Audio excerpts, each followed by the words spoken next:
Holy crap, it's raining. It's raining in Japan. Hiding under the wing. Hey, wait a minute. How's the rain dripping under the wing? Immersion ruined. What is this?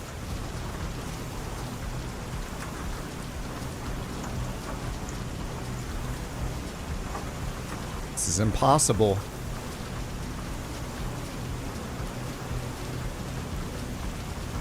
Good afternoon. Wait, what time is it? 11:18 in the morning. What's up, Jay? What's up, Brian? Good morning, good afternoon, good evening.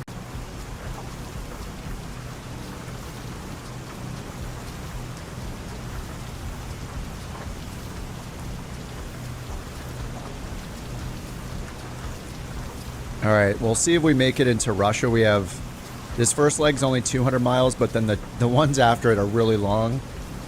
400, almost 500 miles, then 850 miles. So we're gonna definitely need to dust off the longitudes and business jets.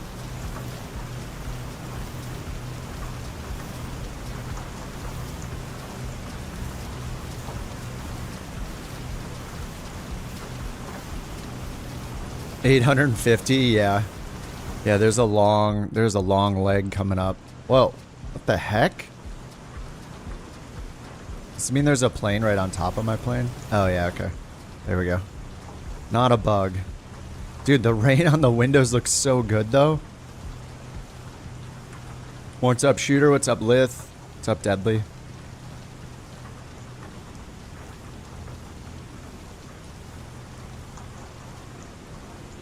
Got my coffee on a rainy day. Yeah, the rain on the windows looks really good.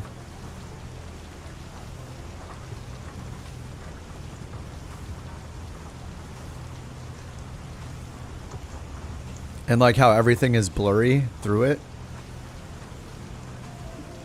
Look, it's streaking now. Pretty awesome. It's nice and cozy in here. Yeah, I'm sorry you can't come in. If I could open the door and let people in, I'd do it. Look at all these seats in here.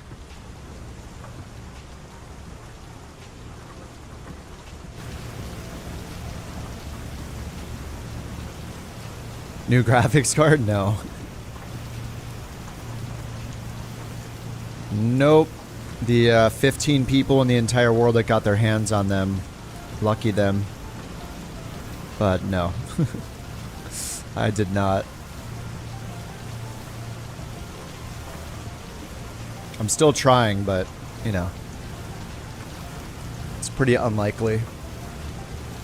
I mean, nothing has been in stock since the launch day. They had like 10 cards that they sold. 10 5090s. Yeah, the rain looks really good. You're a few legs ahead, Brian? Nice. Oh, you're in Alaska? It snows inside the longitude? Oh, great. Wait, even with the beta update? And this rain is absolutely crazy.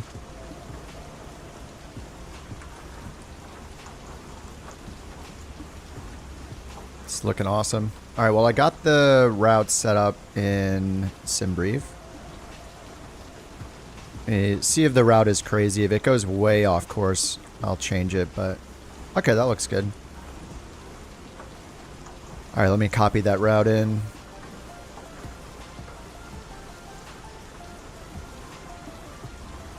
All right, there's the route in the chats. How did they make the rain look so good on the windows but not the ground? Yeah, I don't know. Like, I guess maybe on the ground it's just some static effect, you know? It's like, if raining, play ground rain animation, even under the plane. But the window rain looks like it's like, I don't know, almost looks like it's being simulated. Maybe it's just really good preset. I don't know, it looks really good. And like the rain streaking down the window. Yeah, pretty sweet. What's up, Hutchie? Yeah, just started just now, like 6 minutes ago. I'm drinking my coffee, getting ready mentally to fly the airplane in the virtual world.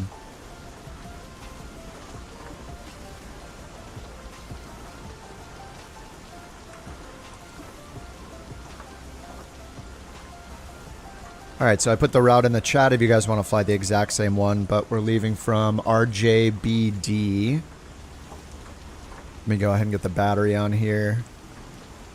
AV bus, standby bus, AV2 bus. I love tacos more than I love sleeping. Coffee and tacos. No. They're like little edible hugs. Seriously, if tacos could fly, I'd be the happiest pilot ever. All right, let's get this started.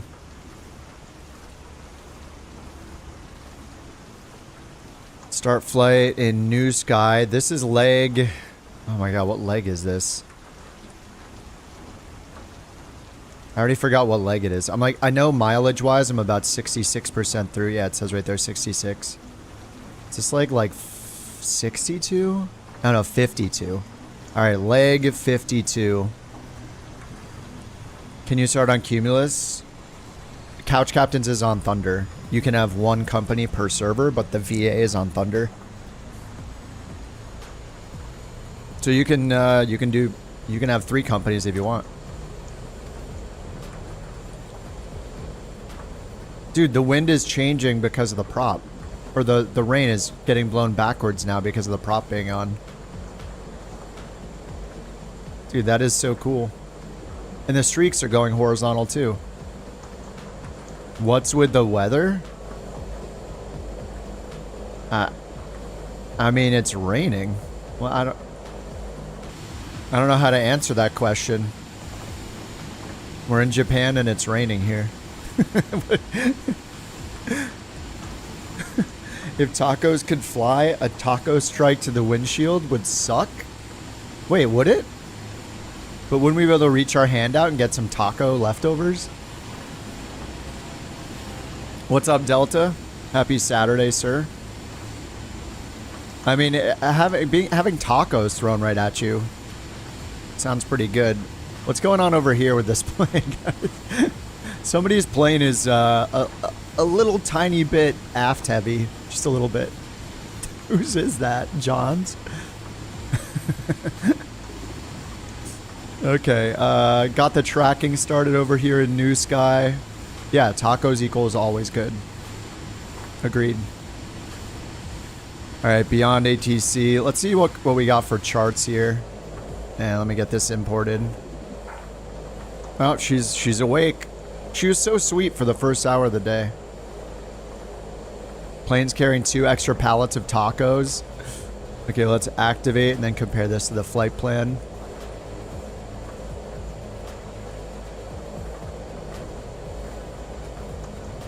Yep, this matches. Thank you for Bork report number 208.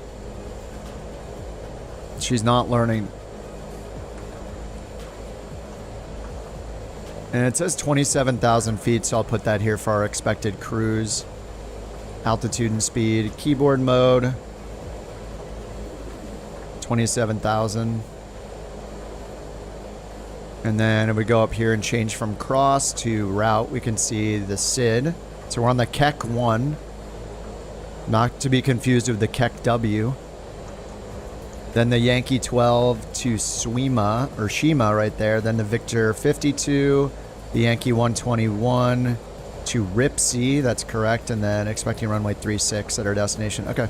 That all looks good.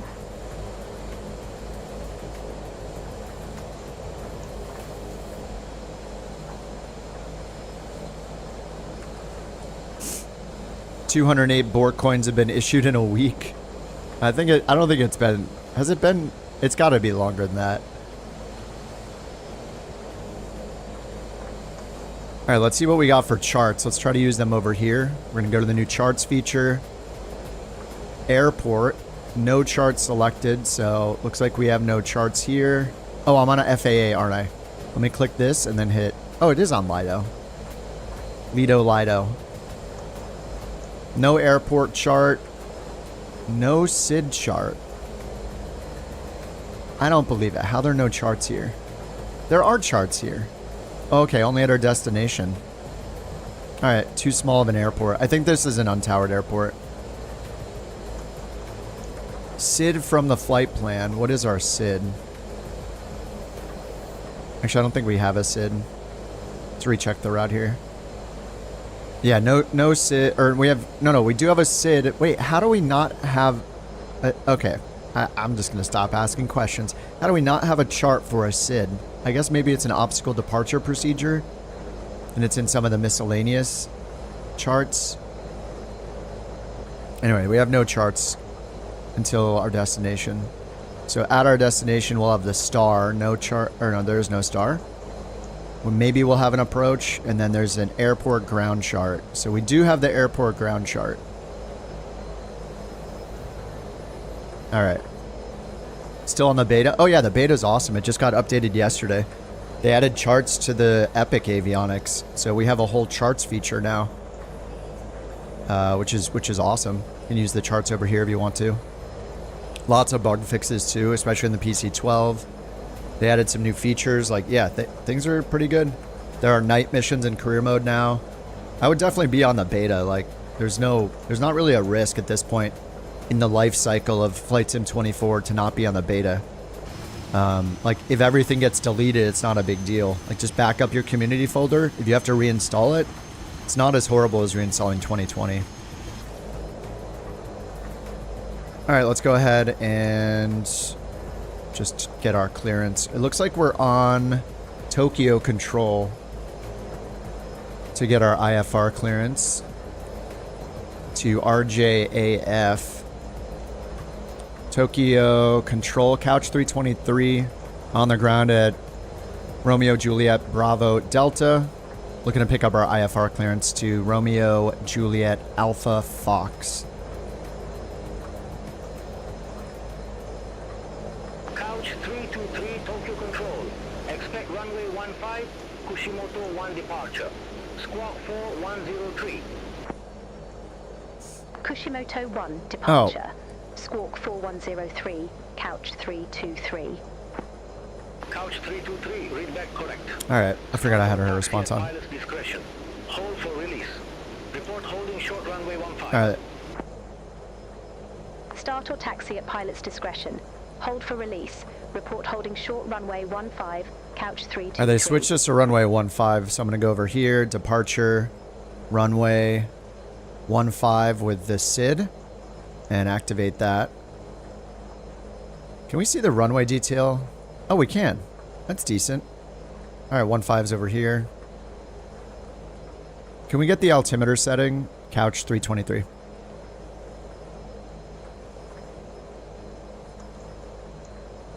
What's up, Av? Couch 323, Nanki Shirahama QNH is 1018. Alright, 1018. Let's go change our upper MFD, which is really the lower MFD, avionics to HPA. There we go. And then back to the checklist, which we're not really using anyway. Alright, let's get the flaps to 15. I'll get the probes on. And we'll get the nose up into the red and then back down into the green. Alright, 1013. Let me make sure. Well, I definitely have live weather on. Alright, sweet. Let's get our lights on and taxi to runway 15. Taxi light activated. And let's find runway 15. I'm gonna go over here to Flight Planner and change our runway to 15 as well. And then we can use this map too.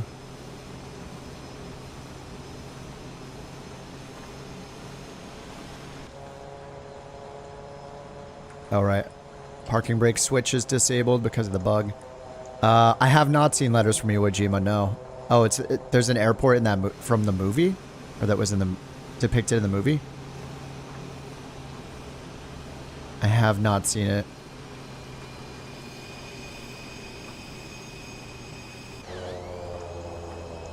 Alright, runway 15. They said report holding short 15. Whoa, my brake's not working? Alright, I guess I'll get the strobe and landing light on.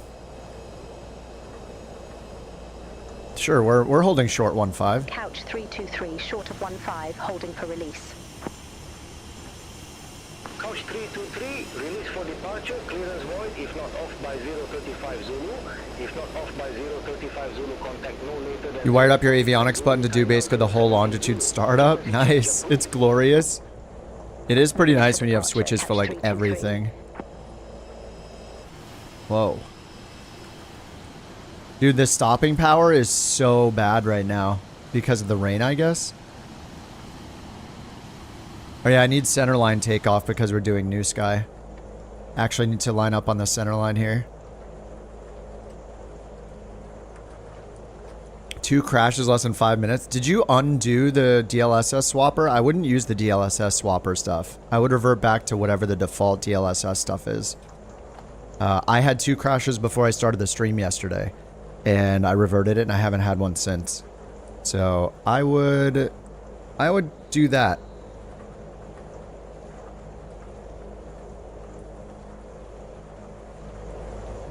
Oh, thanks, Brian.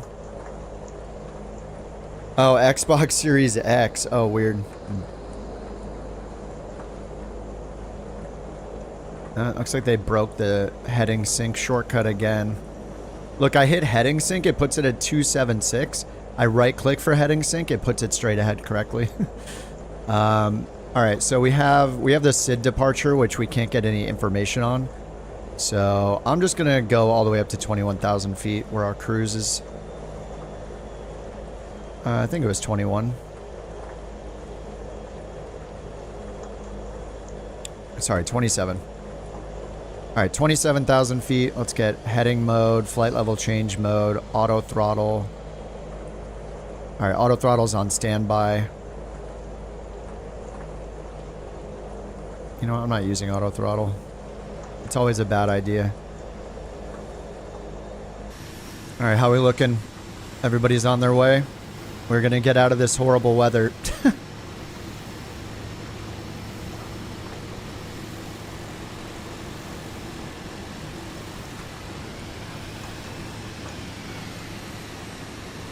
You know, the world tour, it's not just about pretty stuff. We take the bad, too. Sometimes there'll be bad weather. I kind of want to do a tour of Vietnam because it was so pretty there. It's like all I think about the world tour. And maybe back into Brazil more and do another approach into Rio. That was super fun. All right, I don't know if you guys are taking off at another runway or what, but let's get this started. You guys can always sim rate to catch up.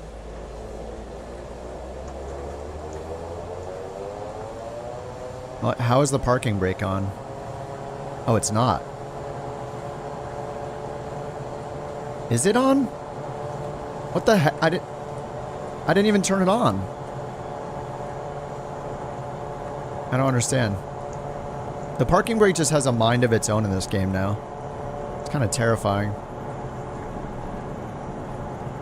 And there's 82 knots.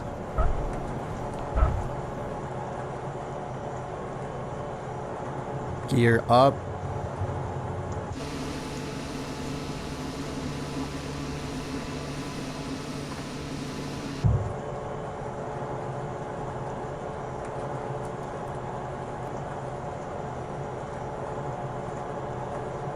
All right, yaw damper on. We're at 600 AGL. Pulling the power back to 39 torque. Flaps up. We're over 100 knots.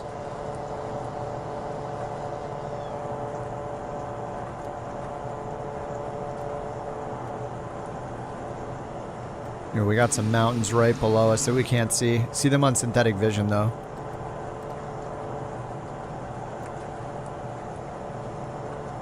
Alright, I'm going to hit nav mode. And we're just going to fly the departure. Turn left, direct Keck. That's the departure. Oh. Oh, yeah, yeah. Looks to be. Thank you, Jewel.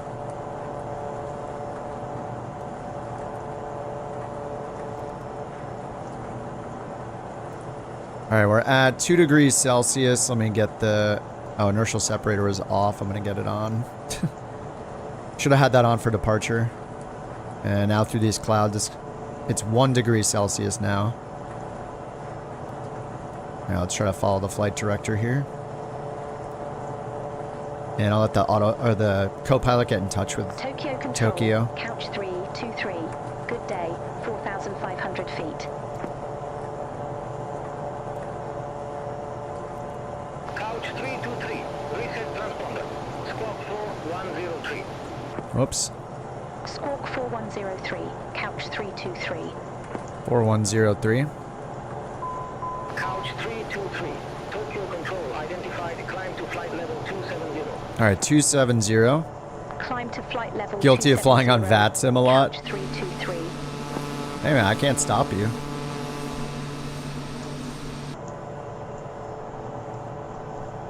Just have your ID ready. Just in case the egomaniacs ask you to prove your real world identity. Get that passport ready.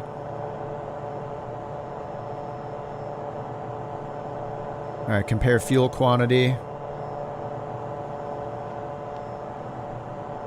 Actually did not change the fuel at all, so whatever. NewSky doesn't care. It's pretty laid back.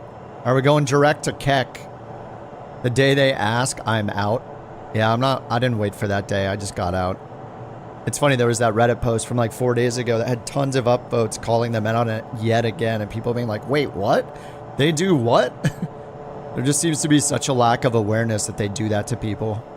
It was somebody else saying that they asked for his ID to prove his true identity. That you people are psychos. They're opening themselves up to some potential like legal action, I feel like. Especially with GDPR, like, yeah, it's crazy. Like to be like audited or something for how they're maintaining and holding and transmitting this personal data of people.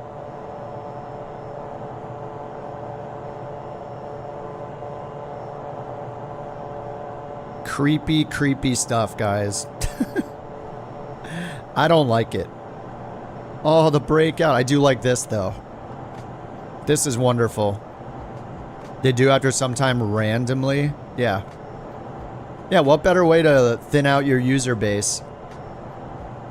Oh my god, this looks awesome. I know sometimes the live weather is like, especially in the world tour, it's preventing us from seeing the terrain, seeing the landscape and stuff, but at the same time, holy crap, this is a cool storm. I don't know who they think they are. I think they're people that don't know what they're doing, and they're going to potentially get themselves in a lot of trouble for asking that kind of information. I think it's kind of creepy, dude. I wouldn't mess with that personally. I hope they've looked into all the applicable laws for asking people for real-world identification, how they store that information or transmit, or who has access to it. It's just a huge privacy concern. It's creepy. Binky, thanks for joining the Couch Club, dude. Welcome. The secret Couch Club door is in the back of the hangar. You have to make your way past all the stools. It's the padded door. It's padded with leather like a couch. You just enter there. If you have any drink requests, just, you know, ask upon entering. It will be served to you. Can of worms? Yeah, it just... It's so weird. You cannot force somebody to give you their real name, and yeah, I'll just give them a fake ID, you know, just what are they gonna do? Like they are not entitled to know that information. Is IVAO or Pilot's Edges intrusive? IVAO, I believe, also says to use your real name. I remember, I'll give them my second identity. Yeah. Yeah, I mean, I use fake names for everything. I've given them multiple fake names. Like, I had an account before I started streaming with a fake name on it. I had an account after I started streaming with a fake name on it. There's no way I'm putting my real name. It's insane. If you never type in your real name, nobody can ever know your real name. Just don't type it. Privacy is important. But IVAO, I messaged IVAO and asked them about it because I was like, hey, I'm not going to use VATSIM anymore. Will you guys let me use your platform without my real name? I think it's weird you ask for it, blah, blah, blah. And they were like, yeah, like, stay tuned. We have like a creator program, whatever they said. And they never got back to me after that.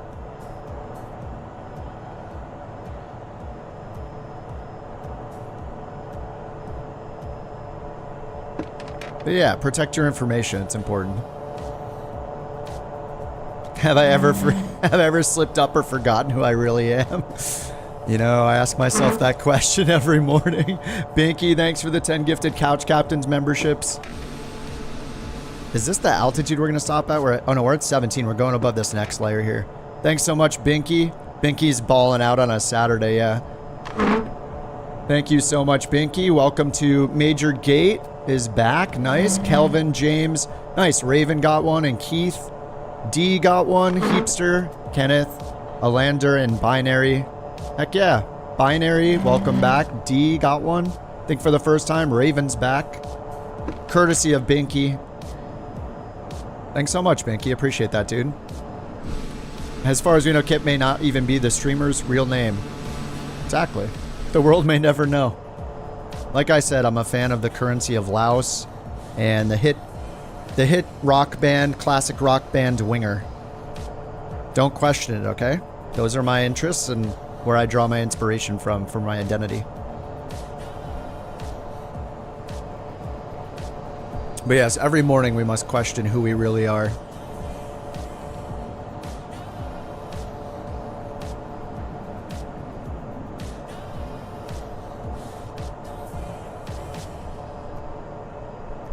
No privacy on the internet, no reason to make it easy. I use several fake names too. Exactly. Yeah, why not? Who's gonna stop you? It's like you get to role play every day for fun. Who are you gonna be today? Who knows? Winger for life. Wasn't even watching the live stream, just got a notification on your phone. The cloud's like, yeah, this storm is insane. I don't know if we're gonna get above this next layer or not. We're still climbing. Let me add some more power here. Not that the ITTs have settled down. Oh, I have the inertial separator open too. That's not helping. Not helping with performance. This is a 200-mile leg.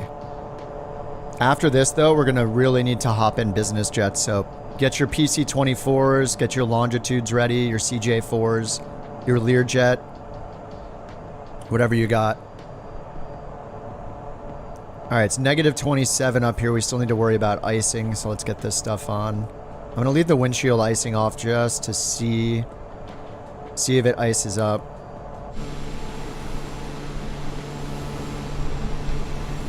Ooh, the wind. How do you change your gamer tag? Google. Wicked weather, yeah. A300s. Oh yeah, I guess you could do a 319. The next airport's going to be RJEC, so we could look up the runway information there real quick. But I assume the business jets are going to be good. Runways, 8,000 foot runway. Hard surface, of course. So yeah, we can definitely, you guys can bring in any kind of jets you want. $15. I think the first one is free or something like that, and then you can change after that. I know they give you a free one at some point. All right, we're negative 32 going through this. We got 3,000 feet more to climb. Dude, look at the names. They did improve it so we can see more names at a farther distance, so pretty sweet. Oh, Scurvy's in the Titan. I still haven't flown the Titan since the, Actually, did I? I think I flew it once, like on release week or something like that. I don't know, we might need to get higher altitude. Oh, yeah, check Barrow, thank you. Standard Barrow, 2992. Standard here. And we are in nav mode, yaw damper.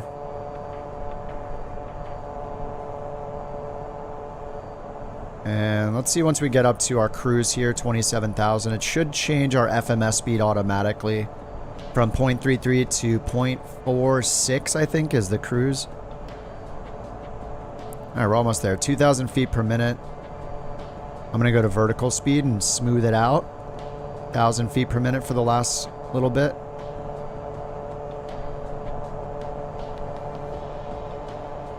Yeah, the Atlases, yeah. Jewel, are you the owner of John's Footlong Hot Dog Stand in Provincetown? Of course. Wait, no, I am. We take turns who's the owner, actually.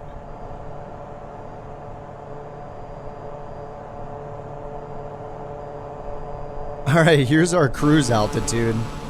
I can't tell if we're like in it or not. There's no icing on the windows, so that's good. I'm gonna turn the inertial SEP off, leaving the probes on. And we're at negative 38. We're pretty much on the cusp of not needing it because it's too cold.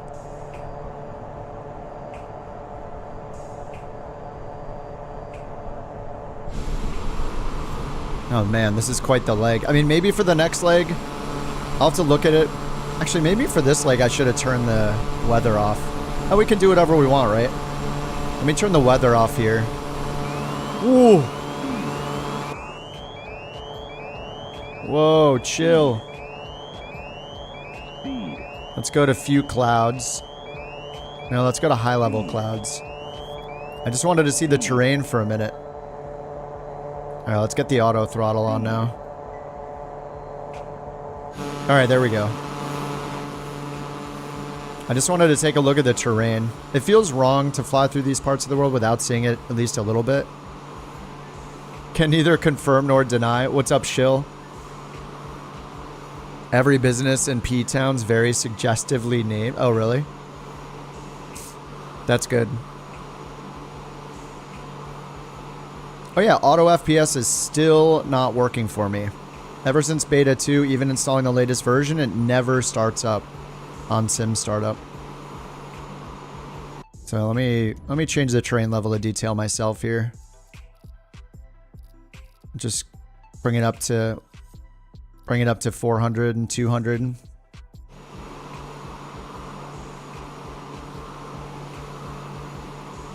Yours is working fine. Yeah, it's only ever me that has the problems, I guess. Yeah, it hasn't auto started in 3 days or 2 days or whatever, and I've reinstalled it multiple times. It just refuses to start up. And if I run the app myself manually, it just nothing happens. So yeah, I have no idea. Yeah, I do click it to auto start. Yep. And it is in my it's in my exe.xml file.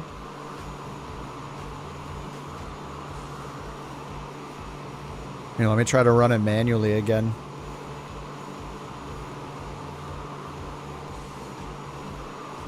Yeah, if I try to run it manually, just nothing happens. It never opens. Not sure what's broken with it now. No issue. Yeah, I don't know. I installed it. I set it to auto start. It's in my exe XML. The program never starts.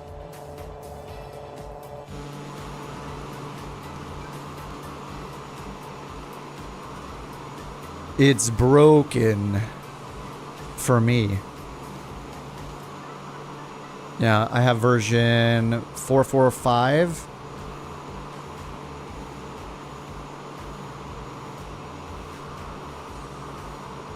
Yeah, it says it's installed. I've never had to do the antivirus thing.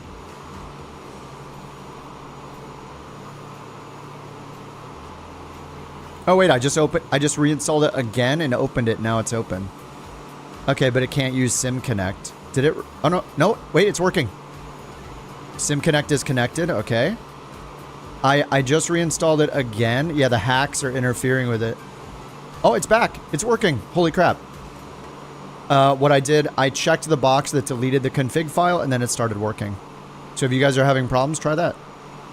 Yeah, I just ran the installer. This time I checked the box that said reset config file or whatever, clean install, and now it works. Okay, VFR, do not decrease cloud quality. Okay, well there we go. Give that a shot if yours doesn't work. Fixed it for me.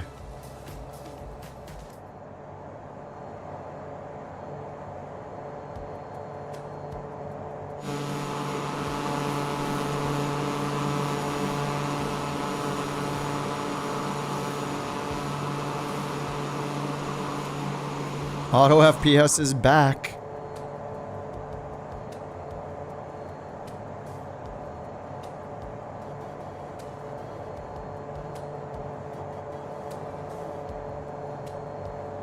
And yeah, it looks like it's using Z GPU just fine. Or GPU Z just fine. Getting that info. Holding me at 50 FPS with almost 400 train level of detail. Clouds on ultra. Excellent. Yeah, those centerline hacks can interfere with stuff. So yeah, if you guys are... You also don't want to use the centerline hacks too much because then people will get suspicious. You hit a centerline here and there, then that's fine. But yeah, if you hit the centerline too many times in a row, you're going to get found out. People are going to call you out for it. You don't want to be known to be using centerline hacks. The auto centerline script.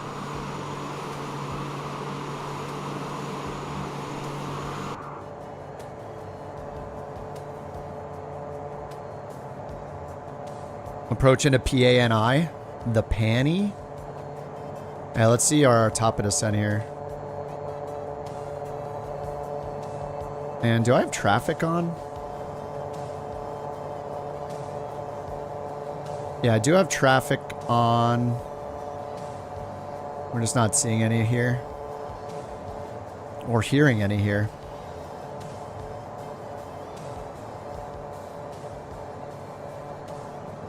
Alright, runway 36 is expected. If we go to the landing button, stars, 36 has an RNAV Yankee. And an RNAV Zulu and a visual. So if I go to charts, destination, approach, we can look at these right here, which is kind of nice. Okay, so they're all AR approaches. So these are going to be like airliner approaches. Wait, there's a visual 3.6 chart? Wait, there is a visual. What the heck?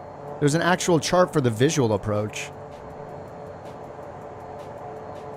Wait, do we don't have these available in over here, do we? Is this new? Look, if I go over here, RJAF, and then charts, approaches. Oh, there is a visual. Oh, that's cool. All right, visual 3.6 chart. Approach guidance light system. It shows the lights, I guess. Approach light beacons for runway 36. We got the VOR if we want to use it. It's off the field to the left. And man, this is mountainous, huh? 11.2. Safe altitude 11.2. Transition level is 140 and transition altitude 14,000. Runway 36. Does it not show the runway heading on the chart?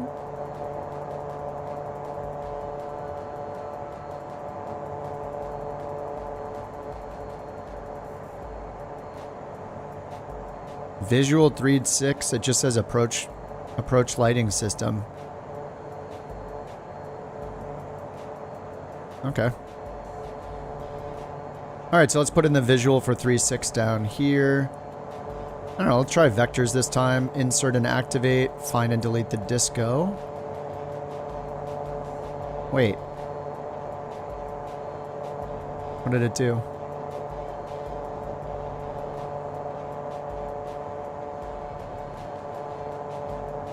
After Ripsy, yeah, there's just the airport. All right.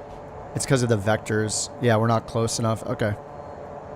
I'll just choose straight then, so at least it connects. So 3.6, visual, straight, insert, activate. Now there's a discontinuity. We'll delete that. Okay. All good now. Top of descent's way out here. It's not too far away, 60 miles or so. And let's do the quick math. Top of descent time, 286 divided by, or sorry, it's 60 miles divided by 286 over 60 gives us 12.5 minutes till top of descent. Get the timer on. No Jeppesen charts for the visual approach. I don't know if I ever really look for the visual approaches as a chart. I just assume there's no chart for it. Like it does, I don't know, does the FAA have any visual approach charts? I don't actually know. Maybe.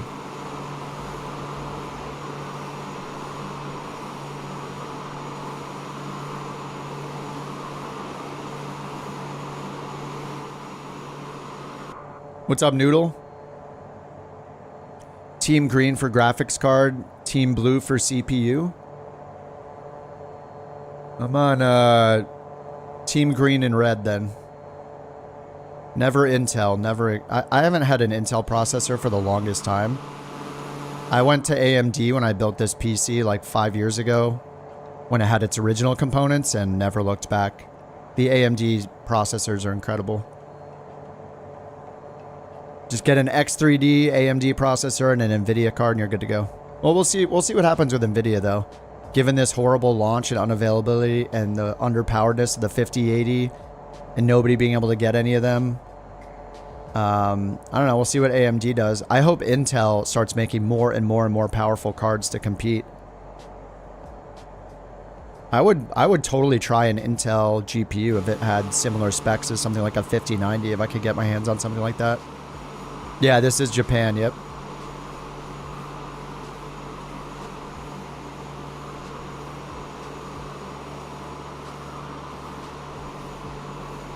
A gifted sub. Yeah, Binky just gave out 10 of them. It might have been Binky, or it could have happened yesterday.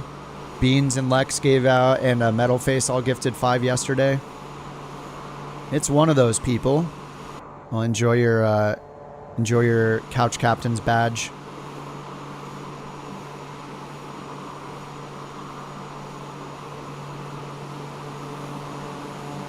I'd have to dig through the logs to see who did it. Matters what time you got it, I guess. I'm guessing it was yesterday. Thanks again, Binky, for the 10 gifted. Next few years will be wild to see who takes the lead. Yeah, for sure. Yeah, I mean, it's good for us. Like, yeah, I really hope Intel's got something up their sleeve and they're planning on making more powerful GPUs instead of just the kind of entry-level ones they've made.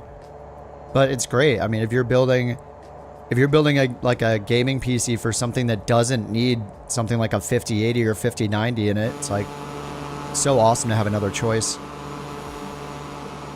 It's just they're a little too close price. Like if they were a little cheaper, it would be a no-brainer. If someone could save like $100 by getting an Intel instead of only saving like $50, like they're gonna go for the NVIDIA every time if it's only like a $50 difference for like a 4070 or whatever.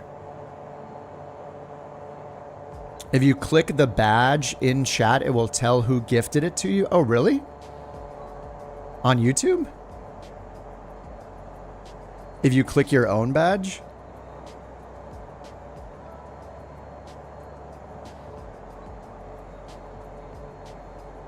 Screenshot of the approach into Panny into Discord. Oh, should we look at the spoilers? Ooh.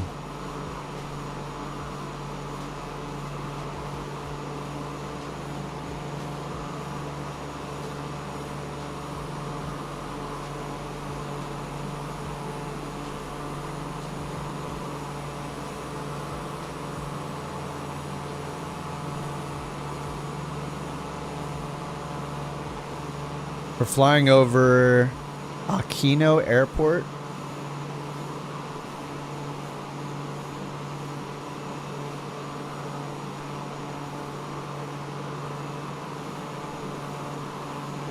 It's like over this way a little bit. Where's the airport? Supposed to be like right under us.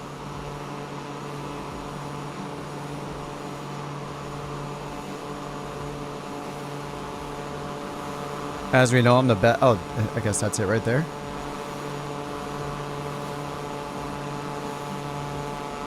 I'm the best at spotting airports. Happy with your AMD, to be honest. You don't know that much about the current graphics card. Hey, if it's running good, then it's good. You could actually get your hands on an AMD. That's pretty sweet too. Unlike the NVIDIA situation.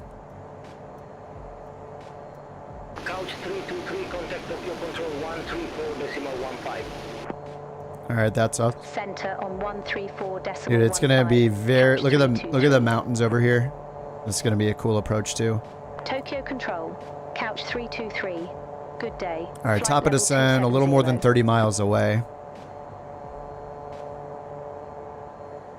Couch 323, Tokyo Control, radar contact. Alright, let's sync the heading bug. Have all the anti-ice off still. And we're going 282 on the ground. What did I say? It was 13 minutes till top of descent earlier? So we got like 30 miles to go. So that's 6 minutes. So yeah, when this gets to 12, around there, we should be at our top of descent.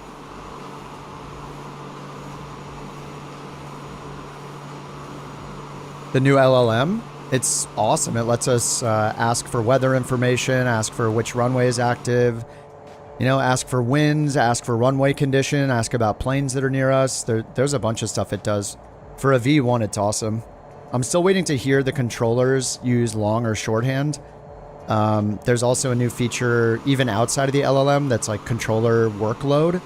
So if a controller, I haven't really heard it yet, but if a controller gets too busy, all the AI pilot communications will get used shorthand.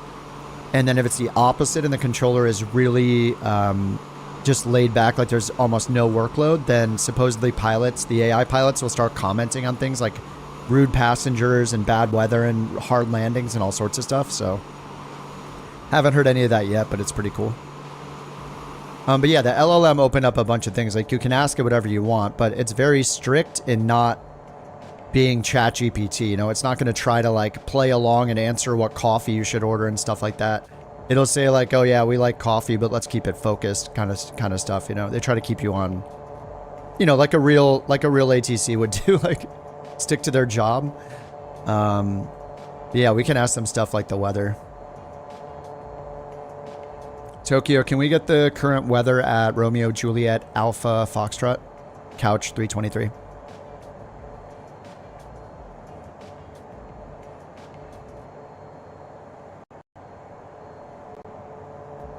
So it'll be different than the METAR. Oh. Matsumoto weather. Wind 060 at 6 knots. Visibility 10 plus. Temperature 03 degrees. QNH 1017. Alright, so we just got the weather, even though there's no METAR available. Yeah, there's no METAR available there, so at least in the Sims, so they were able to give us the weather. I don't know if there's an ATIS frequency. No ATIS either. So, yeah, we just got the weather. QNH 1017. Romeo Juliet, yep. 7800X3D, 7900XTX, yeah. I think that's what Tim was running, and he said he loved the combo. But yeah, I'm on 7800X3D and the original 4080 Founders Edition. Not the Super, just the original.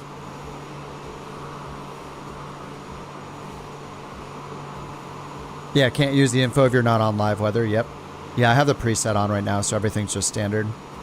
But they'll give us the live weather. But in the beta, you can now use live weather at any time of day, so.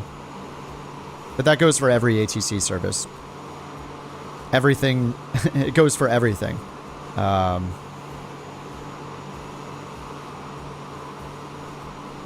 Answer your question.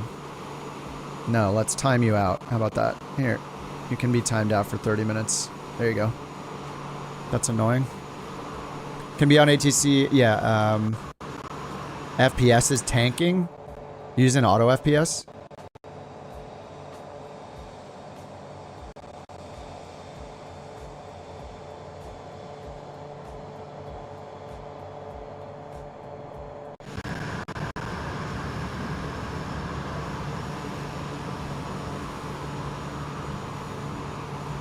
Answer my question, monkey. Do as I say. Really? What's with the attitudes? I don't get it. 9800X3D? Yeah. It sounds like a good upgrade. I'm not sure what I'm going to upgrade my CPU to. I think I want the 9950X3D just for streaming purposes and stuff. But I mean, honestly, like I'm really happy with my setup right now. Especially with tools like auto FPS and then the improvements in the beta with how good the ground looks right. I mean, look how sharp everything looks. I am getting some stutters right now. I'm not sure why. This does happen every now and then. Beta for the first time, live weather and name tags. Yeah, the new name tag update is good. All they need is All they need is a max font size for when people are too close to you, but I do like how they get smaller as people are further away. You get an idea of how far they are. But when someone's right up next to you, how huge it is pretty crazy. But yeah, I'm sure they'll improve that next. It's a good change. And then the live weather stuff is a massively important change, so I'm glad they did that too. Lith, what's up, dude? Good morning or good afternoon. Thank you for the 5 gifted. Welcome to Polaris. Oh, nice. Rippon's got one. Captanis is trademarked, by the way. And Jason. Welcome to the Couch Captains. Courtesy of VA Manager Lithonia. I always say Lithonia and add an extra I. Sorry, Lith. I should just say Lith so I don't mispronounce it. Thanks for the 5 gifted. Man, I'm getting a lot of stutters. Couch 323, Tokyo Control. Expect radar vectors, RNAV Zulu runway 36. Alright, we'll expect radar vectors, RNAV Zulu runway 36, Couch 323.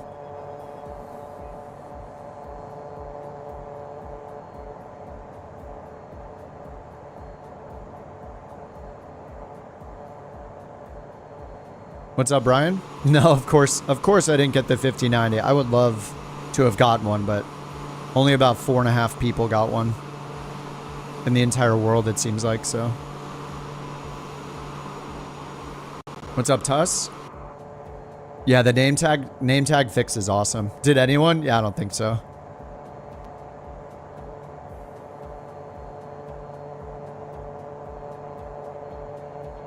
Alright, we're coming up on top of descent right now. Couch 323 ready to descend. Couch 323, fly present heading. Matsumoto landing runway 36. Fly present heading. Matsumoto Well, I'm starting the landing descent because we need to 36, descend Couch 323. according to VNAV. Alright, and they said expect the RNAV. Is it RNAV Zulu? Yeah, RNAV Zulu runway 36. So let's go down here, approach. RNAV Zulu 36. And they said vectors. I'll choose Ripsy just so we have an initial approach fix.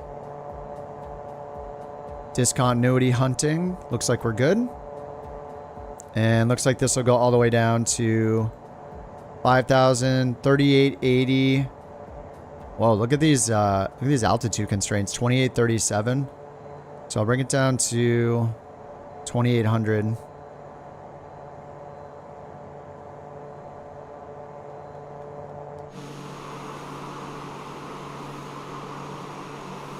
The Viora Ted Stevens is just Ted. Nice.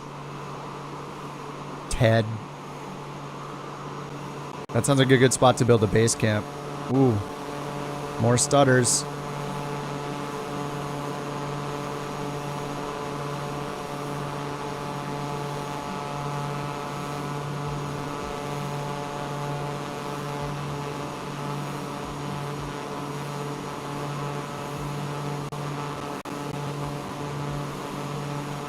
Dude, Lith is crazy with the VA change log. What the heck?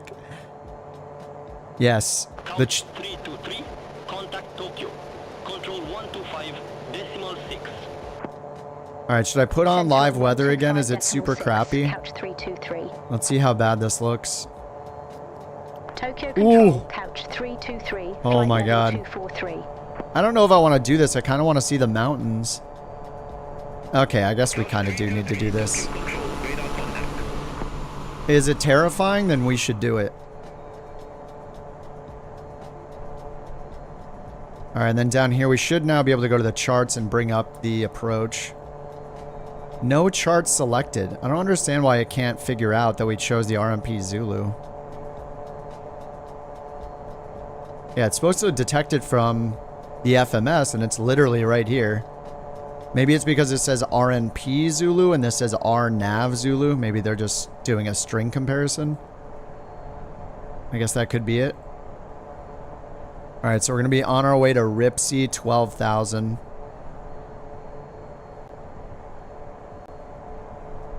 Oh, don't sneak around like that. My God.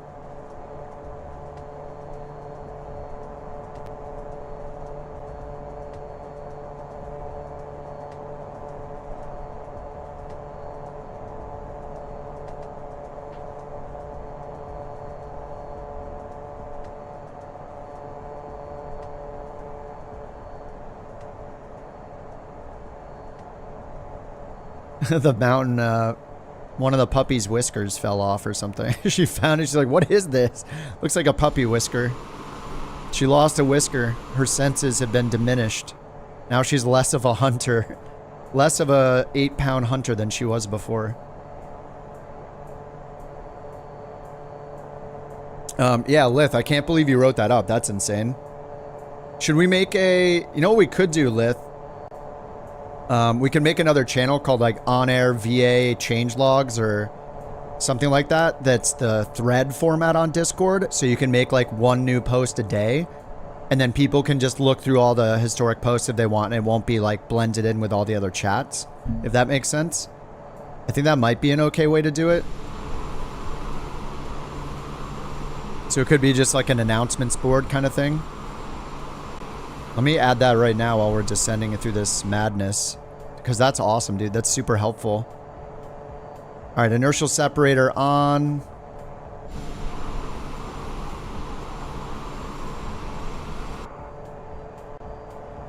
We're at negative 28 degrees Celsius. Sync the heading bug straight ahead. And we're going direct Mamla right now. Switch back to the map. Oh, nice. At least it holds the most recent chart in here, so that's pretty nice. I do like that. So if you're flipping back and forth between the map and the charts, it makes it easy to do that, so that's kind of cool. All right, so Ripsy's not until up here at 12,000 feet. Let's hit flight plan and turn the rest of the constraints on. So we see the 8,000 constraint. Okay, top of descent right here, so... Oh, why are we in pitch mode? Wait, what the heck? Let's go to altitude hold. It reverted to pitch mode. And then we'll get VNAV back on. Alright, holding at 20,000 for now. Alright, then if we go to charts, let's go down here and get our minimums in. So this is an RMP approach. We technically shouldn't be doing this. I guess we'll just see if it flies it. Why not? RNP 0.2 or 0.3. I think we can actually see our RNP down here. I don't know if this is technically supposed to be doing an RNP approach, but I think if we go here to upper MFD page, is it sensors? Yeah, look, RNP 2 miles. But don't we need 0.2? GPS SBAS. It can do 0.3 approaches, can it? Right now it says 0.2. Maybe, I don't know if that's a bug. Alright, I guess we'll try the 0.3 one then. 2560, which is 370. So 2560 on the Barrow minimums. Oh, that worked out. 2560. RNP is like, RNP means required navigation performance. So it's like something that airliners mostly use. Think of it as like oh, we're getting icing on the windows now. Let's get the rest of these on. Heavy. It'll tell you how precise your GPS navigation is. I don't know if it's based on GNSS or what, but it essentially gives you, instead of looking at like, oh, it's an LNAV approach, it's got lateral and vertical guidance, it's a VOR approach, etc. It's a variable precision based on how you are receiving the GPS signal. I think it's all GPS based. I'm not super familiar with it, but essentially it gives you look at how good your RNP accuracy is. So this is like, I think that's in miles, right? Like 0.2 nautical miles, 0.3 nautical miles. So as your accuracy gets better and better because of your equipment and the reception or whatever, your RNP accuracy or your actual navigation performance, ANP, is what you look at to determine what your minimums are. But I think this stuff is like mostly used by airliners, and so I'm surprised that it even shows it in the PC-24. I don't know, maybe it's a new thing. Maybe we are allowed to fly RNP in the PC-12. Or sorry, the PC-12, not the 24. I don't know. Yeah, it's kind of like it shows you how precise your navigation equipment is. And depending on the approach, the RMP approach, you're required to have a certain level of precision with your navigation equipment. And then if you're within the range, you can fly the approach, I think is how it works. And then the minimums change mattering how good your precision is. Expect radar vectors for RNAV Zulu runway. Radar vectors in this, okay. QNH 1017, expect radar vectors for RNAV Zulu runway 36. All right, 1017, that's set. I don't know what that is over here. Turn right, heading 220. Turn right, heading 220, couch 323. All right, let's get our navigation Couch 323. or our overlay on TAWS here. Descend to 10,000 feet, QNH 1017. Expect further clearance in about 16 miles. All right, 10,000 feet. Fly present heading, descend to 10,000 feet. QNH 1017. This will be fine. 323.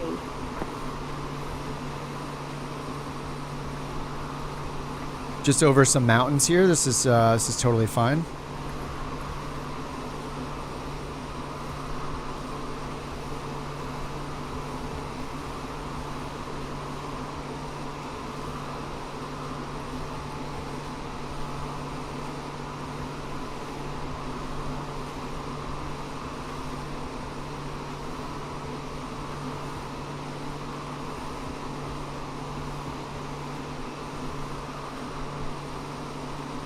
Trust the Force, Luke. That's what happened when I was trusting the autopilot for that ILS approach a few days back. I trusted it, and it was bad. And I crashed into trees. I trusted the autopilot to hold the glide slope. It had other plans.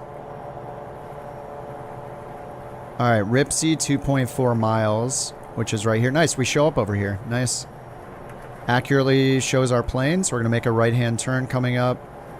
And then descend down to 8,600, but not below 8,600. Let's double-check that here. Yep, 8,600 at AF 850. This is so cool. Looking at this just side by side like this is so convenient. All in one space. Pretty awesome. What's up, Rich? It was hilarious. Yeah. That was embarrassing and funny at the same time. I guess we can put in the DME 117 or the VOR here 1176 as backup. 1176. We'll turn on the pointer. There it is, 20 miles away, pointing at it. Turn right, heading 125. Right heading Turn 125. Right, heading 125. That's too far south, isn't it?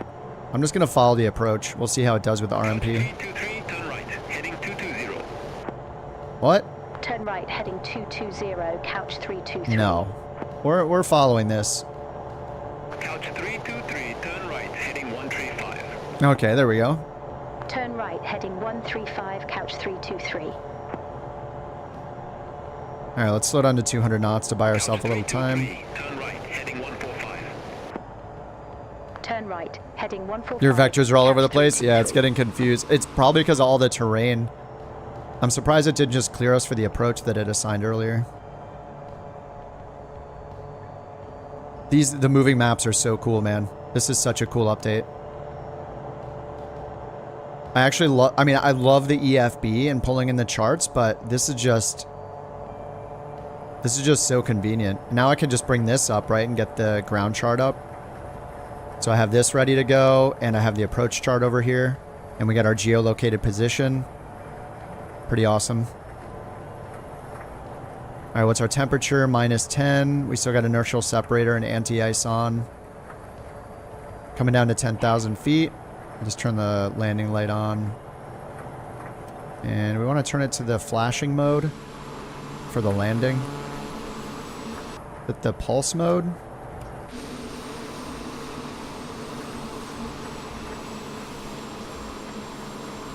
There's pulsing. I think recognition's the wig-wag.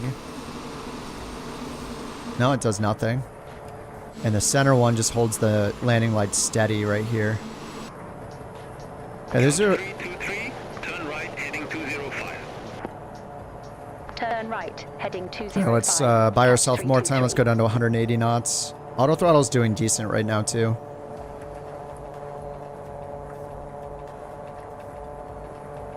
Couch 323, 4 miles from RF 850. Fly present heading, maintain 8,000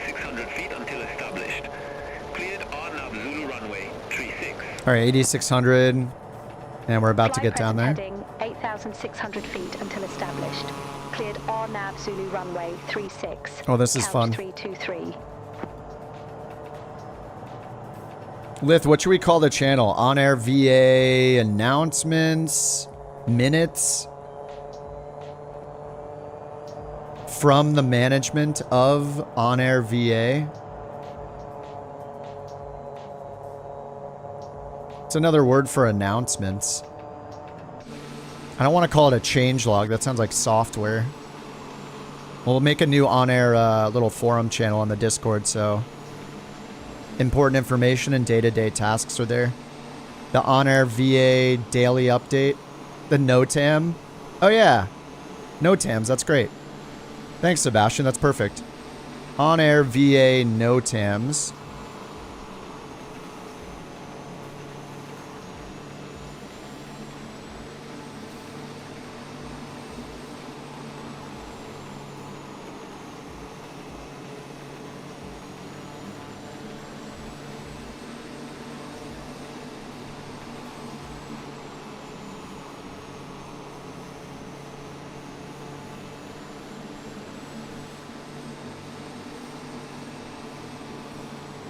All right, that's set.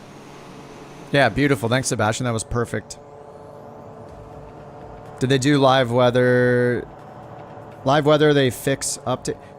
In the beta, live weather can be used at any time of day. So you can change the clock to whatever you want and turn live weather on, and it works, just like in 2020. So you can use your VAT sim during the day with live weather turned on. You can change the time of day, or, you know, beyond ATC or whatever you use. All your real world stuff works, and you can turn the sun on just like 2020. So I highly recommend getting the beta. And they updated it yesterday to add charts and stuff to the PC12, PC24. It's so awesome. I actually really like this.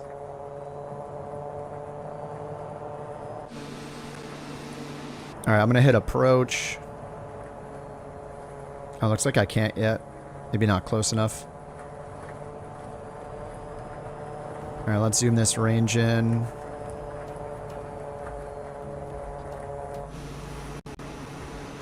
This is gonna be just fine.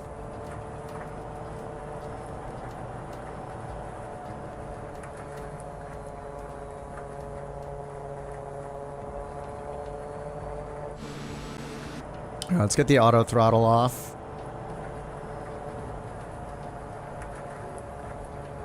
All right, we're making a sweeping left turn and then a right turn to line up. Yeah, see, they didn't fix the camera stuff with the avionics, unfortunately.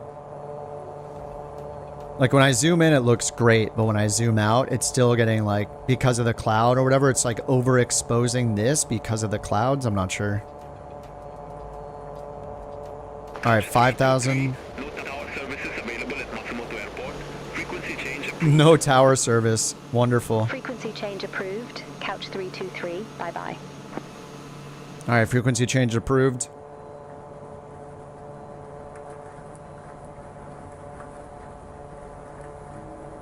All right, I think the runway is going to be like over here in this valley that we're going towards.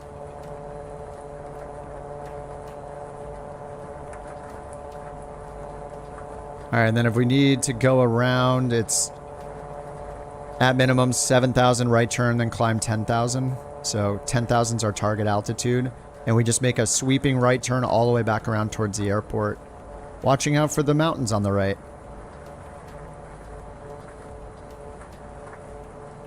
All right, temperature's -4. We're gonna leave all the ice protection on. Emergency services are available. Excellent. Yeah, we might need them. I'm just kidding. We never make any mistakes. And by we, I mean I. Dude, the rain is coming down like crazy right now. All right, another long left turn and then a right turn. That'll line us up for the runway. 359's the final approach course. 1,400 feet above the ground. We got our terrain overlay on this time. You can use this terrain overlay as long as you have the HSI in the ARC format. So if you hit the HSI button over here, it'll change to a 360, but turn off those features. So if you hit it and turn into the arc, you can click on overlay right here and then choose between weather. You can turn it off. You can do weather highlighting for precipitation or TAWS for terrain awareness. And then there's a knob right here that says range, and you can use that knob to change the range. Looks like it took a second for it to show up, but yeah, I can zoom that in. So we can see relative terrain around us. Whoa. All right, we're already down in safe to put gear and flaps 1 down. You got a tower for this airport? It said no tower service. Yeah, there's no tower service in Beyond ATC. And we're getting close towards this mountain. It's still green on the terrain map, though. Dude, this looks awesome. Live weather is pretty fun. Alright, I think I see the runway right there. Alright, let's get gear. Flaps 15. Temperature is -2. I'm going to get the other ice protection off just because we're clear of any clouds, but leave inertial separator on.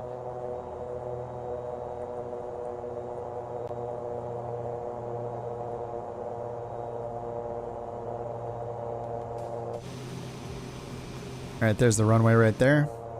I see 2 whites on the Pappies, 3 whites on the Pappies. Let's get the autopilot off. Autopilot. And I'm going to set the selected altitude up to 10,000. Alright, that's set right there, 10,000. Oops, get the music off.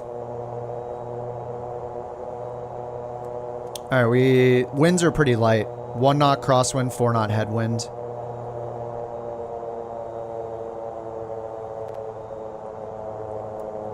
What's up, Trojas? Oh, thanks a lot, Noodle. Clear to land, thank you. Noodle, Danger Noodle has given us clearance to land. I'm sure everything is safe. Alright, flaps 30. Flaps 40. Gear down 3 greens. Flaps 40 is indicated. Alright, looks like it's clear of trees. No trees on the runway.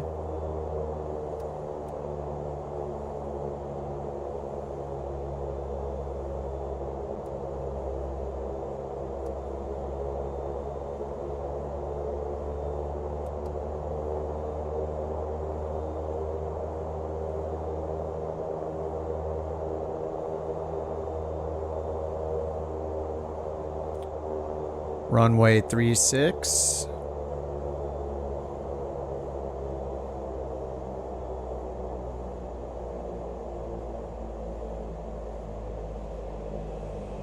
Winds are almost calm.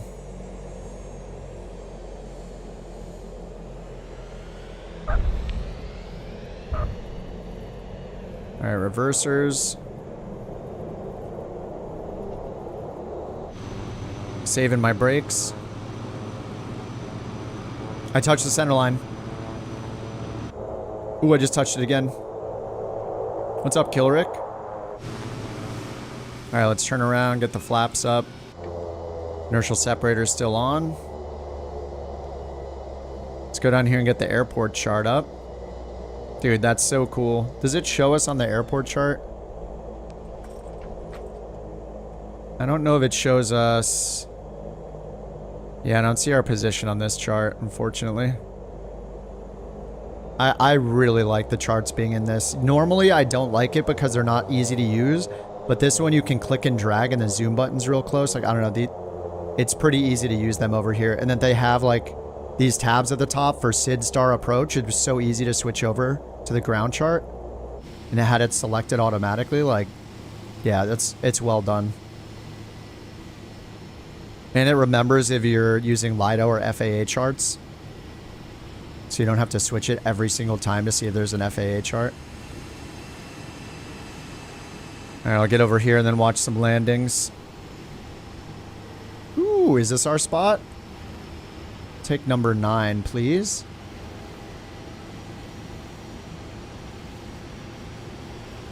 Navigraph plugin? No, it's built into the... it's for everybody. It is in the sim.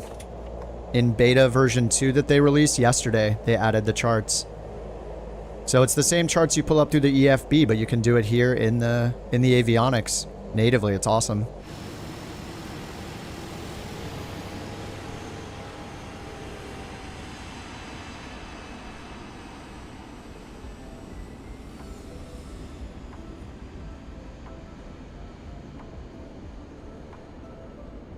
Kansas kids here. Plane watching. Oh, here comes Studi. Is that a longitude? It is. We're going to need longitudes for this next leg. Well, it's 500 miles and then 850 miles. So it might not be the most scenic day, at least low to the ground scenic style, but yeah, we got a lot of miles to cover on these legs to get up into Russia. The square engine. Incredible. It was a DIY project. He modded it himself. You know how some people get into RGB lighting on their cases and adding little action figures and stuff in their computer cases? You know, he does square engine mods. It's the same thing. He wanted a square engine. Whoa, whoa. Is it a belly landing? He's just wrecking his landing gear. That was like 5 landings in a row, though. Fair enough. Yeah, hopefully they fix the level of detail stuff and let us see landing gear. That would be cool. I feel like a frame generation bug is imminent with all these stutters. Holy crap! It's Ben. Look, this is like an ad for Ben's channel right now. Oh, you're in the Comanche, Ben? Nice. What is he doing?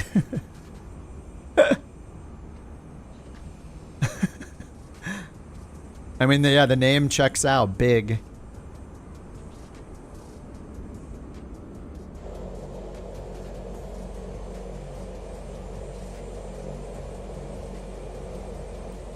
Do I have to... I don't know if I have to shut off the engines or not for NewSky to give me credit. I think I do. Let me get the inertial separator off, and we'll just turn the engines off for a moment.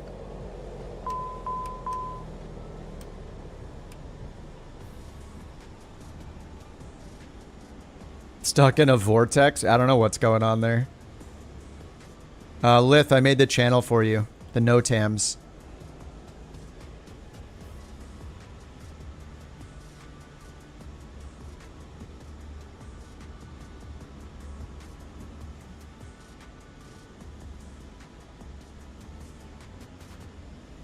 NewSky will remind you to close your flight if it detects it. Oh yeah, you don't have to have the engines off. Okay. I usually do it just out of habit, but... Oh my god, a 10. Yes. Oh crap, today's February 1st already? Holy. Good start to the month. What's up, Mike? Oh, you brought your brother with you? Heck yeah, dude. Welcome, Pat. NOTAMs have been written in their actual crypt... Oh, they have to be written in the cryptic format so nobody can understand them. Alright, this next leg is a long one. It's 500 miles to RJEC. So we're going RJAF to RJEC. I'll type them in and I'm going to grab a new plane. I think I'm going to go PC-24 just because it's fast enough and we can use the Epic avionics again.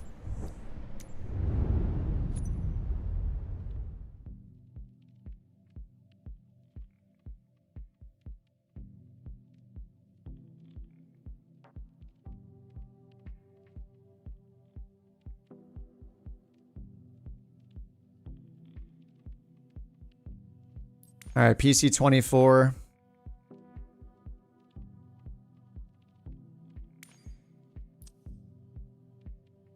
Deadly, it's your birthday today? Attention. It is Deadly's birthday. Happy birthday. Very nice. Look, I'm a real streamer. I use the sound effects. Professional. Sorry, that was really loud. All right, let's go with this one. Happy birthday, man.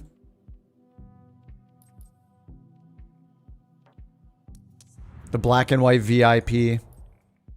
NewSky won't update your rating? I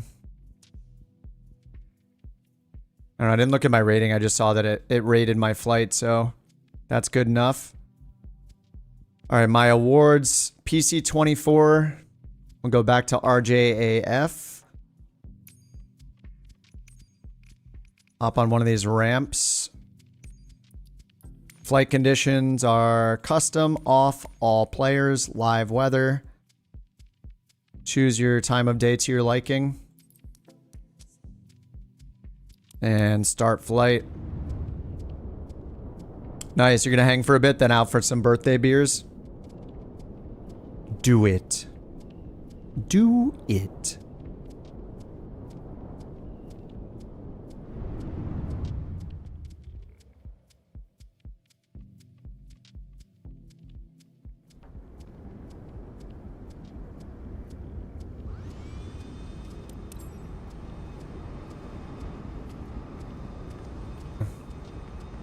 All right, let's get the pitot tube covers off, chalk covers off, engine covers off. And let me slew this out of the way. This is breaking news from your president, the best president we've ever had or seen. We were just informed it is Deadly's birthday today. Yes. And we need to wish him the best birthday in the histories of birthdays. Trump out. The best birthday in the history of all birthdays. 100% accurate statement.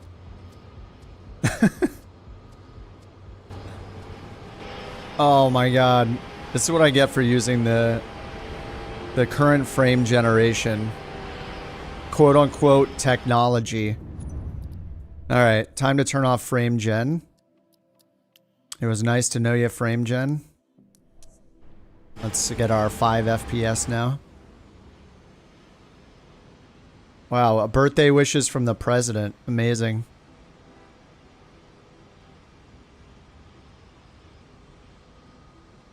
Alright, let's go get this set up. 80 flights. We're 53 done, I think. Or we're on 53. Yes, 53 to Ashikawa. RJEC. Couch 323, of course. And I'm doing the PC24.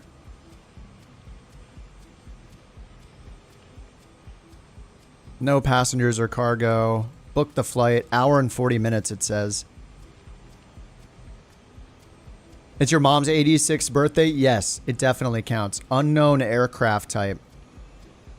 Okay, I'm just going to start the flight. And I'll go over to SimBrief myself and get it all set up over here.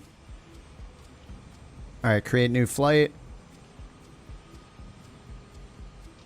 RJAF to RJEC. PC24. Nice. That looks like a good route. It goes from the place we're leaving and looks like it goes to the place we're going to.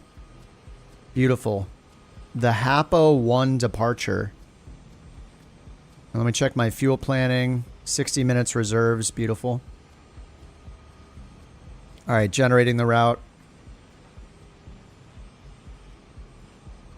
It wants us to take 1575, so 1,600 kilograms of fuel.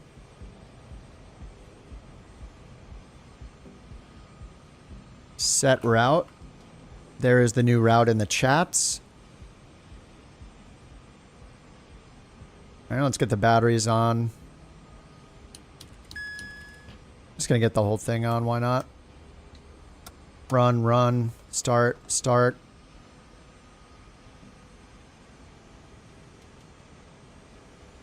And we started tracking.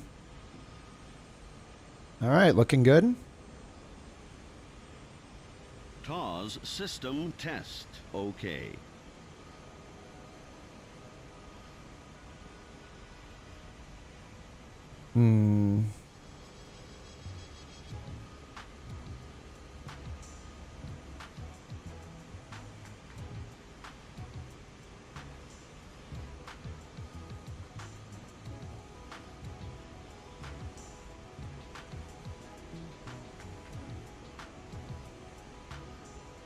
All right, I think we're good. All right, engines are starting. Wow.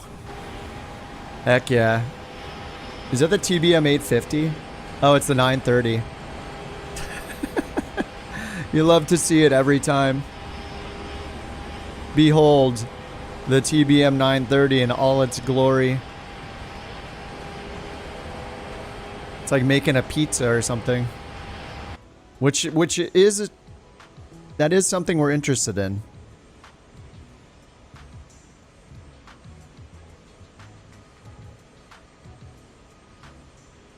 All right, let me reload Beyond ATC.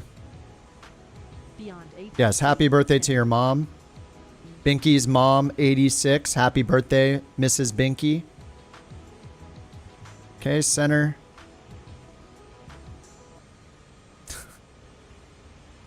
What's up, Mjolnir? Tedley, my friend, happy birthday. Now, let me be clear. This is a big deal. Probably the best birthday wish you'll get. Way better than Trump's. This was probably all caps and misspelled. That's right, Jack and Malarkey. This is the real deal. We got cake, we got good vibes, and most importantly, we got a better birthday wish than you know.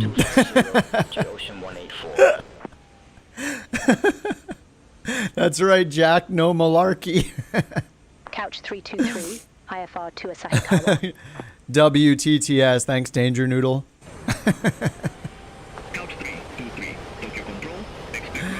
Man, you got birthday wishes from 3 presidents. Unbelievable. What a day. Hapo 1 departure, Squawk 3620, Couch 323. All right, let's go to SimBrief and refresh the flight plan.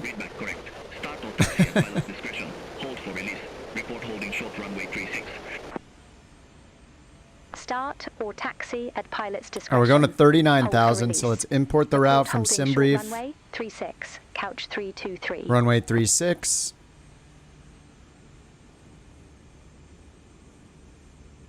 You flew the 737-800? Oh, wait, in Flight Sim 24, did you fly a PMDG plane in 2020? Either way, congrats on your Boeing flight. Yeah, 737s are challenging. All right, runway 36. Let's go to the grounded plane and then altitude speed and put in our cruise altitude, which is 39,000. If we don't put that in, the auto throttle won't work right in FMS mode, and it won't know when we get to our top of climb. I assume this will work with the pressurization system once they fix it. All right, departure, the Hapo 1. Okay, so that's all imported. And then we'll just go over here, make sure the right runway is selected. Yep, 36 and then 16. That's right. So we're going to go down here for runway 36. Let's get our charts up. And actually, let me get the clearance here. Taxi to runway 36.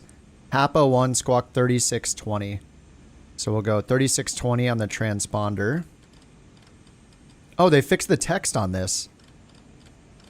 Oh yeah, they fixed it. It used to be as you're turning it, it was like flickering different numbers. It looks like they fixed it. All right, 3620 on the squawk code. Let's get our flaps set and our stabilizer trim up. 3.3 is the max we can do. All right, then I'm just going to get the bleed and windshield stuff on, anti-icing on. Flaps are set.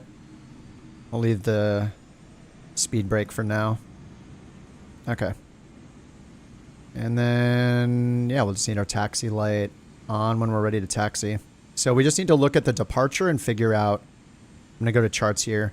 We need the departure to figure out our top altitude. Dude, it pulled the sit up correctly, right?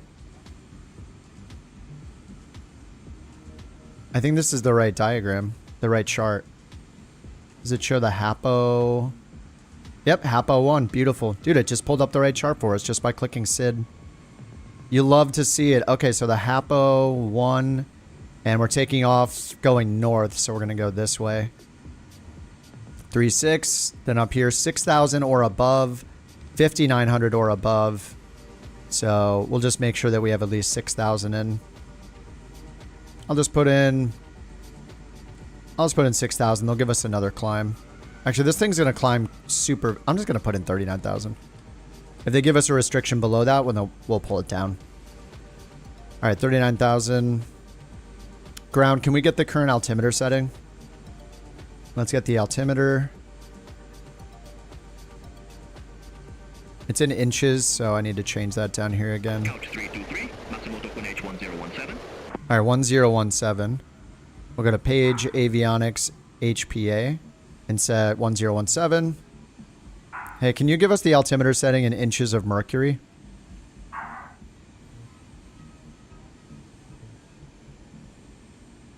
Couch 323, Matsumoto altimeter, 29 decimal, 9.2 inches of mercury. No, that's not right. It's not 2992. Wait, I don't think that's right. 1017 QNH is how? Can you tell me what that is in inches of mercury? It's definitely not 2992. Thank you for Bork Report 209. It's not 2992. That would be standard. QNH 1017 is approximately 29 inches of mercury. There we go. All right, that's cool. He did the conversion for us though. Ooh, we got the couch livery floating somehow.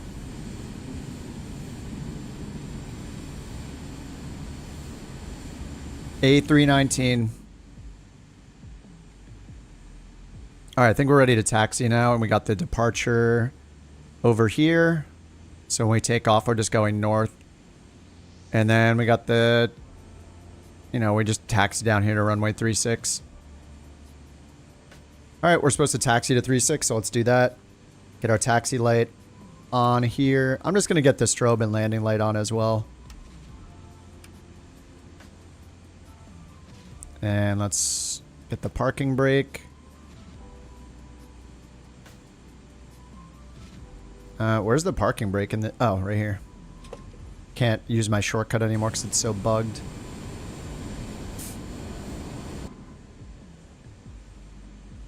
Wait, the plane never started. What the heck? Oh no, not this bug again. Oh, this happened last time. Wait, how did we fix this? It never started up. Wait, I forget. How do we fix it when it's stuck on the starter step? This happened before. I forget how we fixed it. The engines won't start. Let me try to repair. Yeah, I mean, the starter is not... Man, look at the frames. Are just absolutely dying. Yeah, do I have to restart the whole flight? Microsoft. They give and they taketh away. Use the Flintstones power. I forget how we fixed this before. Let me hit Control E and see if it does anything. Oh, come on. Just set up your MCDU and then crash. Nice. Ugh.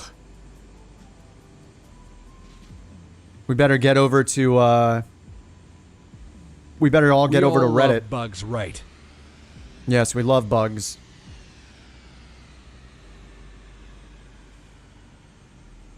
Oh, we have 100% fuel? I think we're supposed to have 1,600 kilograms. God, stop changing my units of measurement. Ugh.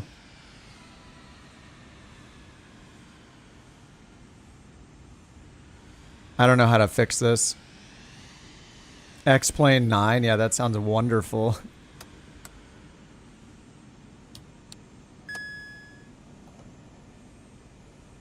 Yeah, this is just a bug. I have to restart and do it all over again. Microsoft.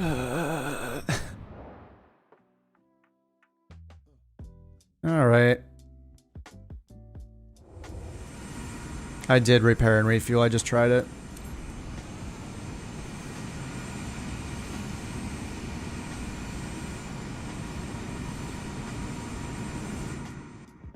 It's because I slewed, isn't it?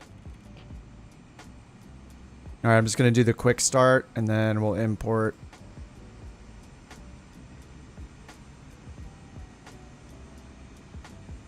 69% fuel load.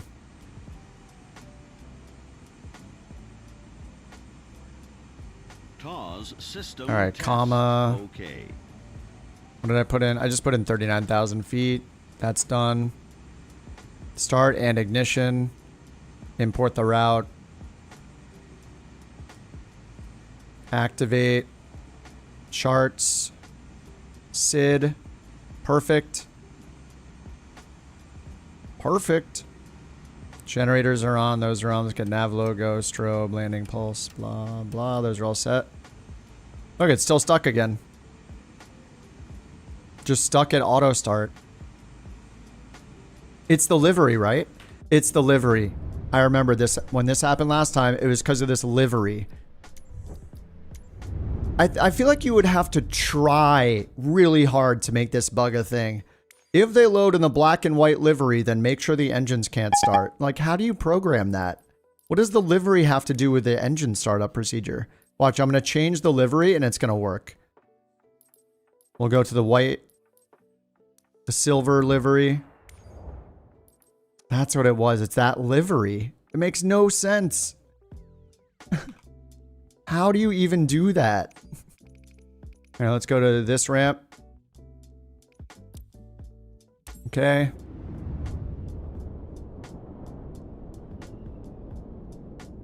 Oh my god, it's a sauna in this room in real life.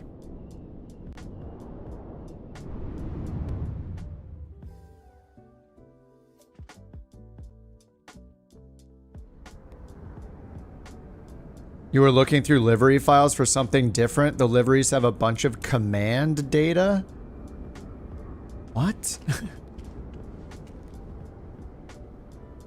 How the livery has anything to do with the functioning of the plane makes absolutely no sense at all.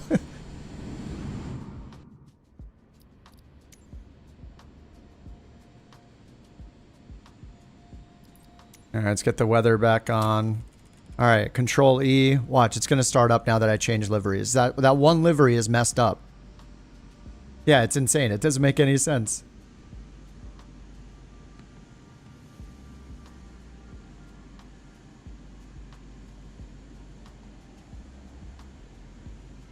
TAWS system test. Okay.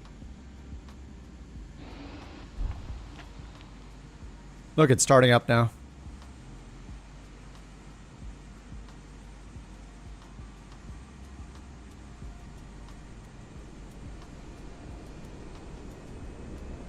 Yep, there it goes. Ignition.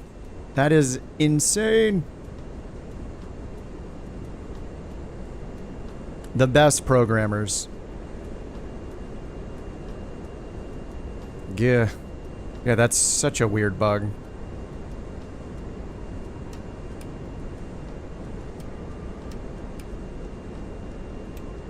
Alright, we're just gonna get all the lights on. I don't know how they did it, but they did it. It's just so weird. Yeah, one livery. The engine can't start because of the livery. It's kind of impressive. 39,000 feet. I'll just set up to 39.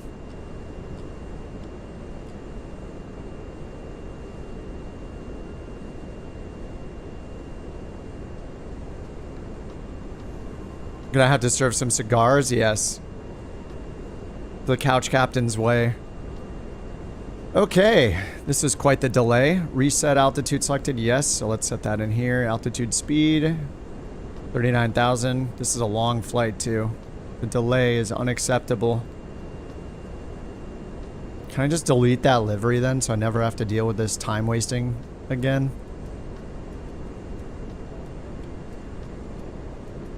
Okay, that's all on. Flaps and pitch trim. 3.3 set. Parking brake is on. Parking brake is off.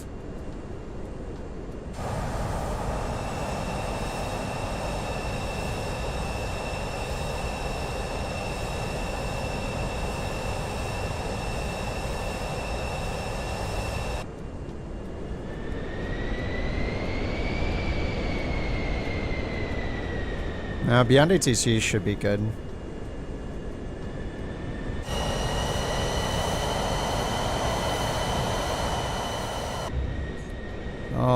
Alrighty.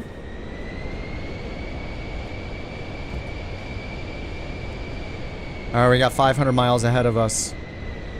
Oh my god, it's a hoverboard. The longitude is hovering.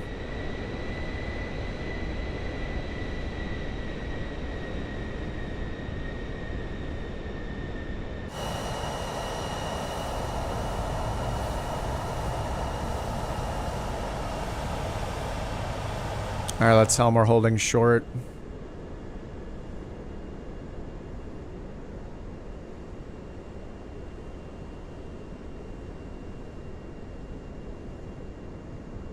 Couch 323 short of 36, holding for release. Alright, we're gonna do heading mode, flight level change, and we're gonna set it to 250 knots.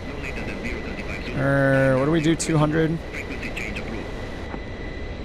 Released for departure. I think we're supposed to do 200 actually.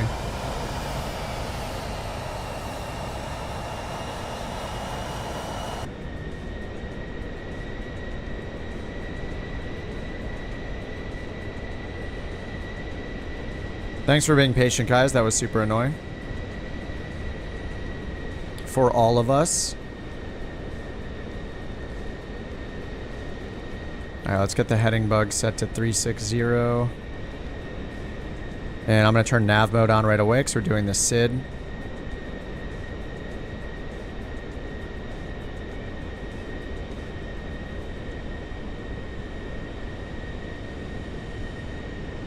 And we got flight level change set, 200 knots.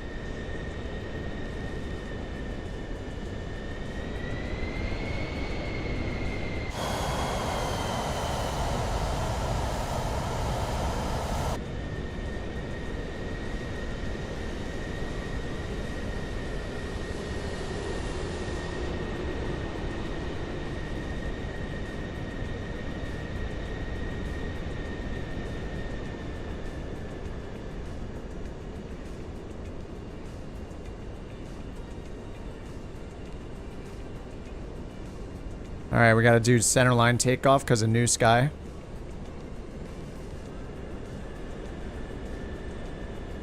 Oh man, the frames. Ooh. Alright, let's set it MCT and then auto throttle. I guess we don't need the auto throttle, we'll just go to Toga. I think it's on Toga. God, the frame rate is so bad right now.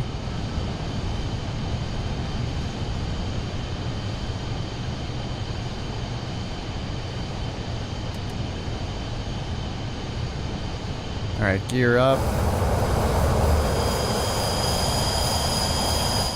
Hey, I forgot this plane has like triple the volume of any other plane in the sim. Prepare your ears. Alright, nav mode's on for the SID. Let's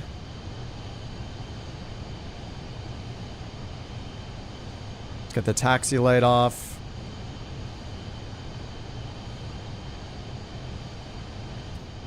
And flaps up. Woo! Alright, frames are getting much better. Dude, look at the ground. Is this looking better because of that photogrammetry fix or what? I swear the ground looks better than it did before. Like there is something with the ground textures and like the buildings with photogrammetry off that looks so good right now. Is it just me or does it look better for all you guys too? Like, doesn't that look really good right now? It's crazy looking. Rams and Roses, thanks for the 10 gifted memberships, dude. Much appreciated. Welcome to Tokes, Maine, Music Surfer, Derek, Aaron, TJ, Spigner, Kale, Bob, and Spittleneck. Welcome to Couch Captains, courtesy of Rams and Roses. Thanks again to Lith and Binky for their gifted as well. Dude, I don't know, the ground, there's something about the buildings and stuff that looks really, really good, and I'm wondering if it's that photogrammetry fix. photogrammetry itself was not fixed, but they fixed a bug where it was loading photogrammetry, even with photogrammetry, like, they said packages disabled, but I don't know if that also applies to just having all of photogrammetry disabled, but everything looks better. Like, all these buildings look sharp. I don't know. Whatever changed, it looks way better. All right, we got auto anti-ice in this. Let's check in. Tokyo Control, Couch 323, 11,300. Bring the throttle to MCT. Couch 323, reset transponder, squawk 3620. Oops, 3620. Squawk 3620, Couch 323. There we go. Couch 323, Tokyo Control, identified. Climb to flight level 390. 390. Climb to flight Thanks level again, Rams and Roses. 390, Couch 323. Pusek, thanks for the follow on Twitch. Oh my god, yeah, it looks so much better.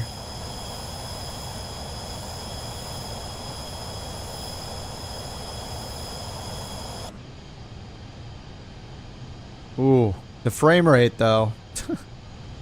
Oh my god. It performs so well, and then whatever kind of loading code they have to load stuff in just absolutely tanks performance periodically. It's so weird. Like, you would think it's just like downloading, like, I don't know. It's however it's doing it, it's clearly inefficient. If my frames are going to drop from like 50 to 5, and then they'll suddenly get better. Oh, frames are back. Like, what is it doing? If you're a developer at Microsoft, all you need to do is do a flight. And then when you take off, look at the activity of what's happening when it starts stuttering. Because it's just so consistent. Like, it happens all the time.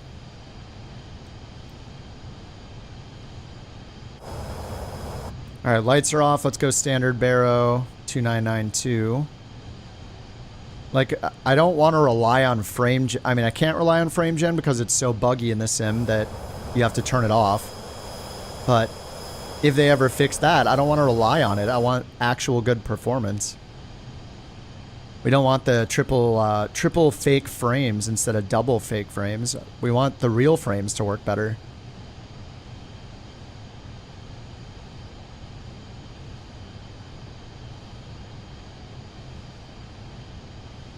All right, I'm gonna go to 220 knots. Just gonna hit auto throttle and see how the auto throttle does. FPS loss after updating the newest GPU driver. Yeah, I am on the newest GPU driver, but I did not swap the DLSS files. Well, I tried to, and it crashed my sim multiple times on startup, and I turned it off. Fake frames. They're invading our country. Yeah, fake frames. We don't want fake frames. Give us real performance.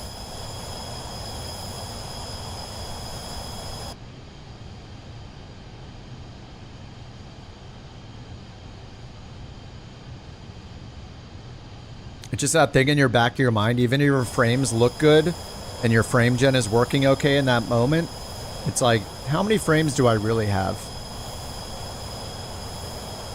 The answer is 0. 0 fake frames. No, one fake frame per second, and then it just guesses on everything else. Let me see if I can get frame rate back on, or frame gen turned back on, and see if it kills the...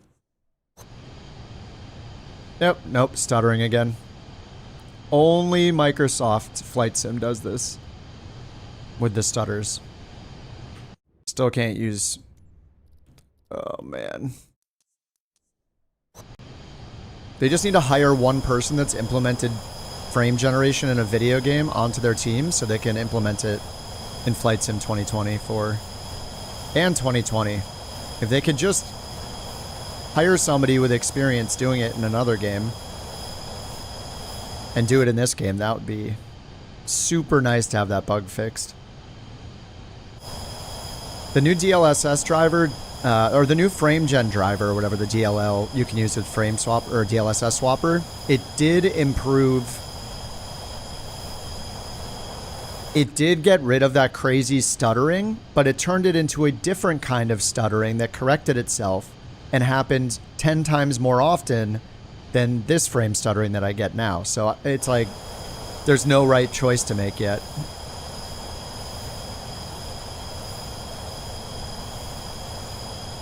And like changing and limiting my frame rate didn't fix the frame gen.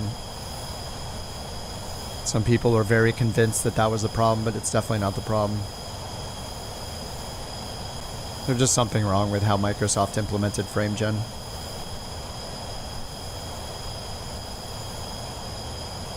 It makes me want like a GPU. I want Intel to make a GPU that has 0 AI frame generation. Native screen resolution, yes, but I use the frame. I use the render resolution. What's it called? I use the downscaling. So I'm in 4K, but I use the render scaling down to get better FPS because the stream is only in 1440p, so it doesn't really benefit from 4K, so I can get more frames. No issue at all. Well, lucky you. Enough people have the problem with frame gen that everybody now knows that Alt-Enter exits full screen and re-enters full screen to fix the problem.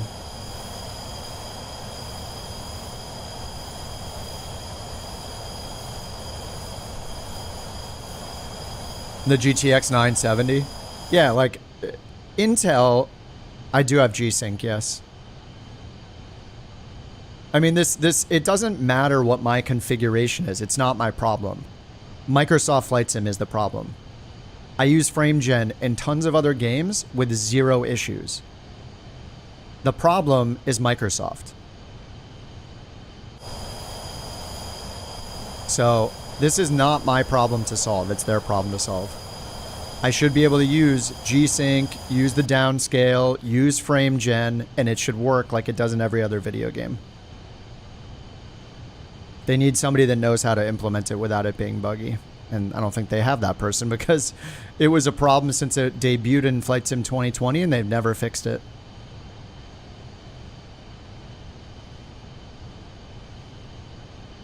Not my issue to solve.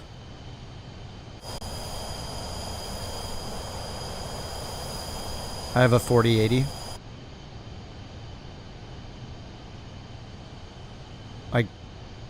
The point is, it's only a problem in Flight Sim. It doesn't matter. Nothing else matters. This is not my problem.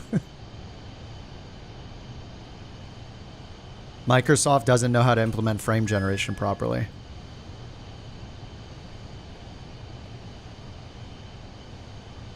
Somehow every other developer for every other video game has figured it out except for Microsoft with the same settings. Yeah, VSync is off because I'm using G-Sync. It happens when there's lots of people, especially airliners.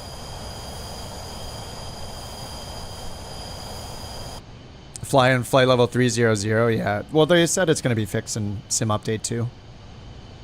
It's not like we don't know when it's going to be fixed. They've announced it. It's going to be fixed in Sim Update 2. I mean, you can fly any plane except the PC-12, or you could just fly the PC-12 at 17,000 feet.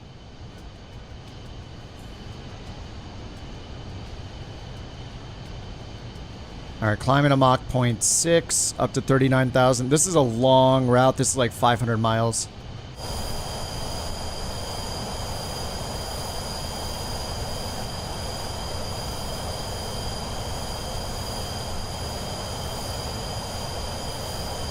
I mean, I can try 100% render scaling with frame gen on, but I've done that a million times and it's going to break again. Wait, G-Sync? Wait, why would you use G-Sync with V-Sync on? That's the opposite of what you need to do. Did you see it just turn V-Sync on automatically for me? What the heck? Yeah, if you use G-Sync, you need to turn V-Sync off. It's one or the other. If you use both, you're asking for problems.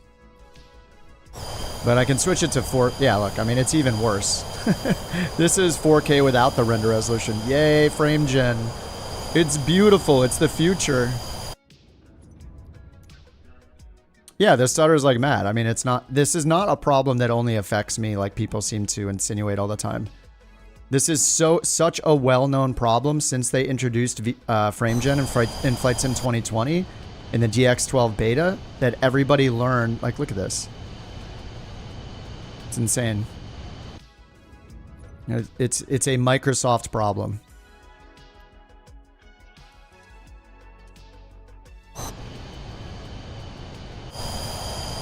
It happens every time when there's a lot of people loaded in and there are airlines loaded in. If I'm flying alone, it's perfect. If I'm flying with 10 people, it's perfect. But as soon as you have like 20, 30 people and it's loading in all those models, it just tanks. Even with auto FPS. NVIDIA control panel just changes your game settings to turn VSync on. You do not want VSync on if you have G-Sync on. G-Sync is your VSync. I'm confused. G-Sync monitor get frame tearing. I mean, this isn't even frame. It's not like normal frame tearing where you see the horizontal line. This is a stuttering problem caused by frame generation only. I don't have any screen tearing when I turn it off. I just have low frame rate because we're not getting the fake frames.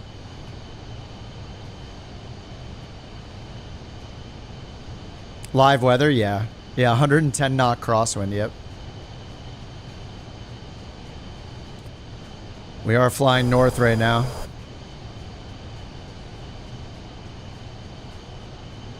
Streaming the scenery. It's something to do with loading in too many objects or something. Like, it's the same problem that existed since they introduced FrameGen in 2020. They haven't fixed it.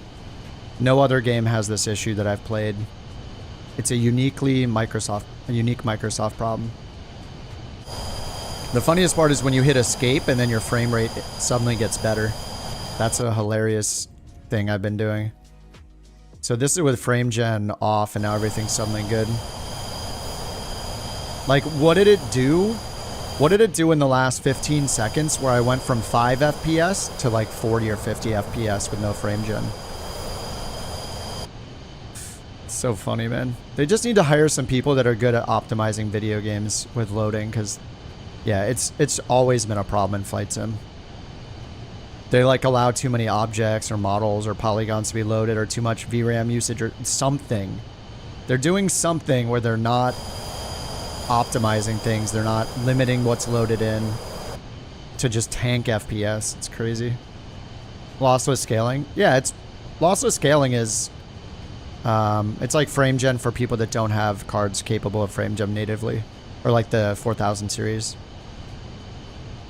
But I haven't tried it because, I mean, maybe I should try it because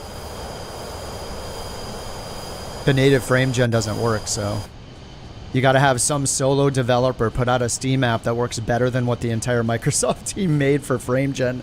It's kind of crazy. It's almost like FPS. Like, the story of so much of the performance with Flight Sim is that a single developer has a side project and implements something that the entire Flight Sim team could not implement on their own. Is kind of like, oh, like, hire those people. Hire the guy that made auto FPS. It's a very straightforward way to improve performance and visuals. Like, it's just a smart, simple idea. Hire the guy that did that did lossless scaling or whatever. Like, they need to hire these people that are clearly better at doing certain things. Pay them. Fix the sim and pay them. Korean Air 706 Tokyo Control identified.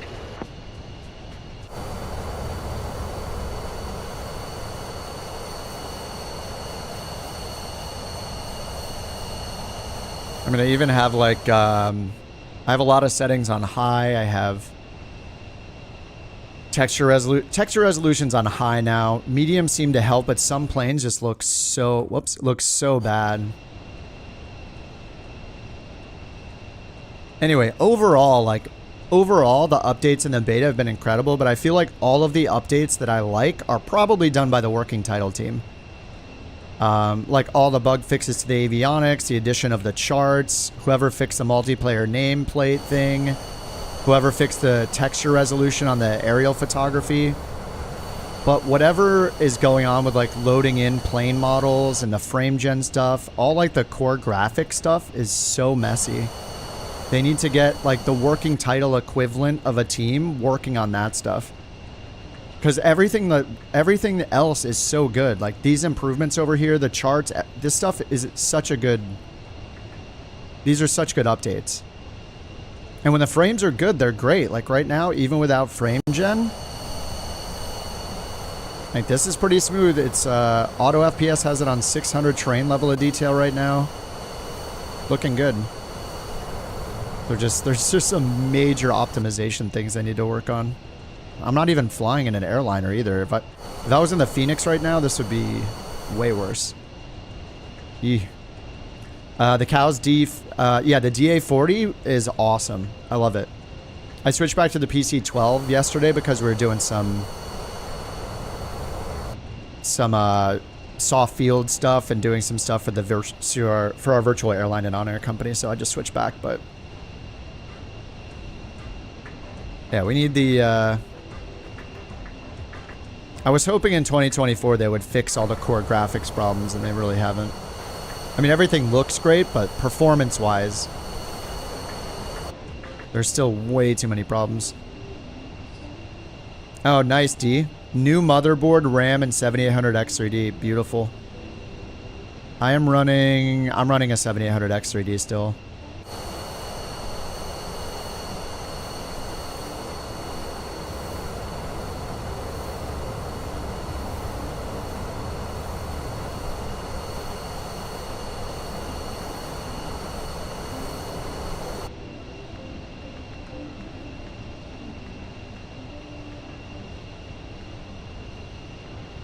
Alright, charts, SID.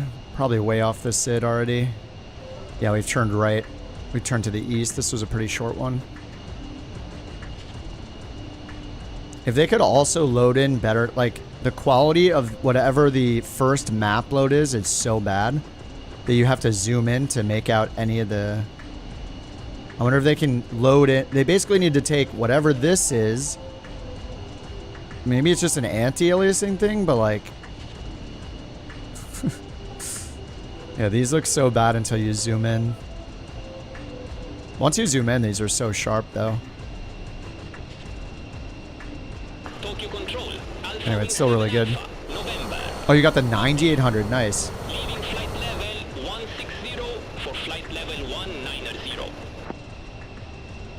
feel like those are sold out everywhere, too, like everything else. Oh, 180 knots. Whoops.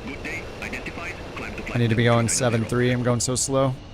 I can't use the FMS because everything's broken with the, all the speeds are wrong. I guess, I mean, I'm only flying at one flight. Maybe, I don't know, maybe I'll stick in it for the next flight. Like, all of this uses, I don't know, this should be easy to fix. all of the speeds in here are the PC12 speeds. So it gets, I can't use the FMS auto throttle mode. Because these are just all wrong. So I end up relying on manual, and then I keep forgetting to bug up when we get to cruise. 2 weeks of hunting to get it. Nice. Well, congrats on grabbing one, man. That's awesome. And the volume in this thing. I have my volume turned down to like 40% on the slider here on the interface to get the volume reasonable on the plane. It's wild.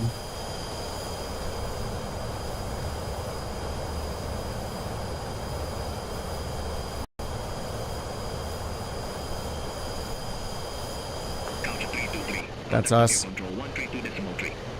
7800X to do a micro center. Couch 323. They have a bunch of 9800s. It only helps if you have a local micro center. Flight level 390. Wait, so you went to a micro center and there were 7800X3Ds, but there were no 9800X3Ds? You got yours at micro center. What do you mean local micros? Aren't all micro centers local? Or you just mean if you have to drive a really far way to get to one? I feel like by the time you got there, whatever you wanted would be sold out, so. It's too bad Micro Center doesn't ship anything.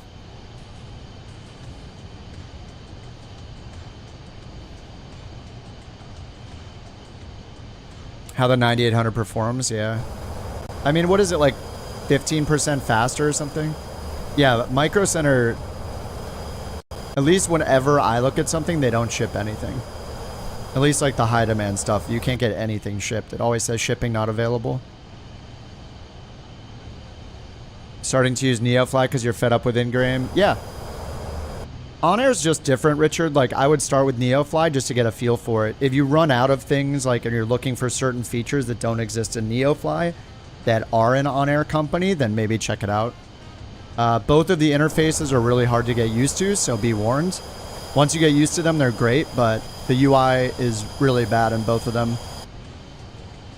It is kind of a struggle to figure things out sometimes, like how to move your pilot in NeoFly, for example, or how the heck do you cancel a job, like things like that. But yeah, it's great to use NeoFly to start just because it's free. And there's also a 7-day free trial of OnAir Company, so you could try that too. But OnAir Company is just a bit more intense. It's got more features and stuff. It's just, it's pretty hardcore. NeoFly is a little more laid back, I would say. I like, you know, each one has its pros and cons. So like NeoFly, something that's awesome about it is it doesn't like punish you for doing certain things. Instead, it gives you bonuses if you do them. So for example, if you load in the payload it expects into your plane, you get an XP bonus or a cash bonus. If you don't use FrameGen, or if you don't FrameGen, if you don't use sim rate, like time acceleration, then it gives you a bonus for flying it in real time. But if you do choose to do those things, like not load up how much payload weight it's expecting, or use sim rate to get to the destination faster, it doesn't like punish you like OnAir Company does. Like OnAir Company will stop the flight if you change your payload or don't have an accurate payload, or if you change the time of day when you already set it when the flight started. Or if you use sim rate and then you land, it'll hold your plane virtually in the air for as long as you use sim rate until it quote unquote lands. Then you can fly again. So in general, like NeoFly is more laid back, but they're both incredible. You can fly like any plane you want. You don't have to worry about like the pressurization problems. The VOR of the Basecamp. Just look, if you look in OnAir at the virtual airline, you should see work orders and missions and stuff from there. Go into the virtual airline section and look at the FBOs. But it's really big SOFA RBS. Maybe we could post that on the Discord in like a sticky thread or something.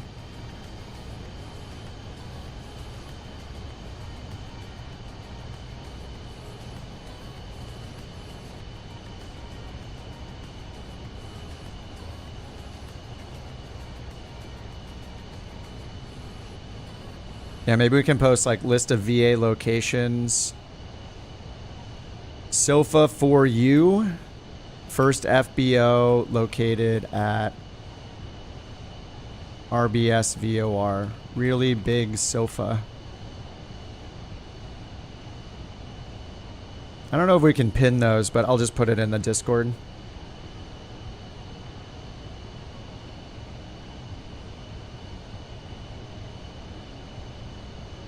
Yeah, pin post. There we go. So we can maintain that on the Discord as well.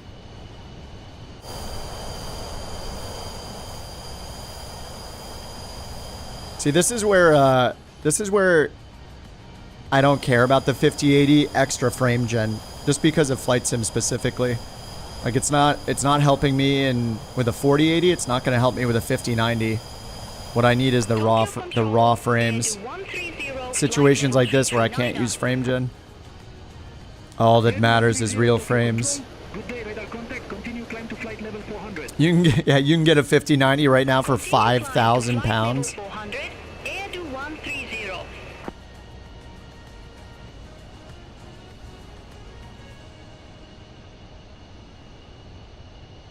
People that do that are just scum. I hope that they get messed with so hard on the internet. I hope that people are putting in fake orders, baiting them into thinking they're selling it over and over again, and just pulling, like rug pulling them, you know, just canceling at the last possible moment, wasting their time. They deserve all of those things. People are disgusting. Just opportunist scum.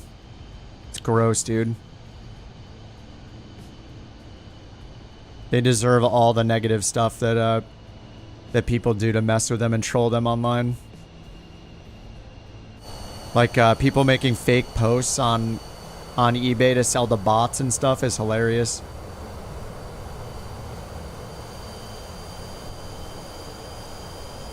Buy a used 4090. It's probably more expensive than a 5090.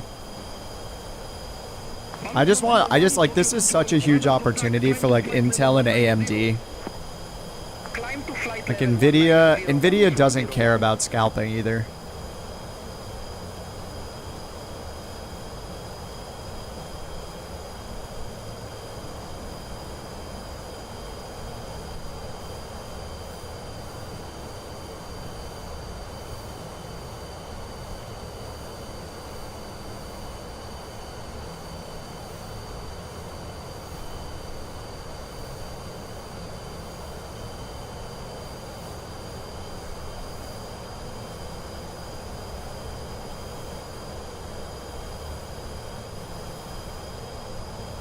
Shows them what people are willing to pay. Nobody's willing to pay. They're desperate. It's just...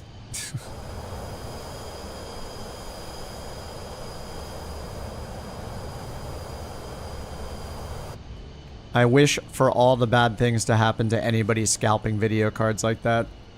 I have no sympathy for those people. It's pathetic. They shouldn't be embarrassed.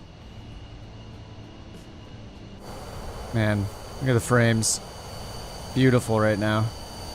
Here we go, watch this. Ready for the frame hack? Escape. Wait for it. 5 FPS. Hit the magic escape key. Wait for it. Wait for it.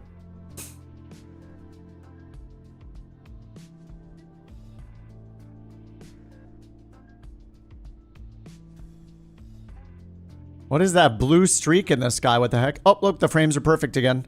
What the heck is that blue in the sky? Oh, look at that. The frames are good again. Weird. Hit escape and then bam. Back 10x performance by hitting the escape key. Hacking. What's up, Bird? Use 4090s, go for 1700.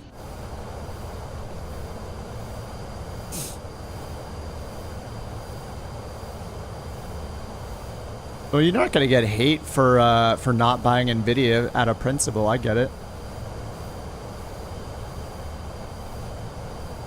I mean, it's just opportunities for like the anti-Nvidia stuff to happen. You could make truly powerful GPUs that are getting better without all of the AI BS that's happening. I see all this AI garbage as a way for game developers to be lazier and lazier with their programming. Like, I mean, look at the frame gen performance in Flight Sim. Like, are we supposed to pretend that having this frame rate is okay just because our video card has the ability to pretend that the frame rate is higher? Like, no. This is unacceptable frame rate. Nothing should be measured with AI generated frames. It's all smoke and mirrors. It's a marketing gimmick to get these companies to say they get higher frames than they do. Or for a game developer to say they get better performance than they do. It's just all BS. The only thing that matters is raw frames.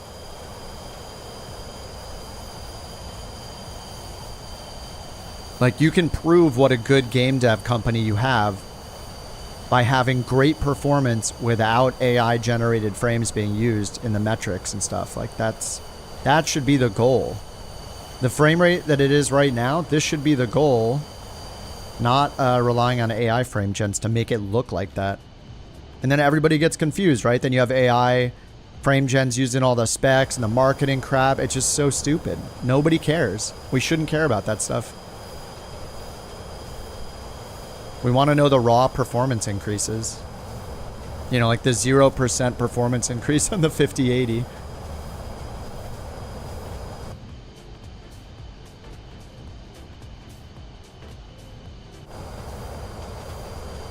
Families interrupting your flight sim time. Unbelievable. Don't they know? We got work to do.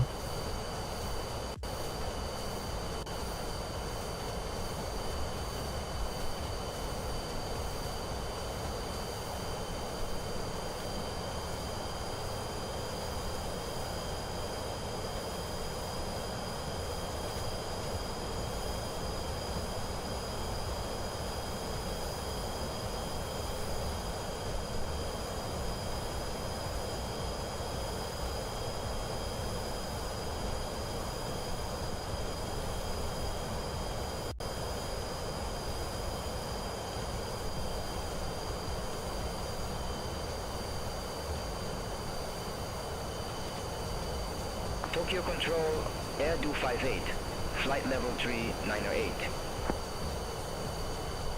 Air 258, Tokyo Control, radar contact.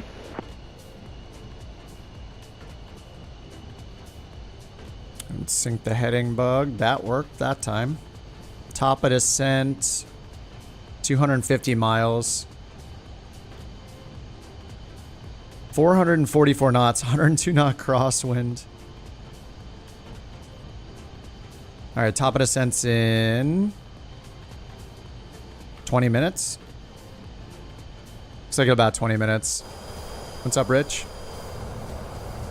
Oh, Rich is just saying hi to Bird. Alright, I think I'm done ranting for the day. It's been like 2 hours of ranting about Microsoft's inability to implement FrameGen while simultaneously ranting about how we shouldn't need FrameGen. And take a little break from ranting.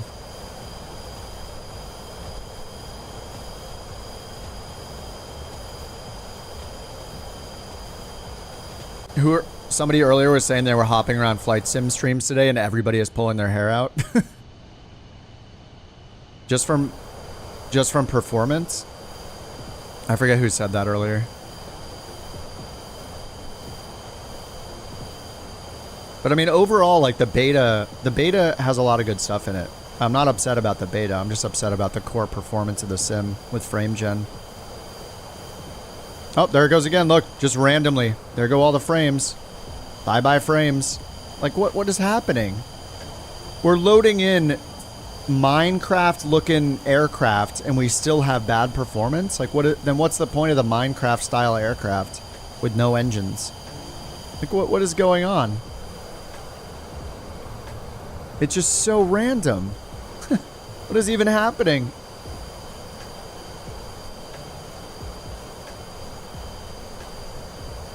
Next gen square engines, yeah.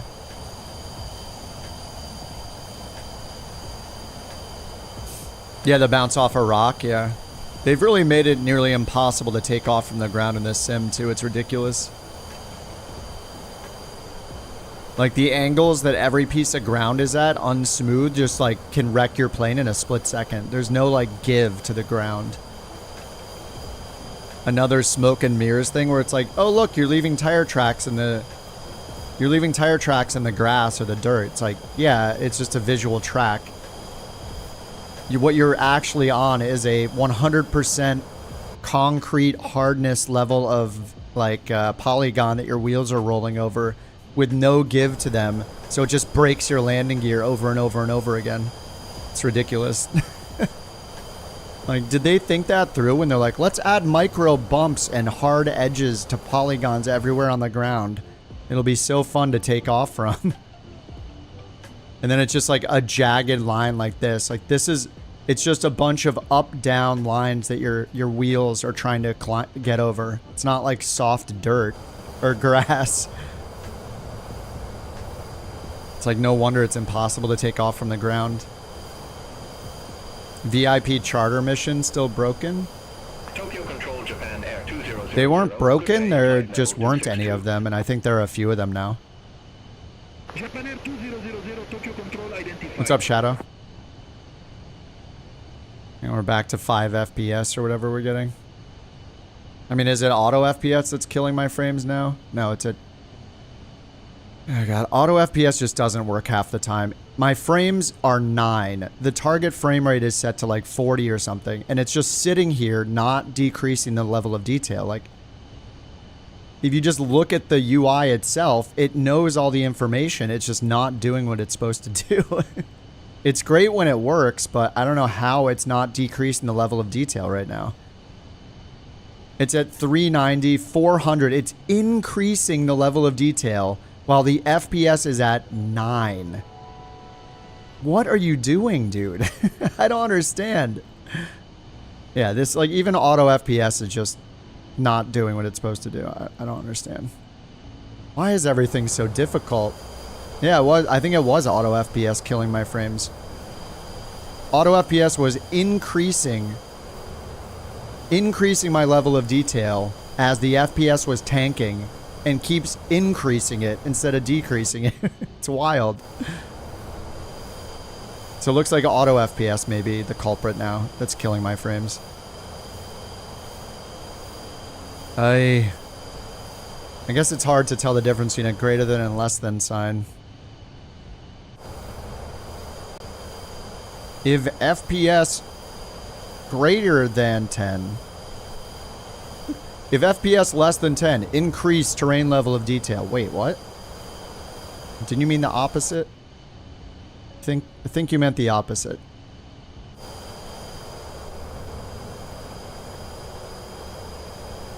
Never mind, Microsoft. Don't buy auto FPS yet. It's tanking my frames intentionally. Or it just was.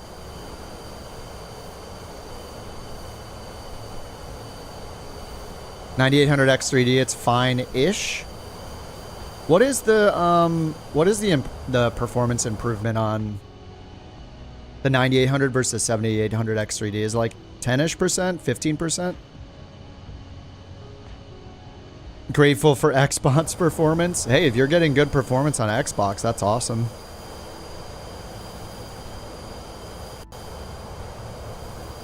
No, I think this is why I stopped using auto FPS in 2020. Like, it just ended up causing problems and just one more thing to troubleshoot. I don't know why.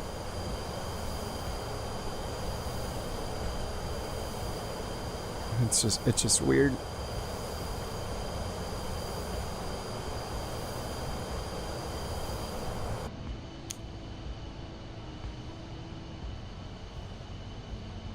Now I'm getting the input lag. Oh my god. Just one thing after another.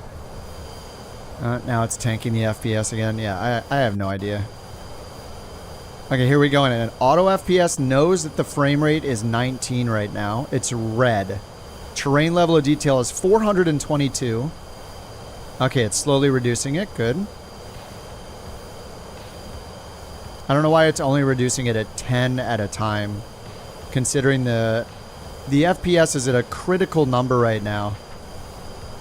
And it's taken its sweet time reducing the terrain level of detail over like a 40-second period when I'm dealing with 20 FPS. Yeah, just the logic doesn't make any sense.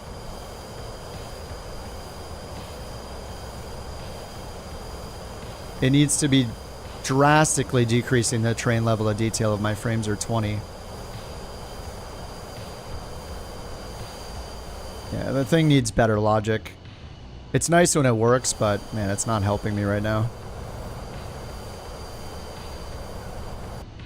Everything is performing really bad today. I don't understand it was so good. Like, yesterday things were going great.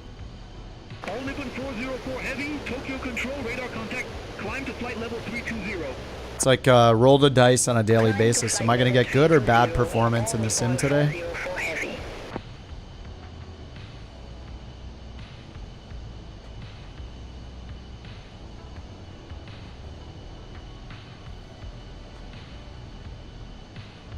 Oh man. No VSync. I don't know, maybe I don't know what's causing the problem. I don't think a 5090 is gonna fix it. It's just gonna fake more frames.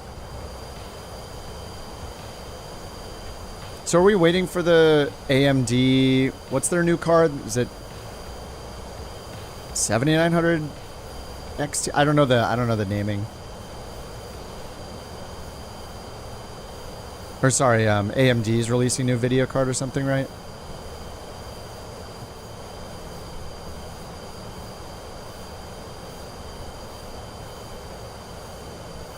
It's like a 9700 or I don't know their naming.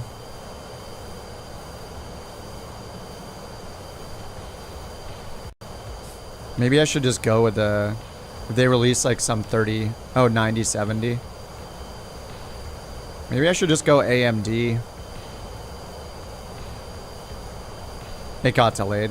That's fine. Is it gonna have 32 gigs of VRAM? I don't know. The NVIDIA stuff is making me pretty annoyed. Not just the lack of stock, but the whole 5080 thing, and then this leaning into all the AI frame gen stuff is big L. The more I hear about AI frame gen, the less I want the card. I don't know if that makes sense or if other people feel the same way, but I do not. I just don't want AI crap. I want raw performance. So I don't know. I'm kind of. I think I'm coming around to like not wanting NVIDIA necessarily. You think it'll be a flagship? Yeah, it's just NVIDIA is messing up so much lately that I just don't. I'm not excited to get a 5090 if that makes like. In theory, a 5090 sounds like it would be awesome, but I don't know.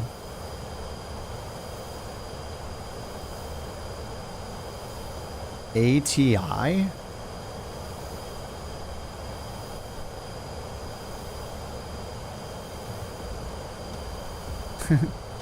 Isn't ATI from like decades ago?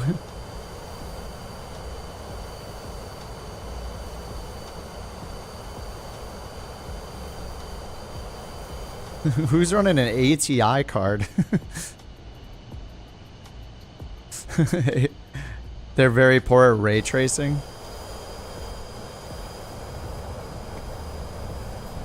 The performance upgrade or just AI frame? I mean, there's some raw performance upgrade, like the non AI ATI. Well, AMD bought ATI like a long time ago, I think. Didn't they? Yeah, ATI Radeon became AMD Radeon. That's cool though. Yeah, I mean the 5080 got crapped on by all the reviewers, so that makes sense to not try to find a 5080.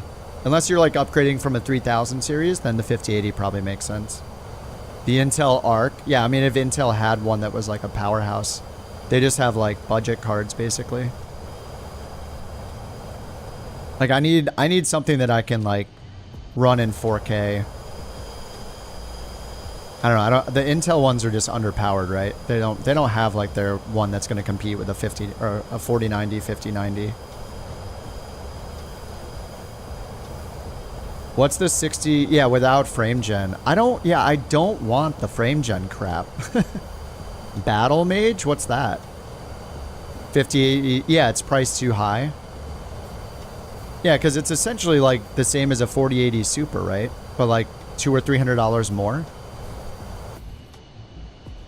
Have a 3090 hesitant to upgrade other than a 5090. Yeah, if you're on a 90 series, you're not going to get too much going down from a 90. Like you're going to want a 4090 or a 5090. I have not had a 90 series. I had a 2060 Super, 3080, 4080. Oh, the Intel Battle Mage. Yeah, I'm just really put off by all of the AI frame gen BS, so NVIDIA is leaning so hard into it that it makes me want to not have an NVIDIA card. I mean, I just turn that stuff off in general anyways. Like, I end up turning it off in this game because it's glitched. I would use it if it was... For this game, I would use it if it was working well, but it just seems to cause so many problems. I mean, it is a Microsoft issue. It's not an NVIDIA issue. But I don't know. It's for me when NVIDIA is so focused on the AI garbage, it just makes me not want it on principle. Yeah, the 5090 is worth it. Yeah. Get a 4090. Pretty sure 4090s are like ungettable right now, right? I don't want to buy a used one. I don't trust people. I would want to buy one from a retailer. 4090 RTX Founders Edition on Newegg, $4,300 US. Yes, $4,300 for a video card. It just makes sense.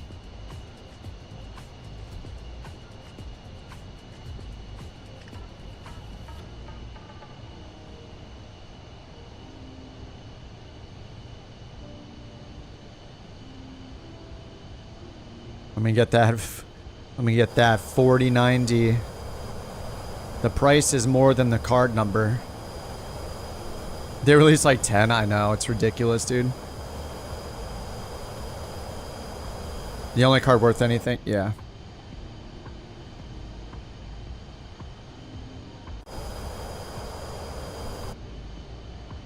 $57 Ti to upgrade the 3070. Nice.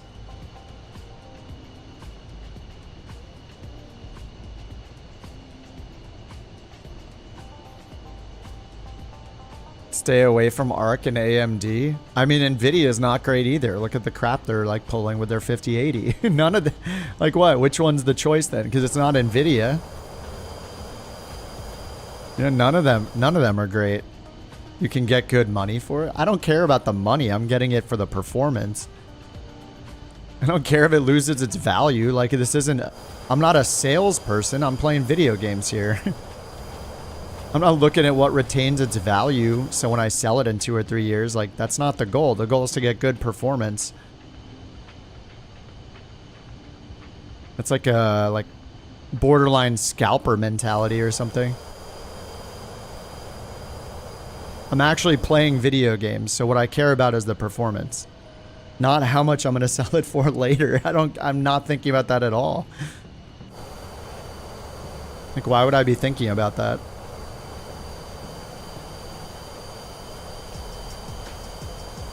Nvidia's competing with Nvidia, yeah.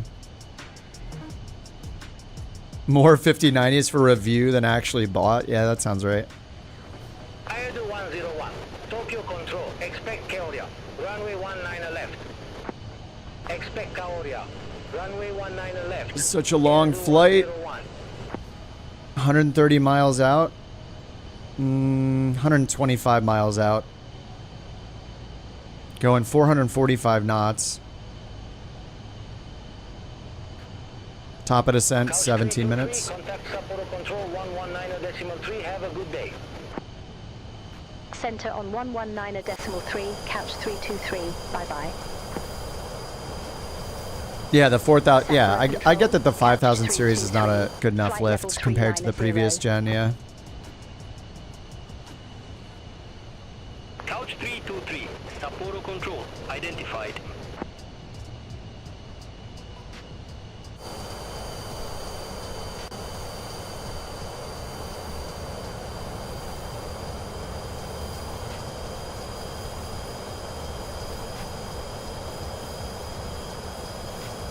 Look at the, why are the engines moving? You guys see the engines moving up and down on the citation?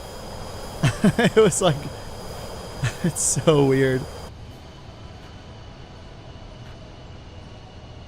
Zoe, are you delayed or something? Are you talking about the escape key thing? All button player, yes, all player button stays selected now, finally, after 5 years. After 5 years, they finally did it.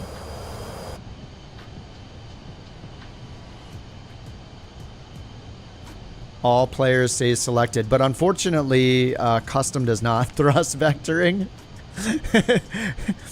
Thrust vectoring a citation, yes.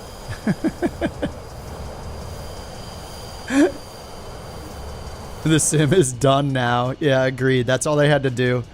We don't need performance. We don't need more planes. We don't need anything other than save the.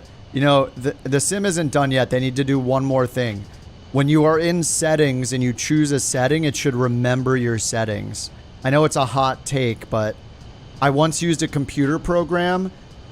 It was actually the second computer program ever created by humans to And it actually remembered when you changed a setting. And now that it's the year 2025 and it's been 613 years since that first computer feature was invented, they're thinking about maybe using that technology again to remember settings. I know it's crazy, but I know it's asking too much, but I'm gonna make it angry. I'm gonna make an angry Reddit post about it, teaching them that there's this concept of saving settings. It's. I know it's wild. I'm sorry. I should keep my expectations more in line with reality. All right, let's see what auto FPS is doing. I'm at 26 frames per second. Yeah, they just need to get rid of this logic that is taking its sweet time to bring the terrain level of detail down. I don't care. Just help my FPS, dude. Now it's making me want to just turn off auto FPS again. Like, can't you tell I need... It knows that I need the help. It's just taking its time. Minus 10. Minus 10. No, just do minus 200 and get it over with and give me my frames back. Please. Do what you're supposed to do. Cool ceiling at RJEC.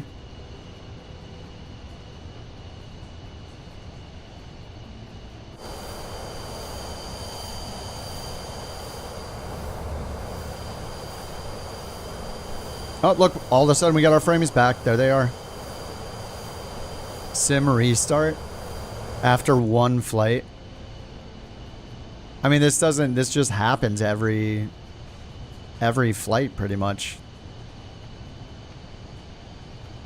It's crazy. I would love to get a look at like the log file that's getting put out of what it's doing at any moment. Like, this is fixable. If the sim goes from 60 FPS running perfectly and in a cycle goes to running like crap and then goes back to running. Oh, look, here it is again. And now it's back. Like, I don't get it. Look at what it's doing when the frames are tanking. That's all you have to do, right? Like, I think you could figure out the problem. Please. Oh, there it goes again. The stuttering is insane today. I don't know what happened yesterday. Maybe it's this plane. Maybe it's the altitude we're at. Maybe it's auto FPS. I don't know. Something is really messing this thing up. I think I'm going to turn off auto FPS. This thing is... I think it's destroying it. I think auto FPS might just be the problem. Because auto FPS was not loaded yesterday, and I wasn't having these problems. I think auto FPS is killing it.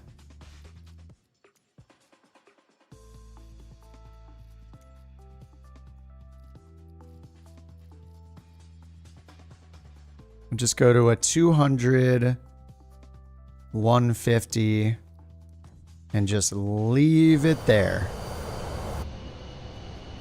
I'm going to delete auto FPS. Or just disable it for now. I don't trust it.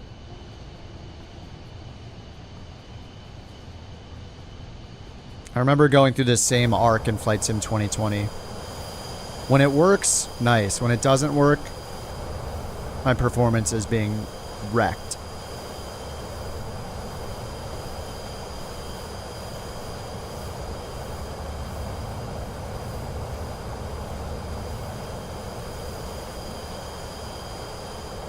Sometimes you wonder how it would be if Microsoft contracted another studio.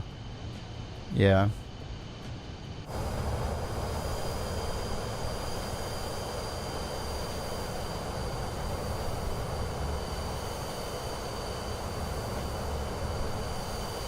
No, it might be auto FPS that's doing it. I'm not sure. I didn't want a day of troubleshooting. I wanted a day of around the world, but... Alright, 50 miles out. Snickers. Oh, Snickers sounds great right now. 50 miles at 443. 443 over 60. And then 50 divided by that, 6.7 minutes. So we're about... Yeah, 6.7 minutes until top of descent.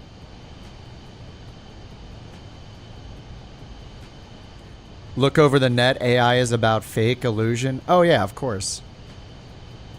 It's called hardware. You should have hard facts, not fake frames. Yeah, I totally agree. Yeah, exactly. And it just confuses people, right? 300% increase in frames per second. Oh wait, they're just made up frames. Like the fake frames your TV generates when it's on motion plus mode and you're watching sports. No, the person's arm didn't actually move there. It was in between 2 frames and it's pretending. Like, who wants make-believe frames?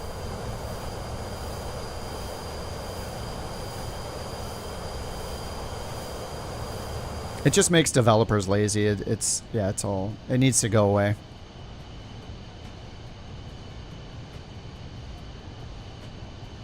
Who cares about our frame rate? All the AI technology will cover it up now. We don't even have to worry about performance. It'll just fake it. They'll think they're getting good frames when they're not. Barf. It's gross. People are shameless. 35 miles.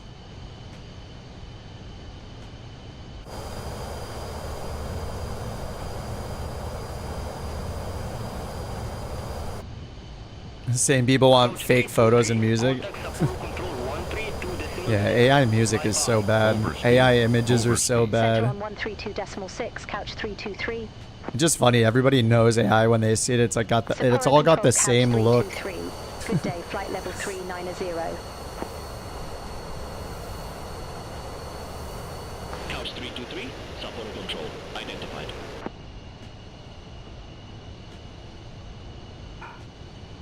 Yeah, just certain things AI should be used for and certain things they shouldn't.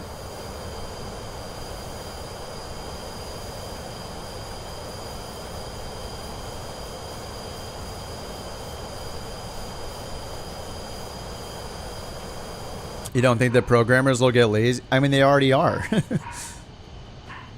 Thank you for Bork Report 210.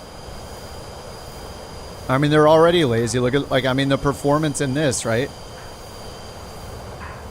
I mean, where are the release notes on performance, incremental performance improvements in Microsoft Flight Simulator? Like, did they mention performance one time in the last several release notes? They probably did. I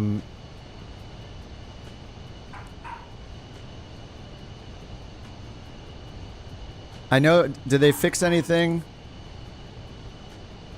Okay, let's search the word performance in the latest bug fixes.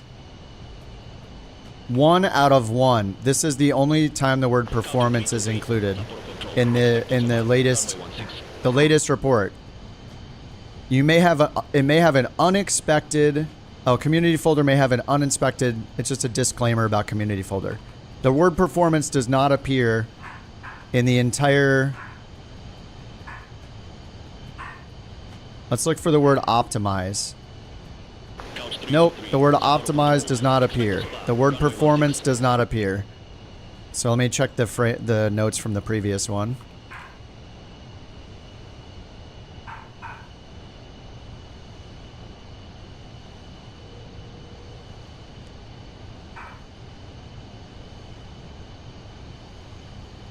All right, the January 30th development update. The word performance does not appear.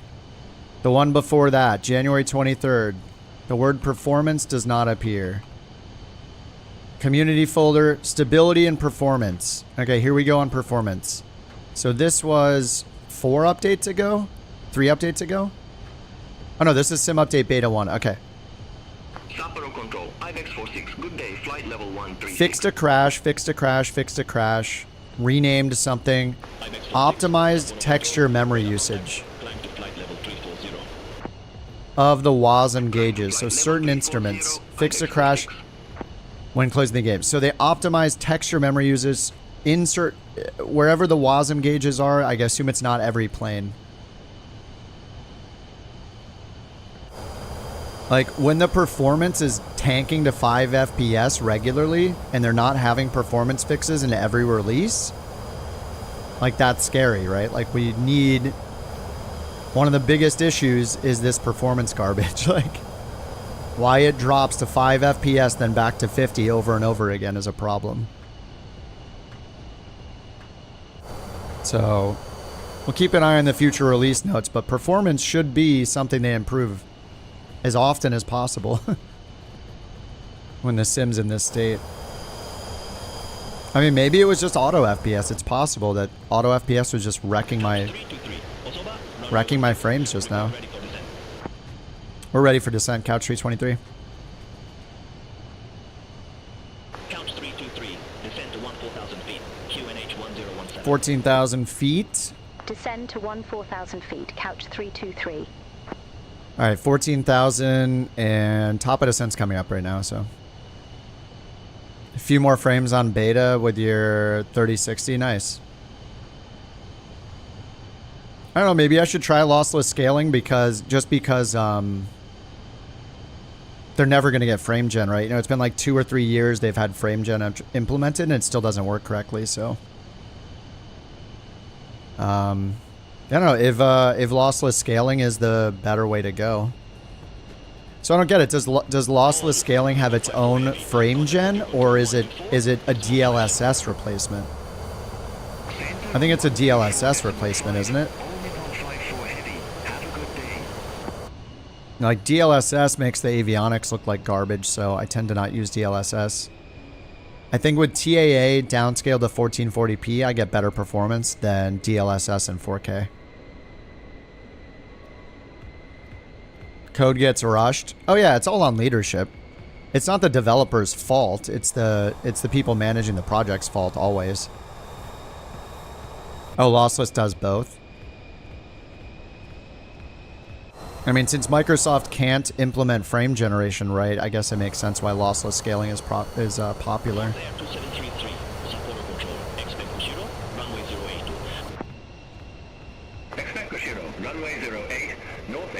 All right, 37,000. Air 214 heavy, contact Tokyo Control 124.5. Center on 124.5, Air 214 heavy, bye-bye.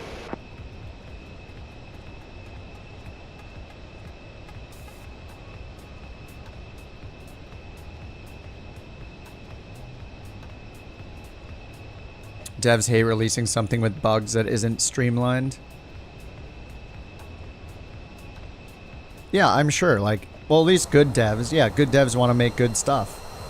I'm sure you'll have lazy devs here and there, but yeah, in general, I blame the people that prioritize the work, not the people doing the work.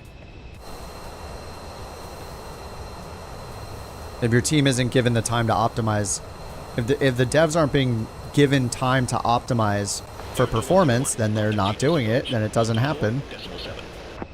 Contact Cheetos approach 124.7, Air 101. Just like, it's just crazy to me that this frame gen bug has existed since they released the DirectX 12 beta, like years ago. To have a bug like this that affects literally 100% of flights for so long is insane. Like, it's embarrassing.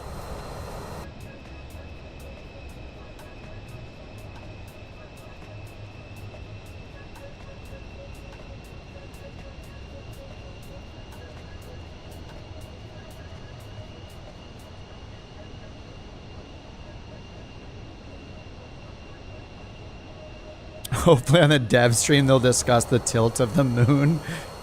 Yes. Priorities. The priorities. I mean, in general, people are extremely bad at prioritizing the right things. And it all comes down to the people prioritizing the work.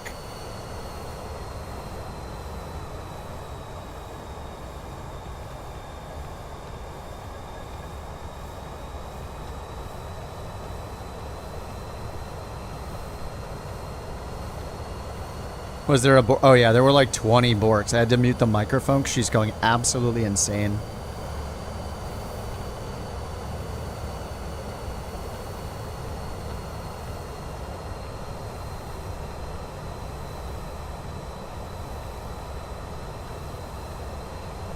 Running lossless scaling, no problem.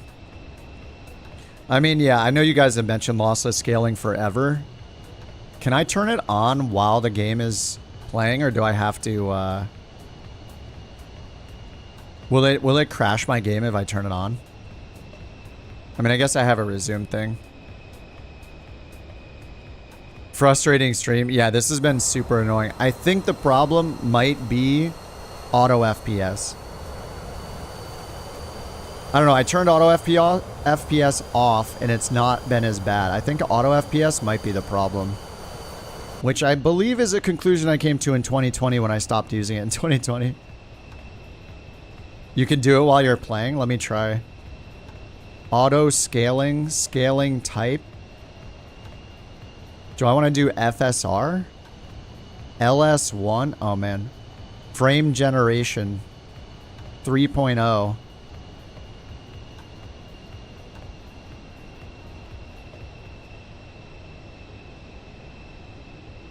Wow, there are a lot of options.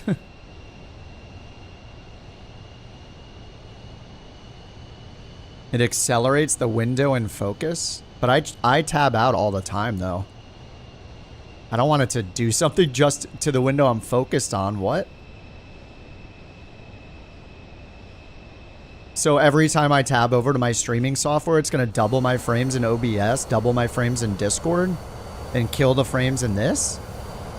I really hope that's not how it works. It should be targeting a specific program.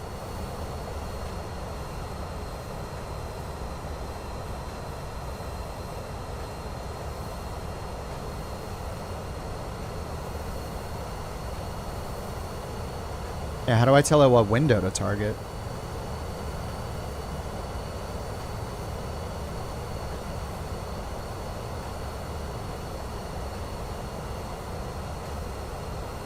Yeah, I understand active window. I don't... Every time I tab to OBS or I tab to Discord, those become the active window. Half the time I'm playing, I'm tabbed into a different window. I'm tabbed over to Volanta. I'm tabbed over to... You choose which app? It's not asking me to choose the app. Is that on the next screen?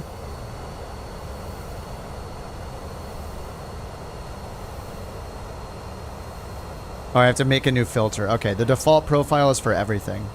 Okay, I add one. Okay, you do... Thank you. You do target one. Thank you. So it... By default, it targets whatever's in focus, but you just hit the plus button. Good information. But now I have to find where the executable is because it doesn't just give me a list of what's running.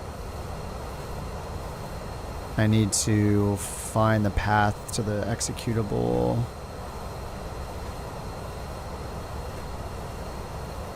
But I can't do that because right-clicking on Microsoft doesn't reveal that information. Yeah, it should just have a list of the processes running like other programs do. That would be way easier to use.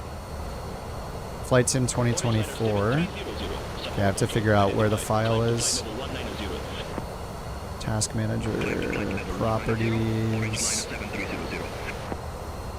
And we'll see how well this works.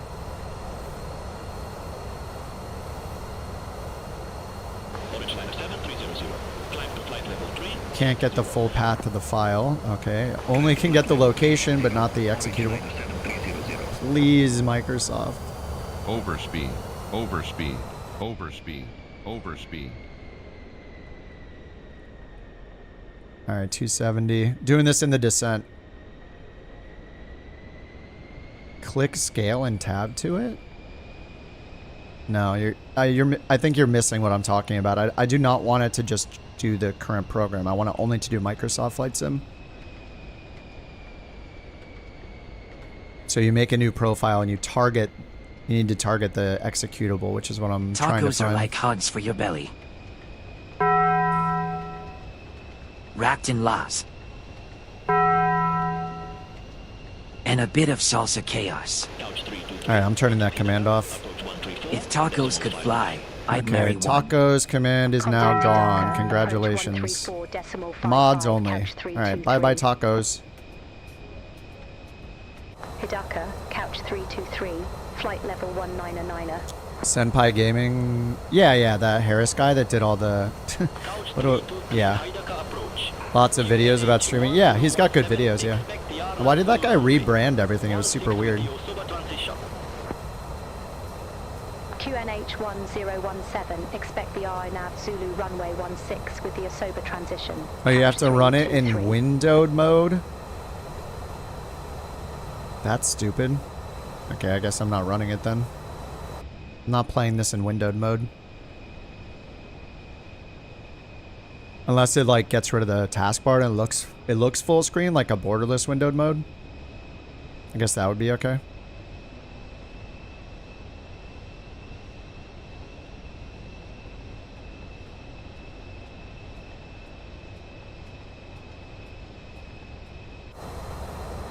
I love how like every other line is conflicting information when you guys chat about this. You have to run it in windowed mode. No, you don't have to run it in windowed mode. Yes, you do. No, you don't. It's just like, oh man. Then I click on its manual and it says, scaling games in exclusive full screen mode is not supported.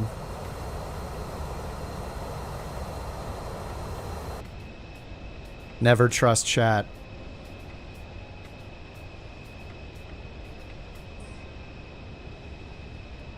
Alright, Barrow, let's set that. Tokyo, can we get the latest altimeter setting?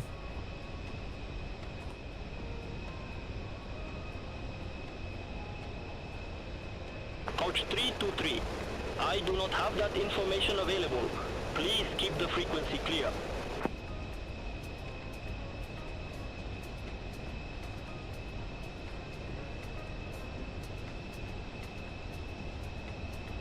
I love how Microsoft makes it so difficult to just get a simple path to the program that is running. It's crazy. Even going into Task Manager, opening the file location, you get the path, but it won't put the exe file name, so you have to like clobble, you have to like put it together yourself. It's so weird. Just give me a path to the executable file. It's nuts. 1017. Thanks, John. This next flight's even longer, so I have plenty of time to destroy my performance with all these external apps. Try saving a file on Office 365. Yeah, the name of the game is Make It Horrible. Make nothing easy. Mission accomplished. Alright, I'm gonna go down to 245 knots. Couch 323, descend to 6,000 feet, QNH 1017. Oh no, now, wait, now he gave me the QNH? The thing that he didn't have 15 seconds ago, suddenly he knows the information. Gaslighting continues. Couch 323, clear direct Osoba, cross Osoba, at or above 6,000 feet. Alright, direct Osoba. Let's catch up to the VNAV then. Vertical speed. Direct Osoba, cross Osoba, at or above 6,000 feet. Cleared RNAV Zulu runway 16, couch 323. Wait, auto update mid-flight? Clippy's back? Hey, we could use... If Clippy's gonna give us actual help, we could use a Clippy hero nowadays. Clippy, how the heck do I do such and such an on-air company? Help me. The interface is so confusing, I don't know what to do. Help me, how do I find the job I'm doing in NeoFly? I have to mouse over 16 icons and read the tooltip to figure out what to click. Help.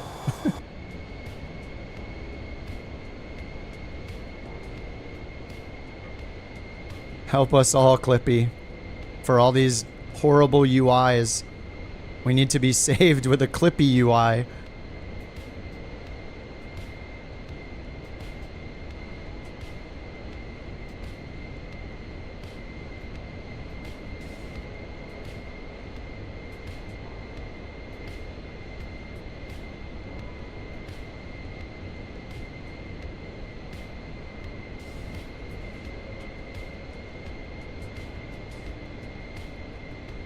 Okay, I turned on lossless scaling.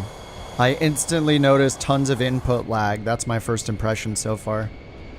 Yikes, the input lag is bad. Ooh. It is turned on. Frame generation. What does clip cursor mean?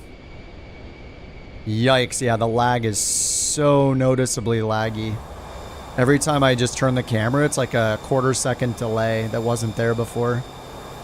Ooh. Whoa. Oh yeah, even more lag now. Holy crap.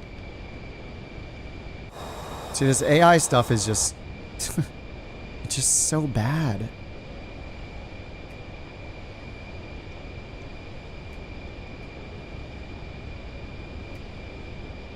Yeah, I don't know. How do you guys deal with this delay lag? The input lag is insanely bad. Really bad. Yeah, I can't use this. Yikes. Yeah, that is horrible. Okay, goodbye lossless scaling. Nice try, but no thanks. That's really bad. I'd rather have the game at like 50% scale with no frame gen than to have that kind of input lag.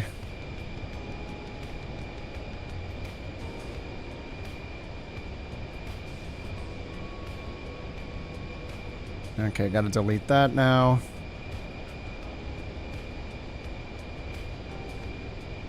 $20 milliseconds. It was very noticeable. Is it still active? I don't know. Let me launch it again.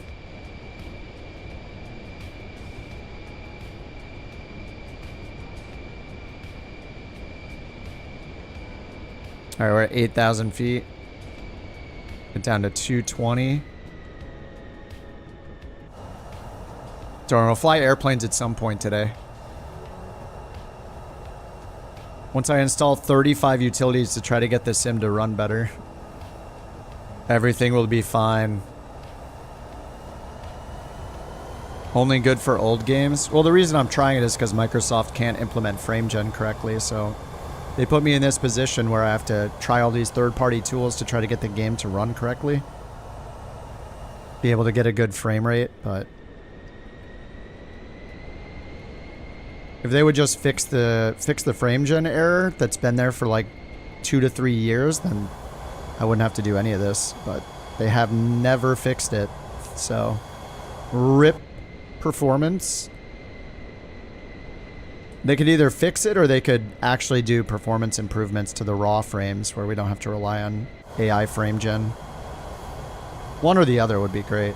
I'd prefer the regular performance improvements, like actual performance improvements. That would be cool. I don't think we're gonna get it. Next leg undefined. Wait, what? What happened to the entire approach? Let me put in vectors. Wait, RNAV Yankee. Hold on. We're getting the RNAV Zulu. What happened to I thought I put this in way earlier. Alright, I'll change it to vectors, I guess. 4,000, 3,000, 1,700, 5,000. Charts. Approach. No chart selected. It again can't detect the one I... Wait. It's not our destination. RNAV Zulu 16. Okay. Nice. These charts are awesome. The problem with frame gen, it turns into a glitchy mess over and over again after using it for a few minutes when there's lots of planes around. It's been happening since they released it in beta in Flight Sim 2020. It's a widespread problem that they've never fixed. It's the only game that I have frame gen problems in. Every other game works fine with frame gen. And DLSS in general. It's only Microsoft Flight Sim, unfortunately. Alright, hopefully they give us a vector soon.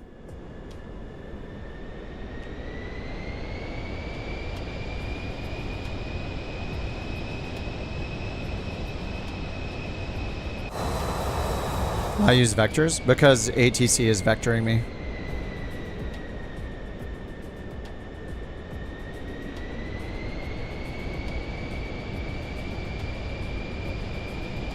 Actually, did they give me an Asoba? Clear direct. Oh, they did clear me, yeah. They did clear me direct Asoba. Osoba, not to be confused with Asobo. Another discontinuity. Why? There we go. Can't get rid of the vectors. No, why?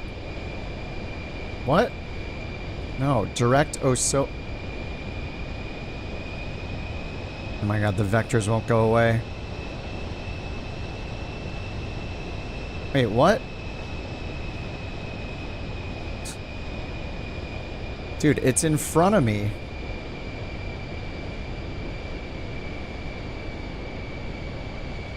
What? What is happening? Why is it pointing behind? Is this chart broken? Oh, yeah. Oh my god. Okay. Look where it shows my plane. Dude. How did I lose my spatial awareness? I wonder. Is that a not to scale? No, it's not. This is to scale this whole part right here, so this should show me I shouldn't even be on the chart. Yeah, it's behind me. How could I have thought that it was in front of me to the right? The mystery. How is it possible that he could have thought that it was in front of him? The mystery. It eludes me. 6,000, 3,000, 1,700. All right, 1,700.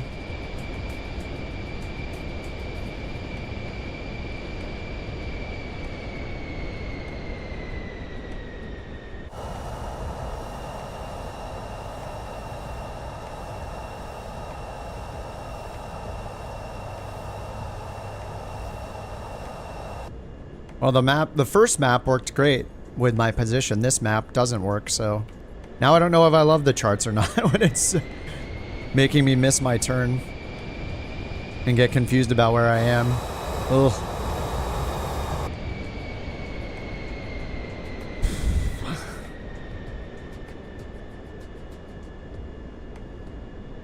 Can you imagine how terrifying that is in the real world to have a bug in your avionics like this? Yeah, the mouse wheel zoom is really nice, yep. If you can find the charts.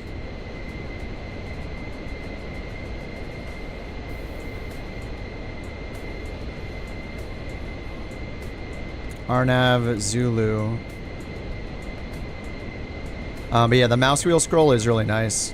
Yeah, they still haven't fixed this. Look, this one also shows me in the wrong position. But yeah, being able to zoom in and out with the mouse wheel is a really nice feature.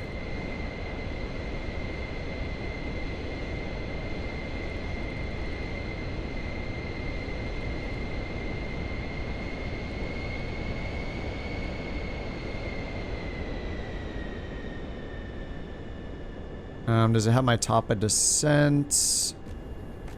Yeah, right over here. Never experienced issues with frame gen. Yeah, I mean, that's great, but there's enough people that do where it's been a problem for multiple years and they've never fixed it, so. While I'm happy for everybody that doesn't have the problem, that doesn't really help me and everybody else that does have the problem out.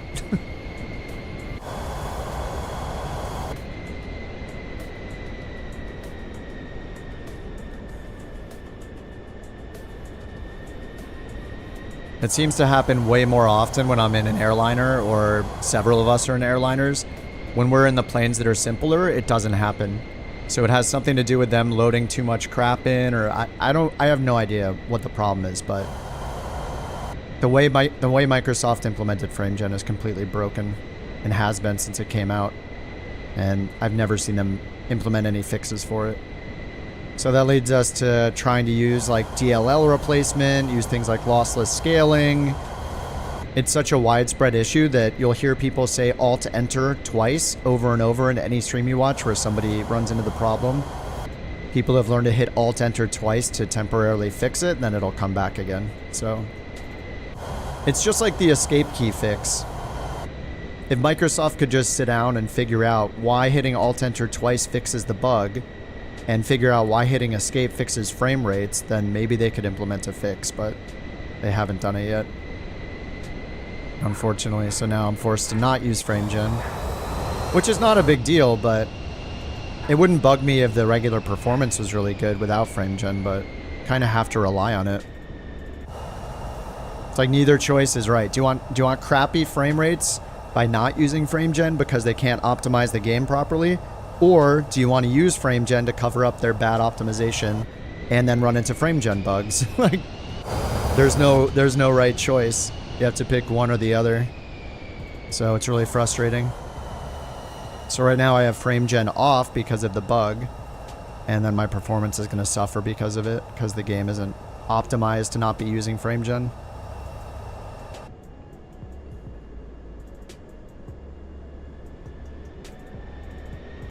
It's been a very, very annoying performance day so far.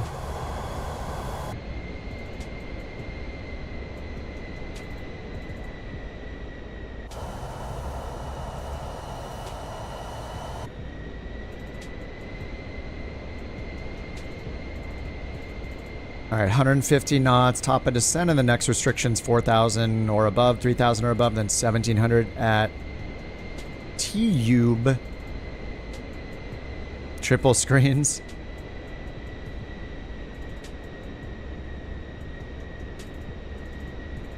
Yeah, I've gone back and forth on the triple screen thing or double screen thing.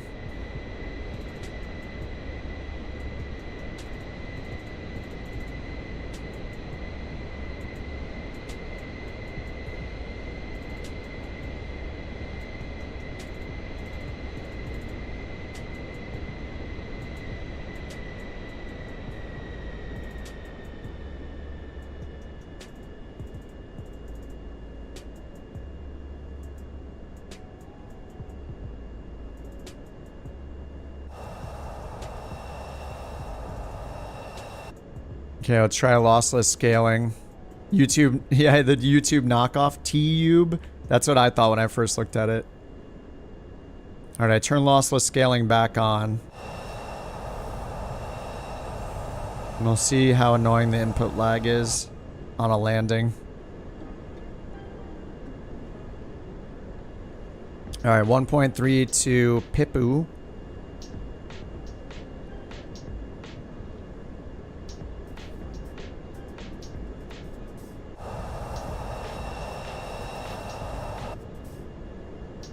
Oh, it's showing my FPS in the corner. I just realized that. It doesn't show it on the stream, I guess. It says 50/95.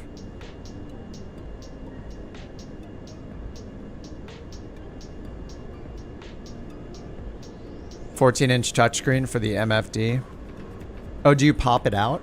Do you use like the right alt click thing?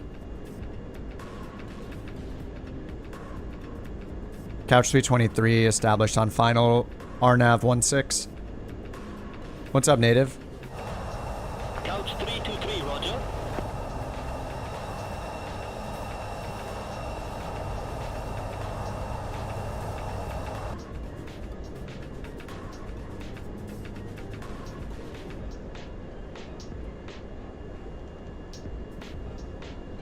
Alright, still descending. And minimums are 1,000. Oh, it's an LNAV approach.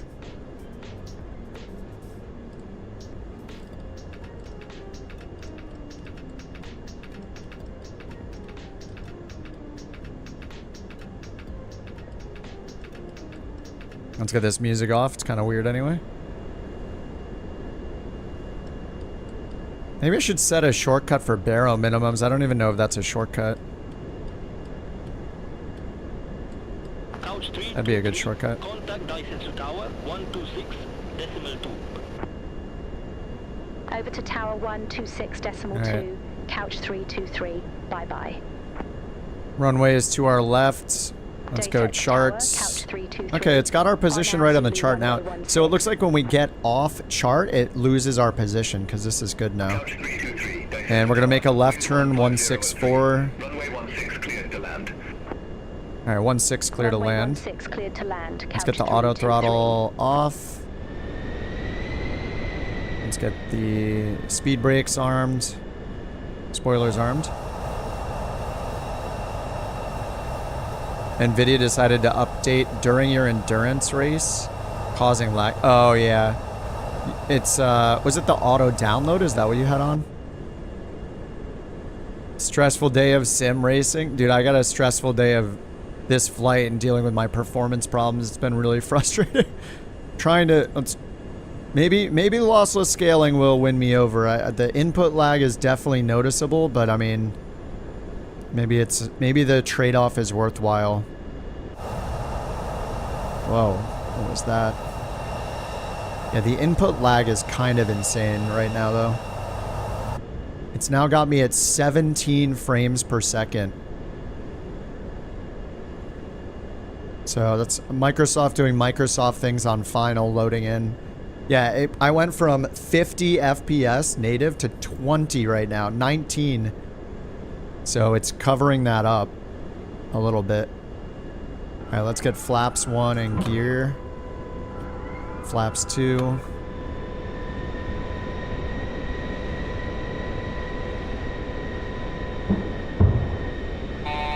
Get the autopilot off.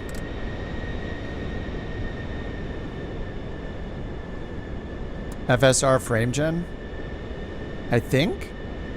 Pretty sure you can use FSR. I don't know, I have an NVIDIA card.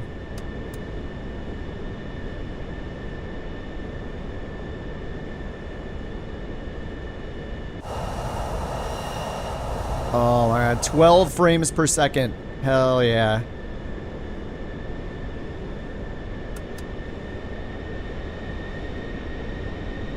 Yeah, this is covering up.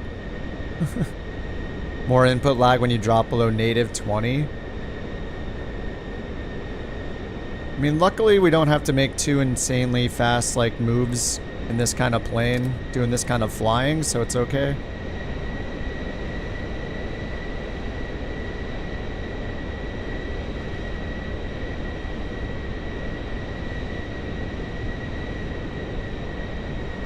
Navigraph? Yeah, every now and then, because there's too many bugs with the EFB where it will just stop loading charts in the middle of the day. There's some bug with the EFB where all of a sudden, after a few hours, the charts just stop loading for me. So it'd be awesome if they could fix that, but in the times I do get the charts, I really like having them. But you can, yeah, I think if you restart the sim, the charts come back, so they have just another bug like that where things work for a bit and then they just stop working randomly. God, this plane is so much louder than every other plane. Navigraph in career? I mean, you can use, yeah, it's just it's a moving map with charts, so if you put in the route you're flying, then yeah. I mean, it's just reference for charts, and it'll show your position. It doesn't care what mode you're playing in. 100.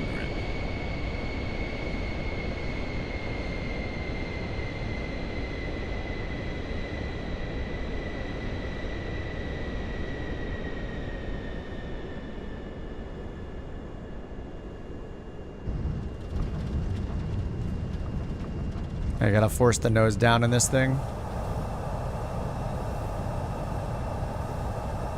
It says I'm at 73 FPS, but it feels like I'm at 10. It says 66 FPS. Does this look like 66 FPS? Exit left at Alpha, couch It says 134 FPS. What are they talking about? I'm getting like 5 FPS. It says I'm getting 126. What is it on? Okay, now it says I'm getting 16.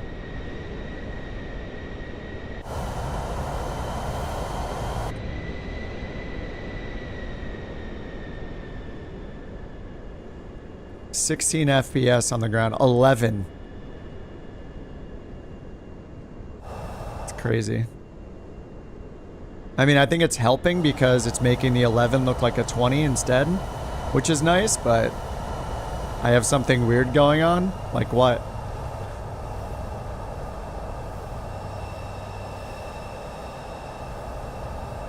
Who on the ground is running ultra air traffic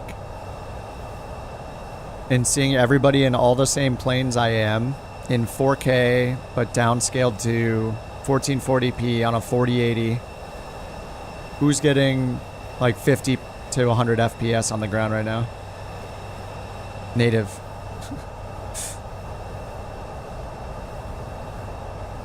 Like, I'm not doing anything special. If I turn off multiplayer, I'll be running at 100 FPS. It's just going to be the same reason as FS 2020 being bad. It's having all the unique plane models loaded in is going to kill my frames. So if I go in here and I turn down air traffic, oh my god, the ghosting is crazy with this thing. It's so bad. So I'm also at 200 train level of detail, which isn't helping because I can't trust auto FPS to do its job. If I go down here and I turn air traffic down, so I don't see everybody in their planes of choice. Okay, 10 FPS, 15, 17. I don't know how quickly it's going to load them out.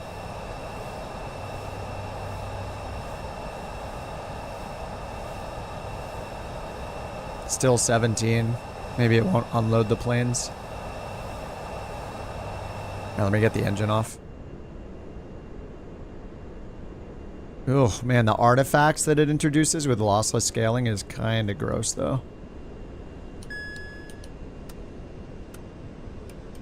Pretty gross.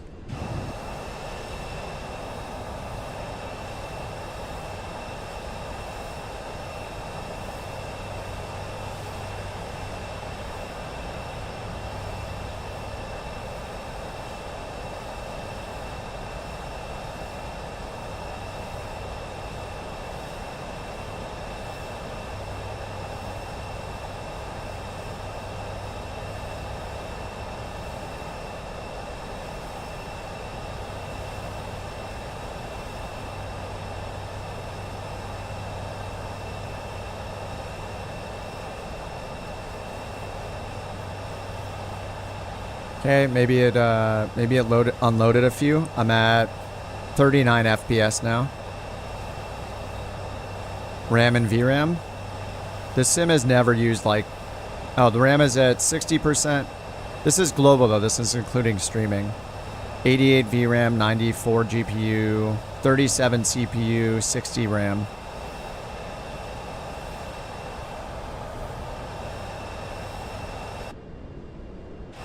Well, I went from 7 FPS to 35 FPS by turning the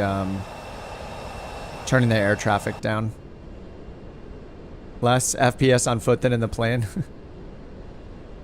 Let me get credit for this flight and then do one more. This next one is 852 miles. This is definitely gonna be a sim rate. 9.9. Did I forget? Oh, I greased the touchdown. Yeah, don't want to grease touchdown. Why would you grease a touchdown in a business jet? Oh, 0 FPS. It's crashing. Yeah, this is probably lossless FPS crashing my game, I would guess. Look, when I hit the button... Wait, what the heck? Oh my god, I tabbed out and back in. What? It was frozen on my monitor, but the stream was showing it moving. Nice. Oh my god, dude. Why is everything so bad? It's crazy. This is wild. Okay, next flight. Everyone order pizza during the next long cruise. Yeah, I'm definitely going to use time acceleration. This is an 852 mile leg. 852 miles to UHPP.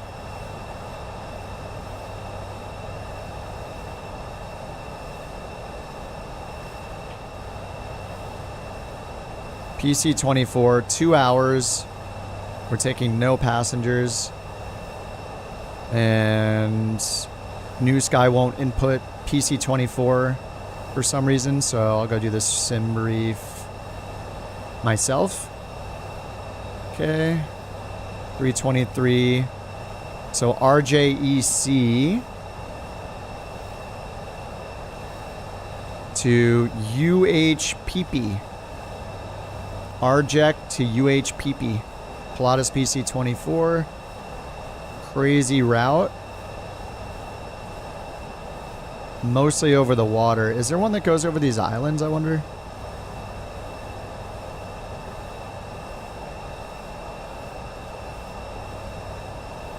Yeah, this one goes a little closer to the islands. I'm going to choose this one.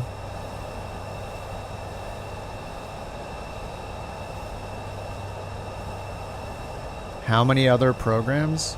You think FrameGen and Flight Sim and no other game is breaking because I'm running programs in the background? It's not a... This isn't a mystery. It's Microsoft's implementation of FrameGen is broken. It has been buggy for years.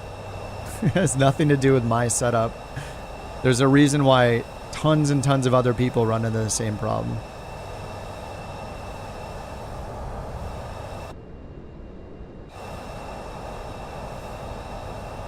There's a reason why so many people have to rely on things like lossless scaling. It's because Microsoft and their implementation of FrameGen is borked.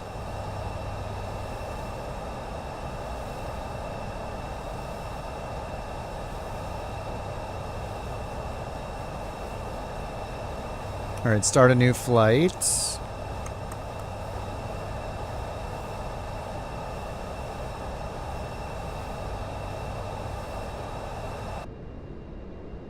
Yeah, Alaska's a bit away. This leg is gonna take a bit. I'm gonna use time acceleration because NewSky doesn't really care.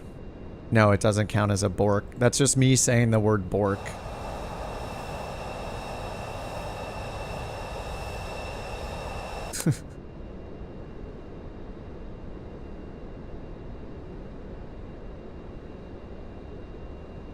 Wait, what happened to the... Did I turn these off? Oh yeah, I did.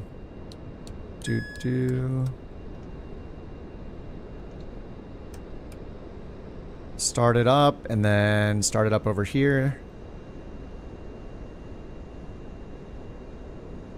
Alright, flight started. Let's see.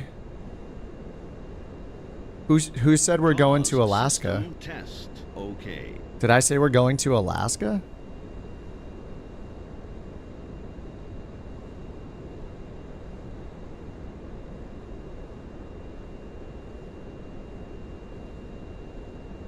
Yeah, we're just going from Japan to Russia. I don't know why we're talking about Alaska. Alright, got the flight plan in there. I need to check the fuel.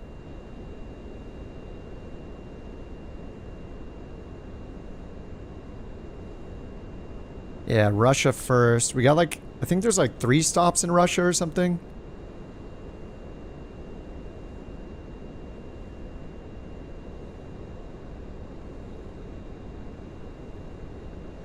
All right, 39,000 feet, 2,400 kilograms of fuel. Let's set the fuel. Oh, that is our max, 2422. All right, we have just enough fuel. I do have an hour of reserves turned on, so...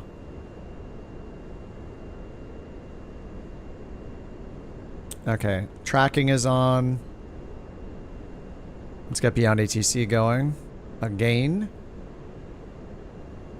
Beyond ATC connected.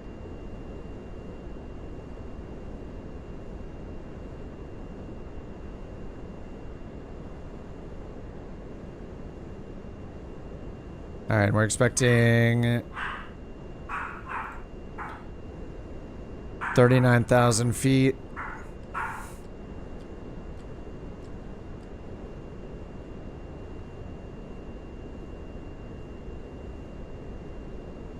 I love how activate vectors is just stuck. We're literally on the ground. Okay. Alright, activate 39,000 feet.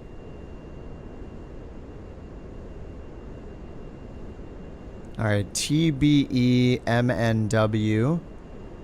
And then we do have an arrival. Let's see if I put that in. Landing, star. The Rhino 5 November. Yes. Via Rhino. Renat. 34 left.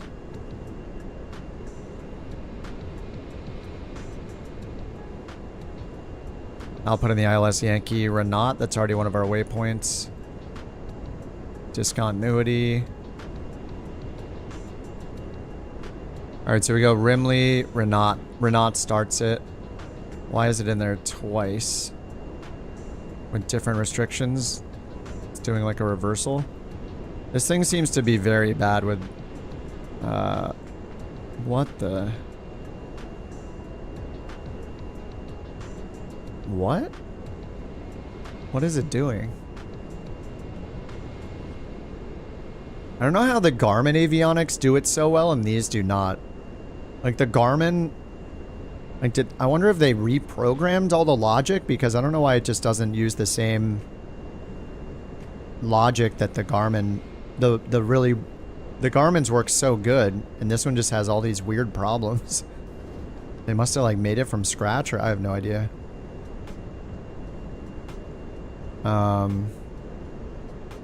So they have different restrictions somehow too.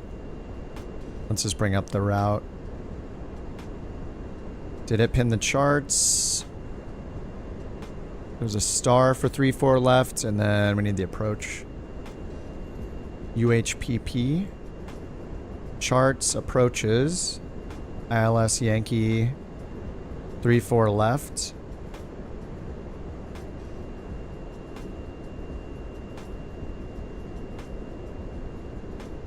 Yeah, I don't get it. We just go here to land. PP05. PP005. Alright, let's figure it out in the air. We have enough to get going. Okay, let's go beyond ATC, IFR clearance. Couch 323, ready to copy IFR clearance to Yelizovo Airport. Couch 323, Daisetsu Tower, expect runway 16. Climb 7,000 feet on runway centerline, then expect radar vectors Memanbetsu. Squawk 4641. Alright, 4641. Expect runway 16. Climb 7,000 feet on runway centerline, then expect radar vectors Memanbetsu. Squawk 4641. Couch 323. Alright, 39,000 feet for cruise. Couch 323, read back correct. Call me back when ready for start or taxi. Roger that. Couch 323. Ready for taxi, Couch 323. Couch 323, runway 16 taxi via Alpha. Runway 16 taxi via Alpha, Couch 323. Alright, taxi light beacon strober on.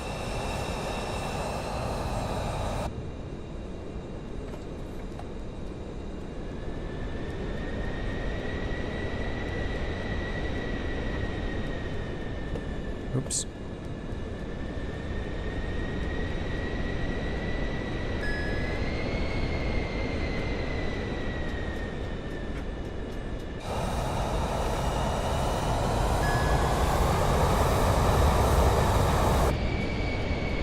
My god, this thing moves like it's like being stepped on by a giant.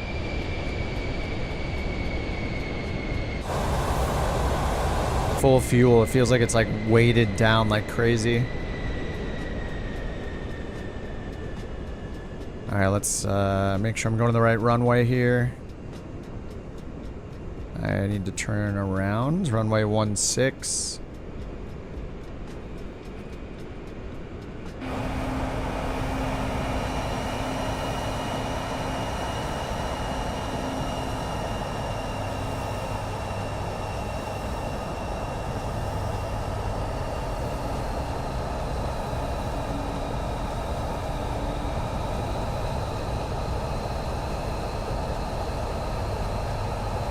You know how wobbly it is.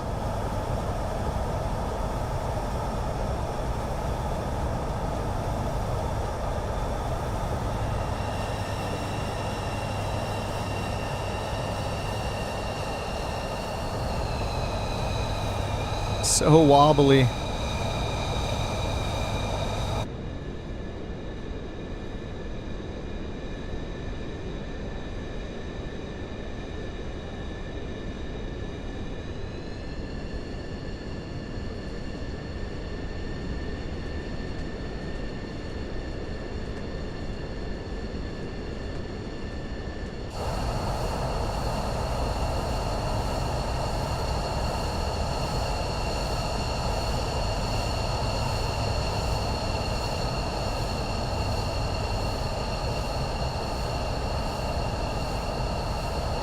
Are you doing your taxes, Danger Noodle?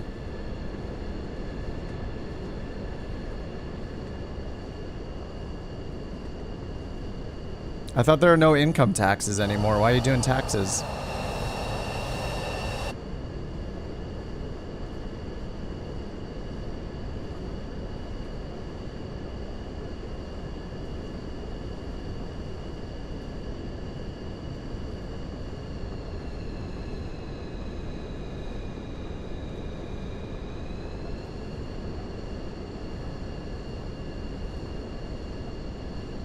Yeah, exactly. IRS is going away, remember? No taxes. Oh, you get a refund. Oh, got it. Yeah,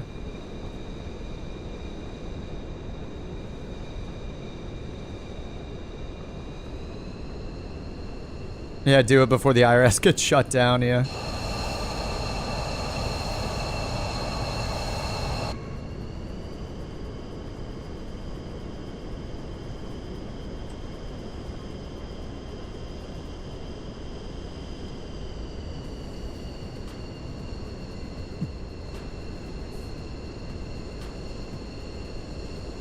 Alright, are we on with the center? Oh, we're on with tower.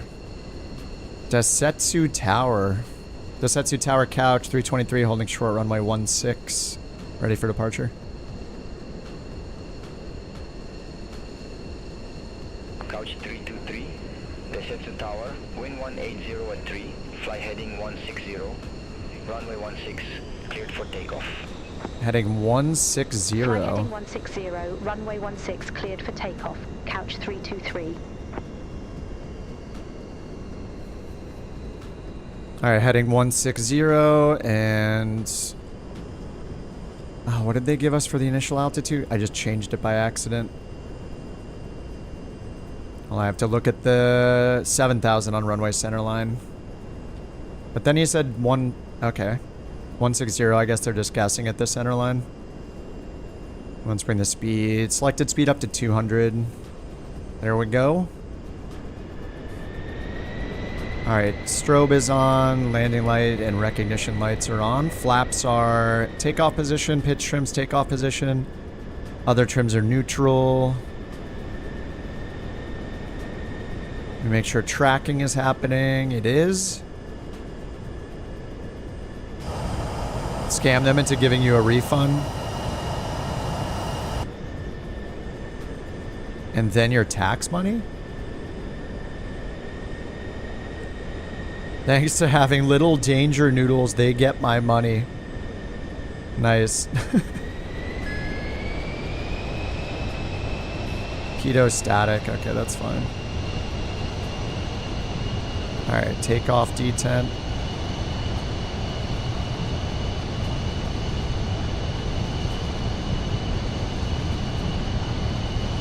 Supposedly we rotate 100 in this, but we have full fuel, so maybe I'll wait till like 110.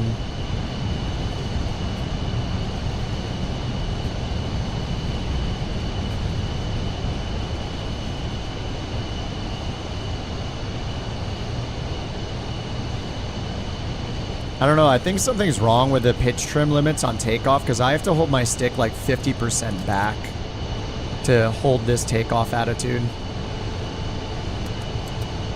I feel like the pitch trim needs to be like able to be doubled for takeoff. Maybe I should just try that one time. Couch 323, contact Hidaka departure 134.55. 134.55. Contact Hidaka departure 134.55, couch 323. Hidaka, couch 323, 1,800 feet. Couch 323, Hidaka departure. Good day. Identified. Climb to flight level 190. Alright, 190. Climb to Yeah, we're flight on level USA West End. 190, couch 323. Alright, 190. Flight level changes on. Couch 323, turn left, heading 085. Expect further clearance in about 22 miles. Left 085. Turn left, heading 085, couch 323. Alright, 085. Climbing at 200 up to 19,000.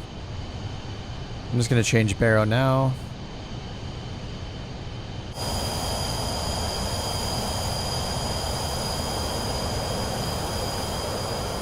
Ooh, so cold. Alright, we got all the anti-ice on. Flaps are up. We can get the recognition lights off. Taxi lights off. Beacon is on. It looks a little bit cold out there.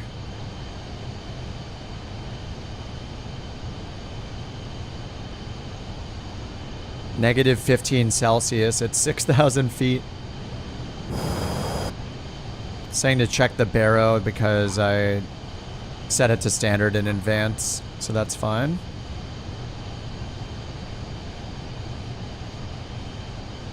MCP was set.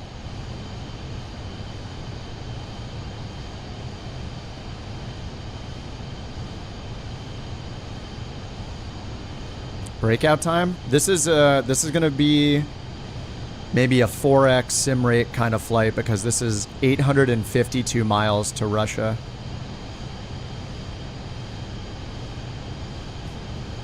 It has to be done.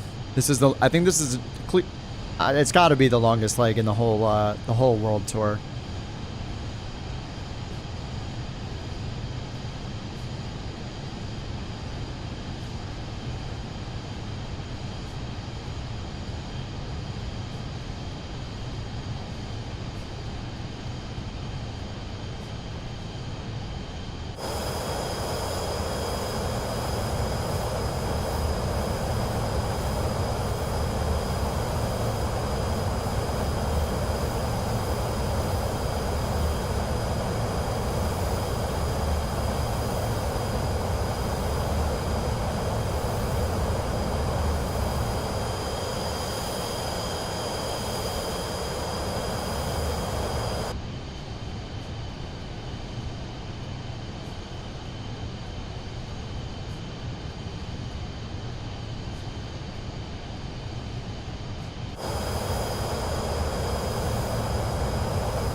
Yes.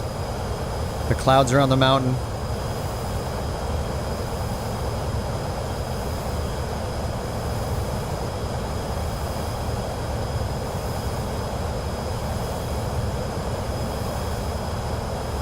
All right, native, see you in a bit.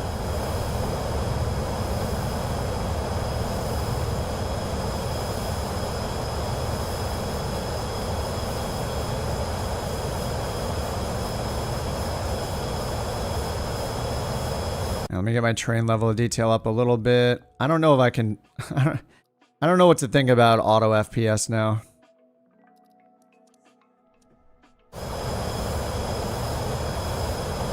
I feel like I was having so many problems with it. Some days it's running great, some days it feels like it's just wrecking my frames.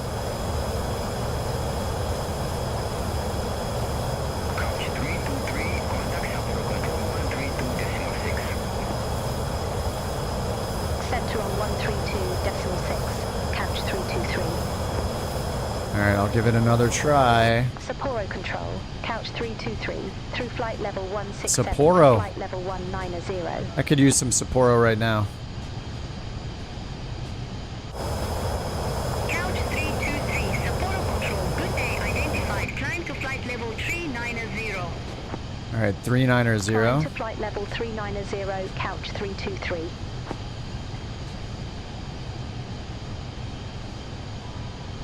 Couch 323, Betsu. Resume on navigation.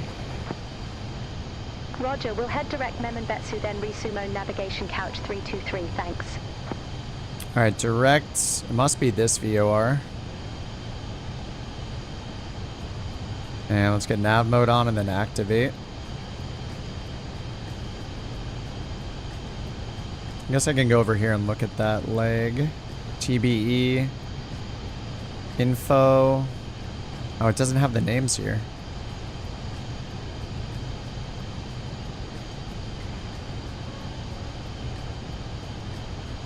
Yeah, direct TBE is what it says over here.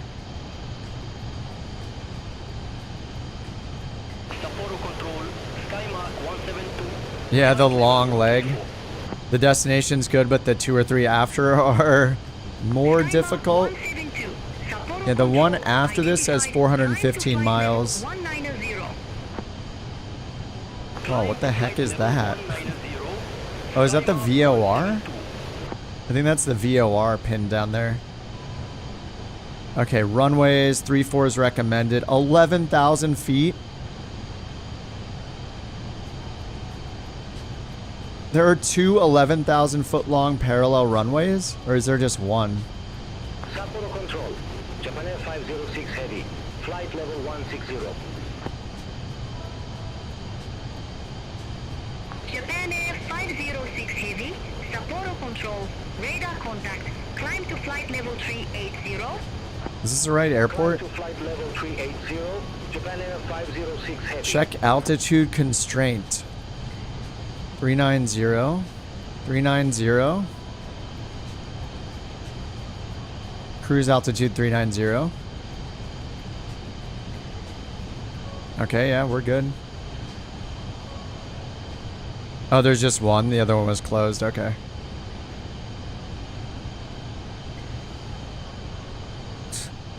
The loading indicator is stuck. Okay, now it's... Couch 323. Okay. Contact Sapporo Control 127.5. Oh, look, the charts have died. Center on 127.5. Sorry, you can only use charts for about 3 hours, and then they're turned off for you. You have to restart the sim. It's a bandwidth conservation feature. Flight level 255 for flight level 390. Couch 323. No more charts allowed. I bet they break over here too, right? Charts, destination, airport. Yeah, the charts are just all dead. Guys, how? Come on. Just let me use the charts. It's so frustrating. Ever since 24 came out, this is yet another bug that just like... Will they ever fix it? The charts just stop working after a few hours. Like, without failure, the charts will stop working throughout the day. How do you check the Basecamp needs? I am gonna help with some Basecamp stuff after this flight, probably. I don't think we'll do another one, but we just made a new channel on the Discord, so Lith can post like, or you know, any of the VA managers can post like goings on.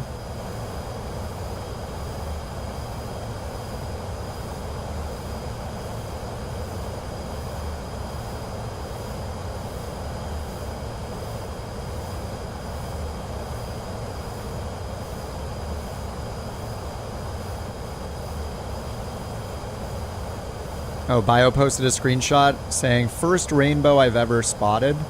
Dude, I feel like I see rainbows every flight. Now that you've seen one, you're going to see a million of them. The World Tour flight plan, it's in NewSky.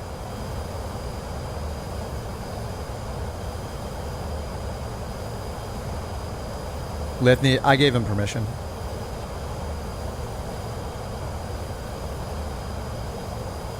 Oh, you can't manage permissions? Let me check. Ramp police.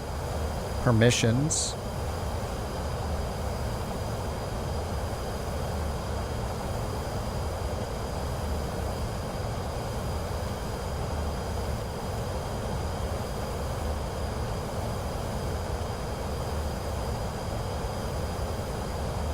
Yeah, I think only I can do it.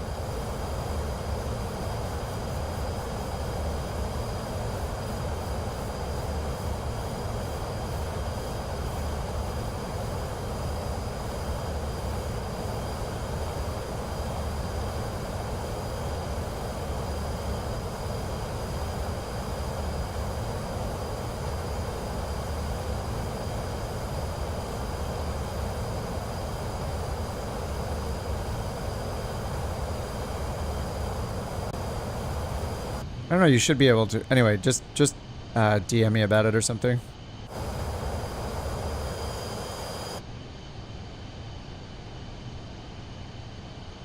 Oh, nice. Here comes the lag. 13 frames per second. Thanks for the 13 frames per second, Microsoft. Look at lossless scaling trying to double the 13 frames per second. Look at the glitches. And the input lag is absolutely insane right now.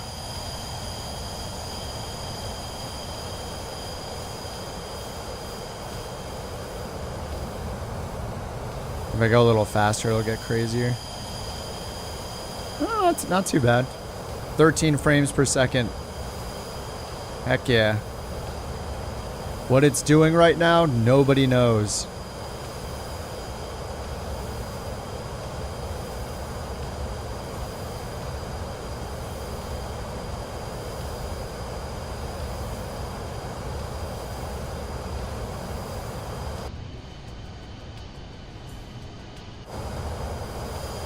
Still 13 frames per second. I think it's auto FPS. Yeah. I don't know, maybe not. Okay, now wait, I tabbed out and back in and now I have 44 FPS. What is going on? Loading New York City? No, I tabbed out and back in and now I have 45 FPS. Just, can we... Oh my god. Can we just get a game, like, we need a set of engineers that can program the game engine or something. Like, this seems just like a core, like, fundamentals of the engine problem, whatever is happening. It's crazy. Like, what is happening today?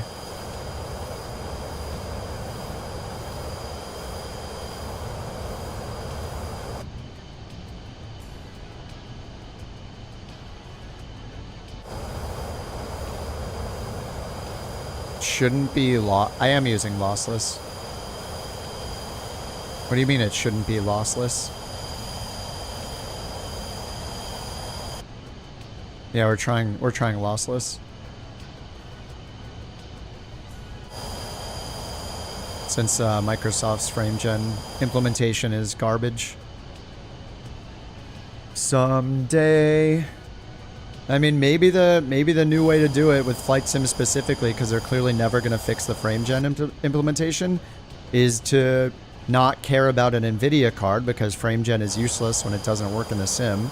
So you might as well get a non-NVIDIA card and use lossless, because it's been years and they haven't fixed the bug. So I don't know, maybe that's the play.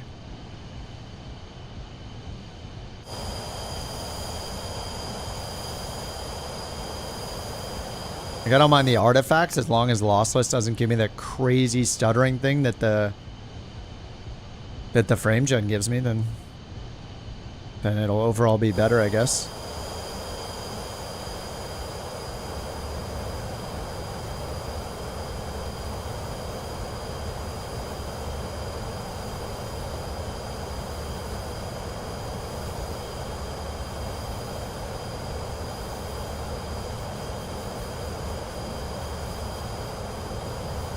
Yeah, even yeah, it's just so frustrating. Yesterday things were okay, like a lot of days things are fine, but this is just, it just gets really, really annoying.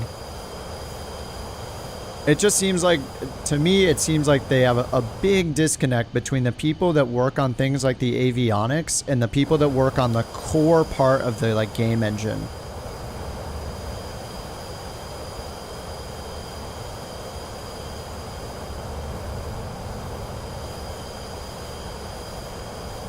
There's just so many gigantic issues, and this isn't just a 2024 problem.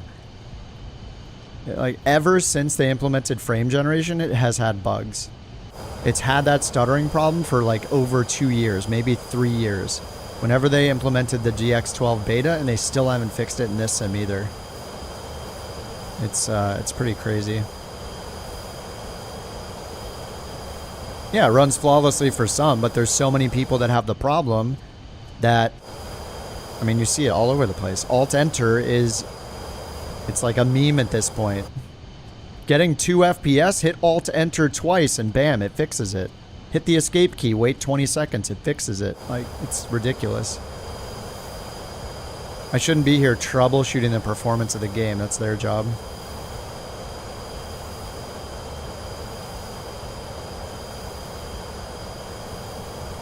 They clearly don't know how to implement frame generation correctly. NVIDIA frame gen. Maybe they could do this crazy thing like hire somebody on a contract basis to fix the problem, and then that person can fix it, and then the problem is fixed. That's my insane idea. Get somebody who has successfully implemented frame gen in other video games online internet video games, and let them fix the problem. That's my crazy idea. Some hardware works. Yeah, like the 4080, a totally obscure piece of hardware.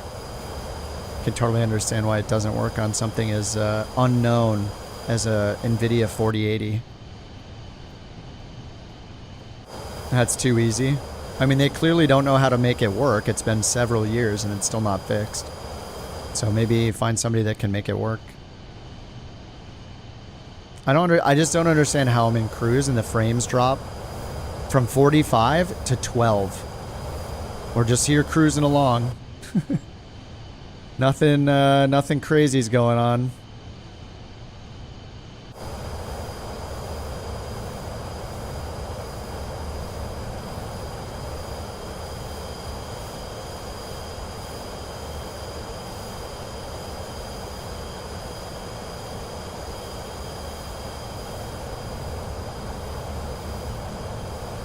I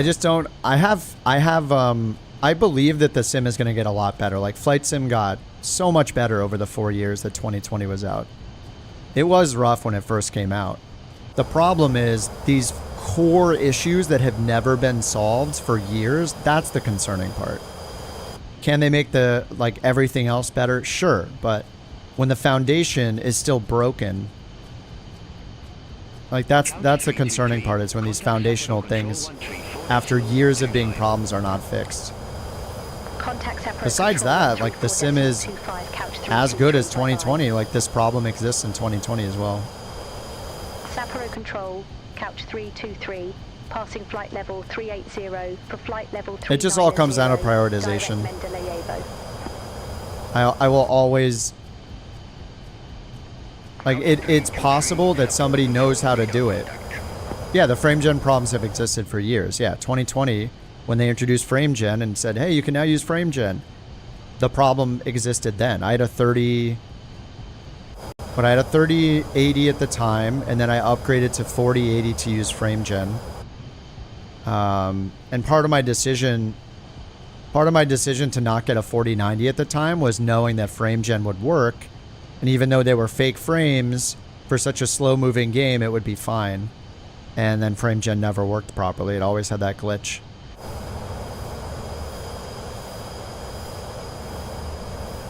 But I mean, that's a separate issue, right? Like, frame gen not working is one thing. Like, we can use lossless scaling, like I'm finally trying today. That's fine. I mean, I would rather... It's not even frame gen, right? Like, yeah, maybe I take it back. They don't need to fix frame gen. The performance issues... I mean, they should fix it, of course, but... The performance issue of going from 40 frames to 10 frames in cruise with nothing drastic changing, except just flying here in cruise, that's a huge problem.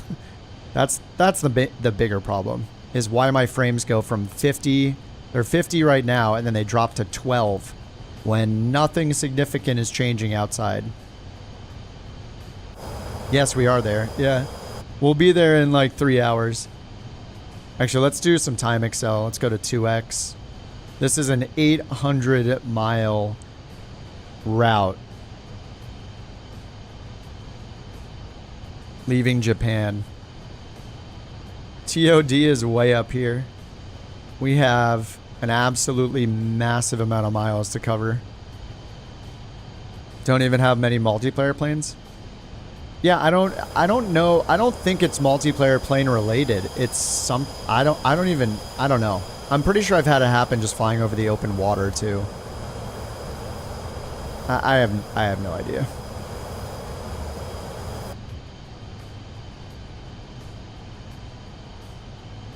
When it works, it's great. When we drop from 50 to 10 FPS, it's not great. It's just so random.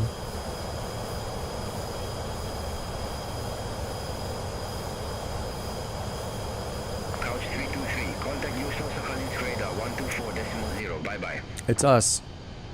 Contact Yuzhno Sakhalinsk radar 124.0. Oh, I'm glad I don't have to pronounce these things. She's a pro. She knows how to pronounce everything, at least in a convincing way. Couch 323. Good day. Flight level 390. Couch 323, Yuzhno-Sakhalinsk radar, radar contact.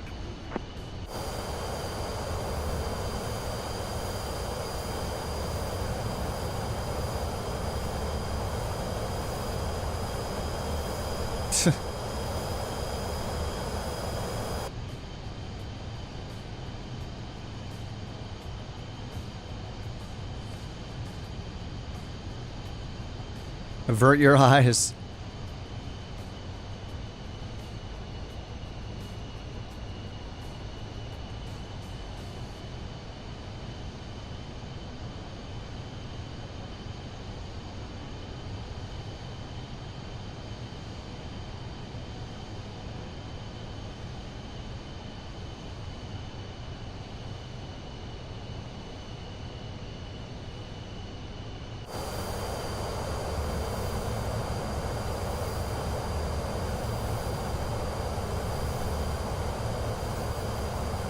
I mean, at least so far, lossless scaling is not doing the crazy frame gen flickering, so that's an improvement overall.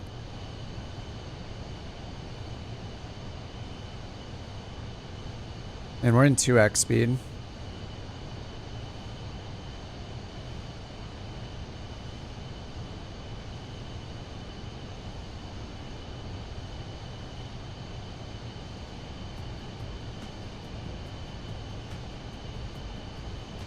Oh, it's not capturing the overlay for the FPS. Okay. It's kind of weird how it steals my mouse cursor, though.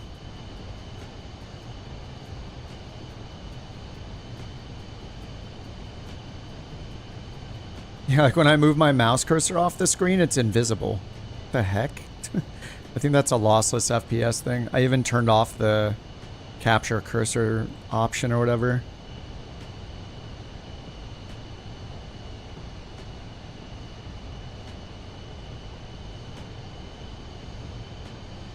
Yeah, it doesn't actually prevent it, so that option does nothing.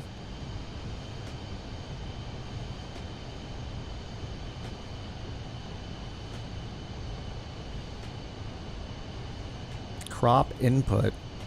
Multi-display mode. For multi-display systems, disables automatic unscaling.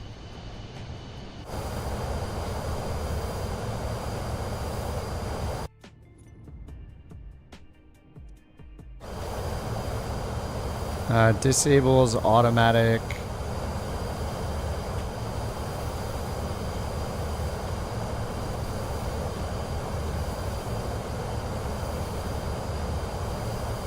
Let me try to read that again. Disables automatic unscaling when the window loses focus. Disables automatic unscaling. Okay, I think I want that on then. Oh, I think that fixed it. Maybe?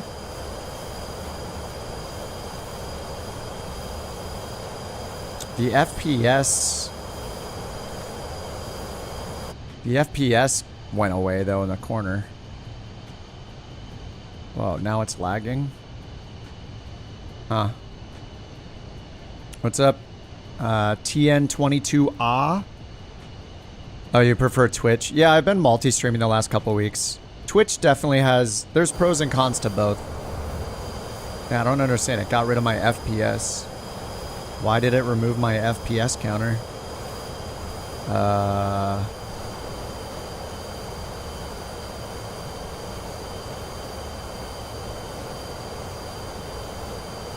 Well, that's annoying. What?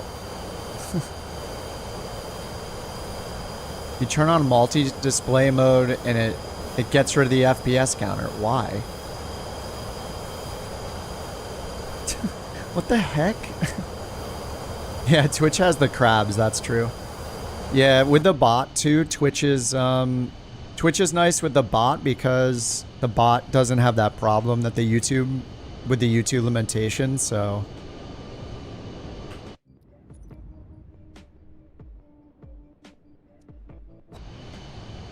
the YouTube limitations are have been a little annoying when it gets later at night and it hits the quota and then the bot stops working on YouTube. I mean, Twitch is letting me do 1440p now, which is huge. It's still only 6,000 kilobits per second. I don't know why they just don't go in and change the number.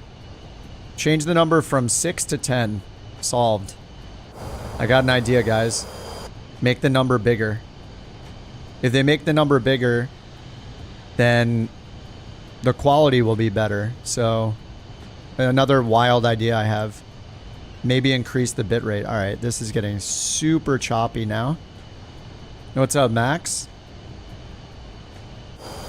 Yeah, pausing to let other people get away. Yeah, when you guys are clipping into my plane and it's super annoying and I pause to get away from you and then you keep coming back to do it again, I'm gonna have to just consider blocking people on my friends list to get rid of you guys because it's super annoying. Take the hint. It's just like, it's pretty obvious what I'm doing, right? Poll, Twitch, or YouTube. Your vote is YouTube. No ads. I think you get ads on the pre-roll, but yeah. Well, Twitch is I don't know when they made these changes, but on Twitch I turn the ads to 30 seconds per hour. So it does show the pre-roll ads still on Twitch, but it does the same on YouTube. So yeah, I think Twitch has gotten better since I've last used it in a couple ways, like 1440p and what was the other one? Yeah, just the ability to turn the ads down. Like the default setting is 3 minutes of ads per hour, and you can turn it up from there way higher if you want to, but they made it so you can turn it all the way down, which I did, to the minimum of 30 seconds per hour. So you'll get the pre-roll ad, and yeah, you get no ads if you're subbed, yeah. But I mean on YouTube, if you get YouTube Premium, which is an incredible value, you get no ads on any channel, just like Twitch Nitro. But yeah, Twitch has some stuff going for it. Twitch has a lot more interactive stuff, but in general, the video quality is way worse. If they just went in and changed the bitrate up to like double what it is, then there'd be way less reasons to use YouTube, I think. YouTube gets all of the like chat interaction and stuff wrong. It's like all way too basic, and Twitch does a lot of really fun stuff with it. The interactivity is a lot better. It doesn't have the bot limitations with using like streamer bot. So yeah, I think Twitch's only problem is the bitrate. Like they just need to turn the numbers up. Like it's kind of surprised they haven't done it in so many years.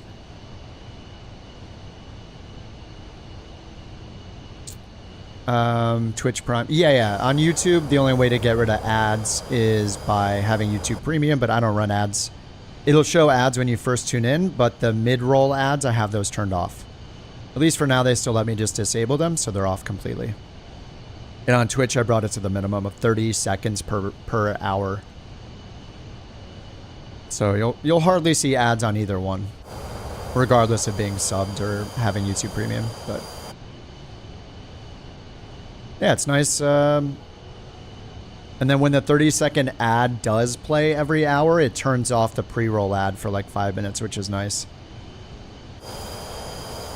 This is where Danger's hiding. Yeah, Danger's over on the Twitch. Yeah, they both have pros and cons. In general, Twitch is better, but on YouTube, the rewind capability and the video quality is better. It is so weird, though, that I don't know why lossless FPS gets rid of my FPS counter when I turn on multi-monitor support. Like, I kind of want to see the FPS. Why do I have to pick between the two? So strange.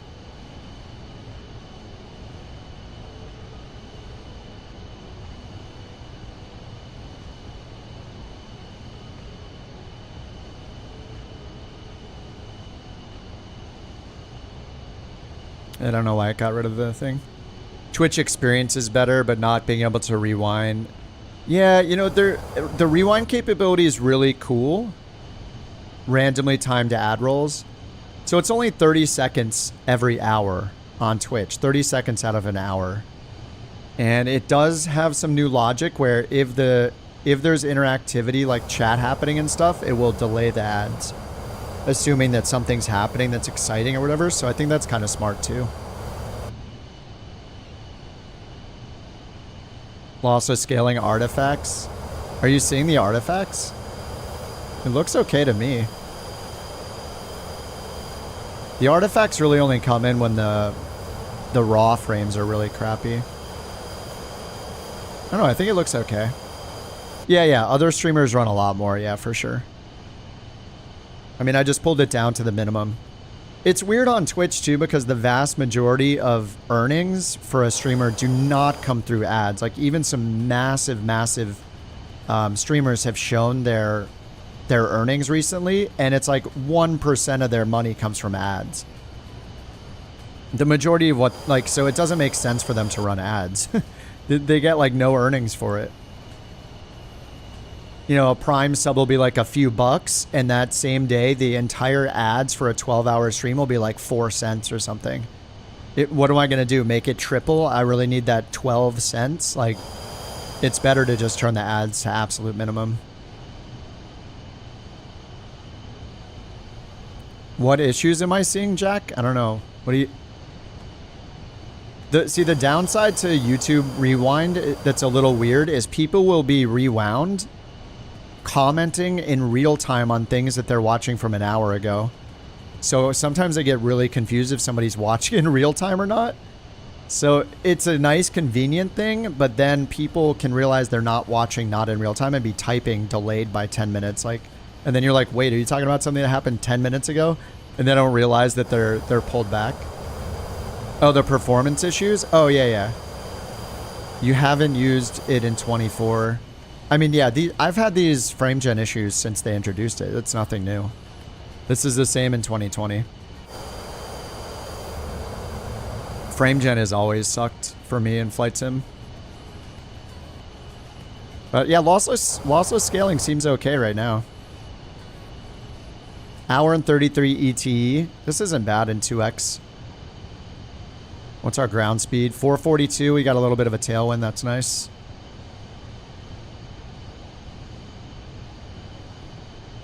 You did that earlier? Yeah, well, when the mountain watches, I didn't realize this happens either, but she said if she's watching the stream and then she leaves the stream for a few minutes, I know why would she leave the stream, right?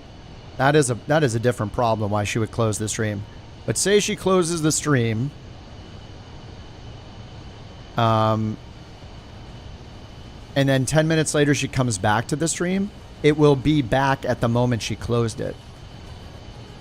That's what she said happens. So she leaves the stream and comes back and doesn't realize she's 10 minutes rewound.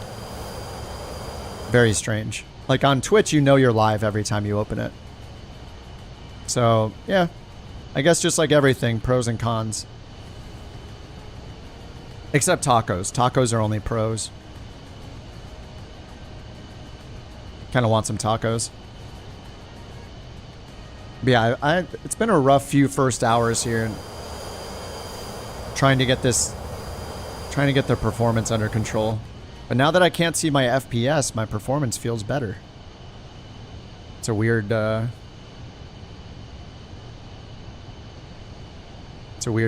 frame gen thing. Or a weird I don't know what's going on with the FPS, the lossless scaling thing. It's like removed my FPS counter from the corner. Great for regular videos, not great for live streams. Like, I think the rewind ability is cool for live streams, because if you miss something, or say you ask, like,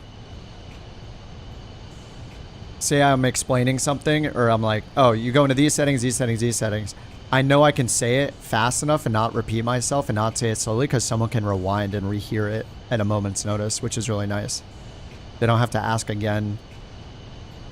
If I say, like, do this, this, this, and this to get multiplayer on, they can just rewind at will, which is cool. But then they have to remember to hit the live button. It, like, needs a warning, like, hey, you're watching 5 minutes in the past, dude.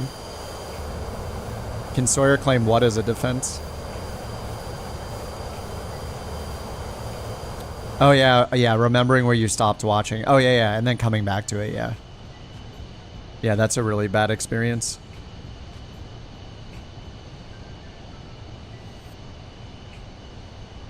I just want to fly for the... I, like, can't wait to get this flight done, because I want to get back to the grind in OnAir company. We need some PC-12. I'm sure there's some, like, ramen noodle crates that need to be moved, or a box of brand new ATI video cards from 1974 that need to be moved because they're better than the 5080. We're gonna deliver the very first ATI card to very happy customers. They're gonna replace their 5080 with it for better performance.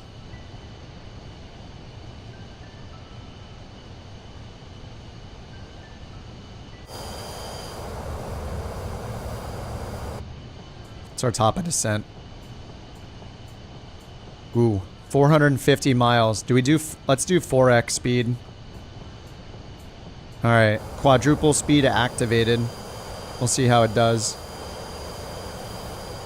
PC's 12. No, it's not fixed. Sim update 2 is when it's going to be fixed.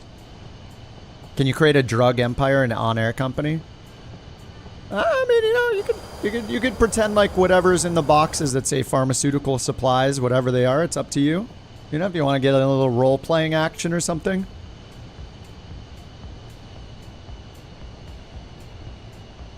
I mean, who's to say if, you know, if it says watermelons and that's what you're transporting, what's inside the watermelons? Who could say, really? It's your business. You run it how you want to. Yeah, it's pretty fun. I want to land at the base camp again to see what it looks like with the meat smoker and the hunting camp built there, because we placed those.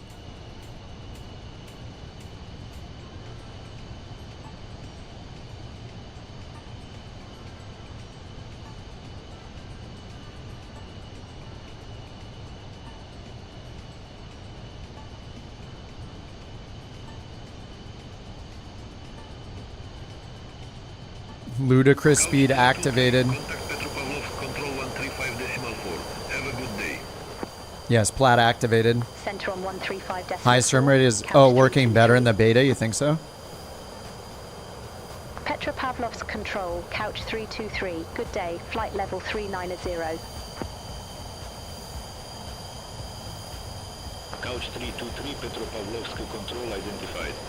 I'm not sure about that, Monk, if OnAir places the objects in different sims. I guess the only way I mean, I don't have X-Plane or anything. Like, Flight Sim 2020 did have the objects. So I think it'll work in 2020 and 2024. Whether or not those 3D objects are available to put in X-Plane or FSX, I'm not sure. I haven't used OnAir Company in anything but Microsoft 2020 and 2024. But it'll work with 2020. Because I only know because I've used it in 2020. Couch Cartel. Oh, you can use 8X with a 737. Nice.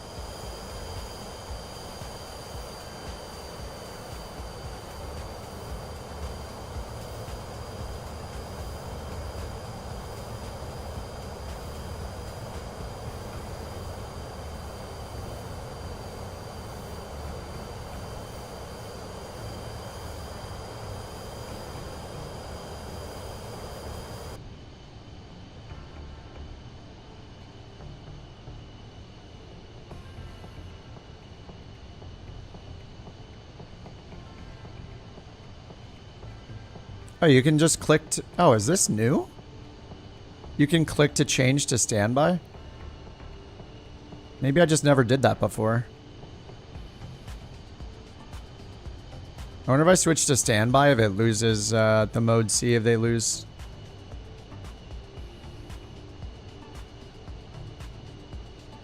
Let me slow down just a little. We're hitting the yellow.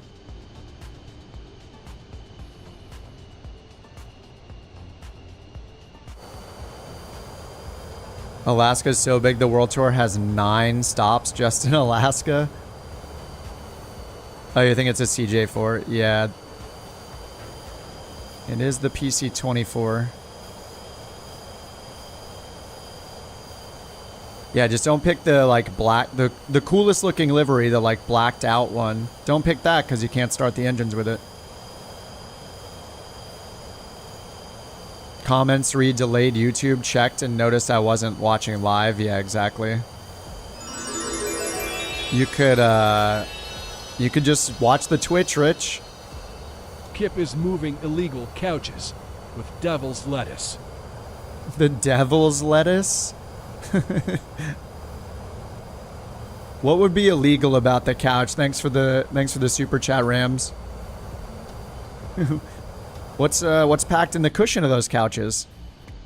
We're not delivering the couch, we're delivering what's inside the couch. When we look back and we see all couch seats behind us and then you think that there's no cargo.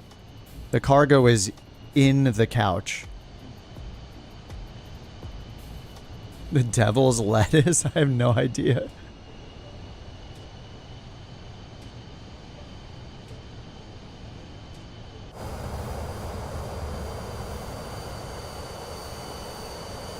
Twitch, please change the 6,000 bitrate limit to 10,000. That's all you have to do. Do it now. I think even like the biggest streamers, they can only stream at 6,000 kilobits.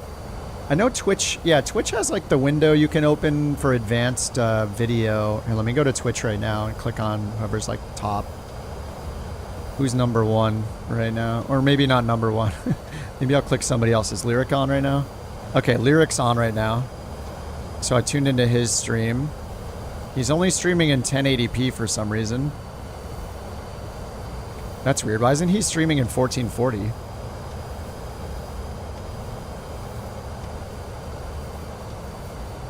Oh my god, 30 seconds of ads. Holy crap.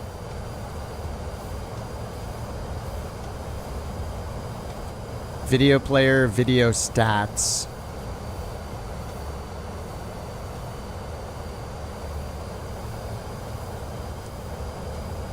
Oh, is that what the devil's lettuce is? Holy crap, 30 seconds of ads. It's crazy. Feels like an eternity. The fuel is bugged in the Vision Jet? Okay, so Lyric... Download estimate 5,400. Bandwidth estimate 8,000. I think he's streaming in 8,000 maybe at 1080p. I don't understand the difference. It doesn't tell me what he's streaming at. It says the download bitrate is 6,800 kilobits, 7,000 kilobits. And then it says the bandwidth estimate is 8,000 kilobits. So anyway, somewhere between 7 and 8,000 kilobits per second. Whereas on YouTube, he could do like, whoa. Whoa, we're shaking.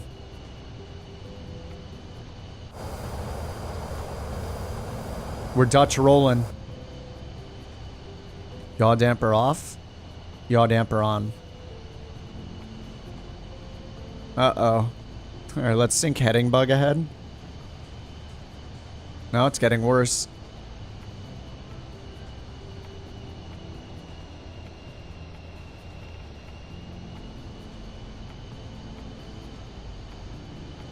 Alright, nav mode.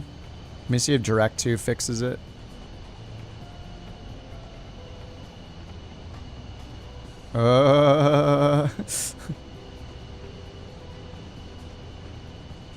You're getting the same shakes, really? Is this just supposed to be turbulence?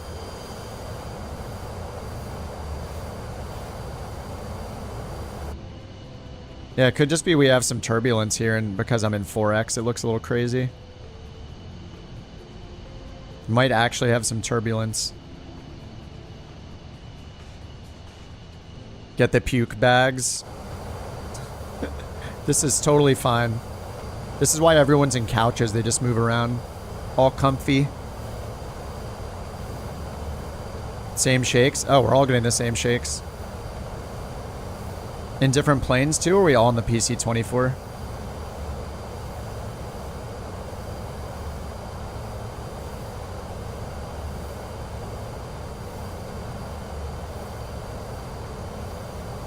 Couch 323, contact Bolsheretsk, control 134.3. Center on 134.3, couch 323.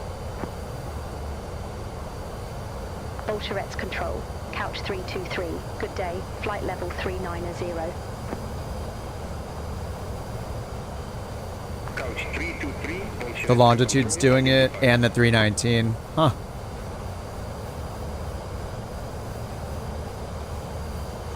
No shakes in the Vision Jet. Damn, the Vision Jet is perfect.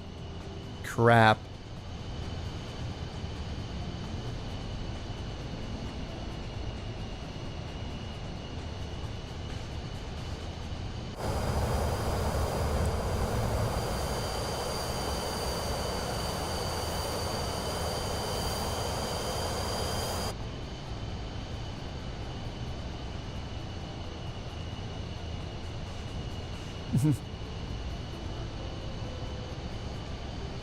Yeah, it's the 4X thing. 170 miles till top of descent. Binky on the couch. Can confirm. Completely stable.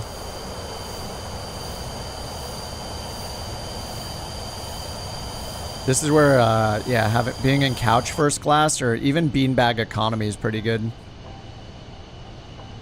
Alright, I'm gonna go to 2X just to stop the nausea. And it's still a little crazy in 2X too.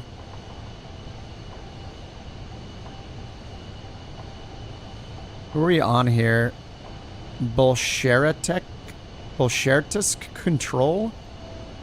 I cannot pronounce that.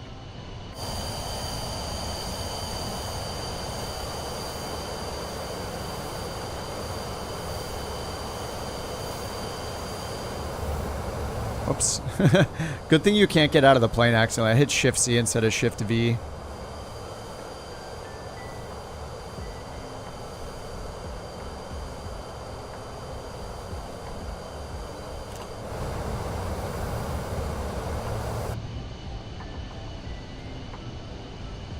Oh, Vision Jet shaking.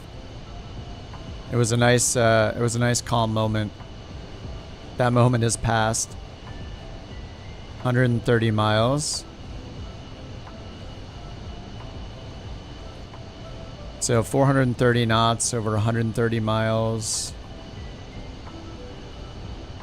18 minutes in real time, so 9 minutes in fake time. Multiplayer skydiving, I know, that would be so awesome.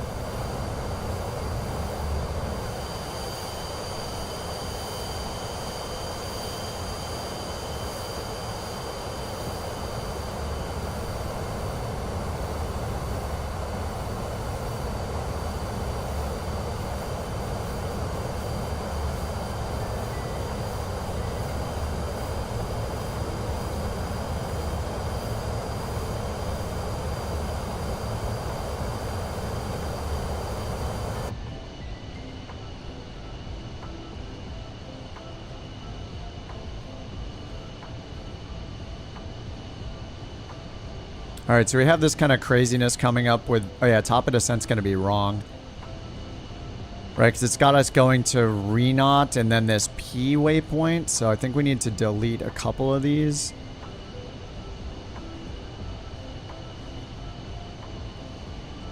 Okay, now top of descent's closer. So we zoom in. Okay, that looks better, right? We just... Yeah, just a right turn and then we'll line up for the runway. So there's like a little side step right here between these two waypoints. Okay, so that's better.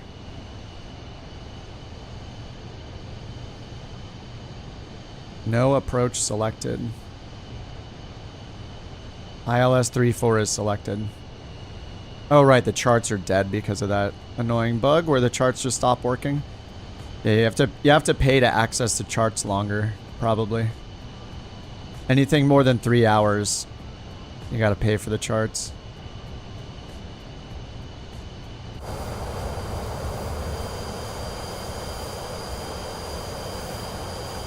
Oh my god, that looks so cool. Oh, we're back to 5 FPS or whatever it's doing right now. Why? Yeah, FPS just tanked.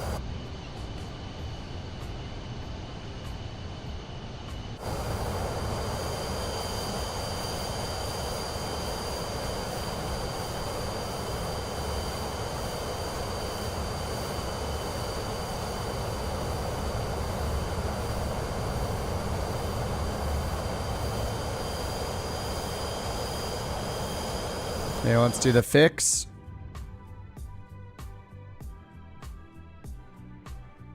Looking a little stuttery. Still stuttering. Wait for it. Magic escape key.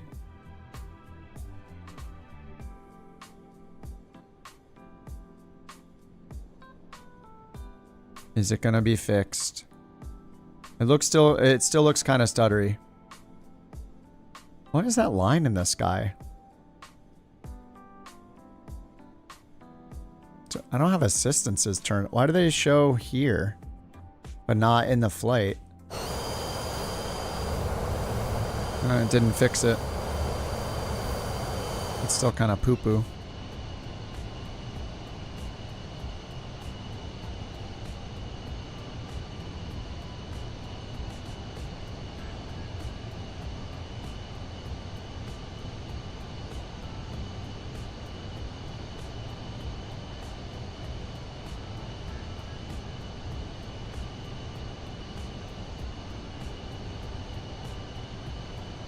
Alright, it has the frame. Nope, still crappy frames. I wish I knew what frames it was, but lossless scaling removes the FPS when you turn on multi-monitor mode. Blit. Can't win. There's a bug with everything. Okay, auto FPS says 58 frames per second right now.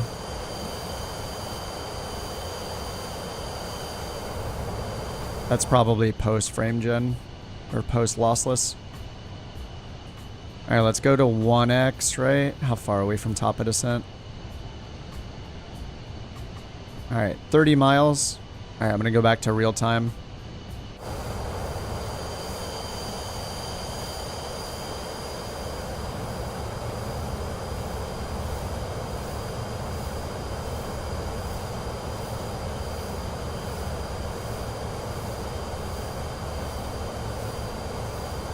I'm gonna grab a coffee, a protein shake with a half a cup of coffee in it. Right before descent.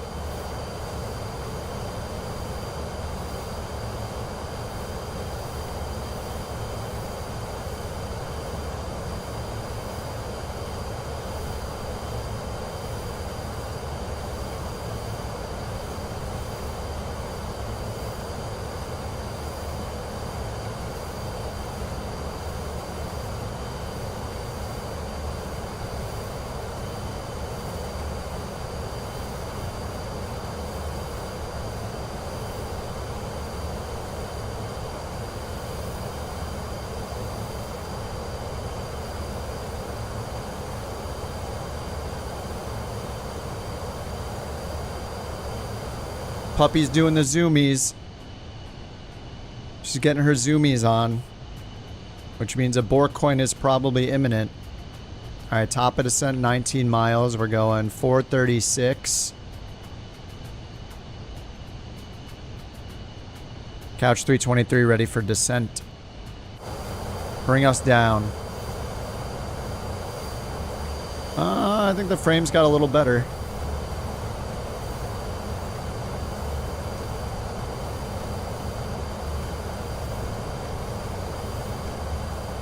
Are we going to hear back from ATC?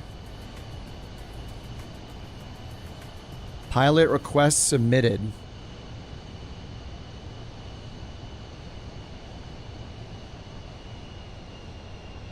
Hello?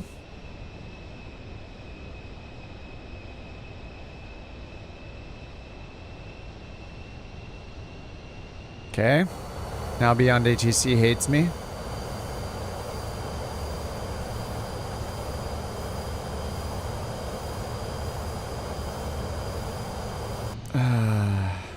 What is happening today?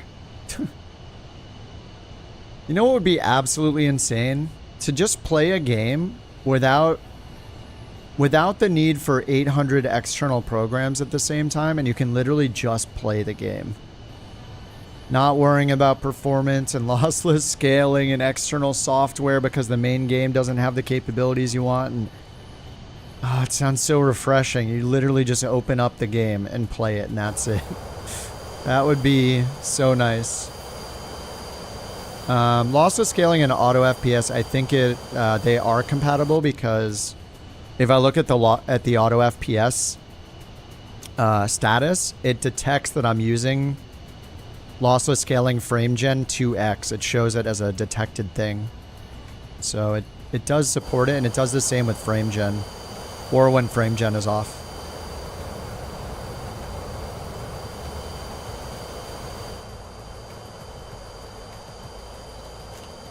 It's just every one of these programs we need to make things a little bit better is just another thing we have to manage, and it's just so exhausting.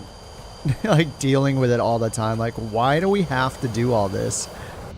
We have to do all of this because the performance is not good enough in the sim by default. We have to run all these external programs because they don't have enough. They don't do the things we want them to do, so we have to.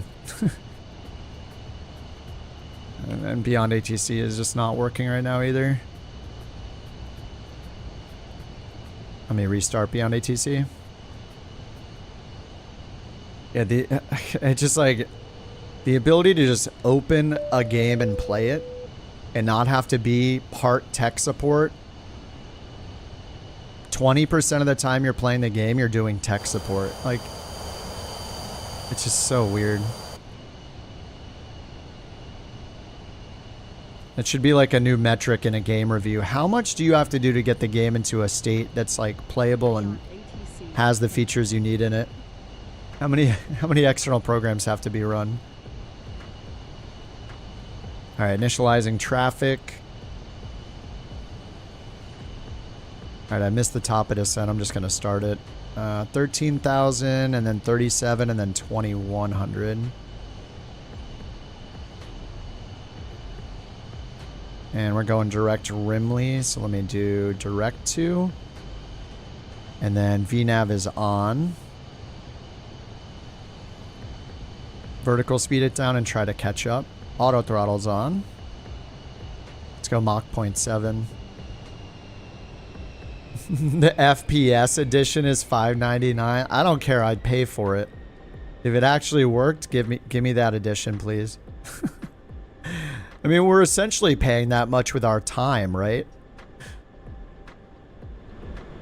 How much time are we doing tech support on the game ourselves by installing all these programs and troubleshooting and changing settings?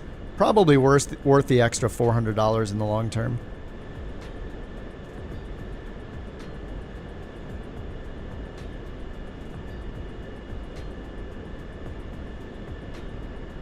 All right, we're in the descent phase.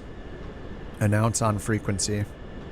Petropavlovsk control, Couch 323, descending via Rhino 5 November, flight level 367. Couch 323, Petropavlovsk control identified.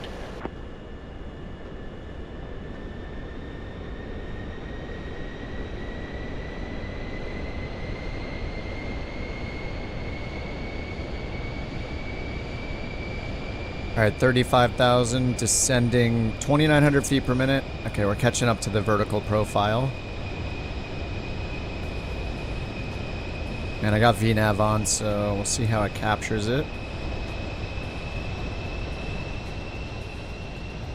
I'm Can go a little faster.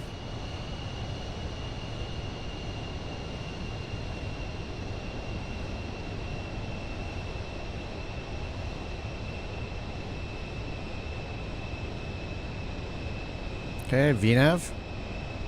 Soon.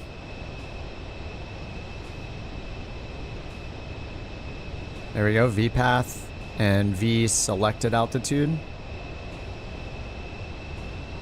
Am I in 2x speed again? I swear I turned it back to real time. We are in real time, okay. We're good. Oh man, this was, you know, the leg is long, but whatever, I mean, sim rate to the rescue. All right, 13 to 22. Wait, what the heck? Shouldn't this be shown the other way around? Below 13,000 and above flight level 220. Take a screenshot of that. We need to be above 22,000 and below 13,000.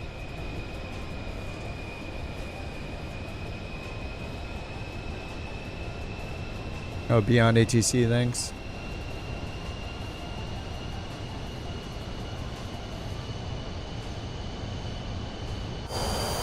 Ooh. Loud.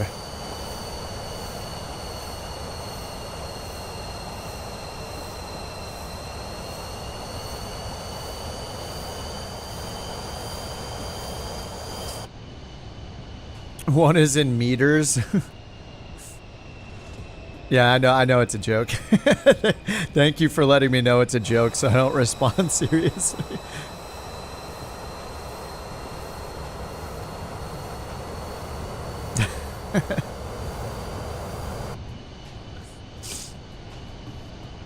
Oh, you want to hear a real joke? This is what a joke actually sounds like. Let's listen to an AI joke. Okay, joke command executed. Let's see what it's got. Okay, Why good. did the flight simulator pilot break up with their virtual co-pilot? Because they said, you're always off course and never listen to my instructions, and we all know in aviation, that's a deal breaker. What?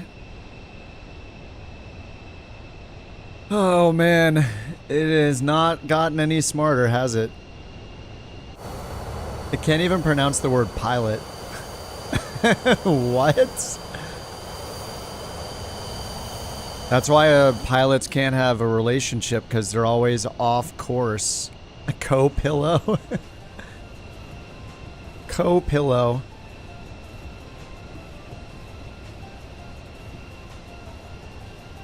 Hey, that was a good joke. That was a really good joke. AI is going to take all our jobs, remember? Don't forget it.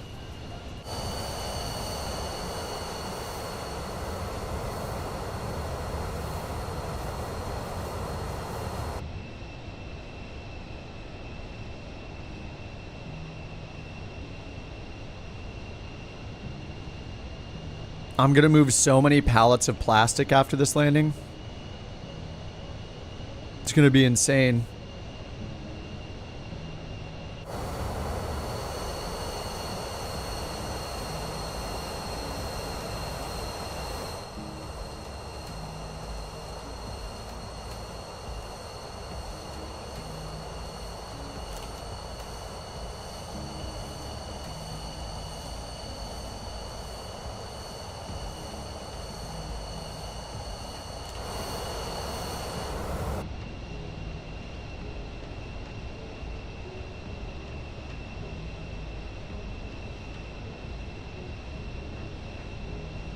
Alright, didn't I announced on frequency, right? Yeah, okay.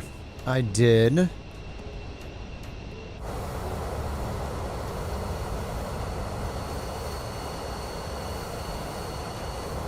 Still paid up and on air, maybe you should use it. Yeah, join us. I restarted my whole account. I restarted my whole company, like, it's fine.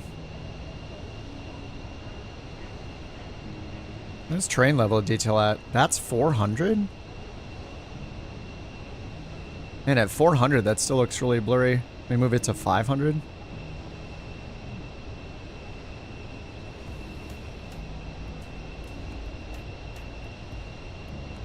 too far away, I guess. Alright, still on the VNAV profile.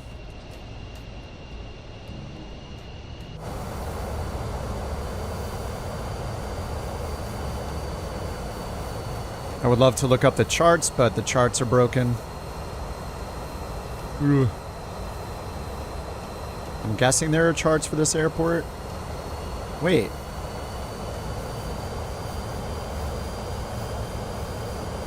Oh yeah, they just don't load, right? Oh yeah, this is like... oh, now they're gone. Makes sense. There are charts until you try to load the charts, and then the charts disappear. Oh, there they go. And maybe there are no charts? I don't know.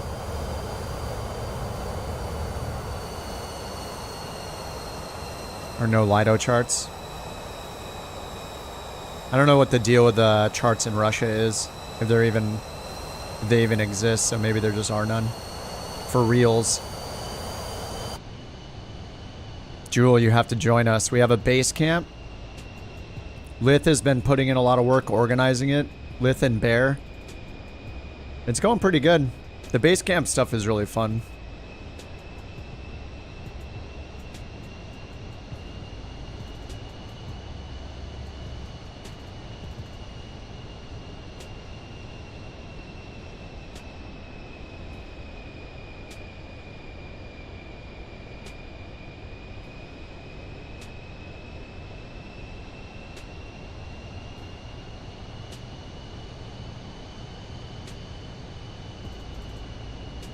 Stick with Navigraph? Well, I mean, the charts are free, so if they just fix the bug, then it's fine. Yeah, Navigraph is more likely to work. Like, Jeppesen charts are awesome. Yeah, we're there. You may step out of the plane. We're there.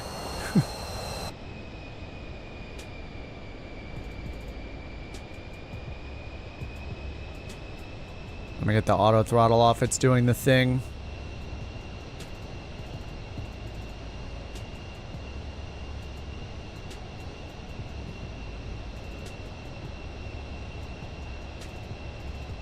High TACAN? TACAN is...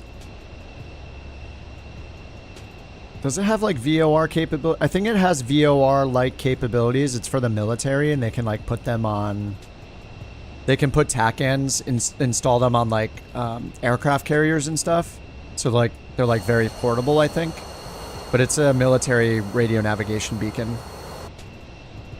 High TACAN? I'm not sure. I think I've seen high ILS before. It might just mean high altitude. Yeah, what is high TACAN? I'm Googling it.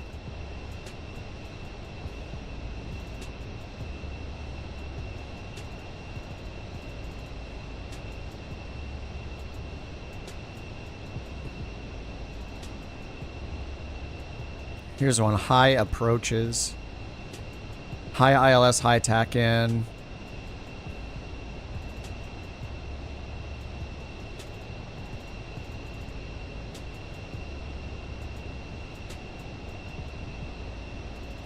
Oh, high approach for haze factor?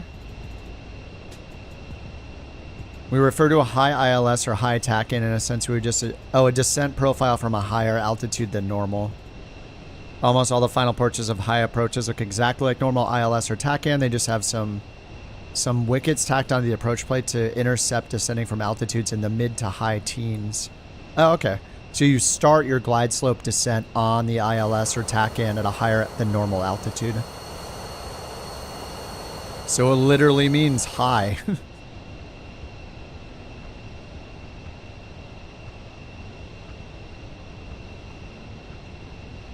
Can we get the latest altimeter setting for Couch 323?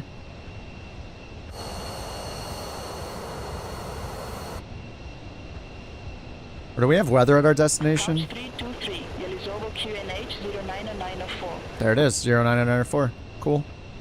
Alright, let's... Do I have it in QNH? I do. 9er 4. Winds are 020 at 2 meters per second. Ceiling and visibility, okay, minus 12 degrees.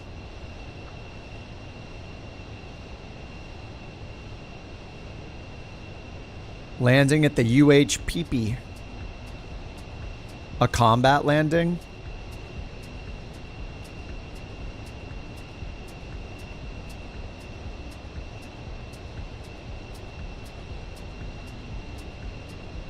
Yeah, I don't know what the what's the angle of descent on those high attack-in approaches.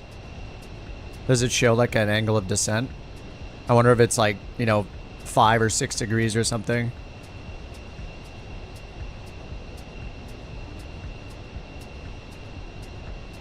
Some other guy in this thread I'm looking at, airwarriors.com, this guy said, good opportunity to practice combat approach or executing emergency descent.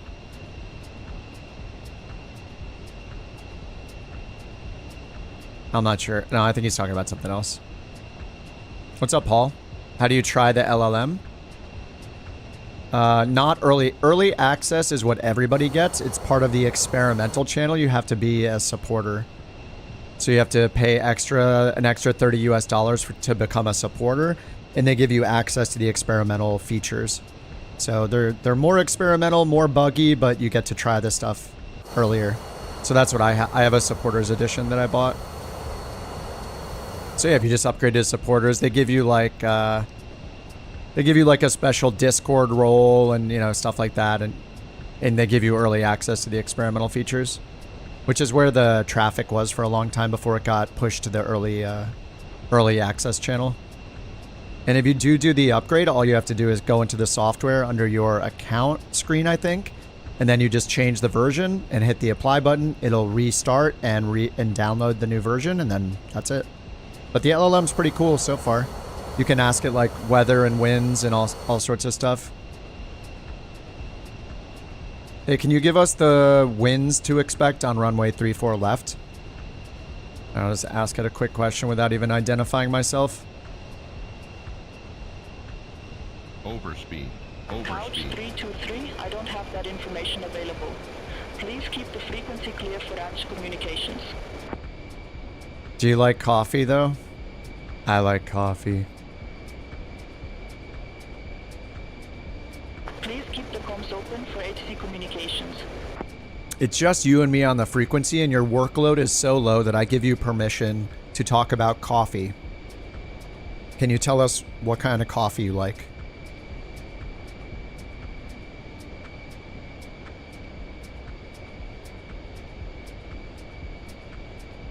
Please maintain the frequency for HC communications. Boo. You don't have the supporter version, you have the LLM? I don't know, did they release it? I don't think so. The regular patch notes don't say anything about LLM. Folks, the FPS is done. It's a disaster. I had 60, maybe even 120. Some say the best FPS. But now, it's Biden's fault. I guarantee it. But don't worry, folks. We're going to make the FPS great again. Okay. It's going to be huge FPS. The best FPS. I believe him. I mean, with all the evidence of all the other things that have become the best, I agree. The FPS will become the best again. Who could deny it?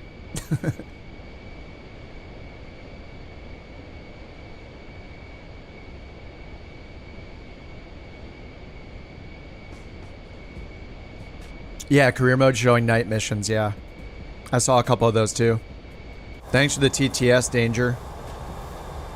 Yep, live what? Oh, with live weather?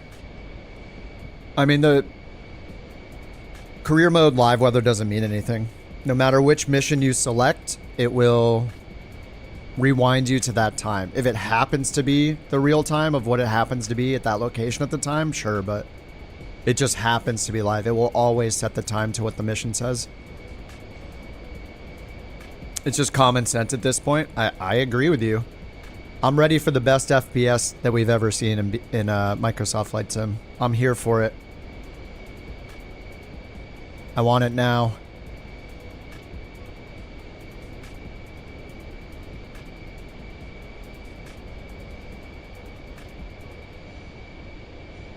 Is that the runway right there? I see it.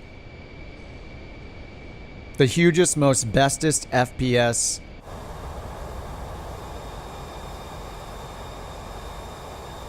Man, this is just like...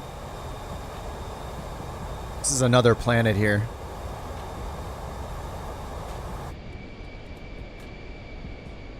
I don't know the answer to that, Cessna. Does anybody know? Is anybody not on the beta? And if you've checked career mode, do you have night missions in the non-beta? Or are night missions only in the beta? Since I have the beta, I can't check myself. Alright, let's get our landing light on. Strobe and beacon are already on. Recognition light can come on.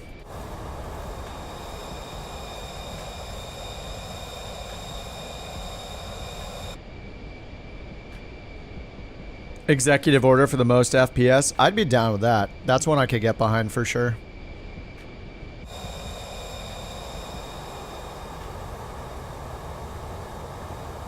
I would selfishly support that for personal reasons.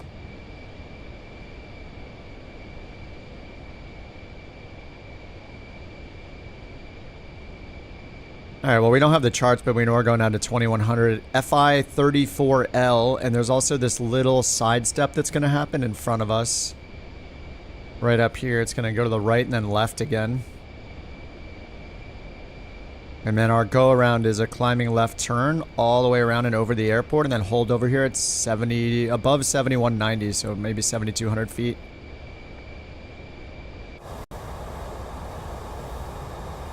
Oh, what's up, Hutchie? Are these mostly volcanoes out here? Like these over here? Couch 323, contact Petropavlovsk approach 119.4. And we're going over to however you say that approach. Contact Petropavlovsk approach. Petropavlovsk? 119.4, couch 323. Petropavlovsk, couch 323, flight level 097 with information November. Ooh, info November. Couch 323 Petropavlovsk approach, QNH 0994. Expect the ALS Zulu runway 34 left with the PIP 005 transition. Okay, they changed our approach. 0994. Oh wait. Expect the ILS Zulu. Runway 34 left with the PIP 005 transition. Couch 323. Okay. Couch 323, cleared direct PAP 005. Cross PAP 005 at or above 7,200 feet. Cleared ILS Zulu runway 34 left. Wait, what? Why are we going out that direction? Cleared direct P 005, cross PP 005 at or above 7,200 Oh, there we go, okay. feet. Cleared ILS Zulu runway 34 left. Couch 323. Alright, we're supposed to go around this way, I guess. That's fine. We're pretty much straight lined up with the runway already, but we'll fly over the mountain, or fly over the land over here. Hollowed out volcanoes. Like somebody took one of those cool Apple core removing devices and pulled they used a big one of those on the top of the mountain. You wish they'd release the marketplace? They already told us it's coming out when Sim Update 1 comes out. We know when it's coming out with Sim Update 1. And we know when the PC-12 is getting fixed, it's with Sim Update 2.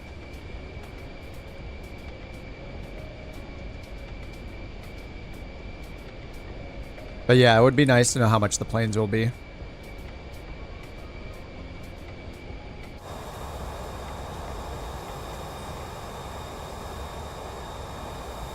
I mean, you can always get a third-party plane. You could get the Turbine Dukes work in 2024.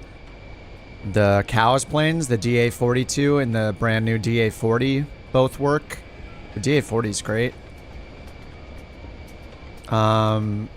I have the marketplace version of the Learjet, but the Lear I think works much better if you have it off marketplace. There's a bunch of bug fixes that I don't have. What's up, Nico? Steve says, I just finished a test of all the diamonds. Only the Cows 40 has no bugs. Yeah, the Cows is fantastic.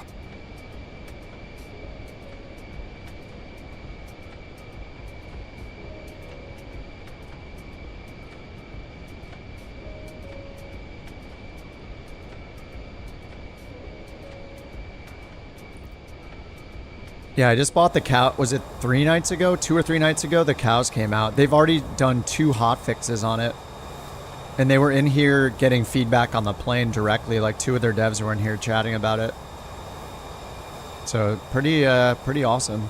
And the plane is, it's definitely challenging. It's more study level. It's more like a Comanche style plane, which is great.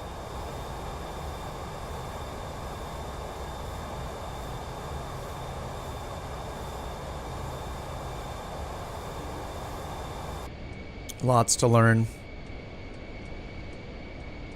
Now we should hit our top at ascent right now. It says TOD on the map. And we've not started our descent, so I guess I'll start that. Oh, V altitude. Oh, okay, it's because we're at 7190. Alright, so we're gonna have a new top at ascent. 7190, and then we dive down to 4,000 feet. So we're gonna like cross over this and then dive down here, I guess, and then go this way. Interesting. That's cool. Little cliff diving rock over here. Or a, there's like a jumping board. Somebody installed a really long jumping board on it. Springboard. Is this the kind of place where we see the dinosaurs from that dino add-on? It'd be hilarious. There's just like a giant dinosaur out here, like the size of a skyscraper walking around. Oh, you tried Beyond ATC? Nice. Yeah, Beyond ATC is great. Even just using, like I use the co-pilot feature all the time.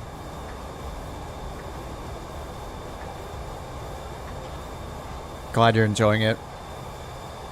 Beyond ATC staff also doesn't do super creepy and cringy things like embarrassing things like the guys have been that at Say Intentions have been seen to do over the year. They've been a thing. I don't know if you guys look at Reddit, but somebody recently posted a bunch of screenshots of them using alternate accounts to complement their own product, and they got caught doing it and admitted it. It's just so... The embarrassment never stops with those guys. It's crazy. I'm so glad to not support it anymore. It gets more embarrassing as time goes on.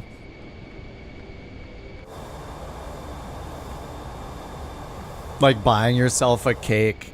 Yeah, I don't get it.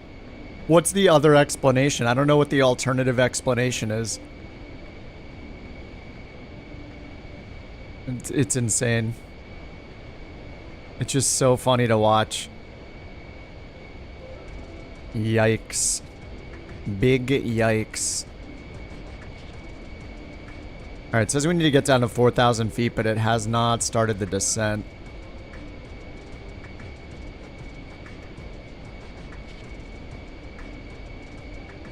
Maybe it's too steep of a descent.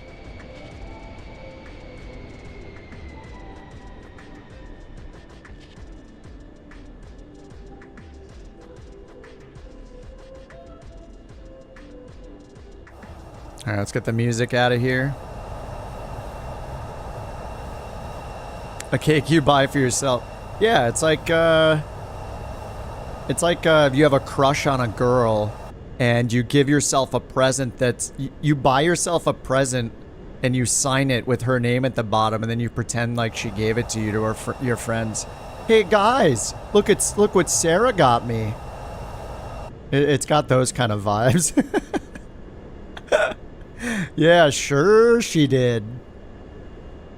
Sure she did. I believe you.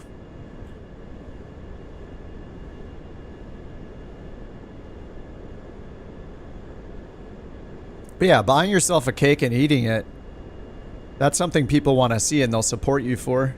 Buying yourself a cake and saying someone else bought it for you when they didn't. Oh, man.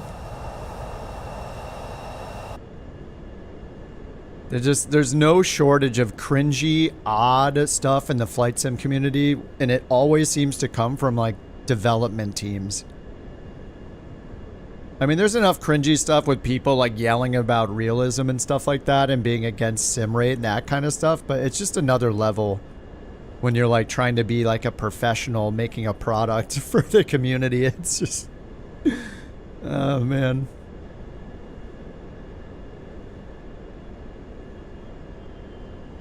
Very strange stuff.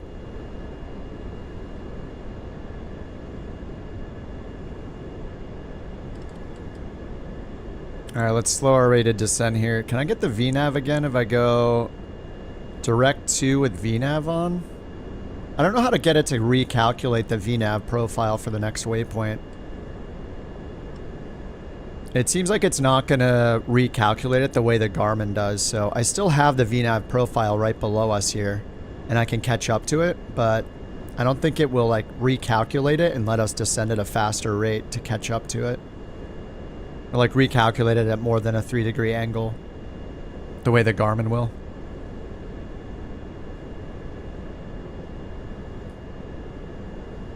Beautiful.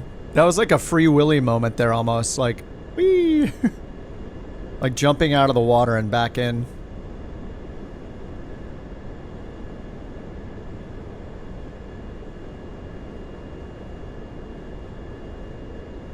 We're established on our final approach course, runway 34 left, couch 323. Let's get down there. Affirmative. Couch 323, contact Petropavlovsk, start tower 118.1. Over to tower 118.1, couch 323. Petropavlovsk start tower, couch 323, ILS Zulu, runway 34 left. Looks good. Couch 323, Petropavlovsk start tower, runway 34 left cleared to land. Runway 34 left cleared to land, couch 323. Nice, so I hit the approach button. It changed us to Loc 1. Loc got captured automatically. FMS is still on over here. Oh, maybe they fixed that bug. Let's see if it captures the glide slope. It says it's on Loc mode, even though the second PFD is still on FMS. So we're coming down to the glide slope right now.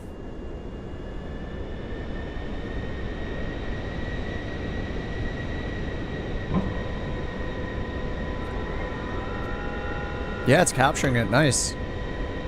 So it looks like you no longer have to sync the right and left avionics together because the right PFD is on FMS. So visually it's still the same. That one is off. It says FMS on the right. And look at my frame rate now. Classic Microsoft. Ah, coming in on final? Let's bring you down to 4 FPS. How's that sound? Sounds great. Make it so. Program it in.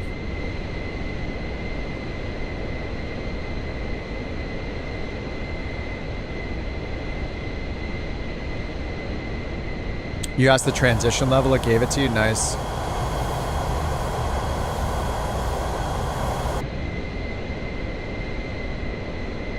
Alright, let's get a next notch of flaps.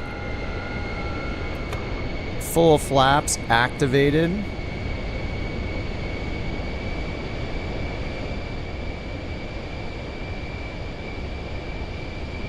Oh, there are 2 runways. I don't know if the other one's closed. I think you guys said it's closed. It's loading the Tornado. Oh, yeah, thanks. That's true. I should expect that at this point. It says winds are pretty calm. 3-knot headwind, 2 knots from the right. Alright, let's get rid of the autopilot. And it's an ILS, so we can keep following the flight director.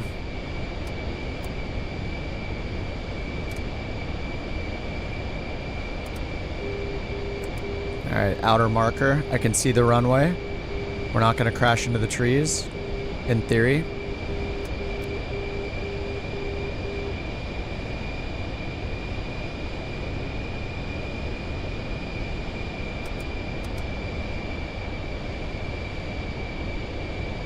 I see one white on the Pappies.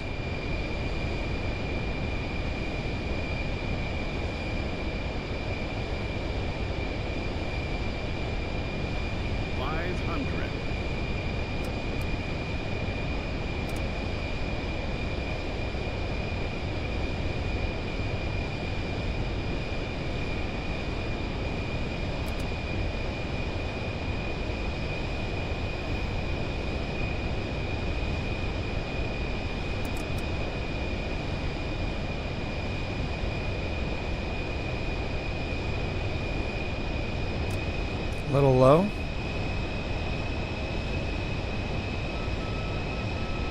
Middle marker.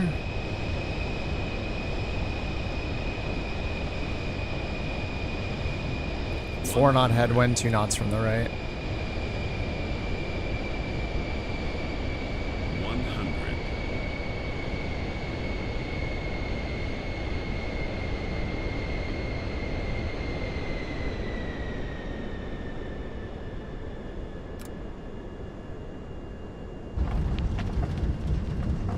Definitely have to push the nose down in this plane.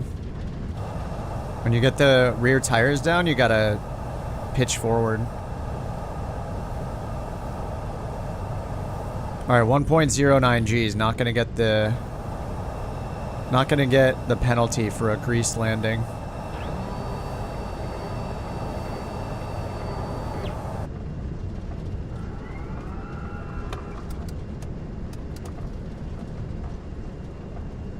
What's up, Henrik?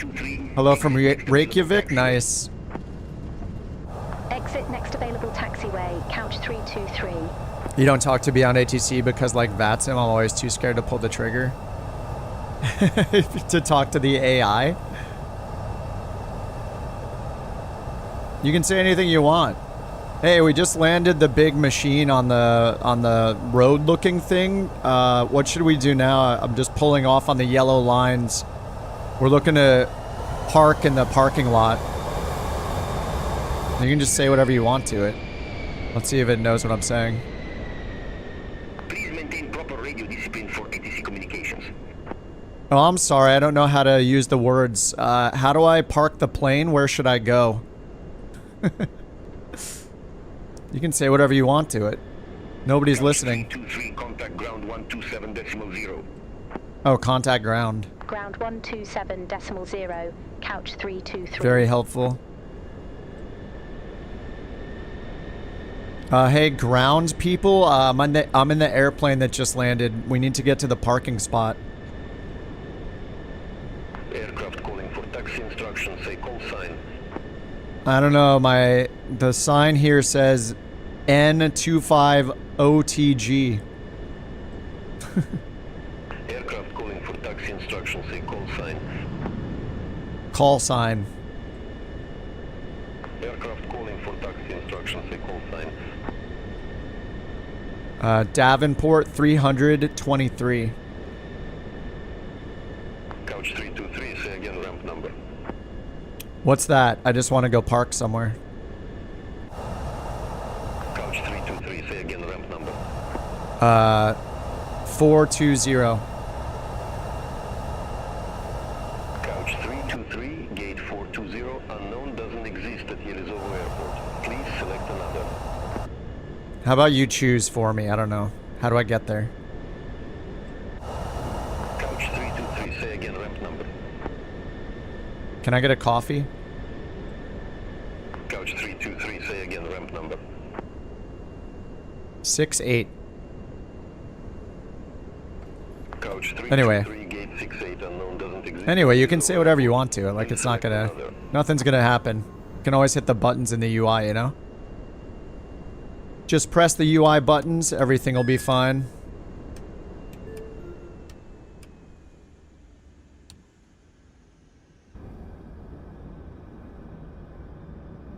They're gonna fly me on into a mountain, I know. It's okay, it's a risk I'm willing to take. And this is an absolutely massive runway. What is it, like 11,000 feet? Couch 323, gate 68, unknown does not exist at this airport. Please select another. Yeah, I use the Copilot all the time. And if you're flying an airline, you should really use the co-pilot because that's actually the realistic thing to do. Your co-pilot would be making the vast majority of those calls. All right, what'd I get on the rating? 9.81 off centerline deviation during the takeoff. Feels bad. Oh man, it's time to work on the base camp now. Couch 323 Petropavlovsk ground.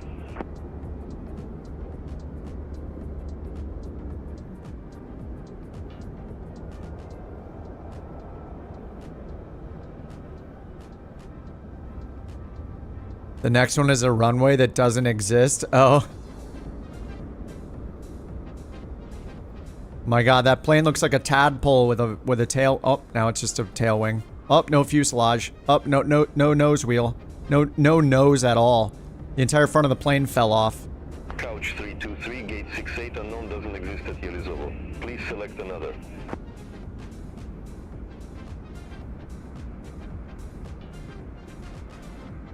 PC-24 is so floaty. Oh, here comes Deadly. What's he in? Sharklet 320? No, that's not a... That's just a generic. It's the bow bus. The generic bow bus. Couch 323, gate 68 unknown doesn't exist at Yelizovo Airport. Please select another. Okay. You just tell us. Alright, John, have a good one, dude. Couch 323, say again ramp number. You can assign me a ramp, I don't care. Whatever ramp you want. Couch 323, say again ramp number. Privyet. Any ramp number, please. Couch 323, ramp 20, taxi via Charlie. Ramp 20, spasiba. Via Charlie, couch 323. Oh, Jewel's coming in the Lear. Jewel has the Lear that works because it's got bug fixes that I don't have yet.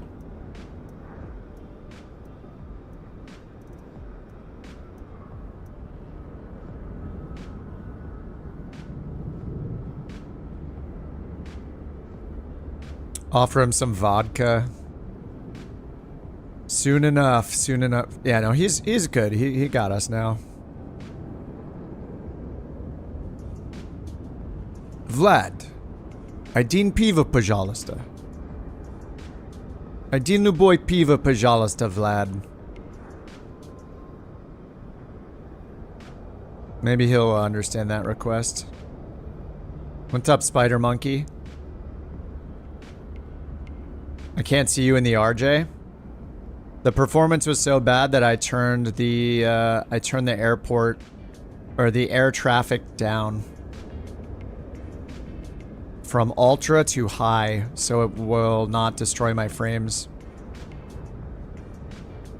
Maybe I can turn it up now that I'm trying lossless though. What marketplace debacle? What do you mean marketplace debacle?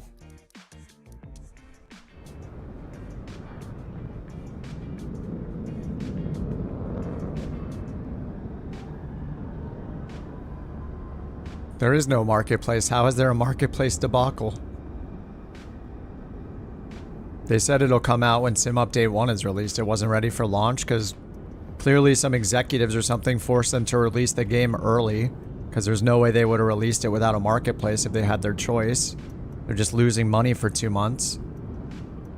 So when Sim Update 1 comes out, they're releasing the marketplace now. That's the entire story. There's nothing mysterious about it. Yeah, look, that's the Learjet, I guess. Yeah, I just turned it back up, we'll see. I was trying to do that because of frame gen being so crappy.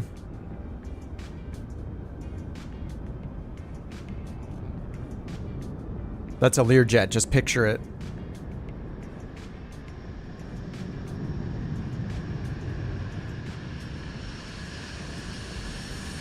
Alrighty. That is all done. Oh, nice parking spots. Nice parking job, everyone. It's gonna be time to do more base camp ops now. All his PC-24s.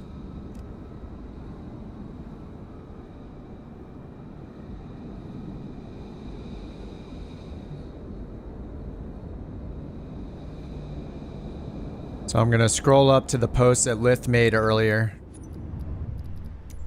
Alright, shifting gears. What's up, Devin? Shifting gears back into the PC-12 for OnAir Company. Virtual Airline Basecamp building operations will now commence. Will now continue.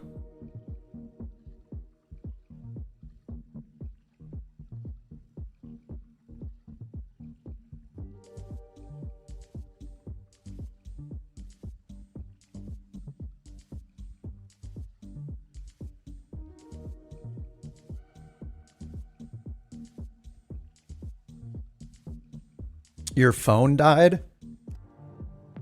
As you're coming into land? What, do you need your phone to land? Or what is the relation? Is the stream is on your phone, is that what you're saying? Let's get the blue one out. It's a beauty. Alright, let's see where my plane ended up. We're gonna go to OnAir, get that loaded. Goodbye, NewSky. 3 legs completed. We are in Russia. Sounds like we have 2 more legs in Russia. Oh, good timing, Lith. Yeah, exactly. Perfect timing.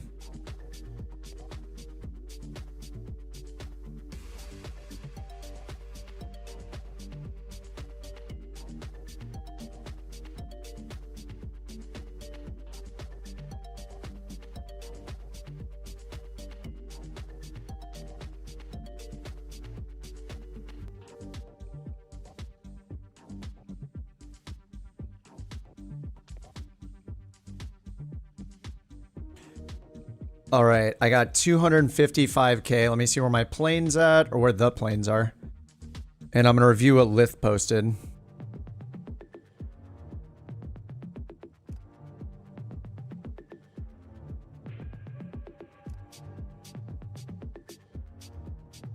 Apple CarPlay for the navigation?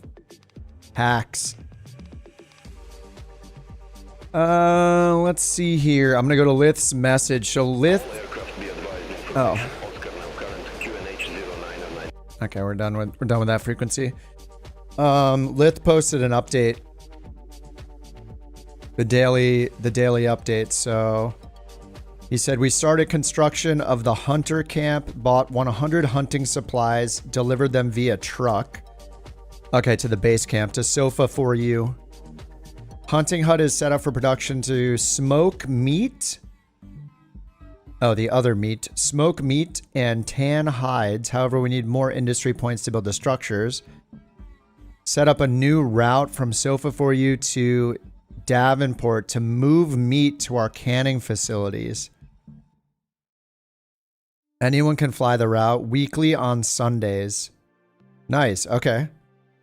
So we have a meat transport route under the regular routes. Well, let me take a look at those just so I can see them. Anyone can fly the route. For now, it's set to weekly. Part of the plane is sold for normal packs. Part of the plane is sold for normal. Wait, what? I don't know. I think it's just a typo. Maybe Canadian started delivering asphalt to MKQJ. We need some stuff hauled. Low priority until we get production up and running. Oh, the FBO at Sofa Fuse under construction for 36 more hours? What? Okay, and then 24 hours for fuel to be delivered. Smoked meats. Davenport's getting low on fuel. Reorder is submitted. Takes 24 hours. Needs. Keep doing charter flights. We're about to level up. We need levels and skill points. Okay, so for now, then it sounds like... It sounds like for now we just need to do VA charter flights then. So let me see where I'm at.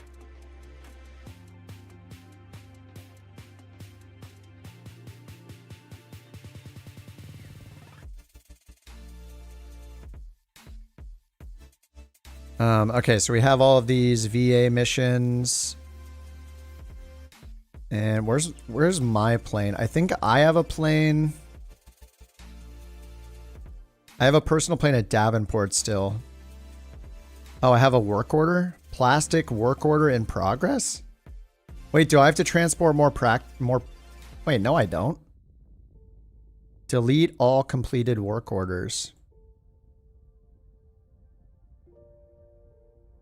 Is that just a bug?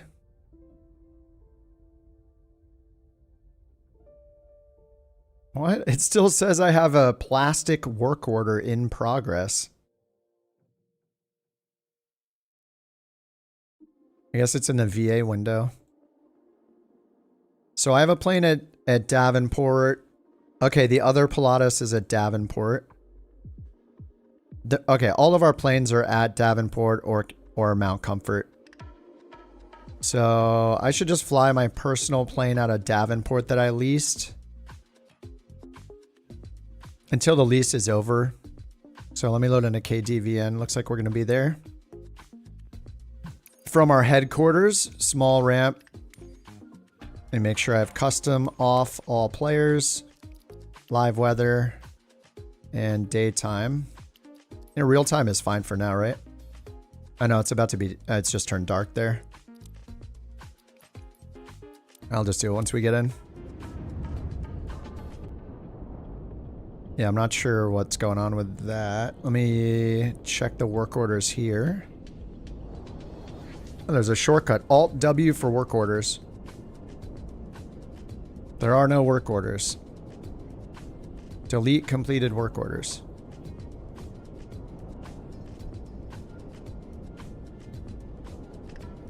That didn't fix it either. It still says I have a work order even though I don't have a work order. Okay then.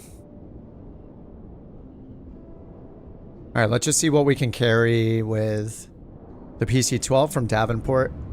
Oh, see you later, Cyber. Thanks for flying along, dude. Nice to see you. Have a good evening. So if I just go to the PC-12...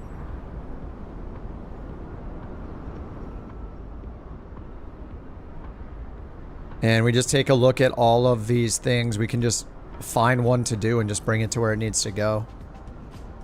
400 mile. Whoa, these are very long. Holy crap.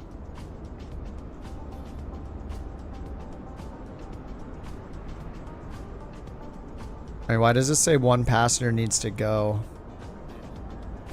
Where's my pilot? Is my pilot not at Davenport? Oh, mine's at MQJ. Maybe I need to go to MQJ then. Time for some beers. Nice. All right, Deadly. Have a good one, man.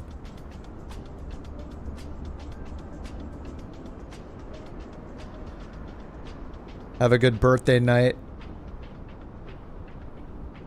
Okay, so PC-12 must be this one that I flew last. So we'll prepare the flight. Okay, steel bars. Those are assigned. Okay, here's some... Man, 400 miles. Okay, how about this one? We can bring 5 executives to KATW. So let me go to Mount Comfort instead.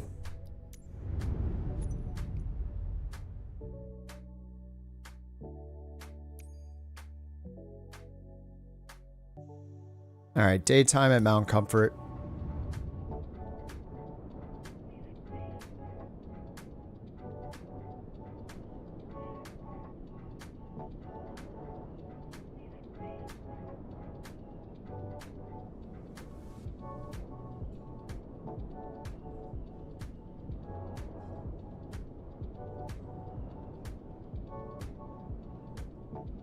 And then we can bring, yeah, 5 executives to Cat W.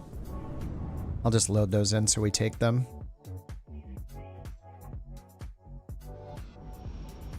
Oh, what the heck? No. I didn't choose a runway? Or I didn't choose a parking spot? Whoops.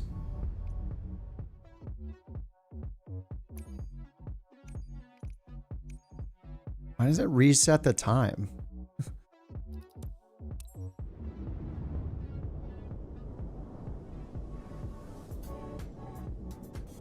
Yeah, the VA can drop a base camp, yeah. We just did it yesterday. How do you do it for the VA? You have to just purchase it with the VA.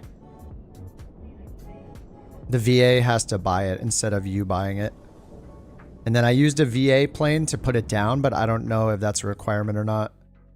I'm not sure if you can do it with a personal plane.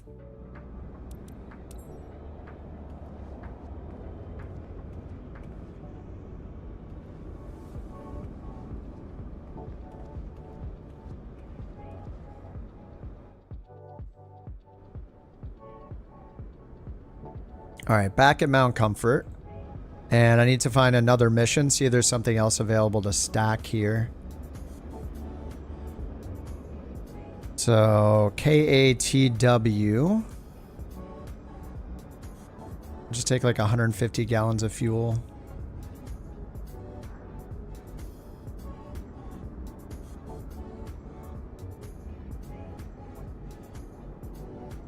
All right, we're going to add 12 hours to the time. Yeah, buy it through the Green VA app. Yeah, we bought it because I remember I bought my own. But then we realized if I placed it down, yeah, it was going to be mine and not the VA's. So then we bought it from the VA window. But just to be safe, I used a VA-owned plane to put it down, but I'm not sure that was required. I'm guessing since the VA bought the item, when you place it, even with a personal plane, it's the VA's item. Because in the VA plane, I could not load the base camp that I bought personally. It wouldn't let me because it wasn't VA property. But I haven't tested it. So you could try a personal plane.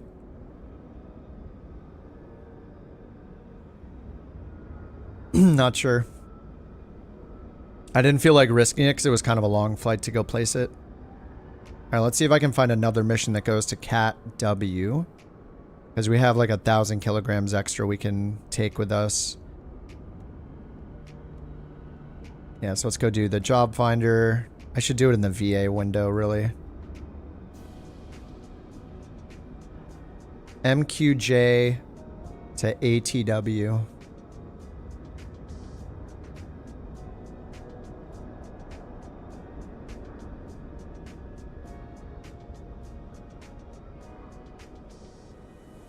You let me know you have to run it with your personal plane, yeah. A319 to a base camp, yeah.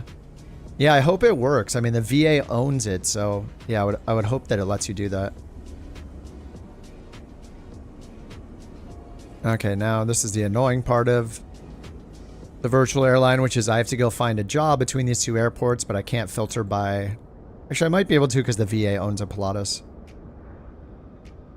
It's just so weird. You should be able to just say, take this mission for the VA in the normal interface instead of launching a whole separate window to find one job. Okay, so from KMQJ Mount Comfort and to a specific airport, KATW Appleton. And because we own a PC-12, I can filter by it. So Corey Logistics Center.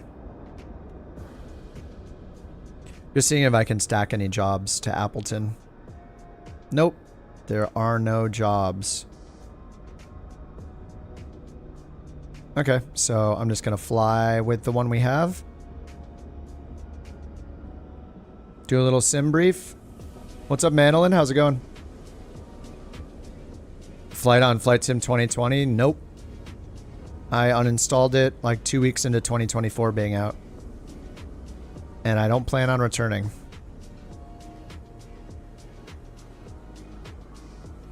$2020 will inevitably die a slow death, and I don't feel like waiting around for that, so in with the new. Yeah, I'm not going to keep 2 sims installed.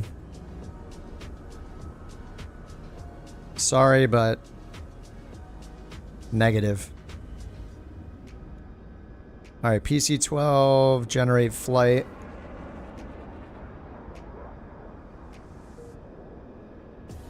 In NewSky, do the old flights fall off out of your pilot rating? I don't think so, unless they get deleted by the VA.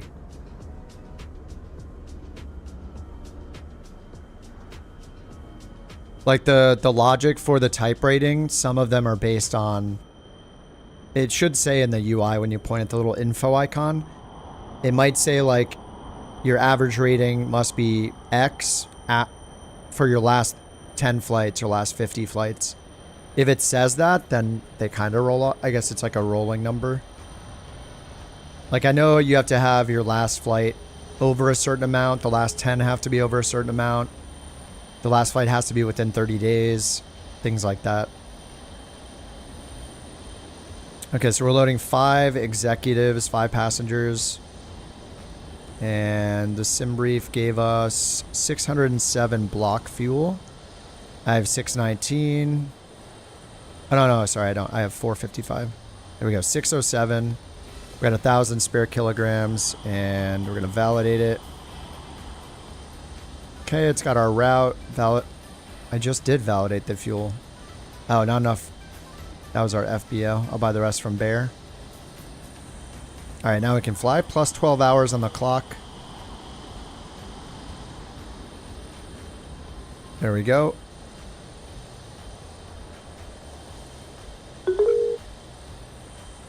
Tracking has started.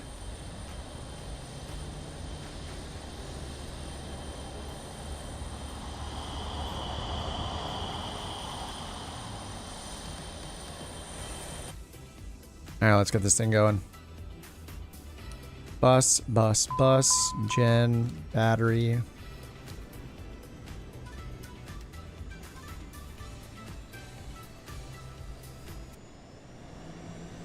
All right, starting her up.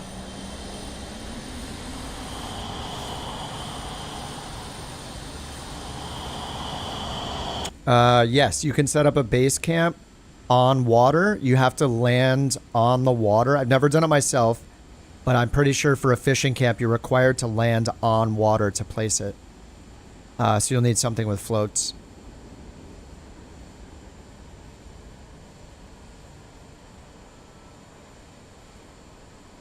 Yeah, I think that's a requirement for setting up a fishing camp, is that it gets placed on water. No problem.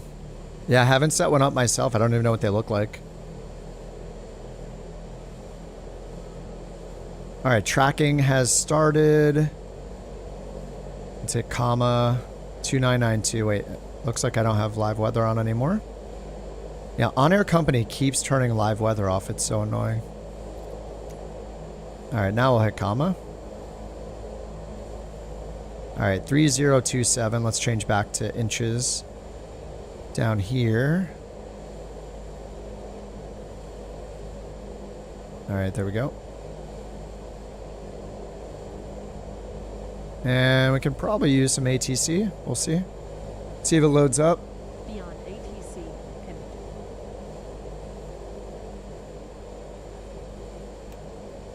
And we got 5 passengers on board.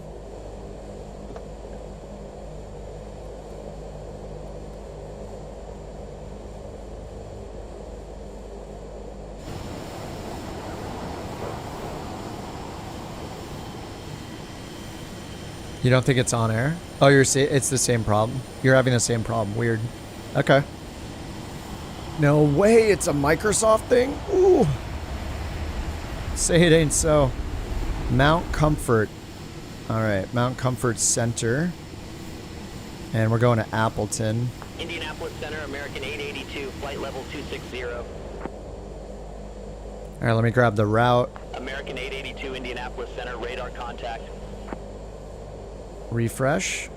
Indianapolis Center, United 224, good morning, descending via Ernie 8, flight level tree. Import the route. Here is the route. United 224, Going to drop off some executives for the VA. Indianapolis Center, United 1888. Mears 7 departure. Flight level tree 80. And we're expecting 26,000 feet. United 1888, Indianapolis Center, radar contact. All right, 26,000.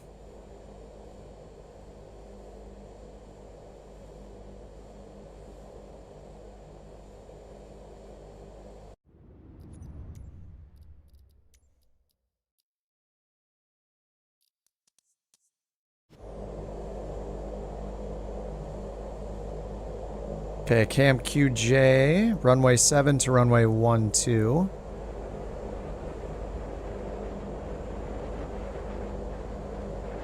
And 260.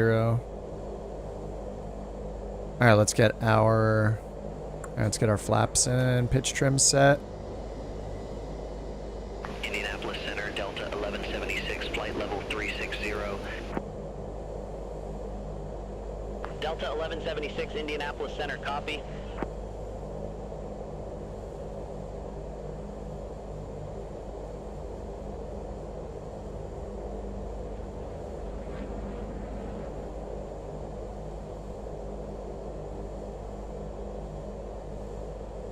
Alright, flaps are set, inertial separator not yet. Indianapolis Center Couch, 323 on the ground at Mount Comfort. Like to pick up IFR to Appleton. Couch 323, Indianapolis Center, cleared to Appleton. Near 7 departure with the boiler transition, then as filed. Maintain 5,000, departure with me, squawk 5716. Clear to Appleton, Mears 7 departure, boiler transition, then as filed. Climb maintain 15,000, departure with you, squawk 5716, Couch 323. Alright, I gave him the wrong altitude. Couch 323, read back correct. Ooh. Starter taxi. Alright, they still haven't fixed that. I've reported it though. Report holding short, runway 16. Report holding short, runway 16, Couch 323. Oh, 16, not 7. Okay, let's change our departure runway. Contact Chicago Center 123.85. Runway 16, Mears 7, boiler. Chicago Center 123.85, United 224. Alright, charts. FAA. Envoy 3474, descending via ESS Pole 5. No charts found, I forgot. Can't use charts more than 3 hours. Woo. Envoy 3474, Indianapolis Center, radar contact. Alright, they said climb maintain 5,000. 5,000 on the selected altitude. We'll get flight level change, manual speed, heading mode, and runway 16. So let's turn the heading to 160. Yeah, we can look up the real runway heading now, right? So in here, Mount Comfort, runway 16. Magnetic heading is 165. Alright, 165, 3,900 foot runway. And we're going to have a 3-knot headwind, 6-knot crosswind. Oh yeah, and then here, let's change this to 16, and then use the map. Alright, 16 to our right. Indianapolis Center, SkyWest 5216, flight level 220. Alright, we're good. Let's get the parking brake off, inertial separator on. SkyWest 5216, Indianapolis Center. Inertial sep is on, landing light and strobes need to be on before takeoff. Navigraph? I don't know, laziness. SkyWest 5525, descending via Espo 5. I could use Navigraph, yeah. I just like using the in-sim stuff. It's fast and snappy, and Navigraph in the EFB is clunky and slow, and I feel like it kills my frame sometimes, so... yeah, I don't know. I could. I just want to keep complaining about it, okay? Maybe the flight sim gods will hear me and they'll fix the bug.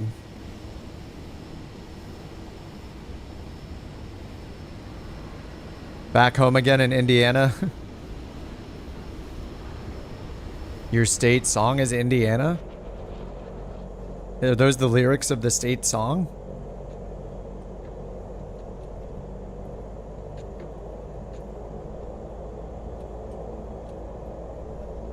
Oh, the desktop apps? Yeah. I just don't like alt-tabbing out all the time, so it's annoying. Contact Indianapolis Center 1955, Southwest 3154. Just another thing that I would do differently if I wasn't streaming it. I would have it just on a side monitor and use it, but since I want to show it every time, I need to... excuse me, I need to either manually display it or switch to it so it'll auto-display it on the stream. So just a lot of work compared to just opening the EFB. Flight level 330. Climb, maintain flight level 330, Southwest 28. Oh, whoops. I need to go all the way up. United 2672, contact Chicago Center 119.85. Contact Chicago Center 119.85, United 2672. Take care.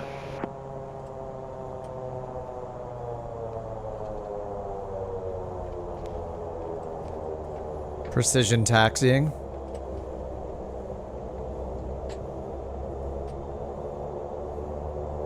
And they definitely did not fix the avionics. SkyWest 5525, contact Chicago Center. Thank God, they're just blinding. Ooh. Contact Chicago Center 135. All right, let's get ready for that crosswind. Indianapolis Center, JetBlue 778, flight level 350. JetBlue 778, Indianapolis Center.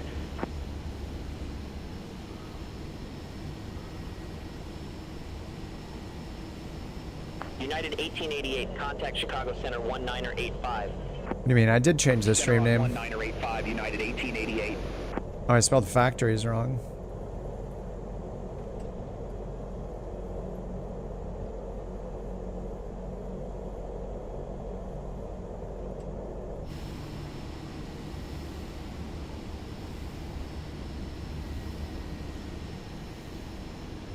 Indianapolis Center, United 2333, descending via Espo. Is it Versa doing a run-up? 240. United 2333, Indianapolis Center, good morning. What's up, Lex? Yep, on the beta. American 882, contact Indianapolis Center. Yes, I am. All right, we're ready to go. Center on 119.55, American 882. Have a good morning. Indianapolis, Couch 323, holding short runway 16. Ready for departure. Couch 323, released for departure. Clearance void if not off by 1330 Zulu. If not off by 1330 Zulu, contact no later than 1340 Zulu. Time now 139 Zulu. Frequency change approved. Clear for departure. Frequency change approved. Couch 323. SkyWest 5216, contact Chicago Center 135.9. Oh yeah, heading looks right. Center on 135.9, SkyWest 5216. Flaps are set. Inertial separator is on. Probe heats on. Indianapolis Center, SkyWest 4776, descending via Espo 5, flight level 360. All right, let's go. SkyWest 4776, Indianapolis Center.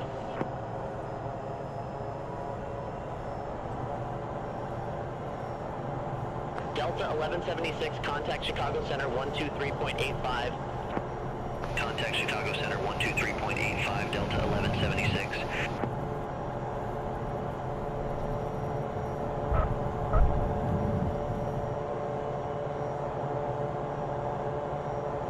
Gear up.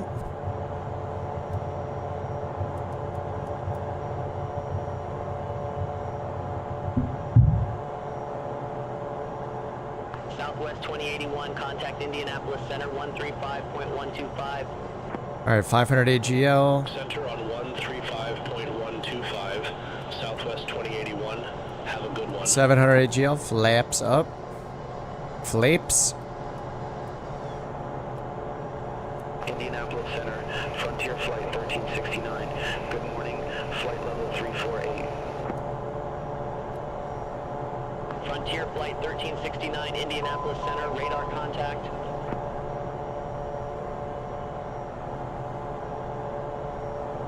Indianapolis, Couch 323, 3000, climbing 5000, runway heading. Couch 323, reset transponder, squawk 5716. Whoops.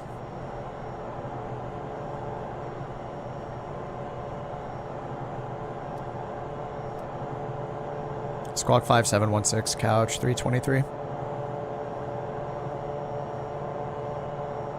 Couch 323, Indianapolis Center, radar contact, climb, maintain flight level 260. Climb, maintain flight level 260, Couch 323.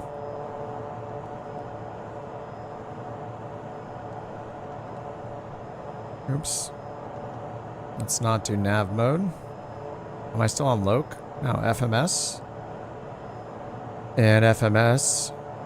Oh, just manual sequence, that's why. Okay. Yeah, we're good to use Good morning, that. Indianapolis Center, Android 3673, descending via Espo 5, flight level 280. On All right, 6,000.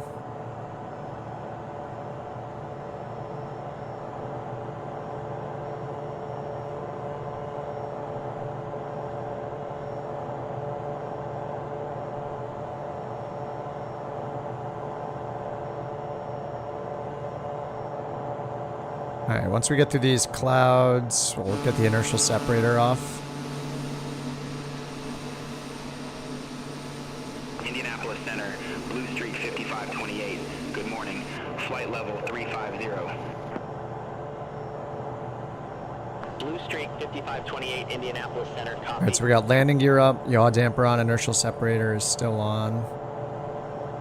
Yeah, it looks pretty good. All right, inertial separator's off, flaps are up. Landing and taxi lights off.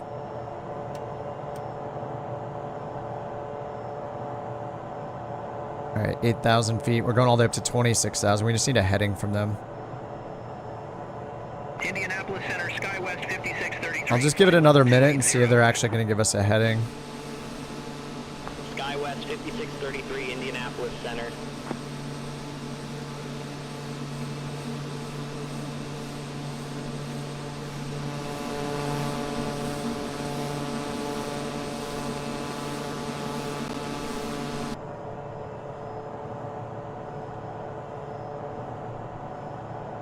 So far, nothing.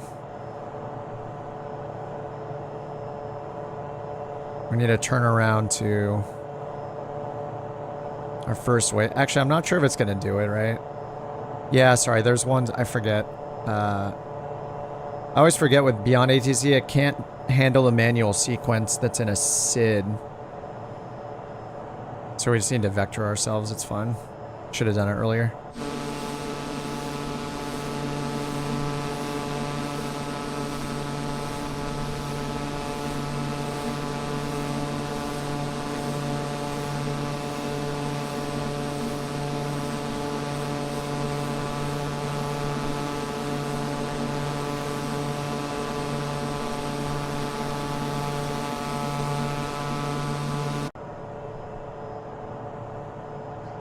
All right, we're taking 5 executives to Appleton.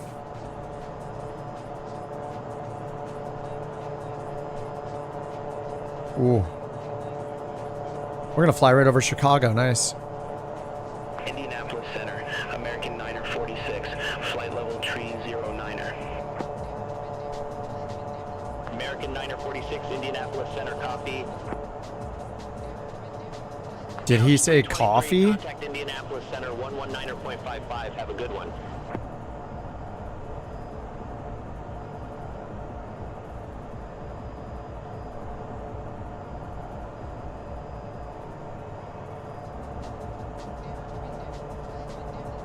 Ooh, it's pretty.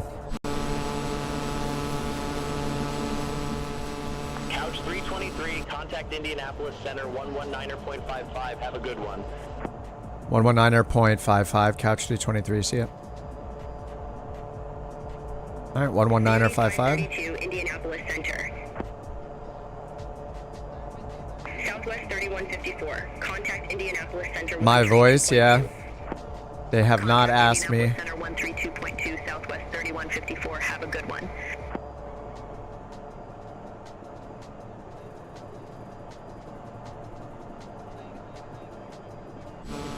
They can have it for the low price of a 5090.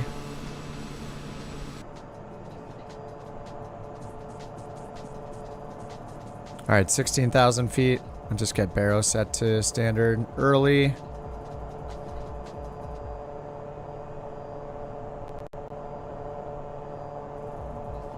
Now we're getting the audio glitches.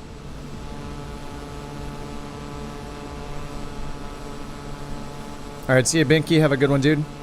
Have a good night.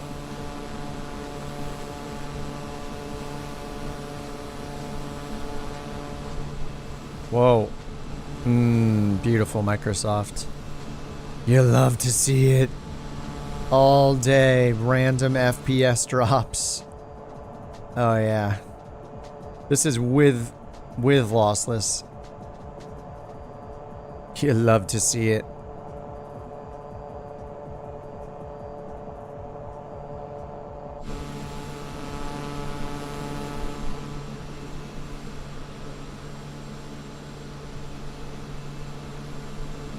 Hey, at least it's not spazzing out with the graphics like it does with their frame gen implementation.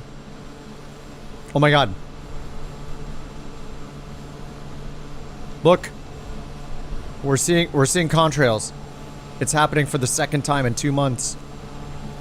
You know, maybe them updating the visibility of the nameplates means that we'll see contrails further out. And we don't have to be right under them, but there's a contrail. American 2912, contact Indianapolis Center, 124.775. See you. Contact Indianapolis Center, 124.775. It's fake, yeah. Well, of course it's fake. We're playing a video game. What? What is he talking about?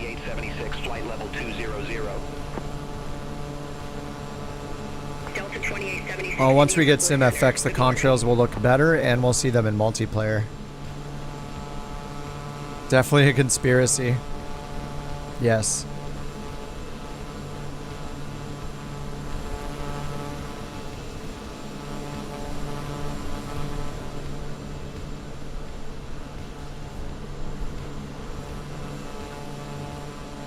I mean, I don't know why we only see one.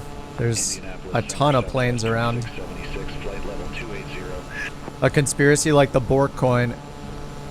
Southwest 2676, Indianapolis Center. I don't even know what you're talking about. Brickyard 5716. Contact Indianapolis Center 120.65. Center on 120.65, Brickyard 5716. Have a good one.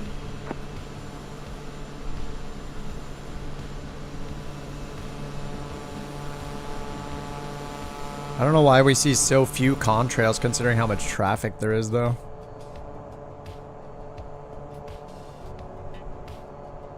The parallel 42 devs will save us.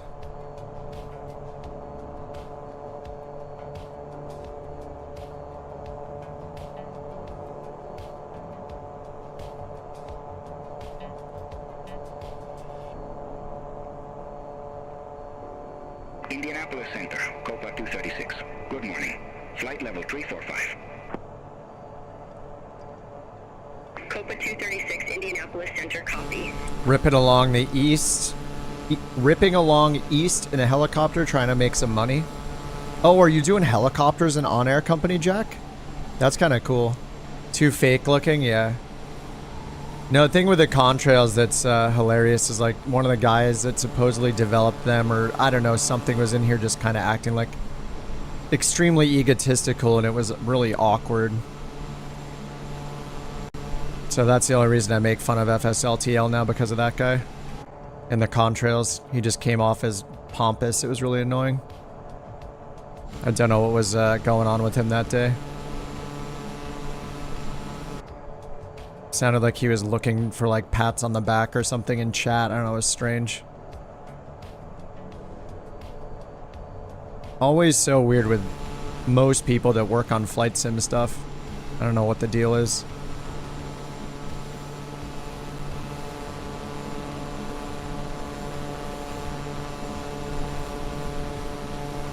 Indianapolis Center, Southwest. You did? You fancied a change? That's cool. Helicopters in OnAir company. Southwest 1051, Indianapolis Center.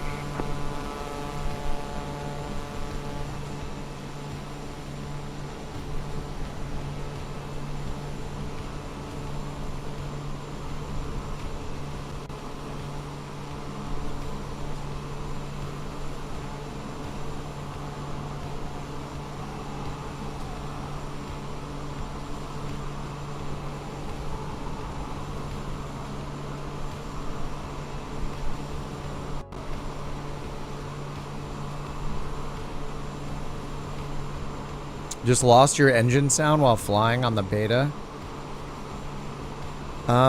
Did that happen to me in the... I don't know if it's happened to me in the beta before. Try going into your sound settings, Brad, and changing your sound output device, and then changing it back. And see if that fixes it. The other thing you could do is try... The next time you restart the sim, you could delete your streamed packages folder. That was the fix early on when Flight Sim 24 came out and everybody was having broken sound. But that's definitely happened to me before. the sound just goes away.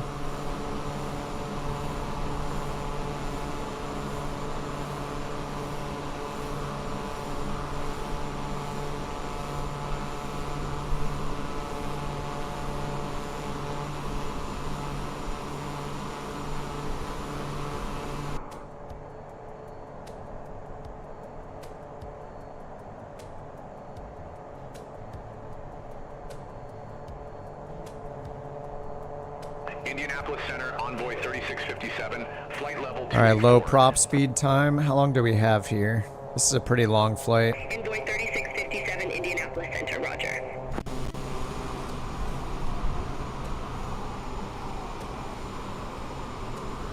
See, like, where are the contrails of the plane right in front of us? Am I missing them?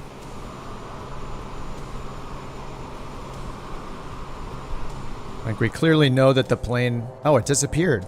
The heck? Oh, there was a plane right here and it's gone now. Is it because of unrestricted? Maybe TCAS has restrictions. Trend vector. I think he got above 2,500. Maybe it filtered it out. But there's like supposed to be a plane right over here. Contact Indianapolis Center 124.775, Beauty 532, have a good one. Good money with search and rescue, nice. Does the beta look better on the ground with helicopters? Because I don't know, I still don't know if that photogrammetry fix did a lot. Like, I don't know, the ground for me looked even better than it did before the update, the updated beta that we got on yesterday. Like, everything looks so sharp, like it's not trying to do the melted buildings anywhere. And so everything looks sharp. I don't know. I'm getting the audio glitches though.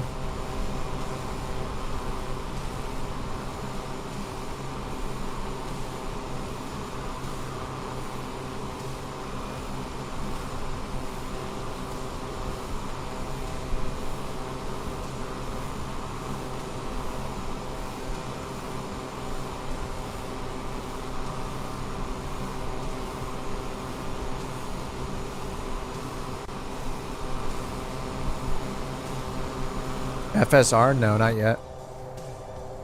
I mean, anybody can just use their own plane. We do have a couple, but ultimately, like, the point of the VA with planes is going to be getting the ones that nobody else can afford.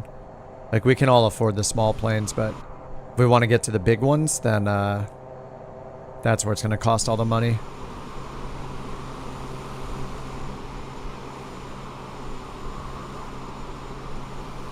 Plus, we kind of need to prioritize the planes that everybody has right now. So PC-12, Grand Caravan. I think those are the only ones we have. Delta 1053, flight level 268. Dude, the clouds. Delta 1053. So good. Roger. Envoy 3657, contact Indianapolis Center 132.2. Center on 132.2, Envoy 3657. Envoy.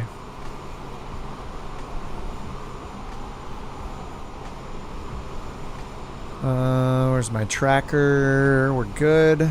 Score. Oh, departure taxi. Oh, I was speeding. Not flying the FSR? I mean, the PC-12 can carry more, and we have them. I already have it in OnAir company, so. I'm also mainly flying the PC-12 and PC-24 because of the avionics that were updated and the charts and stuff, even though I need to restart the sim. But a lot of the time I'm going to pick a plane that's based off the latest update to show off what's new rather than what I personally want to fly. Plus, I like the PC-12 a lot. PC-12 is great. 2876, contact Indianapolis Center 132.2. See you. See you. Indianapolis Center 132.2, Delta 2876.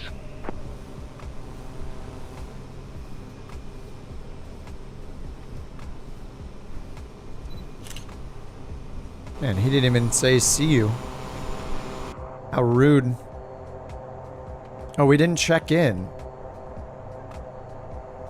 Did I never check in?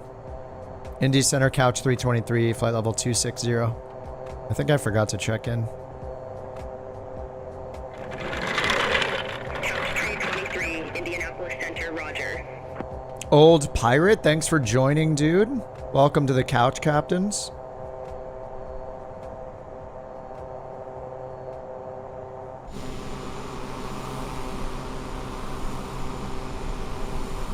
They just said Roger, huh? Couch 323, contact Chicago Center 123.85. 2385, Couch 323. All right, over to Chicago Center. We're going to fly over Chicago. It'll take a bit to get there. Chicago Center, Couch 323, flight level 260.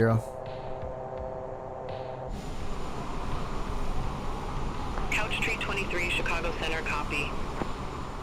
Copy. All right, let's sync the heading bug straight ahead.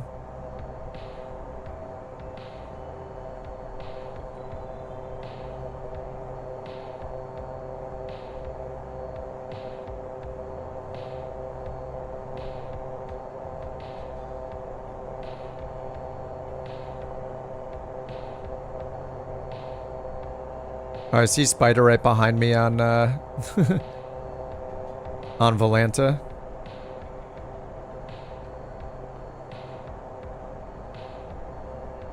Volanta might have the best moving map in terms of like a world map, because Navigraphs is pretty lacking. The in-game one has no labels for like cities, states, and stuff, but Volanta has state borders, city names, names of bodies of water. It's pretty good. It might be the best of all of them. And you can easily declutter it too.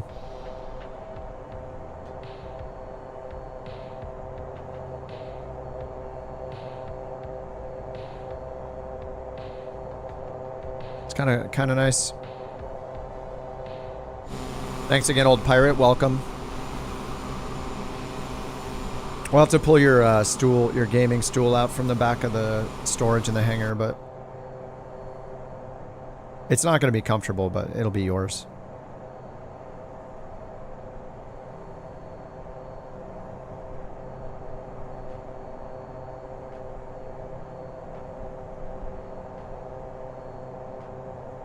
I think for the things we're building in the VA, we're just kind of waiting.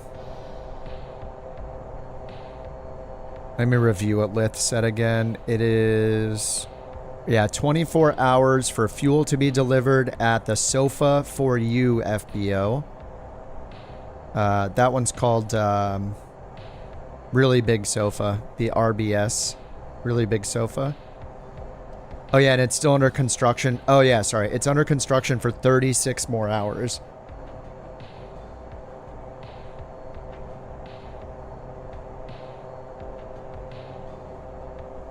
Oh yeah, you know what's going to be really useful is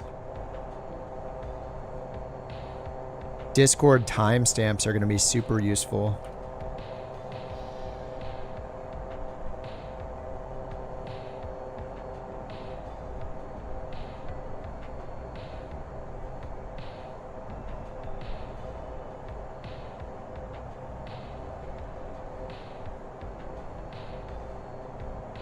So let me go check on the VA and let me see when these things are going to be finished. So if we go into industries, we're waiting to see when the Basecamp gets finished. Oh wait, what was that? Hunting gear? There was something in the list over there. So I should be able to see that Really Big Sofa FBO. Okay, Sofa for You FBO.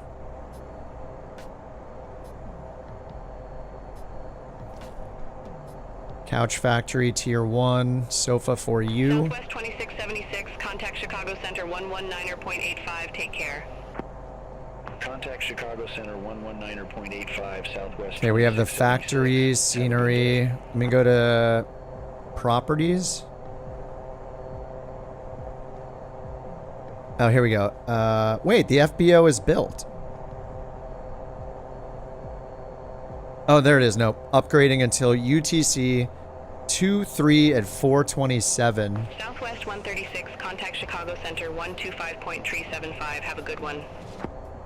Contact Chicago Center 125.375. Alright, what is that in my local time, though? Upgrading until Chicago Center, Southwest the 3rd at 553, 427. Flight level 301. Southwest 553, Chicago Center, roger. I need Zulu time. Couch 323, contact Chicago Center 125.375. Have a good one.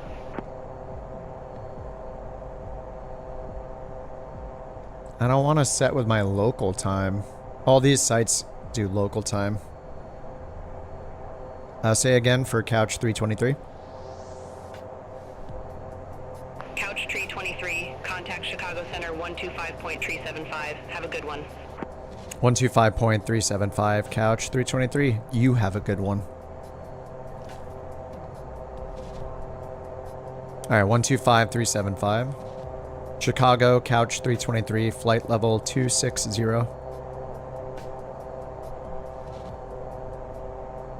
Couch 323, Chicago Center. Yeah, Chicago, what approach can we expect into Appleton?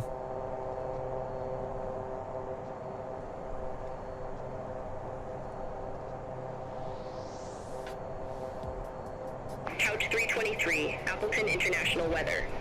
Wind 100 at 6, visibility 10 miles, temperature -03, altimeter 3020.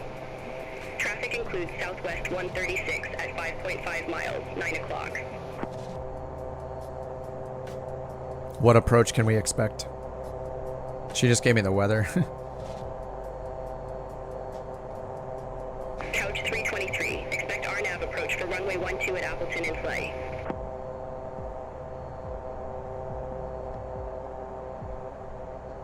Okay, RNAV.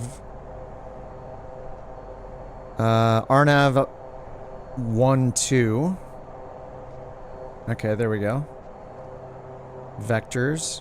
Activate. Get rid of the disco. Activate. Alright, top of descent. 180 miles out. Ooh. Compare fuel. Okay. Prop low speed. Alright, we'll continue the VA management now.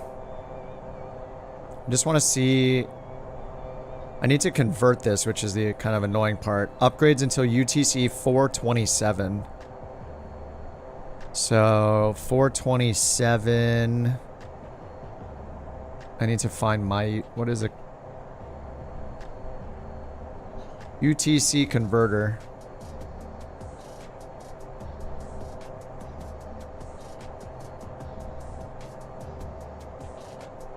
$427.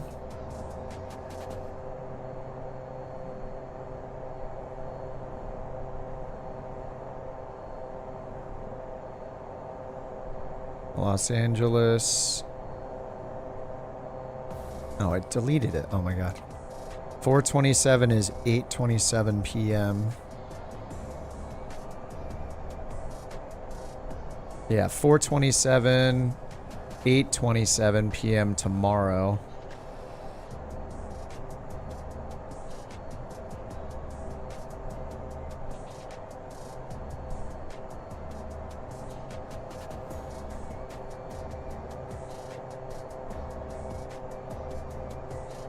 Yeah, I got a UTC clock. The conversion is the annoying part, especially when it's a different day. Okay, so now I know that it's 8:27 p.m. is when the FBO will be done tomorrow.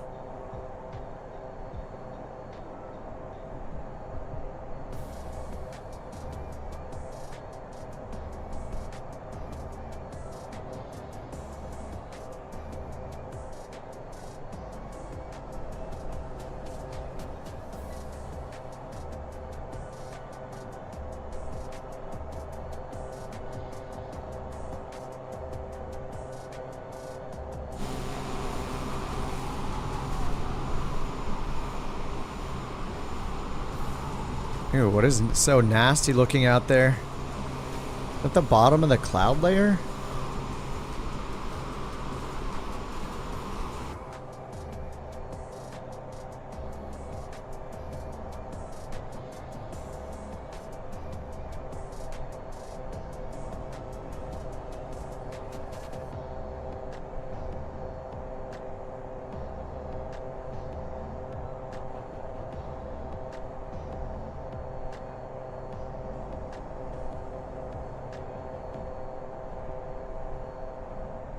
What's up, Kevin?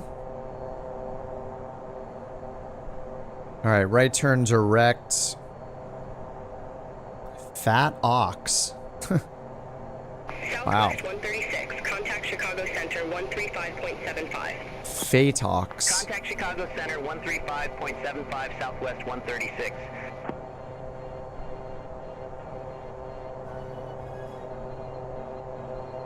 All right, kind of a nasty headwind. All right, turning it into a little bit more of a crosswind. Pretty clear the clouds. Top of descent, we got 165 miles. So let's figure out top of descent. 160, 255 over 60, and then divide that 160 by that. Gives us 37 minutes. All right, get the timer started.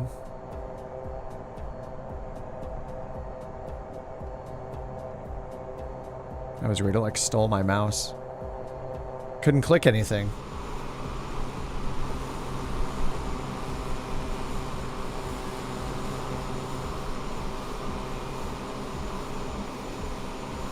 Oh, thanks for the recommendation for OnAir. Gave it a shot, liking it a lot. Nice. Dude, join our VA. We built a base camp yesterday. Our VA's on the Thunder server. Yeah, the interface takes a lot of getting used to. There's a lot of tedious things with the interface, but overall it's good. I feel a similar way about NeoFly. Say again, Couch 323. Couch 323, contact Chicago Center 132.9 or 5. 132.9 or 5. Bye-bye. Chicago Center, Couch 323, flight level 260, and we would love some donuts. Ooh, look at that fluffy cloud. Couch 323, Chicago Center. And what about the fluffy donuts?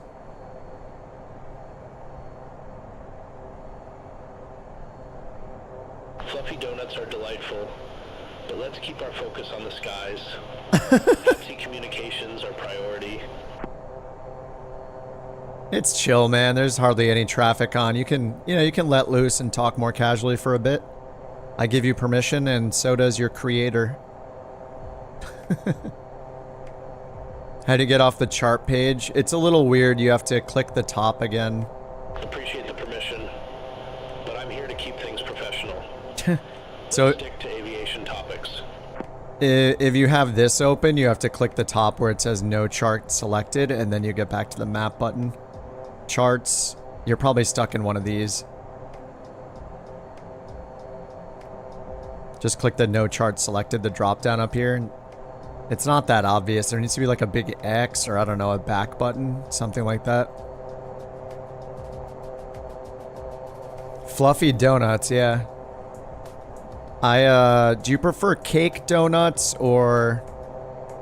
Wait, what are the other ones called? What's the other type of donut besides cake donuts? Couch 323. There's a cake donut, which are horrible, and then there's the fluffy ones, which are delicious. Flour donut? I mean, it's all flour, isn't it? We appreciate all donuts, but let's keep the focus on at-sea communications. Couch 323. At-sea? At-sea communications. Potato? No, wait, it's not potato. No, like, the difference between a Dunkin' Donut and an absolutely disgusting excuse for a donut that is Krispy Kreme donuts. The fluffy soft donuts like Dunkin' Donuts make, not the cake donuts. Cake donut versus yeast donut, cake donut versus regular donut. Regular donuts, also known as raised or yeast donuts, or lighter and airy, made with yeast that okay, it's a yeast donut. Yeah, cake donuts are gross. A cronut? What's that? Pastry donut? What's wrong with Krispy Kreme? Pretty much everything. Why would you go to Krispy Kreme when you can just melt a bucket of sugar and drink it? It's the same thing. It's as good as an experience as Krispy Kreme. Krispy Kreme is absolutely disgusting. I feel like I'm gonna like have a problem with my health the moment I put a Krispy Kreme donut in my mouth. It is so gross. You might as well drink liquid sugar from a glass. It's disgusting. I don't know how anybody puts that stuff in their body. Ugh. Oh God. It's so bad. What's up, Beauty? What's up, Beauty? Took over New York City. I mean, you can't stop people from liking disgusting things or having bad taste. It's fine.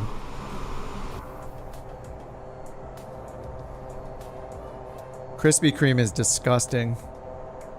It's like the lowest effort creation of all time. Hey, I got an idea. Let's make a donut so disgusting it can be compared 1-to-1 with liquid sugar in a glass. And this week on Kip Debates, Krispy Kreme versus Dunkin' Donuts. Dunkin' Donuts is better. It's better every time.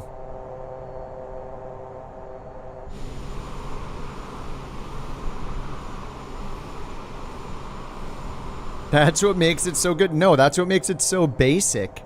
Anybody that thinks that delicious is literally just liquid sugar, they have no standards for what's actually good. Like you could literally melt sugar in a pot and drink it, and that would be the same as getting a Krispy Kreme donut. What is the point of Krispy Kreme donuts? It's just literally melted sugar. It's absolutely disgusting. Fluffy Dunkin' Donuts with frosting on top, or sprinkles, or just an old-fashioned donut. Perfection. They're so good. Well, you're not eating donuts to be healthy. Well, of course, but there's a difference between like... That's basically like the difference between having one beer when you go out for the night and having a case of beer when you go out. Neither one is healthy, but one is way less healthy than the other one. And should make you cringe when you do it. Ugh. It's absolutely disgusting. I don't know how anybody eats that garbage.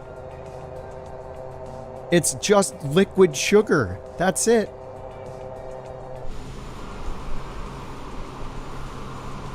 Binging, yeah. Yeah, Krispy Kreme is the sugar binge of donuts. It's a problem. It should be seen as a problem. Dunkin' Donuts is the way.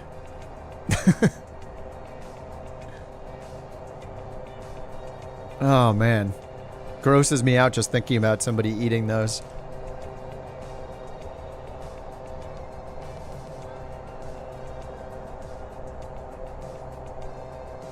I think we need the bot to weigh in about donuts.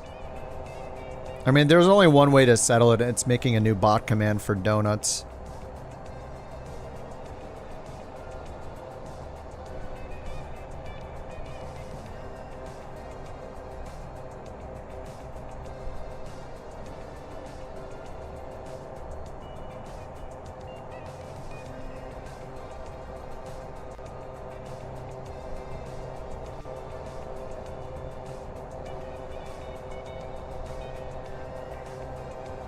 You'll never view it the same. Couch 323, turn right, heading 345, vectors for Appleton.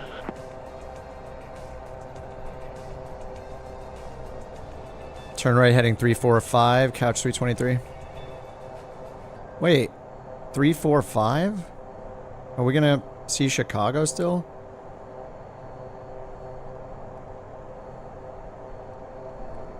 They're giving us vectors so far out again. You're looking for a solution? What solution? You'll never view Krispy Kreme the same? I mean, the moment you try one, you know exactly what it is. It's literally dripping liquid sugar. It's so disgusting. Crazy Cantaloupe, thanks for the follow. Dunkin' Donuts is like grocery store, bakery tier of donut. Wait, are you saying that grocery store bakeries aren't good? What is Krispy Kreme then? Give me the sugar? Yeah, just eat sugar then. You don't need the donut part. There's no difference. Just put the sugar on a spoon and eat it. There's your Krispy Kreme donut. It's the same thing. No donut options, have to settle for a Pop-Tart. FPS are dropping. Yeah, look at mine right now. It's every 15 minutes Microsoft drops the FPS to 10 while it loads who knows what. One BorkCoin. Oh, I gotta get the AI speech bots to rant about donuts.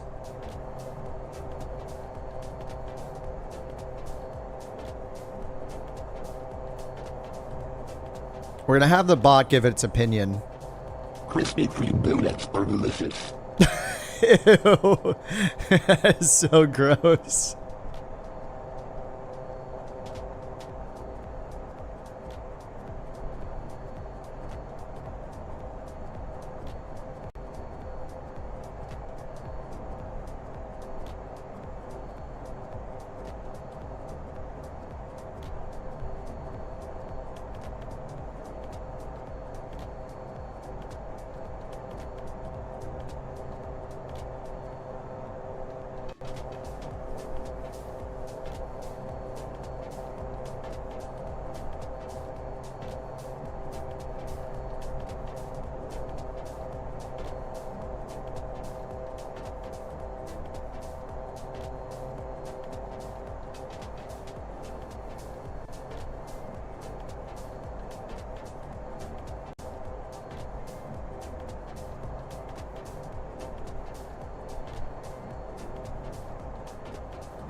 Here, let's tell the bot to talk about donuts.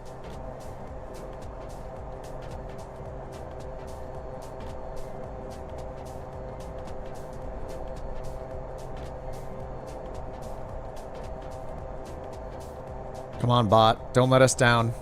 Okay, here we go. The bot's going to explain. Let's see what the all-knowing AI says. Here we go. Cake donuts are like your chill friend who just wants to hang out, while yeast donuts are that overly energetic buddy who just guzzled an energy drink. I mean, who needs all that bounce in their donut? Give me a cake donut any day. No! They sit there, sturdy and dependable, like a trusty old airplane, flying low and steady, not bouncing around like a hyperactive kid. Plus, they're perfect for slapping frosting on top without collapsing. But a yeast donut doesn't collapse, Mike? What is he talking about?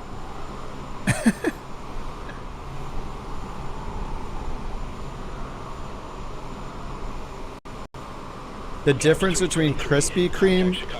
Wait, you don't know the difference between liquid sugar and frosting? Frosting is solid. Liquid sugar... Frosting is like a paste. Liquid sugar is literally dripping. That's the difference. Yeah, it was Tyson. I mean, he's got to explain. The bot was wrong? Yeah, I agree. He was wrong. Couch 323, contact Chicago Center, 132.5. See you.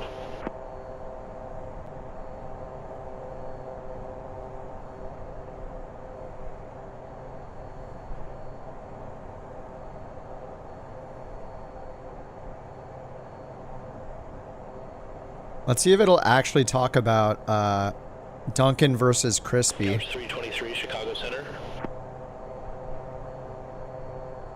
Okay, here we go. Dunkin' Donuts are like the reliable co-pilot that get you through the day with solid fuel. Exactly. But Krispy Kreme, that's like a surprise barrel roll.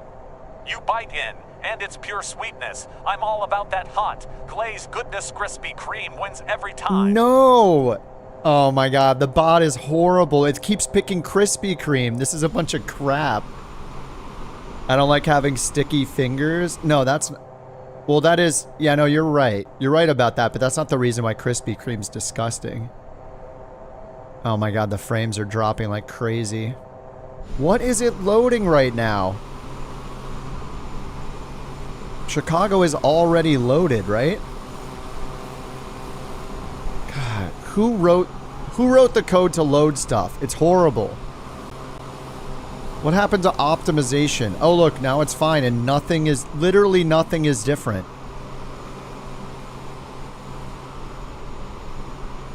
Oh, that was for loading 2 buildings down here. It loaded about 10 polygons to make these buildings, and that's what the FPS drop for 20 seconds was, right? What is that? Bots on Big Crispy's payroll. Yeah, exact. I mean, it's clear. All right, let's listen again for another bot opinion.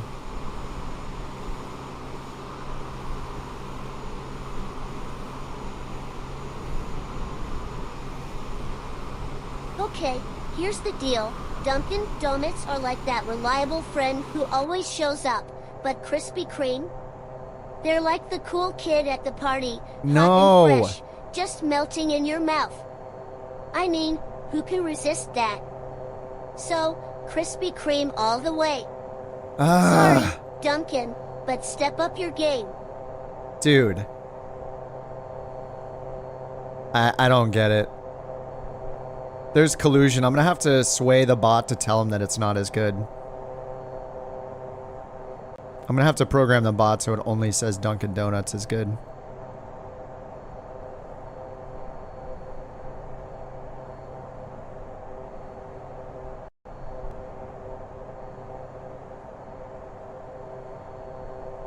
What prompt did I use? I said, come up with a silly argument about your thoughts between Dunkin' Donuts and Krispy Kreme and why you strongly prefer one over the other.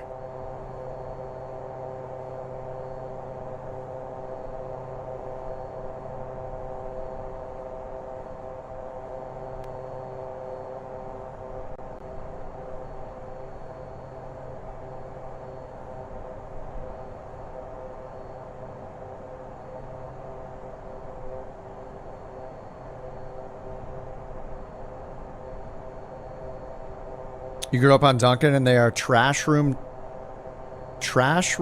temperature? What's the temperature in a trash room? Is that hot or cold in the trash room? Room temperature donuts? Wait, why do you want a donut to be scalding hot? I'm just joking about the trash room.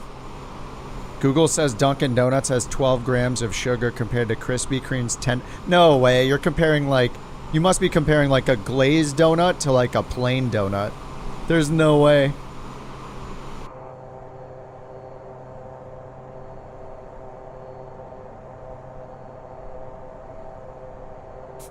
Trash room? What is the temperature of the trash room? All right, one more argument. Let's see if it changed its mind. I did not coerce it, I swear. It's probably going to say Krispy Kreme again. One more opinion. So, here's the deal. Dunkin' Donuts is like your reliable buddy who always has your back with good coffee and solid donuts. But Krispy Kreme? That's the crazy friend who shows up with hot, gooey glazed donuts that make you forget your problems. I gotta go with Krispy Kreme. Oh my god. Those fresh ones just hit different. It's pure happiness in a bite. Sorry, Duncan, you're cool, but you can't top that sweet bliss. Thanks, Obama. Oh my god, that's horrible. Alright, well, it's a collusion, clearly. If I switch the order and I say, tell me if you prefer Crispy or Dunkin', it's probably going to reverse itself, right?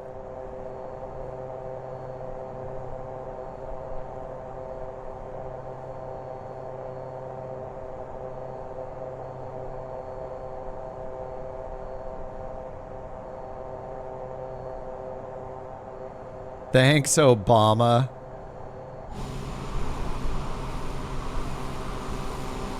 We found Chicago. It's a bunch of completely white buildings. Behold the beauty. 4 out of 5 bots. I think all of them agreed, unfortunately. This is garbage. Who's programming this stupid bot? Look, none of the buildings have any detail on them. They're all just pure white. Oh, some of them have a little bit of detail.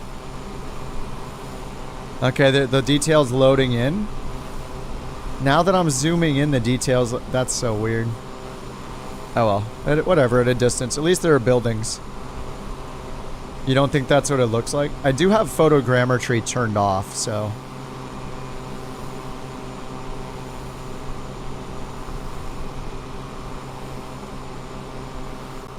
It looks absolutely beautiful down there.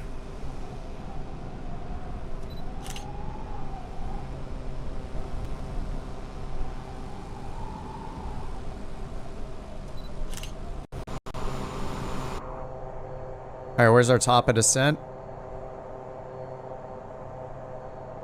Alright, 75 miles out or so. 75 divided by 257 over 60. 17 and a half minutes.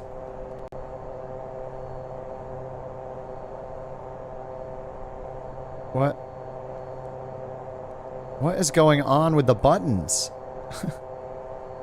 Did they... Oh my god, don't tell me they introduced this bug where you can't click certain buttons. Oh no, they did, didn't they? I remember this bug from so long ago when you use an instrument camera preset and certain buttons cannot be clicked. Look. No button clicks. No button clicks. But over here, you can click... Oh, now I can't again. Now I can. What? Oh my god. How? How do you keep doing this, guys? And it's only when you use instrument camera presets. Like if I like move way over here, I bet it's not gonna happen. Just move somewhere randomly. It's fine. Totally fine. Instrument camera preset 2. Oh, all of a sudden the buttons aren't clickable. Still not clickable. See how my... They broke it again. Unless this is, could this possibly be... Could this be a lossless thing? ET to phone home? Exactly. It is, actually. What does the ET button do? Wrong answers only. Phone's home. Oh, what's the temperature right now? Negative 37. Not seeing any ice on the windows. It might be too cold to worry about icing. A strawberry glazed Dunkin' Donut is 23 grams of sugar. A Krispy Kreme original... Yeah, but you're comparing a strawberry glazed donut to an original donut.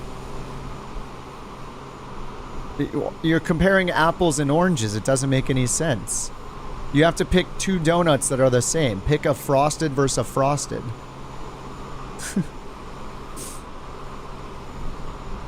Isn't the Krispy Kreme original donut like half the size of a Dunkin' Donut as well?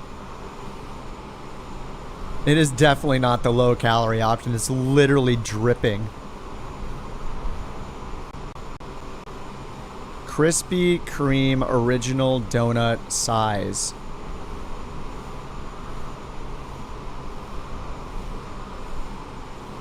What is the width of the original glazed donut? 50 grams, 2.5 centimeters, 8 centimeters across.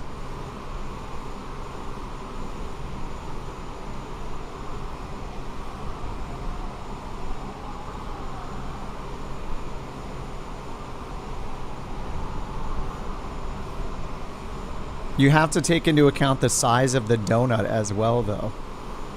It's not as simple as saying which of these two donuts has more calories and sugar. You have to know the size of each one. The original Krispy Kreme donut is 50 grams weight.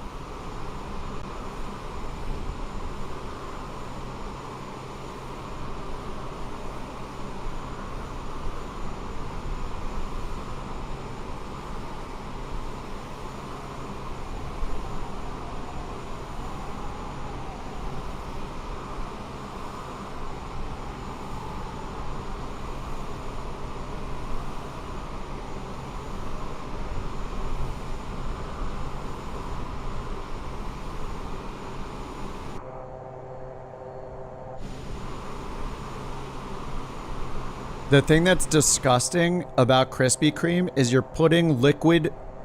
basically pouring liquid sugar in your mouth. That's the disgusting part. Eating a Dunkin' Donut is like eating like a soft, fluffy pastry, and eating a Krispy Kreme donut is like literally taking a cup of liquid sugar and pouring it in your mouth and drinking it. Which anybody should think is disgusting, because it is.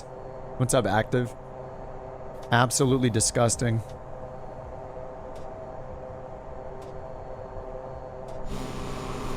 What's amusing, this is exactly the kind of conversations that happen at cruise in real life.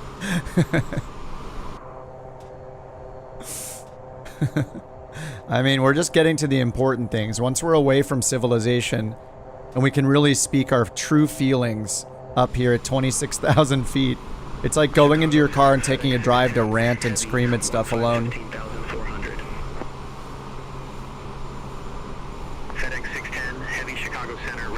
Glazed donuts from Dunkin' Donuts is 240 calories. Okay. Well, you keep saying the same thing over again. Dunkin' Donuts are the superior donut because they're not disgusting.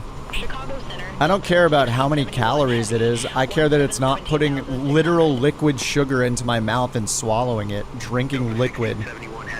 You might as well have a cup of melted sugar. Cinnabon? No, I'm thinking about Krispy Kreme.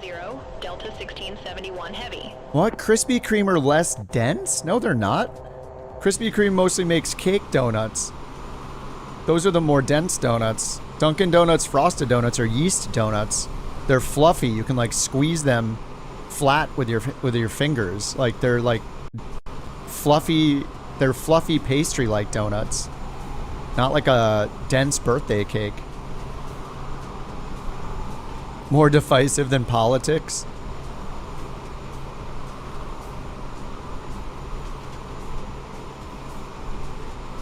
You're gonna go make frosting and eat it. Yeah, exactly. That's, you might as well. Like, why get the Krispy Kreme? You don't. You're not making frosting though. Dunkin' 260 14. Yeah, but what's the size difference between the donuts? That's like saying a steak that's twice as big as a small steak has more calories and more fat.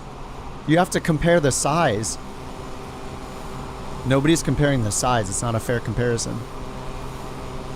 It's like saying a hamburger, like 2 hamburgers have more calories than 2 micro tacos. They're not cake donuts. The Krispy Kreme I know is a cake donut that is literally liquid sugar poured on top of it hot, and it's dripping with liquid sugar.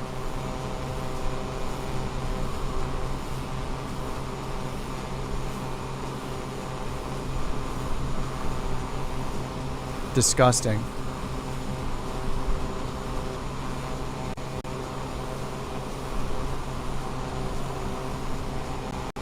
The size doesn't matter. I'm eating 3. Oh, they're literally called mini original glazed donuts. It's literally in the name. Mini original. They're so small that they're called mini. You can keep saying hot liquid sugar as if it sounds bad. It should sound bad when all it is liquid sugar in the mouth, like straight up. Disgusting. I went to a Krispy Kreme with the C's. Krispy Kreme wins. No, Krispy Kreme loses. No, Krispy Kreme loses. Dunkin' Donuts wins. Krispy Kreme loses. It's disgusting. Anybody that supports them, absolutely horrible decision. Horrible taste. Dunkin' Donuts is better. Now we'll just pretend like they didn't try to redo the marketing thing and rename it to Dunkin', okay? Metric system chatter is more divisive. I mean, the metric chatter isn't divisive. It's just, you know, it's just a question of if you're a logical person or not. It's not subjective, whereas this is. Metric system is not a subjective conversation. Dunkin' is closer to your house. Yep, see that? You see? They're closer to Noodle's house, so that is, again, more evidence that they're better. I mean, it can't be denied. Did you see what he just said? All right, 35 minutes. Oh, here comes the periodic 15 minutes of insane FPS lag. The timer has started. It's time for 30 seconds of insane lag for no reason with nothing changing. Just to make the game seem bad. Okay, it's gone now. Wow. Look at that huge difference of planes, graphics, terrain, lighting. Look at all the changes that were just made. It's incredible. People from Chicago area just... Yeah, well, they also have the most disgusting hot dogs, alleged hot dogs you've ever tasted in your entire life, so there's that as well. So you can't really take their taste into account, honestly. Have you ever gone to Chicago and had a hot dog? Oh my god. It's the most disgusting thing I've ever eaten. I couldn't believe people put that in their mouth either. Like, what is wrong with an actual, like, full-on, just National Hebrew, straight beef, delicious hot dog on a bun with lettuce, with ketchup, mustard, and relish? That's a hot dog. You don't need to put a pizza inside a hot dog or whatever weird stuff they do in Chicago. It's disgusting. Take that back? No, it's absolutely disgusting. It's not a hot dog. It's so gross. A hot dog has ketchup, mustard, and relish. That's it. You can't have anything else on a hot dog. That's exactly what a hot dog is. Or even just straight up a hot dog with just ketchup or just mustard. Any of the combination of those three. Pizza's a hot dog. Once you start putting insane ingredients on things that are just like totally out of bounds for what they're supposed to be, it's not a hot dog anymore. It's some form of like custom like wannabe sausage thing that you're making. It's not a hot dog anymore. Disgusting. Chicago dogs and hot liquid sugar. Yeah. No ketchup on a hot dog? That's literally the like absolute stereotypical like quintessential ingredients on a hot dog is ketchup and mustard. It has always been that. It's ketchup and mustard. Ketchup and mustard are the two most common condiments to put on hot dogs, hamburgers, everywhere. I mean, except Canada. Don't they put like mayonnaise or something? I forget what they put on. Or is that on French fries? But oh my god. Most common hot dog condiments.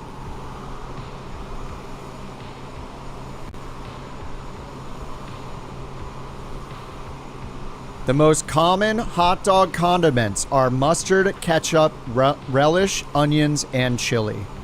Other popular toppings are sauerkraut, cheese, and coleslaw. Mustard, ketchup, relish. The top three toppings. Just like I said, ketchup, mustard, and relish. I am correct. Look, folks, I love donuts, but here's the deal, Duncan. That's the working man's donut. You grab a Boston cream. Yep. You grab a coffee. You get stuff done with True. cream. It's all flash. All sugar, no grit. And listen, Jack, real donuts don't need to glow, am I right? Sure thing, Joe. Duncan is the American man's donut. Exactly. See?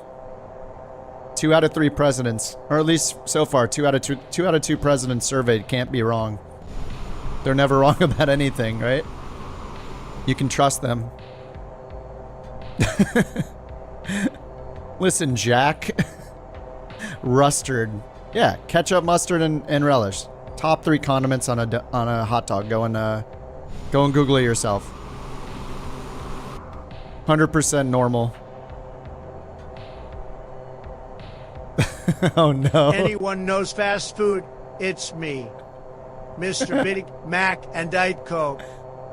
I know that Krispy Kreme is good when it's really hot, but just like Melania, when it's no longer hot, you get rid of it and move on to Dunkin', the bestest donut. Oh god. We're getting close to top of descent. What's a Portillo? Portillo? Portillo? I don't know.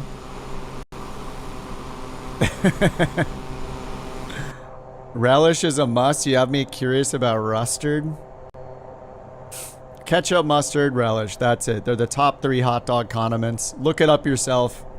I'm not crazy. It's like you sit down at a restaurant. You sit down at a hot dog place, you know what's gonna be on the counter? Literally those 3 things. The red ketchup bottle, the yellow mustard bottle, and a thing of relish with a spoon in it. Yeah, onions and cheese are also really popular according to the internet. Onions, cheese, and chili, and sauerkraut sometimes, but the top 3 are undoubtedly ketchup, mustard, relish. The presidents have spoken. Oh my god, Big Mac and Diet Coke. I love McDonald's. I'll take McDonald's over Krispy Kreme any day. McDonald's is delicious, dude. Portillo's? Wait, how would I have Portillo? Oh, if it's Chicago, why would it? Is there one in LA? I don't know, maybe there is. I'm not sure. But if they make disgusting hot dogs, I want nothing to do with it. You know the best hot dog in the entire world? New York City street hot dog with only ketchup on it. That's it. The most delicious hot dog I've ever had in my life. Foot long with a snap to it. All you need is ketchup or mustard. That's it. They're so good. New York City street hot dog. That's a hot dog. There's one in Buena Park. I mean, if it's a Chicago hot dog place, I'm not going there. They're disgusting. No way. They give you work because you love McDonald's? People that say they don't like McDonald's are just lying. McDonald's is delicious. Do you have to eat it every day and, like, not take care of yourself? No. You can still like McDonald's. Dude, McDonald's is delicious. People that say it's not delicious are just lying because of, you know, people that are extremely healthy and only eat McDonald's 3 times a day or something. That's not what it's about. That's a separate issue. The food itself is absolutely delicious. So good. Dude, McDonald's French fries, even their chicken sandwiches are great. I love McDonald's. They're just lying about it, trying to seem like holier than thou. We're ready to start our top of descent. Or we're almost at our top of descent. Couch 323. Couch 323, say altitude. Oh no. I only eat Sleepy Joe. Never eat hot dogs. He eats? Wait, what? Did he mean that? McDonald's have weak chicken sandwiches. They're pretty good. I mean, they're not a Chick-fil-A chicken sandwich, let's be honest. They never will be. But I don't mind the chicken there. Wendy's. Dude, I love Wendy's. Wendy's burgers are awesome. Love Wendy's burgers and fries, 100%. Italian beef. And Chicago style hot dog. My life will be changed for the worse. Flight level 260, Couch 323. Alright, we need to start our descent here. Couch 323, Chicago Center. Ready for descent, Couch 323. Couch 323, turn right, heading 345, descend and maintain 3000, altimeter 3018, Appleton landing runway 12. Alright, turn right heading 345, descend and maintain 3000, altimeter 3018. And we're expecting to land runway 12, Couch 323. Alright, 345 on the heading. Couch 323, turn left, heading 165, vectors for the approach. No, what? 165 is behind us. There's no way. We're not turning around. It's been all wonky with the vectors. Folks, let me tell you, Krispy Kreme, the best donuts. No. The greatest. When that hot now sign is on, people go wild. I've seen it. They love me. They love Krispy Kreme. Their menace. Dunkin'. Very bad. Dry. Then, you need a gallon of coffee just to swallow one. Not good. Not good. Skywest 3772 Now, descending hold via on, jacks Duncan. to flight level tree 13. Oh, it cut it off because it's too long. 72 Chicago Center, copy. It's just way too long. Contact Chicago Center 135.55. Cat 3 Autoland at EDDF, nice. Dude, Autoland is so fun. We need McDonald's fly through at flight level 100.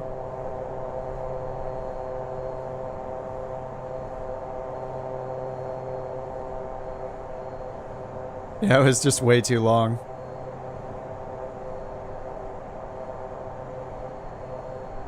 Chicago versus New York hot dogs.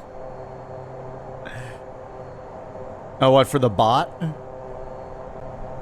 We need a bot hot dogs.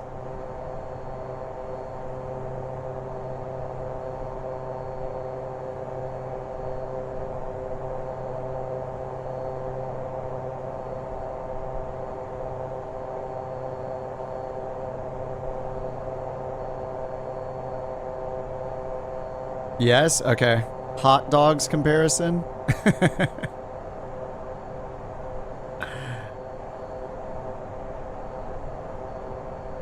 Now, hold on, Duncan has variety, Donald. You ever had a Boston cream? A jelly? A munchkin? Munchkins. Small donuts. Very small. I like big donuts. America likes huge donuts with tears in their eyes.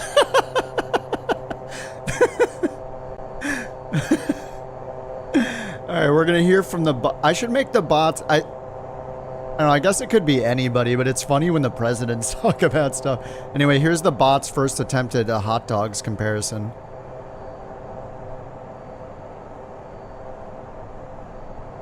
Oops. Alright, so Chicago hot dogs are like a salad on a bun, so many toppings. But New York dogs, classic street food, just a simple dog with a squirt of mustard. Exactly. I gotta go with Chicago. No! It's just more fun. Like a party in my mouth. No! Who doesn't love a good garden on their dog? Right. But H. What? Obama's from Chicago. We could have it an argument between Obama and Trump versus Chicago versus New York.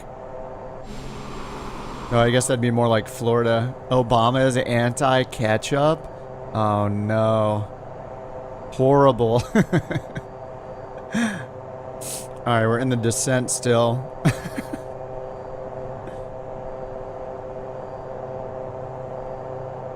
She sounds like a beautiful, smart woman. I just keep getting absolutely dunked on by the bot. Bring me joy. No, my food opinions are not wrong.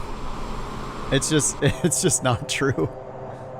Krispy Kreme's disgusting. Chicago hot dogs are disgusting. New series, The Presidents Decide. Oh man. And McDonald's is delicious.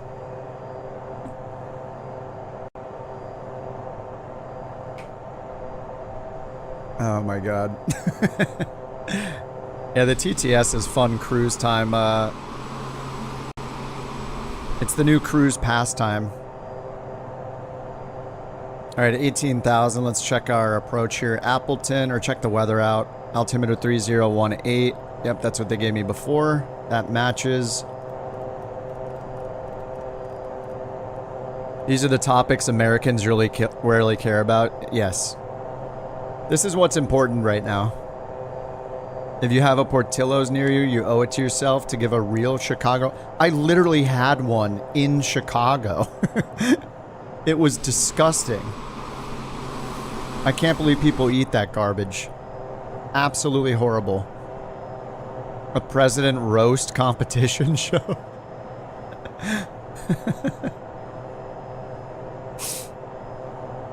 If I happen to walk by a Portillo's, I'll try it. Kip losing arguments on multiple subjects with his own bot. Hey, at least I'm not trying to influence the bot by feeding it its preference in the query. The prompt is unbiased. I just tell them to give me their opinion between the two things. Clearly that's happening because it's disagreeing with me every time.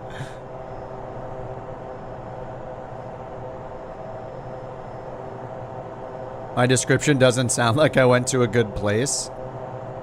Well, Chicago had one chance to prove itself and it messed up, so... Apparently Chicago hot dogs aren't all that. If they were, then everywhere in Chicago would be delicious. It's gross. Grossed me out. New Mexico, everything has green chili?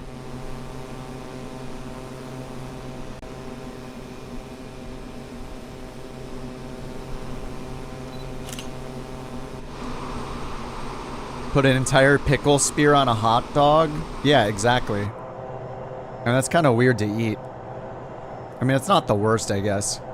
But they just load it up with all these, like, peppers and, like, aiolis and all sorts of random stuff. It could be anything. Like, it's not a hot dog anymore.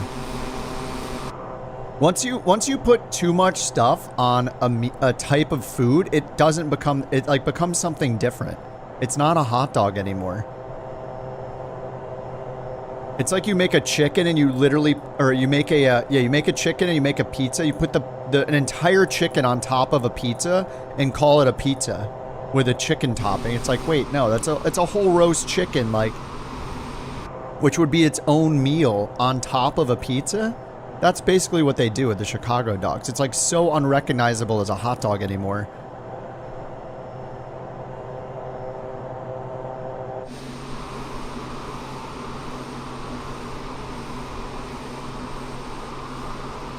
The fact you order... Right, so Chicago hot dogs are like a fancy salad on a bun with all those toppings. Meanwhile, New York City hot dogs are just like, hey, it's street food, just grab it and go. I gotta lean towards the Nike hot dog. It's simple, quick. The what? The NY hot dog, it said. Okay, the bot just... Sorry, I triggered again because you're talking about hot dogs. It sounded like it preferred New York that time, though, for the first time. For the first time, it agreed with me.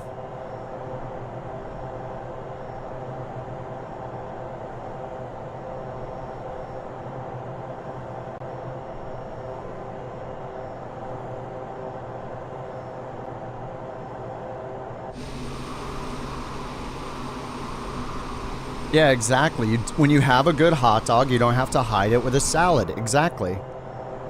It's like being able to eat a pizza that is literally just the cheese.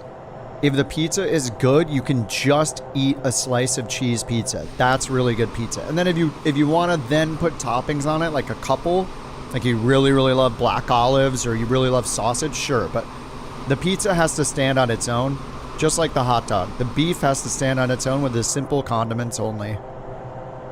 It's just unacceptable to put tons of garbage on top of a hot dog. Makes me think the hot dog is bad. It's like putting A1 on a steak, a filet mignon. A well-done filet mignon with A1 sauce on it. That's pretty much the Chicago hot dog.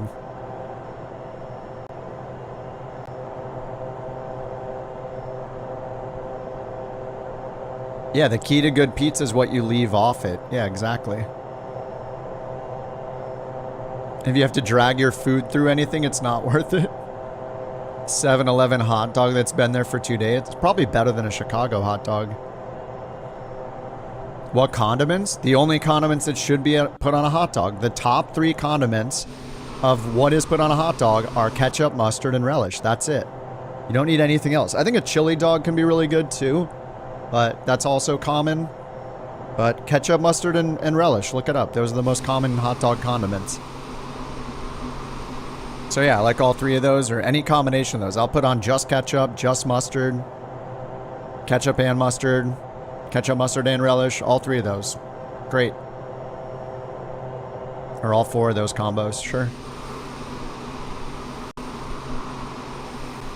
Ketchup and mustard. Yeah, chili and mustard and onion are also really popular. You know what's not popular? Like mayonnaise and aiolis and peppers and, you know, a pizza in the hot dog or whatever super weird stuff Chicago hot dogs have on them. Because they can't stand on their own with the classic condiments. Horrible. They can't be respected. All right, we're under 10,000 feet.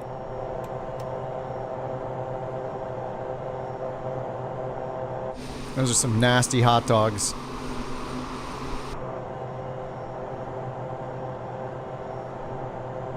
Peppers on a brat? Or, I don't know, is a brat a hot dog? Or are we just talking about sausage on a bun? I don't know, I think that's different. Like a traditional all-beef hot dog.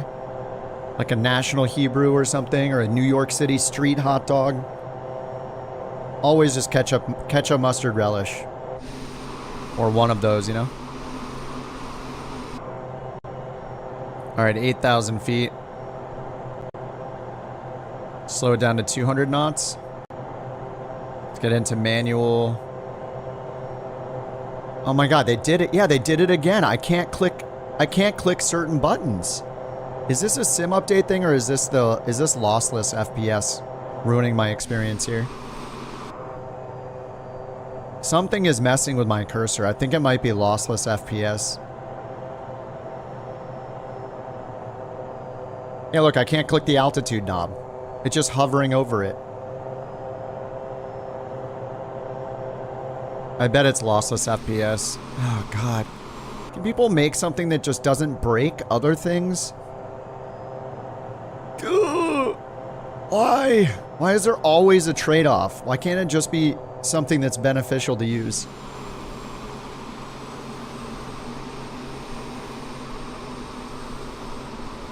Oh, Hebrew National, sorry, yeah.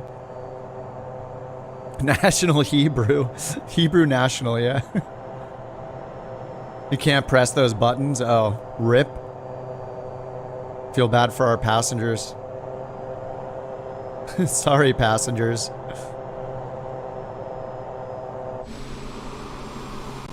Yeah, I have a feeling it's... Here, let me stop lossless and see if it fixes the problem. Okay, I just turned it off.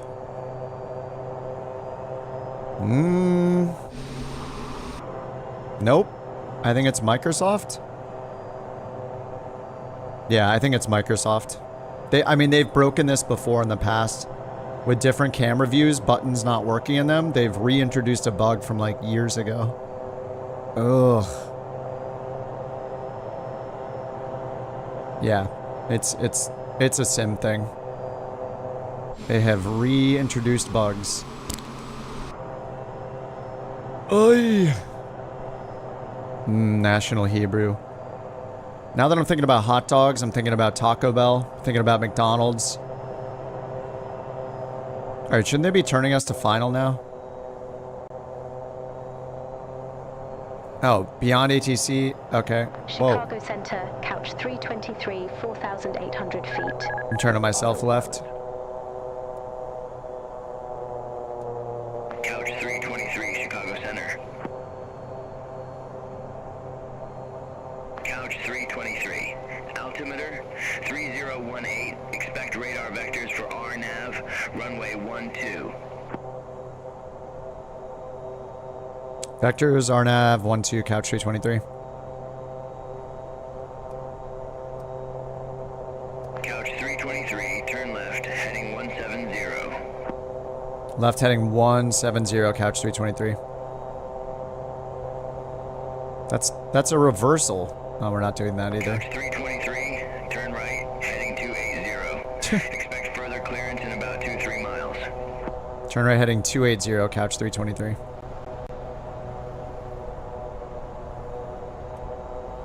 Couch 323, contact Minneapolis Center 125.55. 2555, couch 323, see it. Club sandwich, yeah. Yeah, club sandwich is good. I mean, it's a sandwich, it's not a soup. What are we talking about here? I mean, a club sandwich has a classic recipe. Yeah, I like a club sandwich, sure. I don't get them that often. Alright, I see the... Is that the runway right there? Right there? Looks like it. No, maybe a freeway.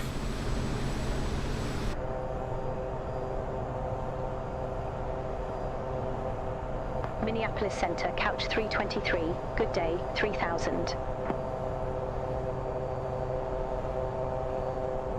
Couch 323, Minneapolis Center.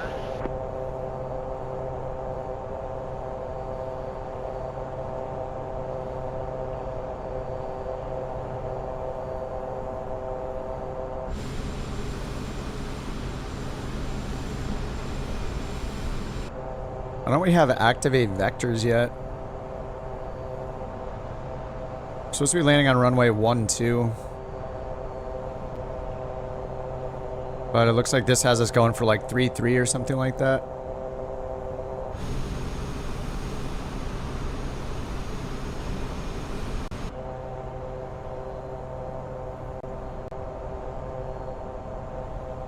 Didn't they say RNAV 12? What vector are we on?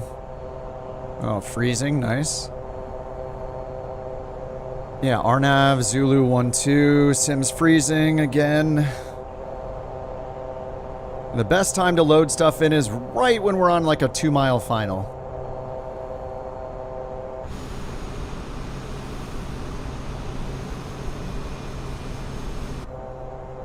Yeah, I don't know why it's not... 323, contact Appleton Tower 119.6. Okay. Autopilot. 119.66, Couch 323.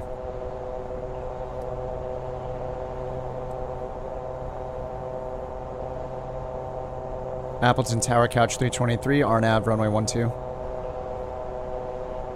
Couch 323, Appleton Tower, wind 120 at 11, gust 15, runway 12 cleared to land. Runway 12, clear to land, Couch 323. Where is it taking us? Is there a discontinuity? Oh god, activate vectors. And I can't click it.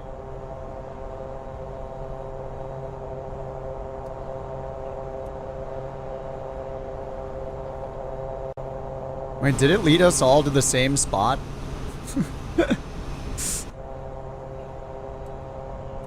Allegiant 1571, holding short, runway 12.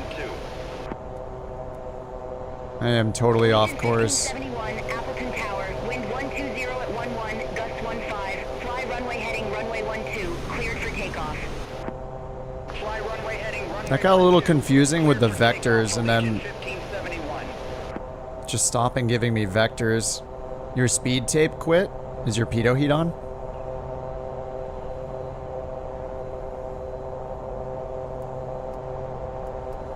I shouldn't have trusted the vectors on this. I think it's because I don't think it worked because it got us off course, right? So it had us too far off of our course for the vectors to turn on, and then they kind of stopped. Kind of stopped vectoring me randomly.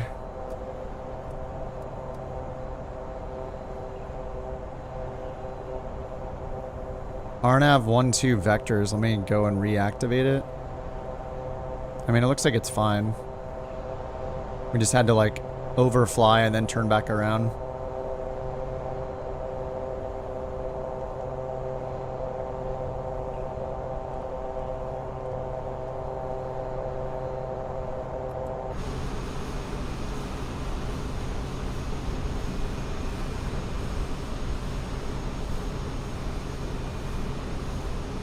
Club sandwich. I feel like club sandwiches are always way too big. They're like 2 meals. Allegiant 1571, contact Chicago Center 127.0. Contact Chicago Center 127.0, Allegiant 1571. That's the angry guy again.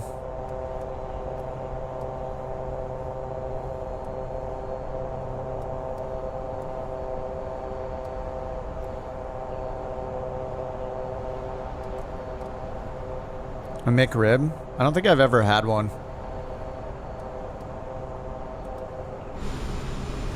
I just get the basic stuff.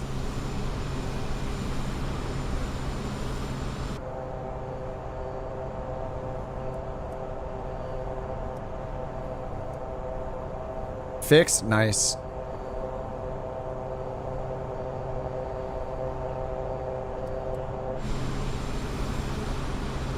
Alright, is that the runway?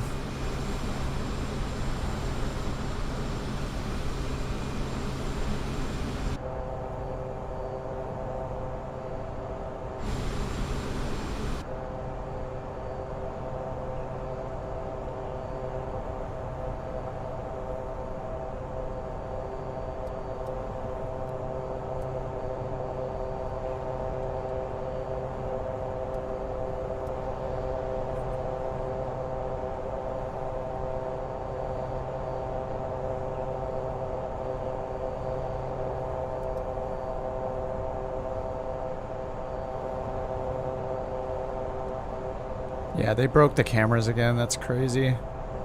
Look, I can't click the altitude knob over here unless I turn my camera and then click again. What? I just need to restart the sim probably for it to be fixed. Chicken schnitzel burger? Never had it. I feel like hamburgers are the thing that you're allowed to mess with. Like, you can put all sorts of stuff on hamburgers and it's fine. Hamburgers have a much wider range of acceptable toppings compared to a hot dog.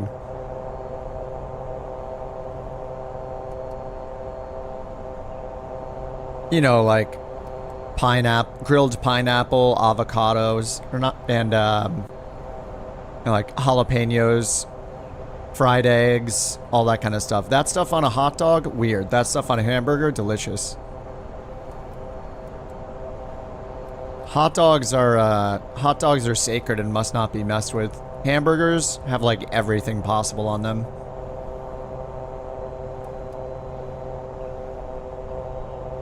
Especially a fried egg, jalapenos, bacon. It's so good. Because in general, hamburger meat, hamburger patties on their own are not good enough. They can't stand on their own. You know, it's not a steak. Hamburgers need to be dressed up to be good. Hot dogs do not. Because the mystery meat, that's why. What's a schnitzel burger? Yeah, I've never had a schnitzel burger. Are kangaroos the coolest animal? No. No, birds are the coolest animals.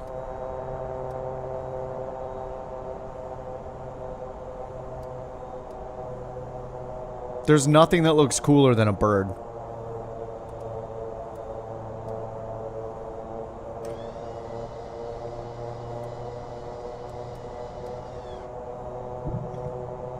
Alright, flaps and gear out. We got a 13 knot headwind. Beautiful. Do you have to order what in Spanish?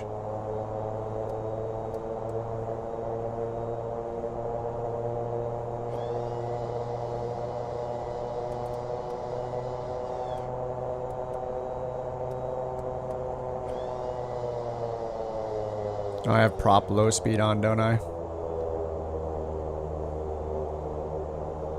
I think it turned itself off, actually.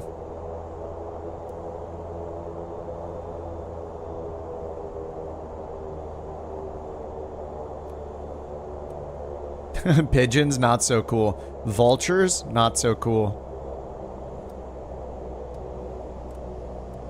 Crows, very cool.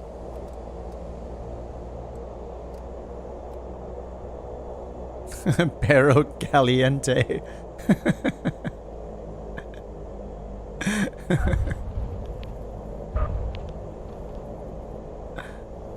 Oh my god, that was a long flight. These executives wanted to go forever away. Couch 323, exit left at Alpha 4. Ridiculous. Why didn't they get an Uber? Why didn't they have their Tesla auto drive them out here? Oh, the stutters. Heck yeah. Now that we're on the ground, it's time to load stuff in. Definitely don't do it in advance. 323, exit left at Alpha 4. Alright, can you bring us a hot dog? Couch 323, contact ground 121.7. Have a good one. 121.7, Couch 323. Ground, Couch 323. What do you prefer, Chicago or New York hot dog?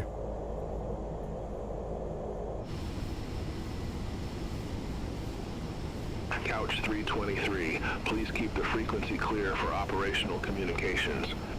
Oh, come on. There's nobody here except for us. Do you prefer a Chicago or a New York hot dog?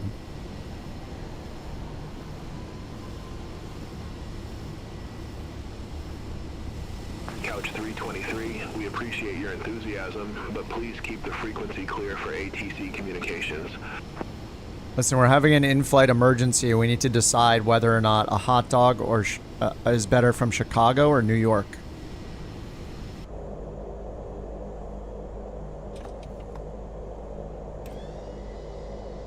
Couch 323, emergencies are not supported at this time. Unable.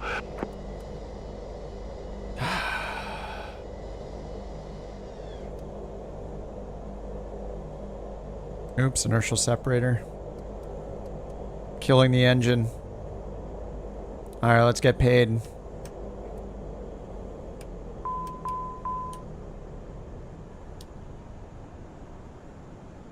Hot dog emergency. Oh, we got paid. It was only 5,000 for the pay? Holy crap. Only 5,000 is kind of ridiculous.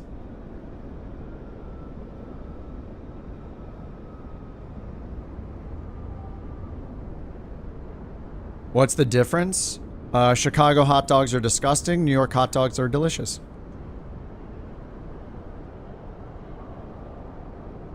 That's the main difference. The main unbiased difference between the two.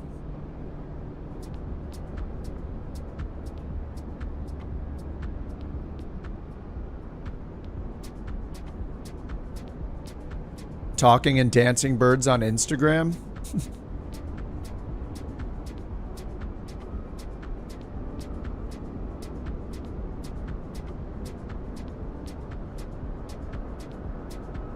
Yeah, crows and ravens are smart. Yep.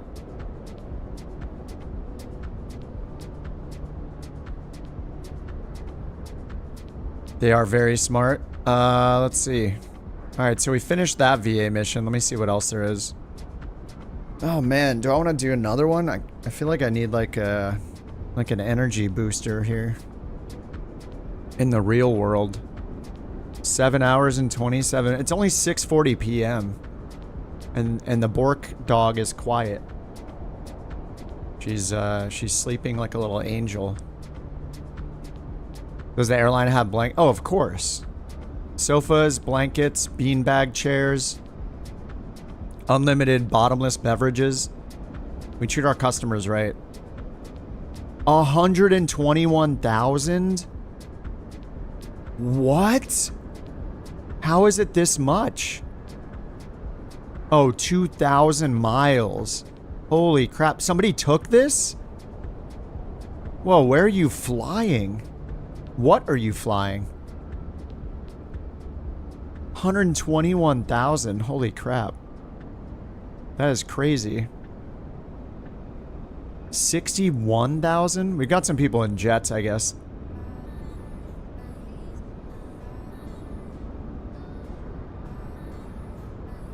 That is a crazy payday.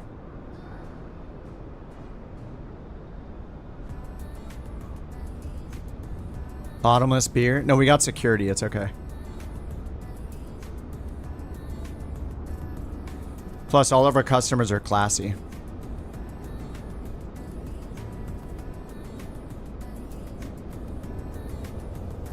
PC-12? What, going 2,000 miles? That'd be an interesting flight. Alright, I guess I'll find a mission for myself from here.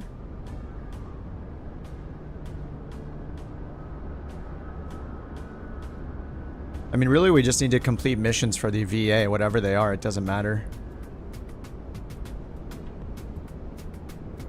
Logistics Center. All right, from KATW. PC-12.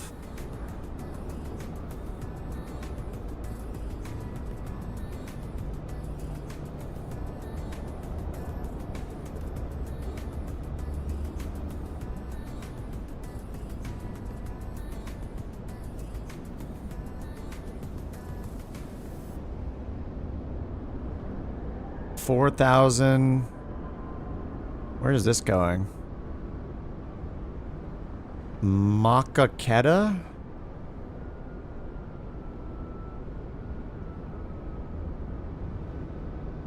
Oh, 18,000? Yeah, these medical jobs are awesome. Medical jobs pay a lot. 18,000 for 274 miles. 15,000 for 200 miles. So we want to go to Mattel or Manitowoc? I think we want to go to Manitowoc. KMTW.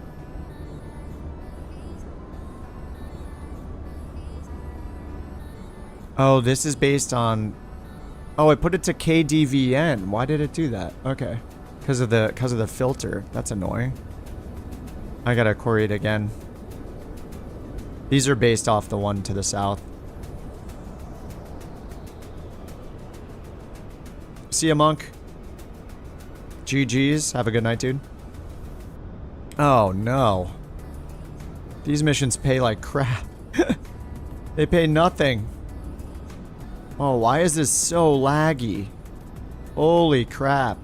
Wait, is the sim also lagging?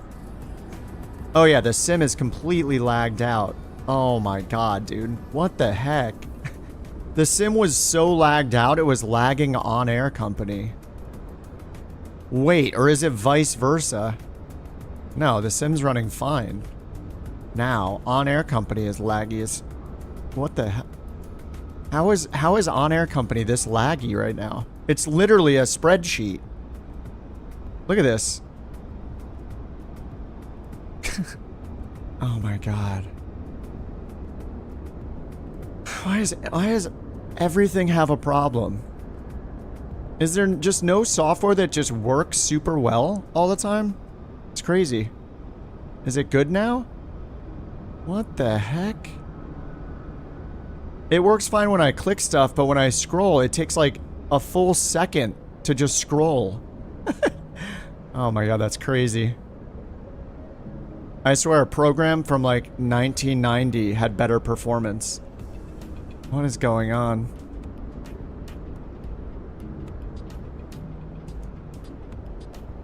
$3,000, $7,000.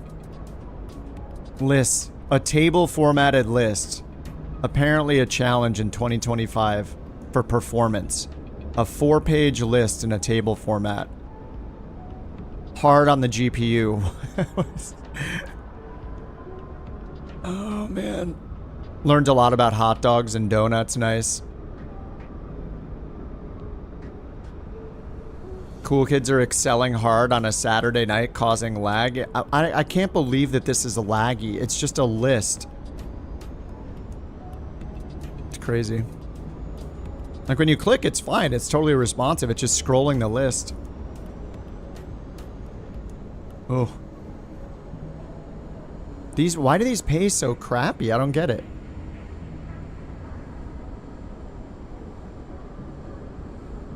Is it because of the weight allowance? 1,566. Oh yeah, this is... Okay. KTXW. I don't think it's using the weight that my plane can carry, that's why. God, this is so annoying. It's so difficult to pick a mission for yourself to fly it for the VA.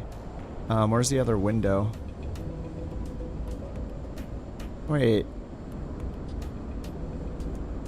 Why isn't it showing my plane that's at KATW? KTXW, KDVN. Oh, this one. There we go. Why does it say I can only hold 1555? Educational stream, yes. Educating people about how disgusting Chicago hot dogs are. It's very important that everybody knows. Never to order Krispy Kreme again. 0 out of 5 bots agree. Krispy Kreme is gross. I don't know why I'm getting such low-paying jobs.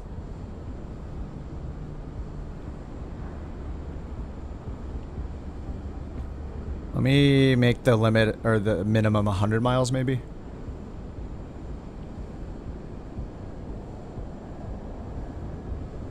Why can I only take 9 passengers and the other planes can take 10? They're all PC-12s. Same with, they're all first class seats. I don't get it. Something's different.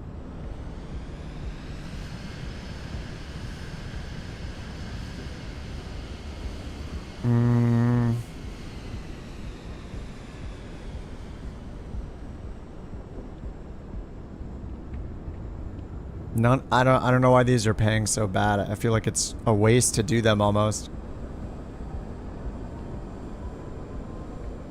Why can I only hold 1566? Do I have too much fuel?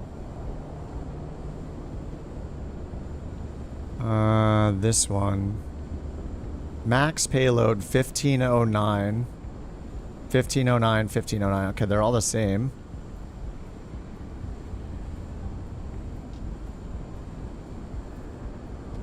Not sure what I'm doing wrong.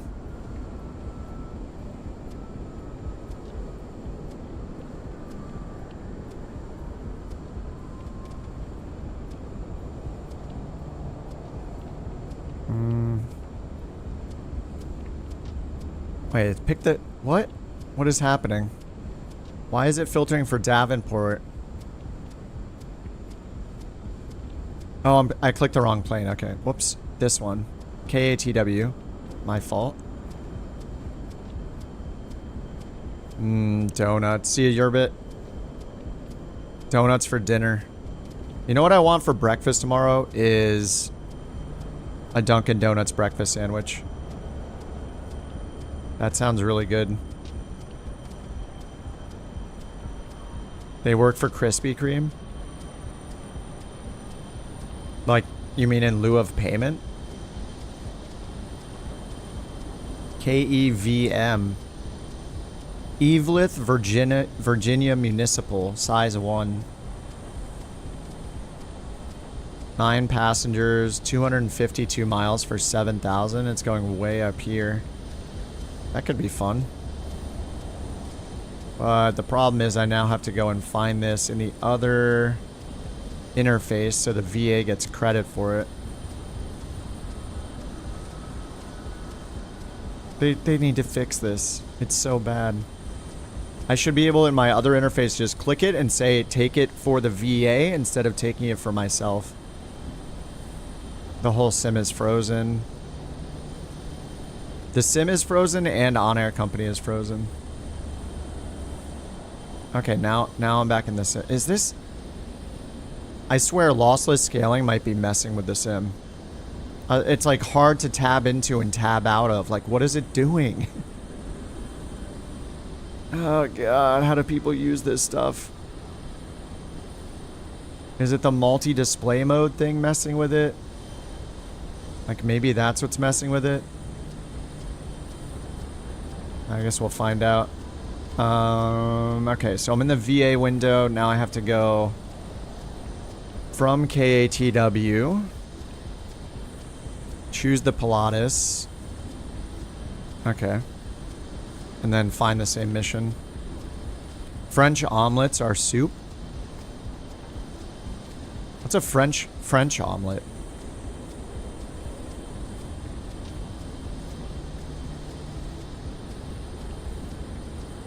Oh, it's got the 10-mile thing.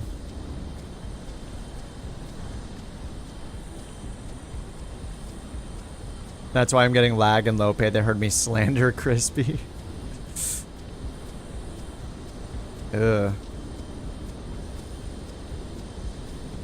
Kev M. There we go. Okay, now I can accept it. And now I have to do this super normal thing that's totally acceptable and go back to the other window to start the job. Just don't question it, okay? It has to be this way. Plane.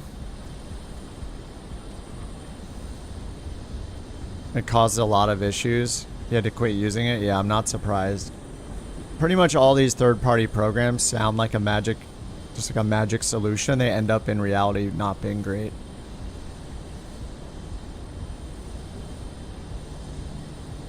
Flight simming is like 75% IT and 25% playing. That's kind of the state of flight sim. It's very annoying.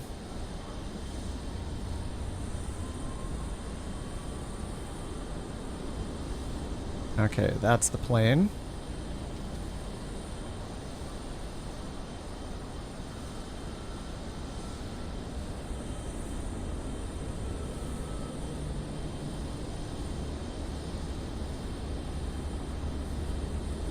Auto FPS? Oh, earlier I was at 6 FPS and it was just sitting there as if it was normal, not changing my terrain level of detail to help out. I mean, the crux of the problem is Microsoft. Whatever they're doing in cruise and stuff, where they just randomly start loading for like 30 seconds, tanking my FPS from like 50 to 10, that's the cause of all the problems.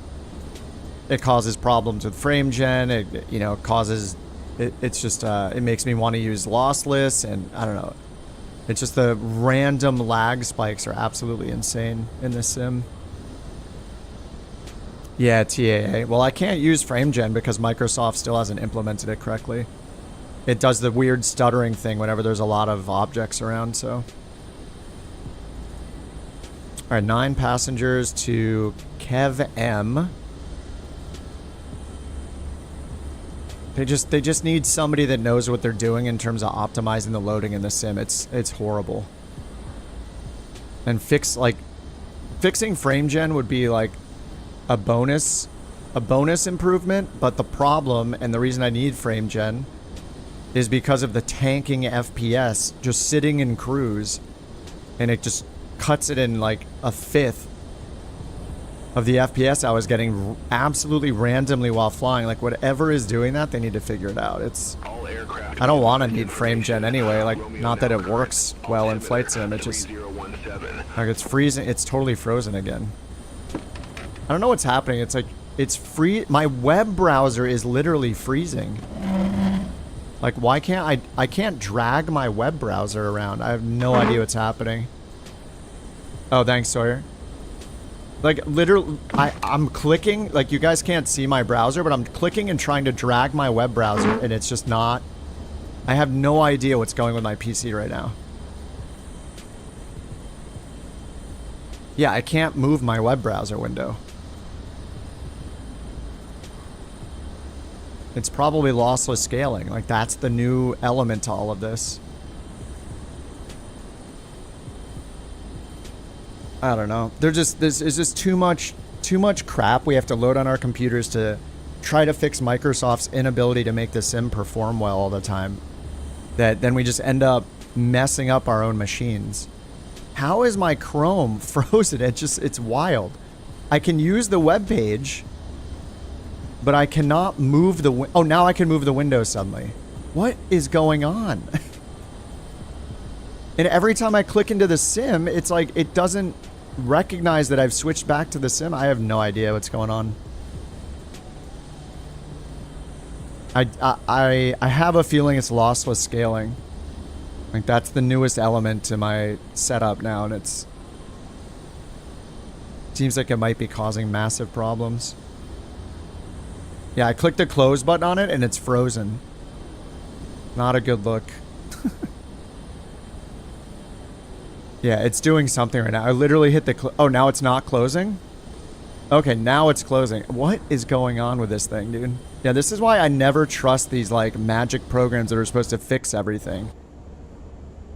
And, like, what's been going on with me not being able to click buttons in the cockpit, either? I think I need to restart this sim. This is just crazy. This is why I'm skeptical every single time somebody tells me to use one of these magic programs. It ends up affecting so many things. It's just not worth using them. Like auto FPS, lossless scaling, just... It's just like all the same. It's just this unnecessary stuff that just ends up making our sims run like crap. Let me uninstall auto FPS.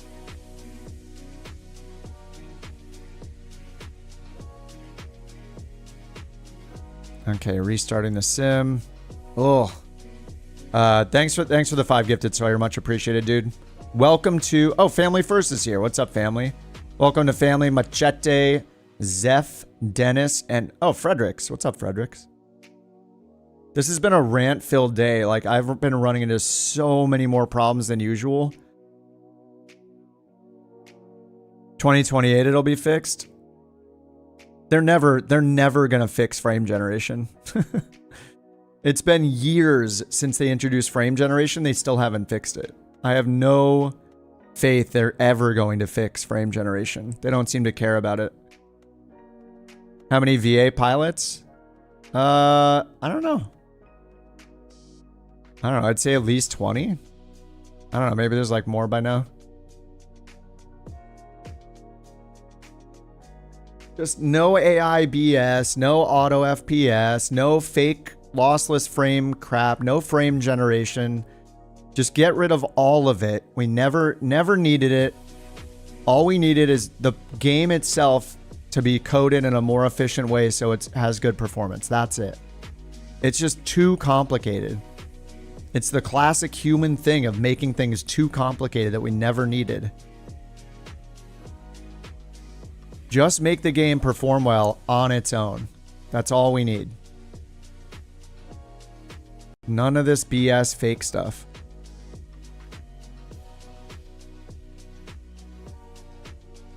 Time for a barley pop. Oh, I agree 100%. Absolutely. I'm getting ornery. I'm getting very ornery here. Thank you for the 20 gifted, North. Barley pop. Barley pop sounds delicious. Frame gen works super in Star Citizen. Yeah, but it's still covering up their lack of ability to actually make the game perform well, right? We should not need a frame generation. It's just lies. That's all frame generation is lies and an excuse to make a game perform less well with raw frames because the fake frames will cover up the mistakes and the crappy performance. It's not good. And now they're leaning more into it with 3x frame gen. It's a bunch of garbage. We shouldn't accept it. We need the developers themselves to actually make a game that performs better. Frame gen is an excuse for poor coding. That's what it is. You should not need frame gen in your game. You need to optimize the game for real. You need it because of a 1070? Well, I mean, having like a 4 or 5 year old video card is one thing, but development companies using AI frame gen stuff as a crutch and DLSS as a crutch for making a game that just has good performance is what's wrong. That's the problem with all of this. We shouldn't need frame gen. We shouldn't need any of this crap. We shouldn't even need DLSS. It's just an excuse for games to be worse. Look, I can't click the... Yeah, my whole PC is like freezing. I can't even... Hold on, let me close OnAir for a second. I can't even click the settings button. Oh, it just crashed. What is going on here? The whole sim is just taking a huge dump. My whole PC is taking a dump right now. Northland, thank you for the 20 gifted, dude. I can't even close apps. I think lossless scaling probably just wrecked my entire computer. That's what it feels like. Yeah, I can't. I don't believe it. This is ridiculous. I can't close beyond ATC either. Like Beyond ATC is completely frozen. I have to end the task. I'm not going to reboot. Because then I have to reset up everything for the stream, restart the Twitch stream, resume the YouTube stream. It's a huge pain in the butt. I'd rather just be done for the night if it comes to that than reboot. It is doing that on your Xbox. You're not even playing Flight Sim. It's completely freezing. It's like a Monday and a Friday. Wait, it's Saturday.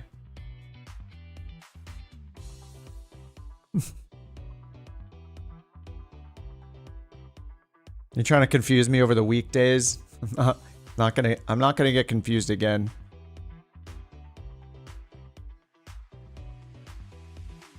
Cloud streaming a different game and it's lagging? I have no idea.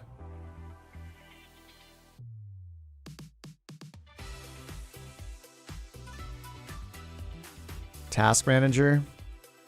No, it's just Flight Sim now. I mean, I killed Beyond ATC and OnAir company. You know what the funniest thing is? When you look at OnAir company's preferences, I mean, I guess Chrome does this too, but you can use hardware to render it, which I just don't understand.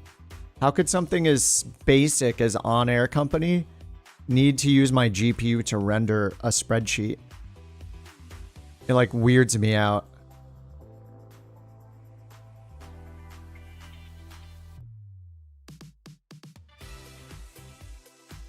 Thanks again, North. Welcome to Twisted Snowman, Andy, High Tech, Justin, DL, John, Keswald, Timbo, Rich, Nate, Dren, Conquer, Major, the Gigliottis, Sheldon, Joan, Randall, Graham, Drew, and Sweaty Yeti.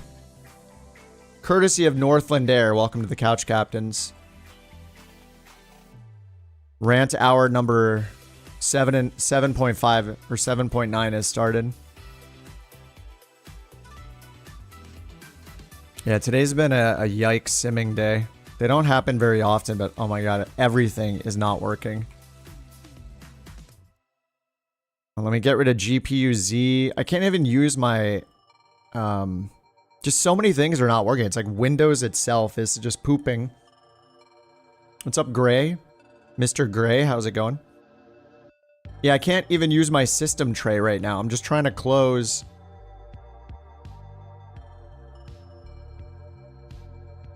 I can't even close programs that are just running in my system tray. Like, what is happening right now?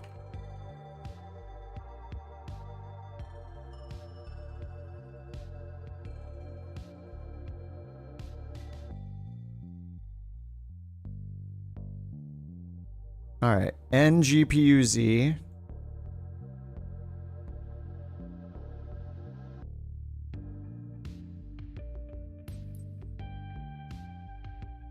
Yeah, I can't use my system tray. A virus? I really doubt it. Windows Defender is pretty good.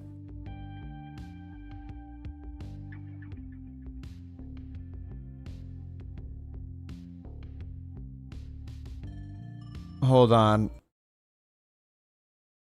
Microsoft Edge was just using 30-something% of my CPU, which is where I run the music from because I control it as a separate program, like in my mixer, so it has to be a unique program. Was Microsoft Edge causing all of that? I would love to uninstall it. Maybe I should use Firefox instead. For what I'm using Edge for. I need like separate browsers so I can route the audio differently. Flight Sim 2024 is the virus.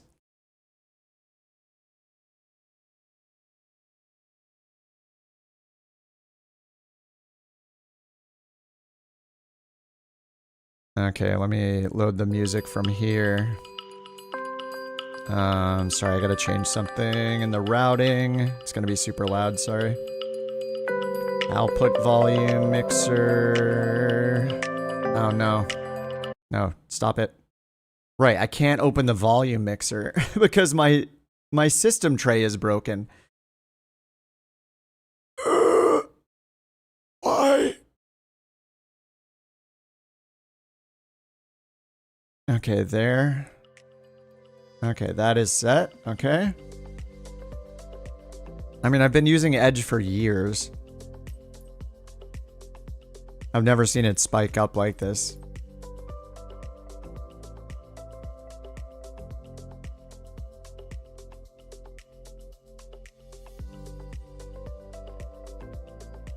You know what? I wonder, is it that OBS is using Edge?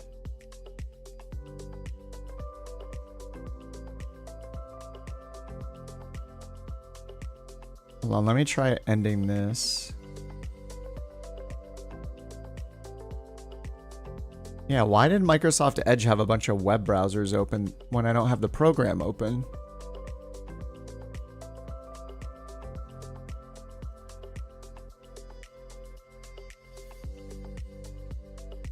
Well, let me test something here. Okay, now it's totally gone. I'm not sure. Not sure what's happening. Well, let's see how the sim works when I get in. What? What is going on with the... I can't click the button. I can't click the settings button. How... I don't get it. Look. I can't click anything in the top right of the window. Like, what is this? How do you even code something to do this? What is happening? Look, the 4 buttons in the top right, I can't use them. What the heck? I just resized the window in windowed mode and now I can use them? Now I can't use them. What? I don't understand. If I move... What is happening?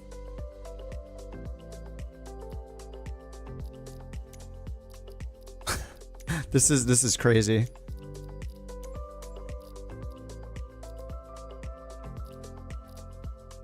Yeah, whatever's in the top right, I can't click. How do you even code this? It doesn't work in full screen mode. If I leave full screen mode and move the window around off my screen, then I can click the settings button.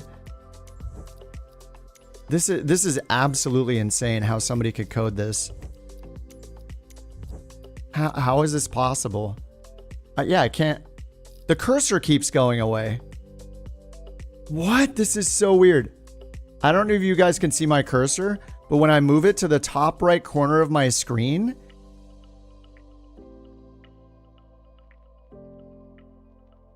it changes the cursor from the Microsoft cursor in the sim to the Windows cursor. Now the sim's freezing again. What? I can't, I don't know what's going on. Okay, I'm gonna take a breather. I will resume the stream. I will reboot the computer. Everything is completely absolutely broken. I think lossless FPS did this. Okay, the bot is getting shut down. I will be back in 5-ish minutes. I'll do the reboot. I'm gonna grab a barley pop. And then we'll get it going again. So the Twitch stream will end the YouTube temporarily, and then it'll come back up.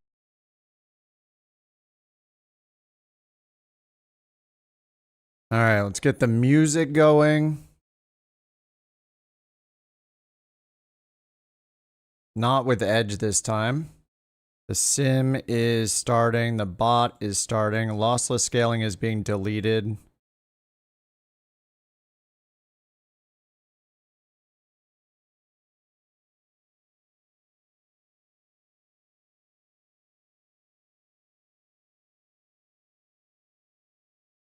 Every time I don't know about you guys, but every single time I start up Flight Sim, it gives me an error that it can't be started. And then suddenly, and then I start it a second time, and then it lets me start the sim.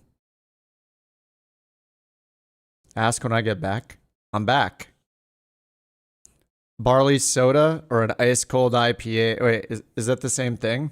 I thought we were talking about the same thing.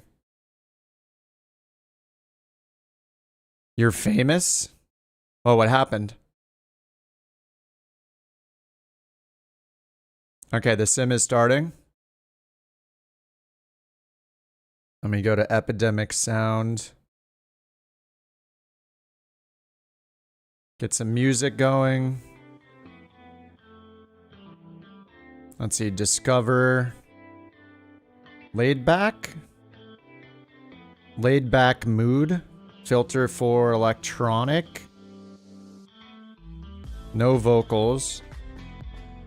Electronic, there we go. My god, don't pop up a survey. I already pay for your crap. Oh. Do I have a beverage? I do have a beverage. I got a fresh squeezed beverage that is freshly squeezed.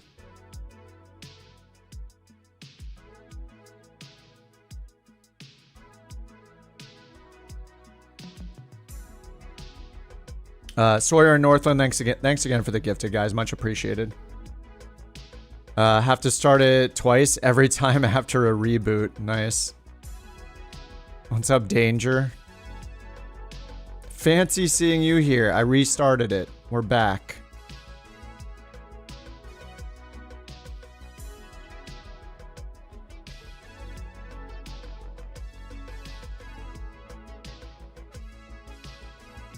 I guess this is kind of laid back. Man, what a huge pain in the butt. What the heck? Why did it change the song when I hit the down button? What? How is this laid back? I don't understand what's happening with the world right now. Alright, lossless scaling, never again.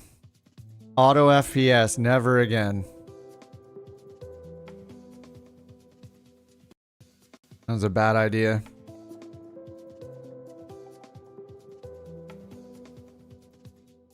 Just gonna go back to my 100 terrain level of detail. 100 object level of detail.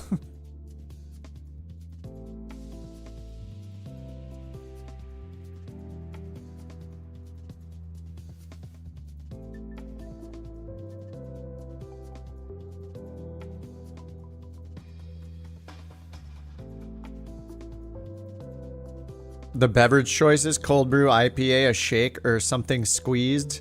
It's a fresh squeezed IPA is what it is. Jewel, thank you for the 10 gifted, dude. You guys are trying to make me happy, aren't you? Man, what a day. The only thing that's going to cheer me up is frame generation ceasing to exist because we don't need it anymore. Okay, I can click the gear. Holy crap. Okay, we got TAA going. Low latency reflex. Why do I have to turn that off every single time? Oh, it's freezing the sim? Is the sim crashing because I turned off? Yep, there it goes. Oh my god. It's crashing because I turned off NVIDIA reflex low latency. Like, what? What's happening? Can't use auto FPS? Dynamic LOD?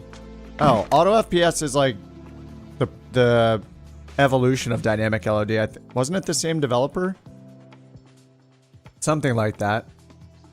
Jewel, thank you so much for the 10 gifted memberships, dude. Welcome to Sleeveless, Config, Bandit, Larry, Miroslav, Dirty UK, Ducky, Ty, Plop. Yes, he's back on Kips. What a crime.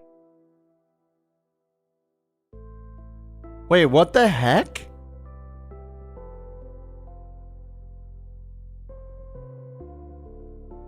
It's not my day, yeah.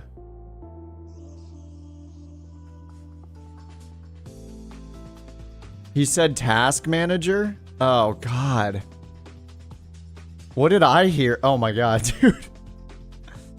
All right, maybe the M&M can't be used. That was not... Oh, my God, dude.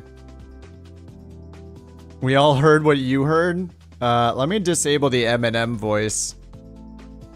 What is going on tonight? It sounded like what you heard. Yeah, I'm gonna turn the M&M voice off. What the heck was that? No, he typed task manager. I see what he typed. It's right there. It's in the transcript. TTS is now out to get me.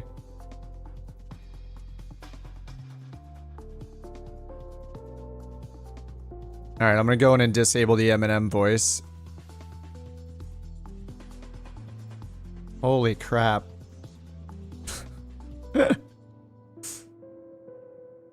TTS needs shaming, yeah. Alright, we're loading the sim again.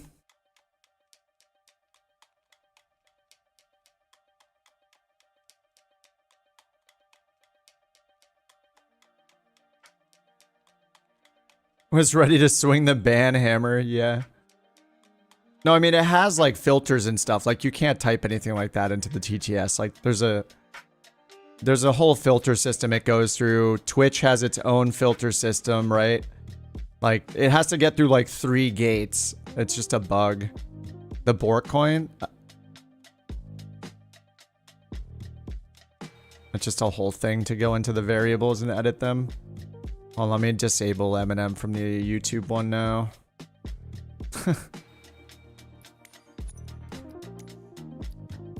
Okay, now NVIDIA reflex low latency is off. Okay. I don't even know why that's a thing in Flight Sim. It's kind of weird. I'm going to turn the air traffic to high. Oops, don't quit.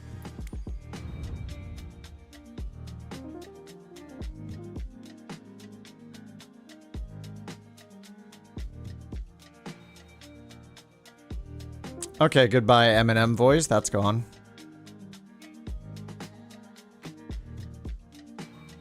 The TTS task manager loophole, yeah. Yeah, you can submit an honorary one, that's fine. It's easier that way. Okay, PC 12. Oh, man.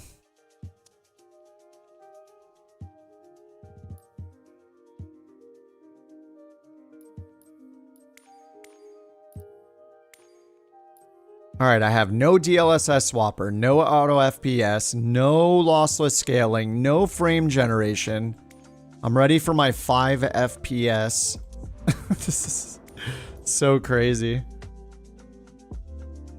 TTS sponsored by FrameGen? Yeah, that could be it. I agree.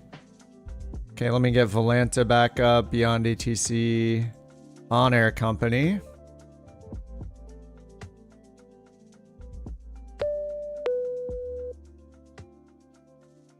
Okay, Edge is not running now.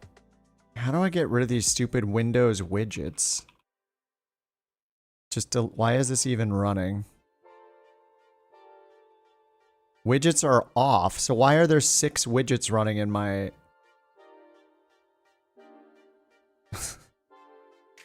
My task manager has widgets running, even though they're disabled. Classic Microsoft. Windows has widgets. They're in some weird sidebar notification thing. Or they used to be. I don't even have any of them on. But it's still... Somehow it's still taking up... It's still in my task manager. I have no idea why. I can't wait until Linux... Like, did you guys see that Some Ordinary Gamers video about, like, Linux and gaming and, like... If we could just get a Linux, like, gaming... Like, enough support for Linux and gaming and just... delete Windows forever, that would be absolutely amazing. Let me look. Windows. I'm signing an executive order enacting the Kip on the ground law. Henceforth, all donuts shall be Dunkin' Donuts. Yes. With the word donuts added. Yes, agreed. All hot dogs will be New York, and the words task and manager shall never be said by M-Minum. M-Minum. I'm looking up a command to disable Windows 11 widgets permanently. 4 ways to do it. gpedit.msc. Hey, you guys can follow along if you want. Open gpedit.msc. Oh, there's a setting called allow widgets. Oh my god. Okay, you need to go under window administrative templates. Computer configuration, administrative templates, Windows components. And then widgets. Double click on allow widgets and turn it to disabled and save changes. Restart your PC. What other things are there that are running? Like, it's crazy. You went back on the YouTube stream, it was very bad pronunciation. Yeah, holy crap. I wonder if I need to edit the YouTube replay to delete that part. It's pretty limited what you can do, though.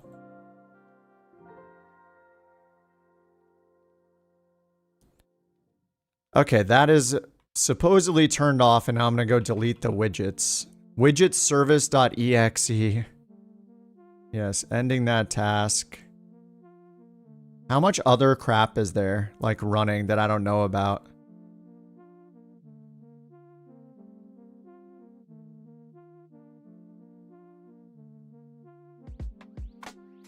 Anyway, that'll be fine for now. That'll do for now. Okay, OnAir company, where was I? I think I was preparing for a flight, right? Straightforward design, yeah. Don't go down to what other nonsense is running. Yeah, I'll do that off stream. That's what you won't hear from me for a week because it'll take that long.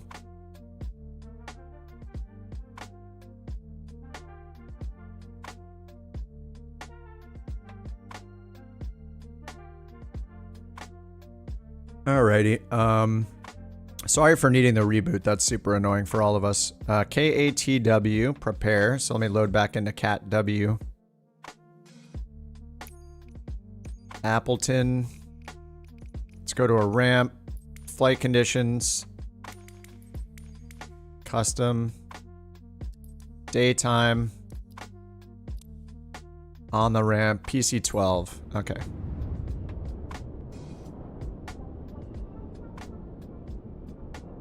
Yikes. What's up, Dorian? Did you miss anything exciting? Just an entire day of ranting about how bad The Sims been performing for me today. I think auto FPS was a culprit at one point, then FrameGen was a culprit, then I tried lossless scaling and that seemed to mess everything up even worse, so... Minus the last TTS. If you can call that exciting, I call it terrifying.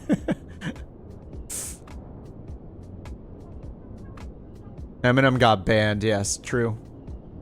He's out of here.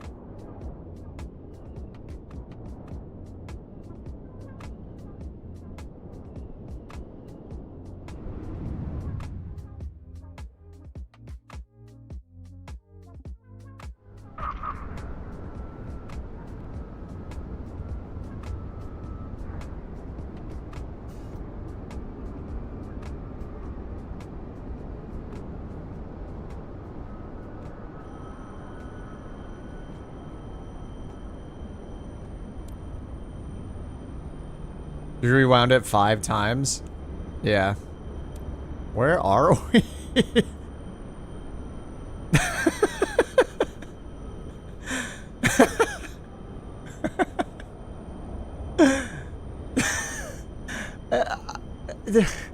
What is going on today? Like, seriously, what is happening today? This is crazy.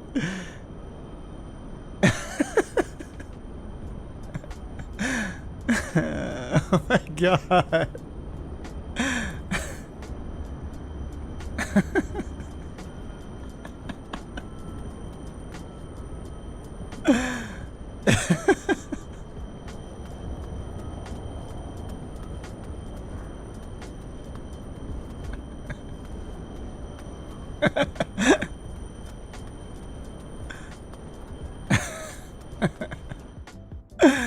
Oh my god, dude.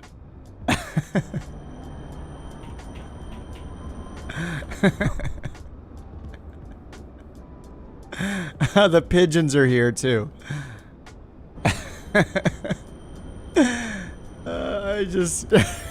I can't. What is happening today, dude? What a strange day. I was literally like, I was so close to just calling it a night when I landed here and I was seeing all these bugs happen. And then you guys suggested to go and get a beverage from the fridge, and that's honestly really helped. There are good things in life after flight sim bugs, and this is one of them. Cheers. Oh my god. A recording of you saying that in the British accent? Oh, Jack saying you can't park there, mate? Yeah, that's the only thing I miss about Say Intentions is hearing Jack's sweet, sweet British accent. That is the only thing that I can possibly miss.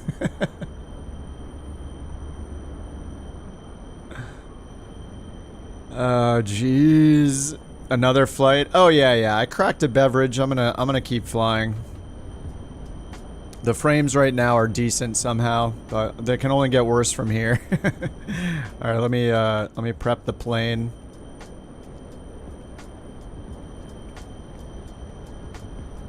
I don't know what the right move is anymore with video cards or anything.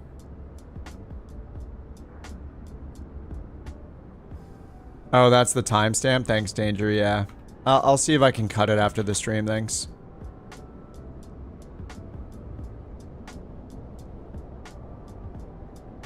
Will they fly away? No, these birds just sit there. They're just static in a way. I mean, they're animated, but they just fly around like cliff sides and airports and stuff. Okay, let's go here. We gotta load 9 passengers. Sim brief dispatch. Let's get that going.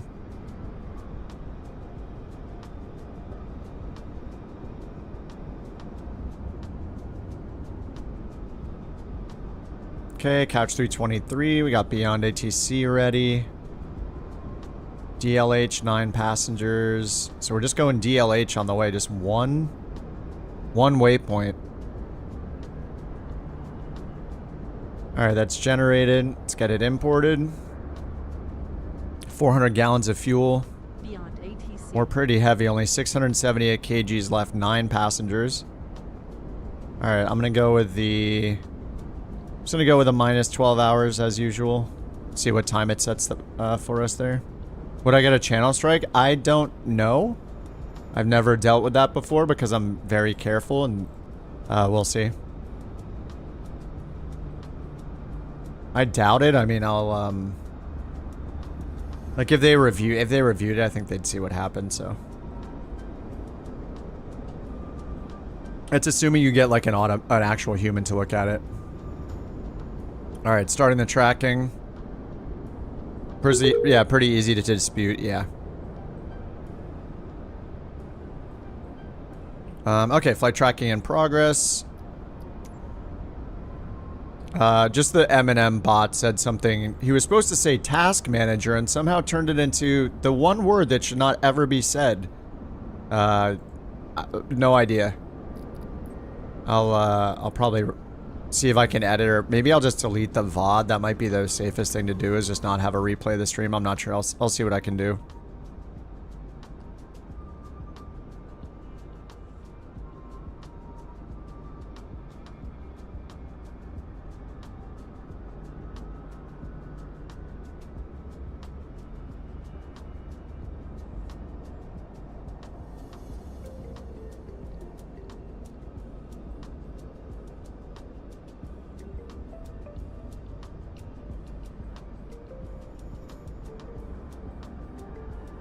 Yeah, the text on screen. Yeah. It's all good. I don't think it'll actually be a problem. Like, I don't have any strikes anyway, so it's more of a 3-strike thing. Okay, let's get nav, beacon. And we got passengers, so seatbelts on, starter. I think I could just get the gens on in this early and it doesn't matter. It'll just... generators will turn on when the engine starts.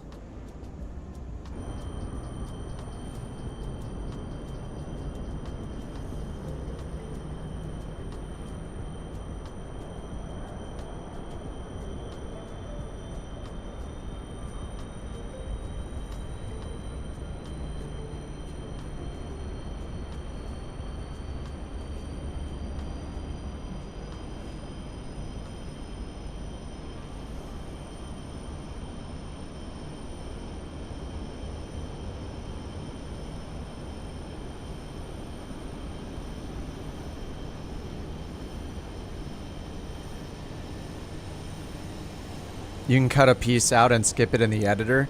Yeah, that's what I'm hoping. Yeah, the editor has a few features. I didn't know if cutting was one of them. Like, I know you can blur stuff, like they have different effects, but yeah. I'll just go in there and bleep that spot out. Thanks for the timestamp. Alright, we're all started up. Let's hit comma. Let's get, we'll get the co-pilot on the job over here. ATIS, we're gonna go ground, IFR clearance. Co-pilot doing the work for me. Ready to pick up IFR clearance to Eveleth, Virginia, Mun. Okay, let's go here. Sim brief dispatch, view. Couch tree 23. Get it imported. Clear to Eveleth, Virginia, Mun Airport. Radar vectors Duluth. Then as filed. Maintain 5,000 feet. Expect flight level 240. 5,000. Minutes after departure. Departure frequency 127. Squawk 2210. Cleared to Eveleth, Virginia, Mun Airport. Radar vectors. Oh no, they didn't fix the digits. Filed. Maintain 5,000 feet. Expect flight level 240, 10 minutes after departure. Departure frequency 127. Squawk 2210, couch 323. Alright, expect 240, 5,000. Correct. Call me back when ready for start or taxi. Roger that, couch 323. Heading, flight level change. We're ready to taxi, couch 323. Couch tree 23, runway 12. Taxi via Charlie, Bravo tree, Alpha, Alpha 1, Alpha 1. Woo. Short runway 21. That was a lot. Runway 12, taxi via Charlie, Bravo 3, Alpha, Alpha 1, Alpha 1. Hold short runway 21. Okay, I restarted the sim so I get charts again, right? Look at that. It brought up the ground chart. We can't see our position. That's the only downside to these charts. Once they get that in, it'll be awesome, but I think we're over here. Charlie, Charlie 3. Something or another. Alright, all we're doing is going Duluth VOR and then to our destination. Let's get out of here. Taxi light. Taxi light's on. I'll do some EFB taxiing. Get flaps down. Pitch trim to nose up. Until we get to the red and then bring it down. There we go. There we go. Taxiing as intended. Ah. We're a Pilatus. This is what we do.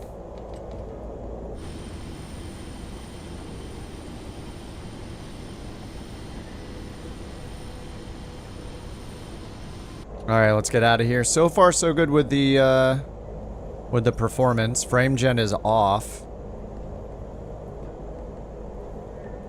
Couch tree 23, cross runway 21 at Bravo tree. Continue taxi via Bravo tree, Alpha, Alpha 1, Alpha 1. Alpha 1, Alpha 1. Cross runway 21 at Bravo 3.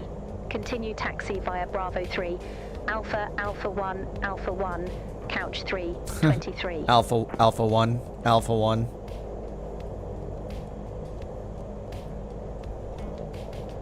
Hey, what flavor ice cream do the controllers in the tower like? Gotta ask them the important questions about ice cream now. Please keep the comms open for ATC communications. What's better, Krispy Kreme or Dunkin' Donuts? Couch tree 23, contact Appleton Tower 119.6. See you. Unbelievable. Contact Tower 119.6, Couch 323. See you. Sawyer, Northland, and Jewel, thanks again for the gifted, guys. Much appreciated. 35 new couch captains. Somehow we didn't run out yet.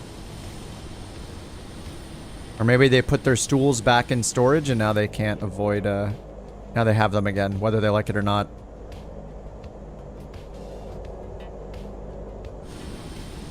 Alright, PC-12 ready for cargo. Krispy Kreme for donuts and Dunkin' for coffee? No. Dunkin' for both. Okay, to be fair, I think I've had Krispy Kreme donuts one time, and it grossed me out how much sugar there was coated all over the whole thing, dripping. And that is for my entire opinion about Krispy Kreme.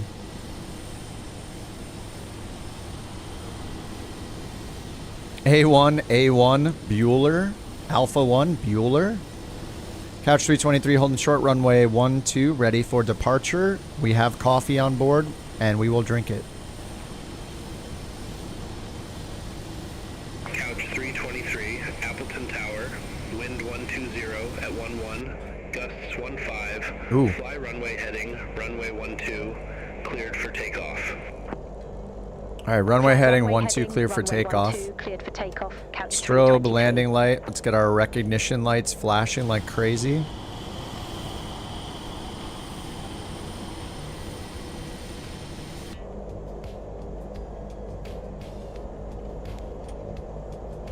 Oh, look at that windsock. It's pointing right at us like it wants us to take off. Inertial separator on. Windshield off. Probes on.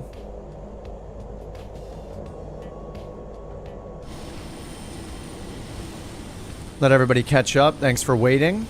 You guys waited for me to reboot the entire PC. I will wait here a couple minutes for you. It's only fair. Plus, this beverage has liquid in it, and it must be taken care of.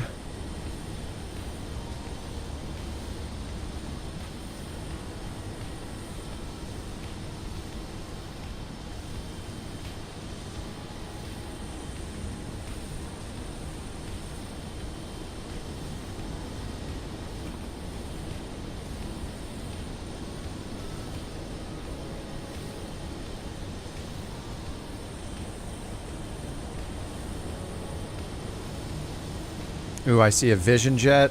I did turn my, I turned my air traffic down to high instead of ultra, so some of you will not look correct. It's just a luck of the draw thing, I guess, now. I'm just too worried about the performance. Wait, it loaded the black livery. Buckeye, are you in the chat? What livery...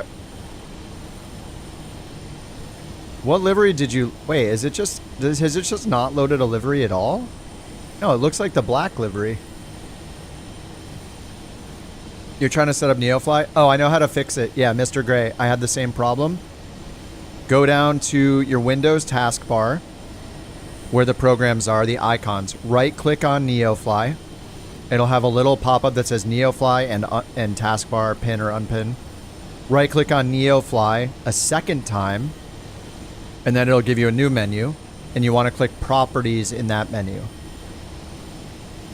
Once you're there, click on the Compatibility tab. Then at the bottom of that screen, click on Change High DPI Settings. It'll open another window, High DPI Settings for neofly.exe. At the very bottom of that window, tick the box that says Override High DPI and choose System or System Enhanced. I don't know the difference. I chose Enhanced because it sounded better. Hit OK, and then relaunch NeoFly, and it should be fixed. Let me know if that didn't work for you. And if you need the instructions again, just rewind the YouTube stream. Not too far, though. My plane is white, black, and red. Yeah, there's it's got a problem. It doesn't like load in the liveries. Okay, looks like there's enough of us. Let's get going. We got 9 executives to deliver. Chop chop. All right, I'm gonna sync it to runway heading. Heading mode is on. Flight level change is on. 5,000 feet. Music be gone. 75 knots. 80, 82. Rotato. Gear up. Real-time level 2 tech support. Did it work though? I try to help when I can. When I'm not ranting about the graphics, when I'm not ranting about video cards and frame generation, and I know something, I can help. Alright, flaps up. 500 AGL. Yaw damper on. Alright, they should tell us what to do next. We're going up to 5,000. Couch 323, contact Chicago Center 127.0. Alright, over to Chicago Center. Center on 127.0. Specific instructions. I followed along, don't worry, I didn't memorize that. I right-clicked because I remember going into the settings myself. Alright, let's bring this up back to MCP. Lower than MCP. Couch 323, Chicago Center, radar contact, climb and maintain flight level 240. Oh, 240. Autopilot on. Couch 323.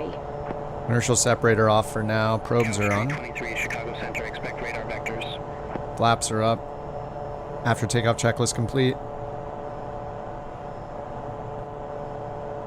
He said, expect radar vectors is all he said. Expect radar vectors, Couch 323. Alright, we're going to turn ourselves around onto course. Couch 323, turn left, heading tree 15. Oh. Expect further clearance in about 4 miles.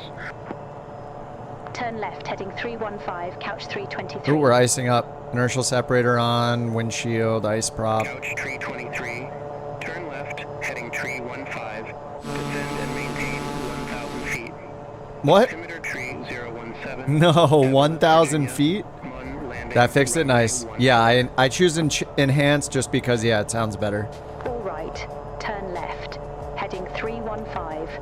Descend and maintain 1,000 feet. Yeah, you must be on a 4K monitor. It's something with a 4K monitor in the DPI settings. It's all messed up. Couch 323.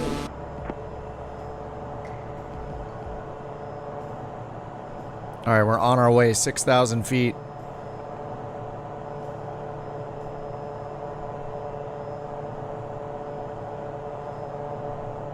Well, I'm glad I rebooted. Things seem to be decent right now.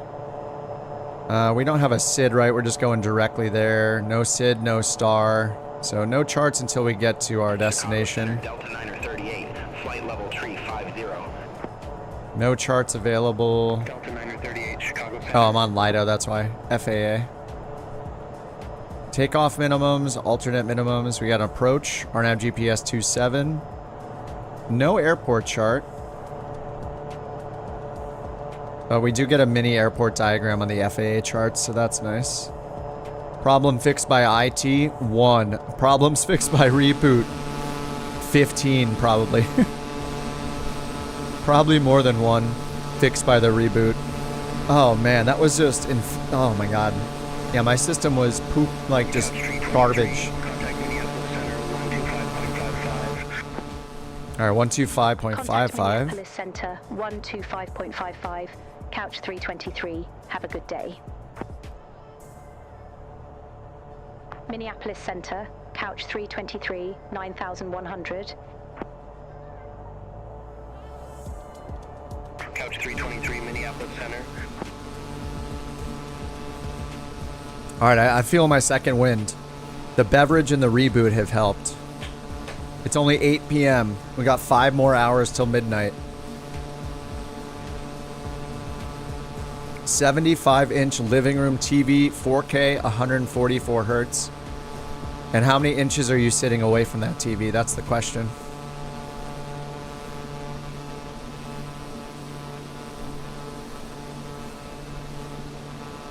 All right, I'm gonna need to hear a joke from the bot. Here we go.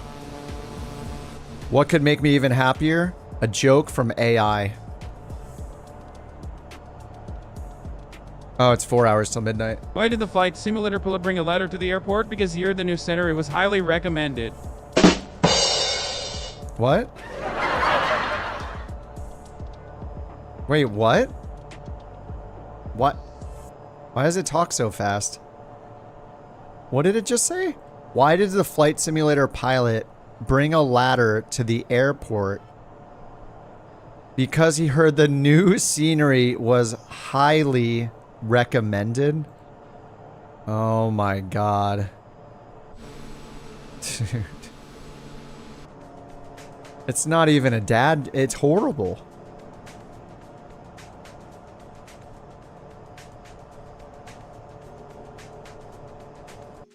I'm gonna check my settings because I'm not using auto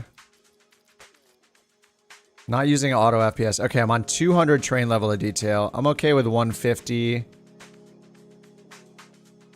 Let's do 150, 125. So far, so good though. The performance is pretty good right now.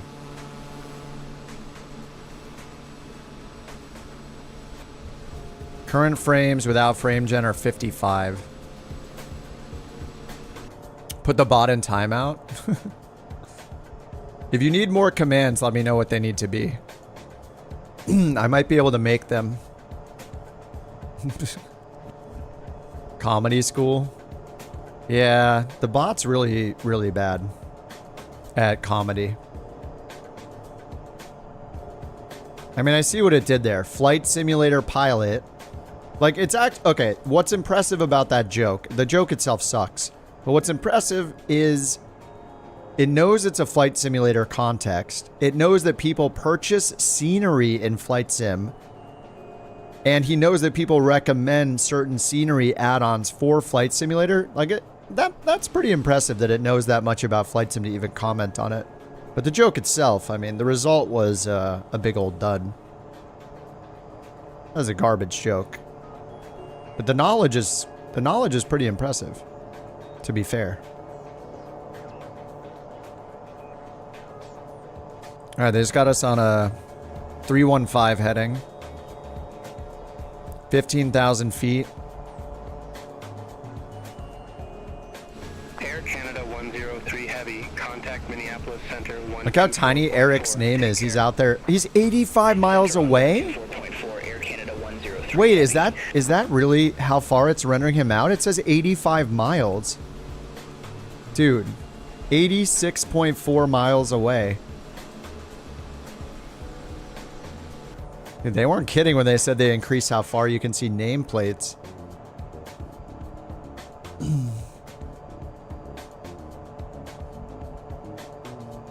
Does that check out? Are you that far? 85 miles. Let me see what that looks like. 85 miles would put you over here. Like around this area on the map. Pretty much around here. Is that where you are on your map? Is that accurate? You left 20 minutes ago? Yeah, are you in this area? Like right around here?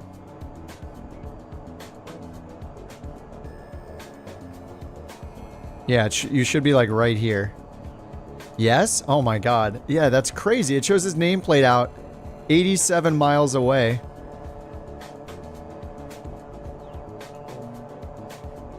This is funky. I didn't think it would show them that far away. Campbell is right here, so his is huge. Blitz is 11 miles away. How does it determine who to show the extra info about? You took off when I was rebooting. Yeah. Yeah, it's crazy I can see your name. That's awesome. I can't wait for Flow, dude. Flow is going to be so good. All the Parallel 42 stuff, I'm just such a fanboy. They make really good things. Between Flow and SimFX, it's stuff that makes like every flight better every time. I think that's why I'm mostly a fan, is they make so many things that are good for every flight. Like they make scenery and stuff like that, but utilities that you use every single flight are pretty invaluable.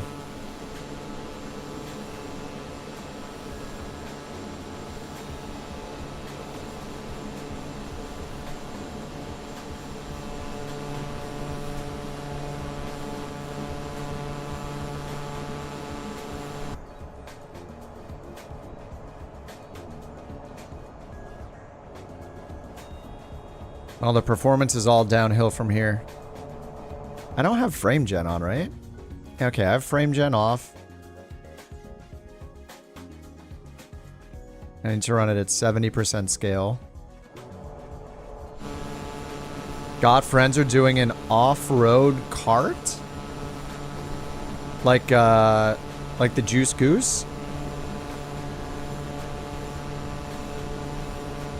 Is it on their website? I can't view their website because the VPN's blocking me. Or like they detect VPNs and don't show me the website because of it. So I can't look at it. Similar to the Juice Goose.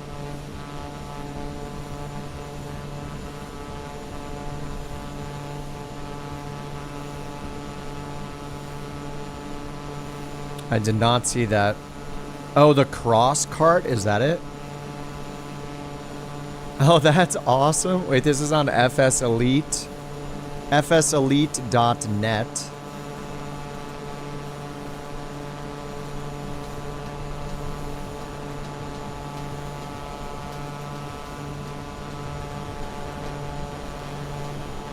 The cross cart. That looks awesome. Well, I haven't used the new one from the updated Juice Goose.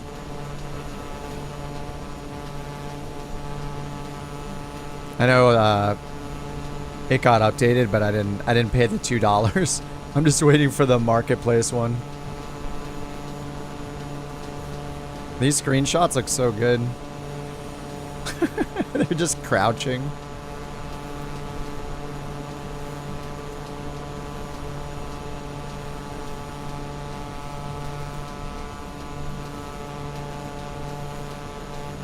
Do they say when it's coming out? The developer, known from a mix of different add-ons from warbirds to gliders, helicopters, and a canoe, has announced the addition of Project Crosscart. According to a post on the Discord channel, it will feature an actual ground vehicle motor simulation where power from an implemented automatic gearbox can be directly applied to both rear wheels. It will have realistic torque curves, proper gear shifting, and custom-built brake physics. You can even make it drift. Dude, that is awesome. That's cool.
Couch 323, turn left, heading 2905, vectors for the approach. Turn left, heading 2905, Couch 323. Similar to the Juice. Here you go, Rich. From me to you.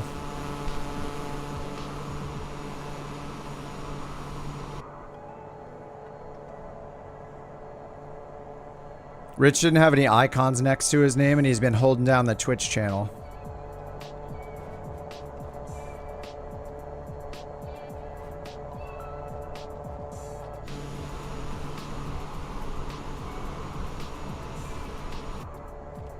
He shouldn't see 30 seconds of ads every hour. It's not fair. Minneapolis Center, Endeavor 4961. Descending via Muscle 3, flight level 35. And Rich couldn't get one gifted on YouTube for like 18 years or whatever we've been here, so it only makes sense.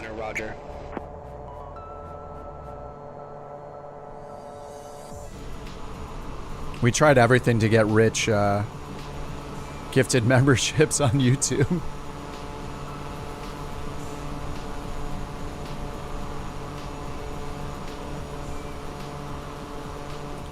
I am the number 3 gifter on my own channel. I need to get to number 1. Yeah, I forgot Rich hasn't been able to be gifted a membership in like however many years he's been hanging out because YouTube is weird about it. But it works on Twitch. That makes the Twitch stream worth it. Just that. Rich can finally get a gifted membership somewhere. Yeah, baby.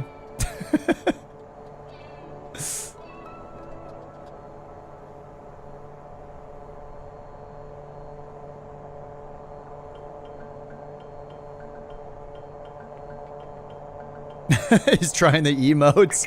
Oh yeah, you haven't been able to use the emotes. It's so sad. It's so good at the same time. Couch 323. Yeah, did he told me to go direct at some point, didn't he? Let me see. Minneapolis Center, Turn heading Couch 29 or 323, 5. Flight level 240. And I'm supposed to be on a 295 heading. Couch 323, Minneapolis Center.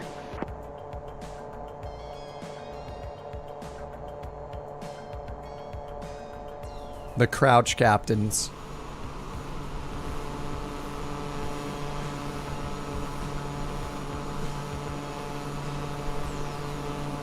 Oh yeah, 4. Okay, it's 4 hours until midnight now. I thought it was 5, but it's 4.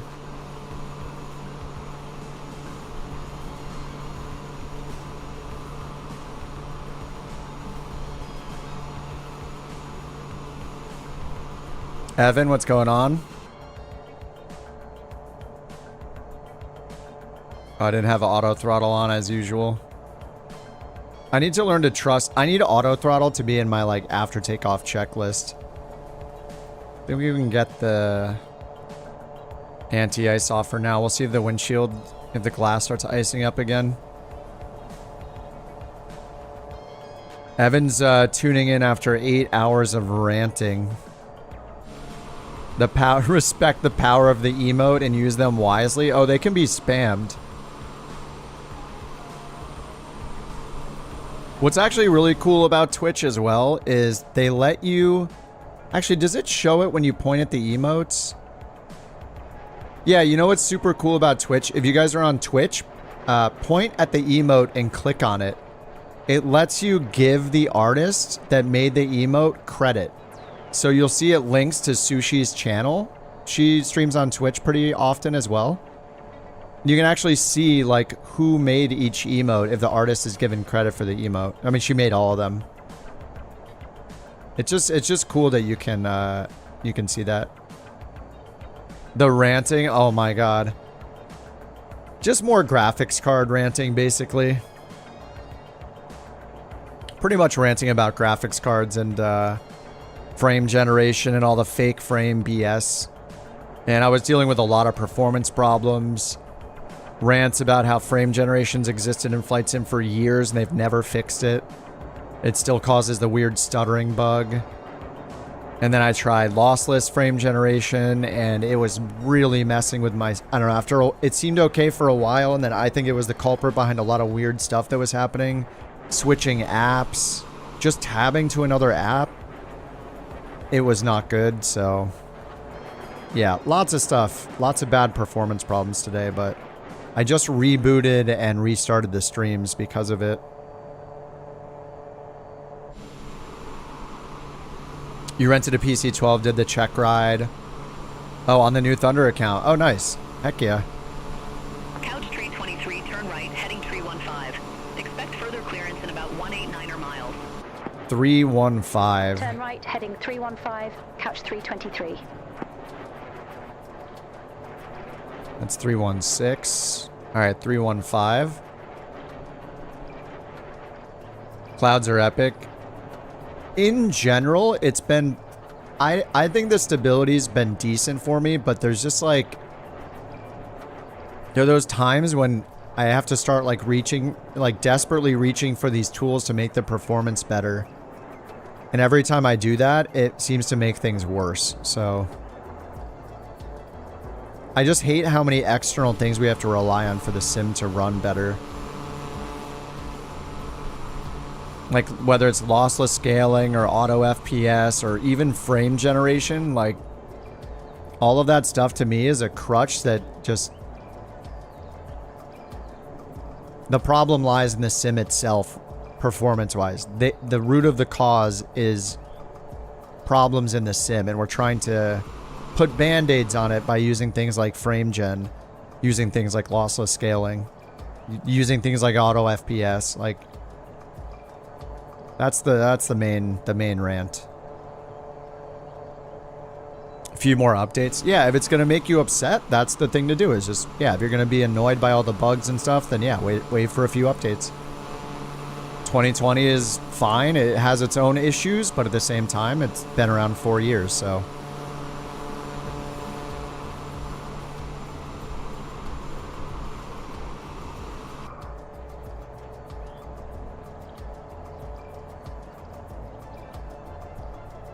Which plane? I don't know. I haven't decided.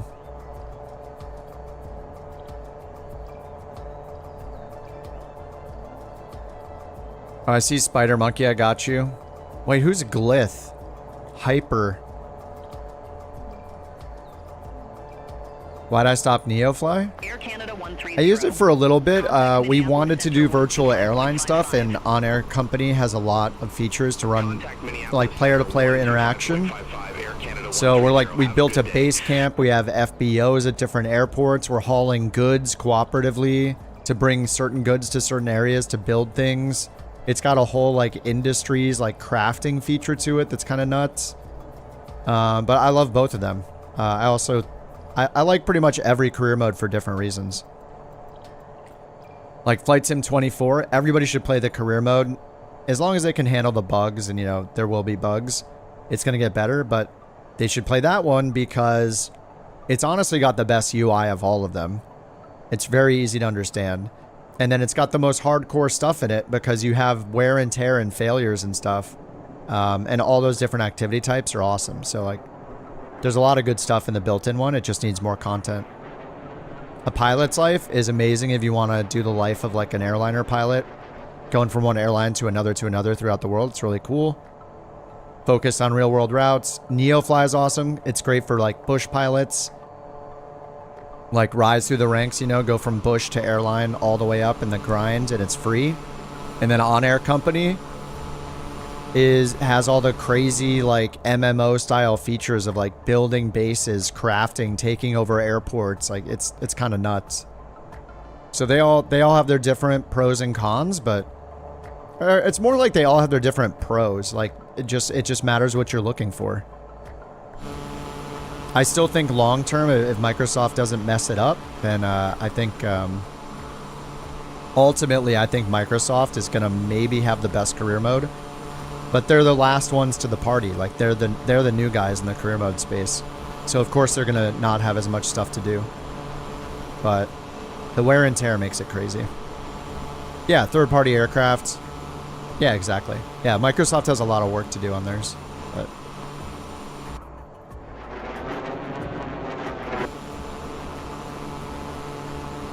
these clouds are insane right now.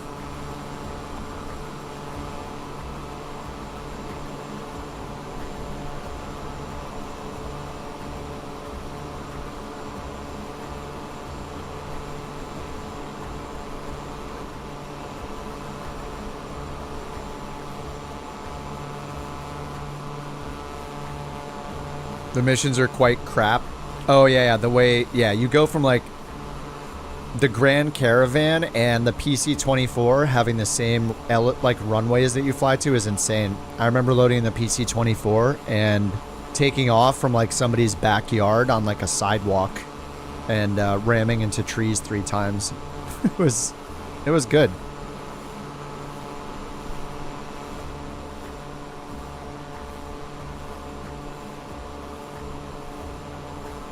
This is my favorite thing about the sim. I don't think it'll ever get old.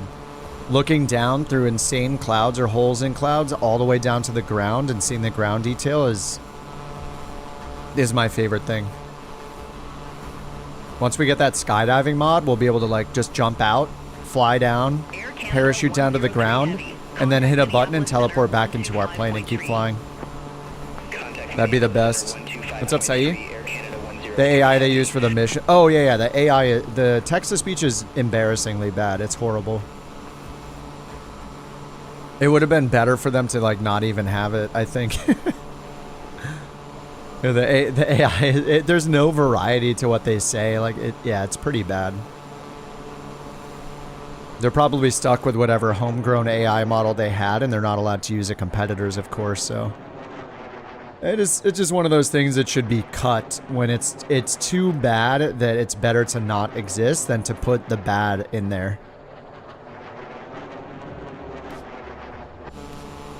The other side of that coin is, well, it's better than nothing, but I don't know. I think there's a fine line between, yeah, you have to decide between, is it actually better than nothing, or is nothing better? Like, I don't know. I think it is better that nothing can be better when it like something like that. Yeah, I'm on sim update 1. Yeah, I would recommend updating to it.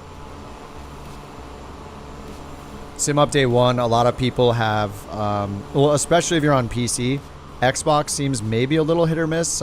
I'd say like a third of the people seem to have worse problems on Xbox. Turn right, heading 310. Oh, they really want me on that 310. Okay. Couch 323. All right, 310. They just updated it. Contact Minneapolis Center 133.6. They just updated it yesterday, and they added in charts, so you can go and they added charts to the Honeywell avionics, the Epic 2 avionics. So now you can access your charts. The ground charts don't show your position, but the SID stars approaches all show your position. Couch 323 Minneapolis Center. It's a pretty nice addition. There's a bunch of bug fixes with the PC-12 avionics as well. But this is a pretty cool feature to have. And I heard that they also fixed a bunch of stuff with Xbox mouse controls in the latest sim update beta. The one that updated yesterday. So, yeah, if you're on an Xbox trying to use a mouse, it sounds like the beta's fixing that.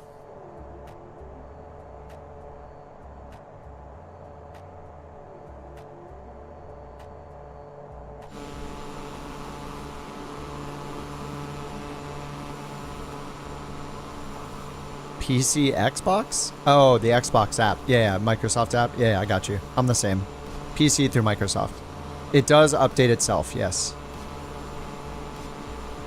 Once you opt into the beta, it will update itself just like the regular sim does. You're just on like a preview track. So all you have to do is download and launch the app called Xbox Insider Hub. And that app will let you opt into the Flight Sim 24 beta.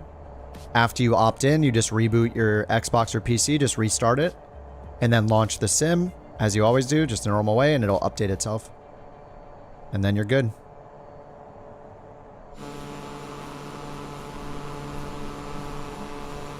They basically recommend that when you upgrade to the beta, you do not try to downgrade off the beta, otherwise you might have to reinstall your whole sim. So it's better just to stay on the beta until it becomes the version that everybody has. But worst case scenario, you can delete it, reinstall it.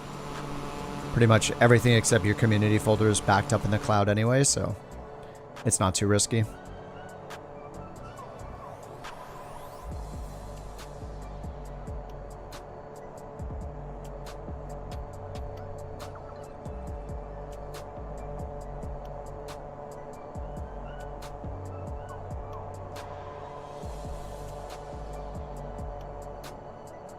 Charts are on the beta, yes, and you do not need Navigraph because these are the same charts that you get through the EFB. Same way in the EFB, you can go to your destination airport and look up charts like these. Lido charts. They also made it so you can zoom in with your mouse wheel now, which is nice. So you can pull in Lido charts, FAA charts. Those are all included in Flight Sim 24. So it's the same charts you get in the EFB, except they updated it so you can see them over here in the avionics directly. And then if you go to the chart selector up here at the top, you can choose between Lido and FAA charts. Yeah, online in a browser. Yeah, the Microsoft flight planner that they made looks like this. It's just planner.flightsimulator.com. Here's the URL for that. So here, you could also do it here if you want to use a laptop or If you're on Xbox, this is really useful because you can do your flight planning on a laptop or a phone or a tablet. And then after you generate your flight plan here, you can hit the save button in the bottom left down here. And then when you go into the tablet, you can just go to your route and hit load flight plan in the top left, and it will let you pick from the saved flight plans, and then it'll just import it.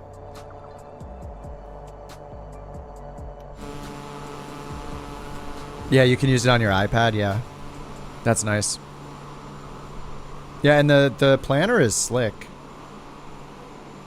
Do you get integration with the Garmin like with Navigraph? No, not yet. But the same team that the working title team at Microsoft is the one that implemented this. So I would not be surprised if they went back to the Garmin avionics and also implemented the Lido and FAA charts. Currently, the Garmins do not have native access to the charts yet. They're only accessible if you have Navigraph and install the plugin that Navigraph made. But hopefully this is a little foreshadowing of what we'll see with the Garmins, that they'll put in charts, these same charts that you can access in the EFB into the Garmins. Would be awesome. Hopefully they do that. That'd be cool. I mean, I generally don't like using the charts on these. Sometimes it's really convenient. I personally usually prefer the tablet just because it's separate. You can just pop it open anytime you want. So, drunk friend asleep in your living room. There you go. Sounds like a Saturday. All 9 stops in Alaska already? Brian, you're going ham on the world tour. And yeah, we did sorry, somebody asked about the world tour. Evan did. Yeah, we did 3 legs. We're up in Russia now. We did the 3 long legs. Avionics suite. It's by Honeywell. It's called the Epic 2. So the Honeywell Primus is their avionics. And then this one's called the Epic 2. It's in both the PC-12 and the PC-24. So if you want to look up manuals or real-world stuff about it, yeah, just look up Honeywell Epic 2.0 avionics. They're not actually touchscreens in the real world from what I can see. But it looks like the flight sim developers made it so you can click. The way you normally use them is there's this really weird mouse. There's like a trackball. This is a thumb button, so you rest your hand over this with your fingers draped down this way. Use the scroll page cursor and the thumb button for enter over here. So like, it's like a trackball mouse kind of thing. And that would move a cursor over here. But instead of that, they just let us click everything. The Russian vistas. Actually landing at that airport is pretty awesome. Feels like very in the middle of nowhere. There are tons of mountains all over the place. Yeah, it was pretty cool. It was a long leg too.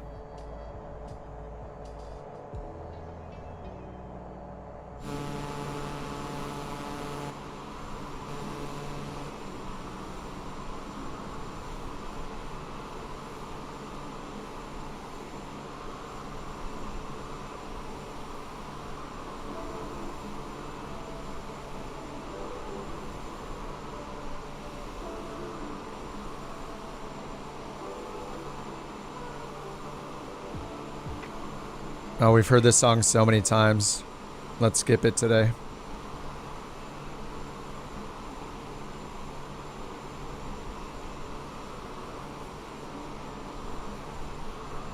Oh, the sim's frozen. Please. Please recover. The sim is completely frozen. Any competition to OnAir?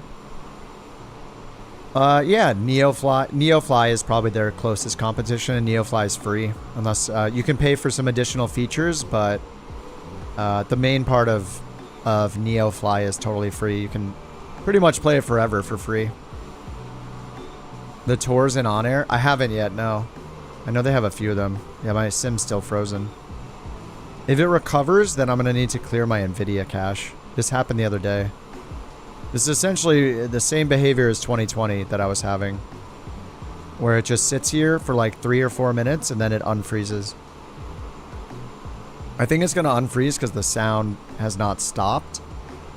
Normally when it's going to crash, the sound stops. I disappeared, yep. This is what happens. It's gonna resume. You guys will all disappear from my screen, and then you guys will all appear again. It's, this is exactly what happened to me for like years in 2020.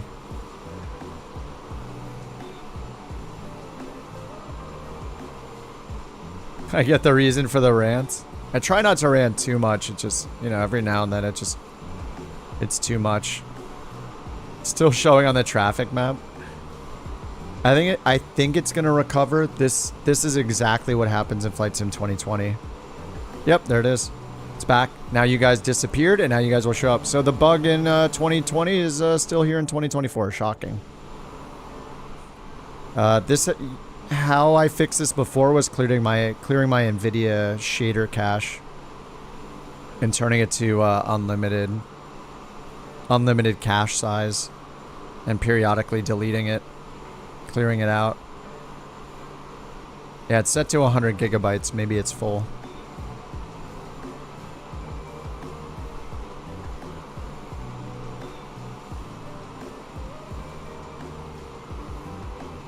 Alright, unlimited is set now.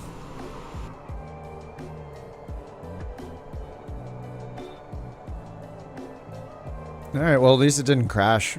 I'll take that over the, I'll take that over a full-on crash. Of course.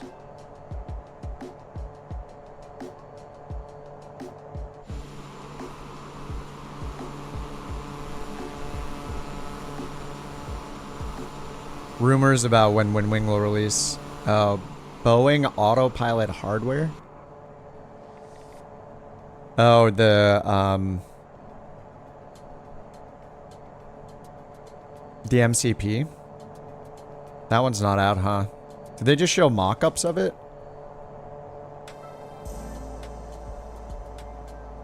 They showed like a teaser of it, right?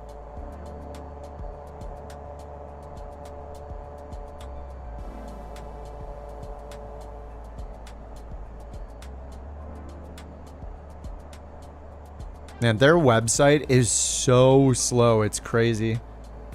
I don't know if it's just me, but if I go... Every website works fine. I go to WinWing, it takes like literally a minute to load the homepage. It is so slow. No idea why it's so slow.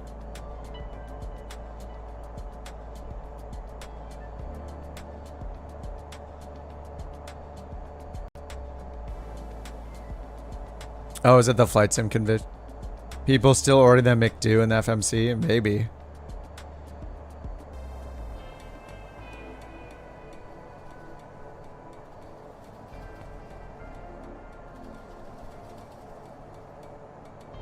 Yeah, their website is just wrecked.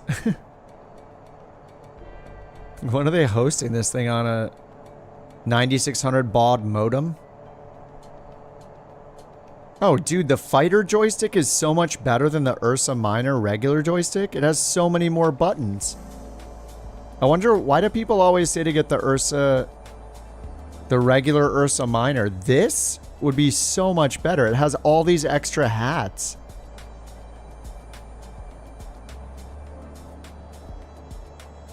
They have a US and an international one. Like, whatever they're doing, this site is wrecked. It takes forever to load anything. Look at this. Ooh. Oh, it's getting faster. Wait, people always say to get the airline joystick, but it has one button. Why would you get the airline joystick when you can get the fighter joystick and have all these extra hats for cameras? Nobody should buy the blue one. Everyone should buy the black one. Like, you run out of buttons on this. I didn't even know this one existed. 100% the fighter joystick every time. The ergonomics? Yeah, it doesn't matter. You need the realism. It's a flight simulator, though.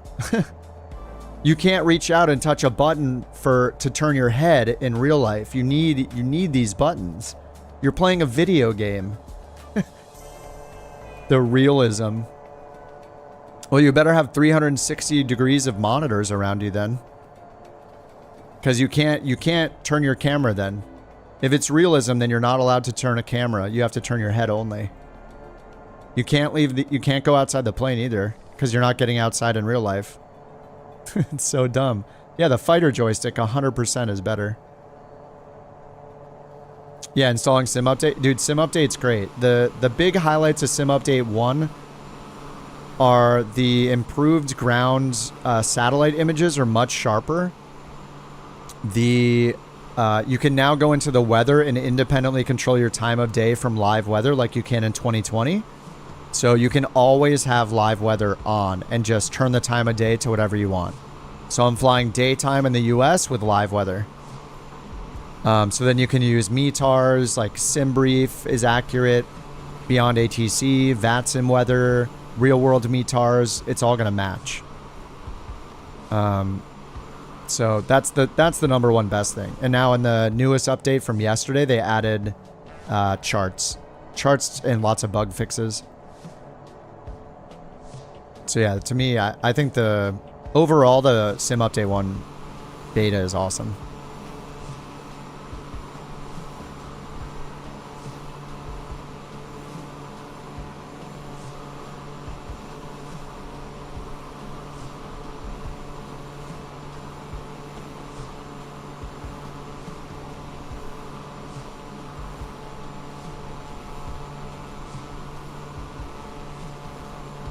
All right, Jack, have a good one, dude.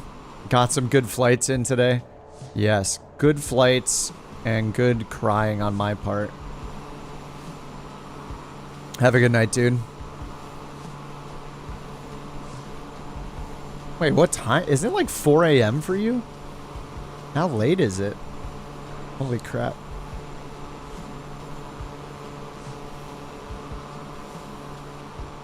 Actually, it's a simulator. A simulator is a genre of video game, smart guys. You just realized the time? Dude, it's gotta be so late. Have a good night, dude.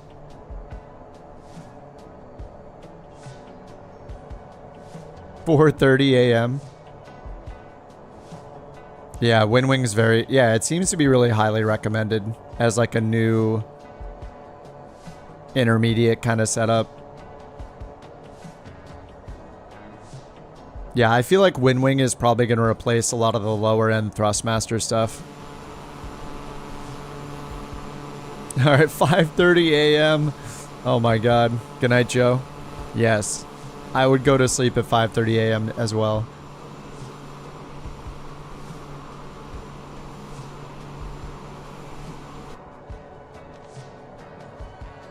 Yeah, WinWing seems to be doing a great job. I still haven't used any WinWing stuff, but... Yeah, the prices look good. People seem to like their stuff. I haven't used any myself, so I just have that to go off of.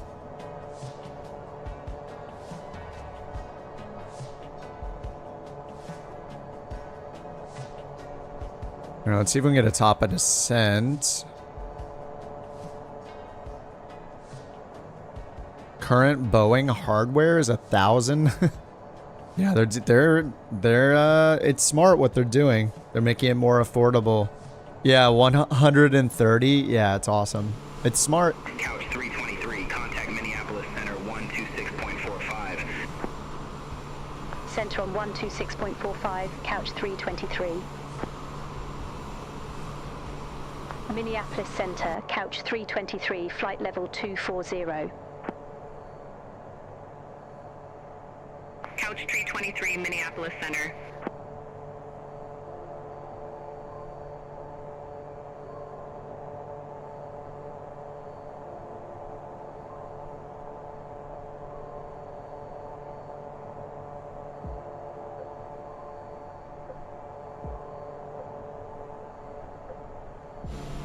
Xbox controller with double triggers?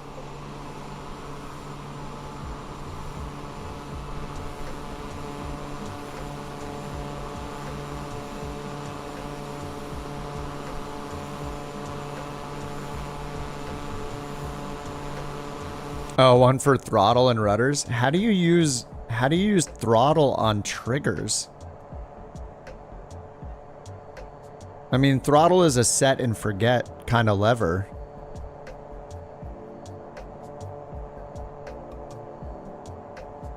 I mean, the rudders on rudders on triggers make sense because you want an axis. Because they spring back out, they make sense for the rudders because that's how the pedals react. When you push a pedal and then you let go, it springs back out. So the trigger buttons make sense for rudder pedals. You want it to snap back to center. But with a throttle, you don't want it to snap. You just want it to stay where it is. So you just want to move it forward or back and leave it there. I don't know how you would map throttle to a axis. Or a trigger, because when you let go, it snaps back. So then what? You're at 0 throttle?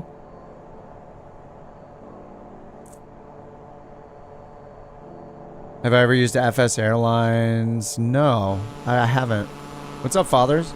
You can't figure out how to get to the Basecamp from the VA app to your personal plane?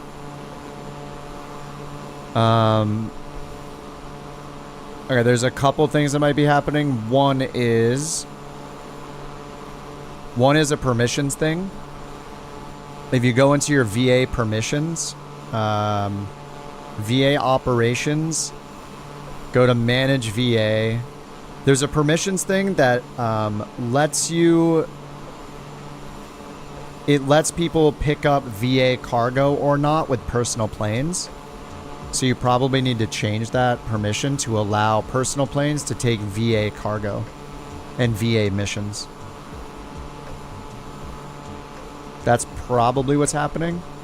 So if I go to our VA window and then I go to VA properties, yeah, click VA at the top on the VA management window. And then there's an option called VA properties. See these right here? These main permissions here are probably preventing it. So oh yeah, there's more permissions too. So here, only allow pilots to pick up cargo and passengers that are assigned to them is 1. That might be preventing it. And then if we go back to I think it's under the virtual airline member list, and I think you edit the roles. Yeah, you manage the roles right here. So pilot, for example, there are these checkboxes. Disallow loading VA jobs into non-VA aircraft.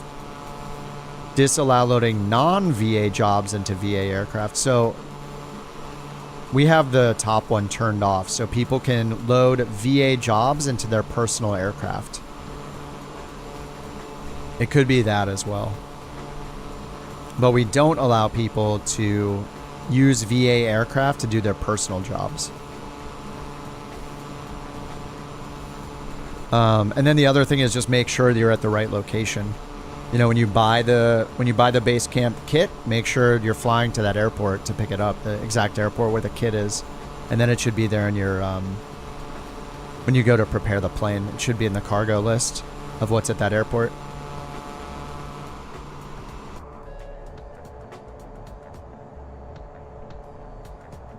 All right, are we ready for top of descent?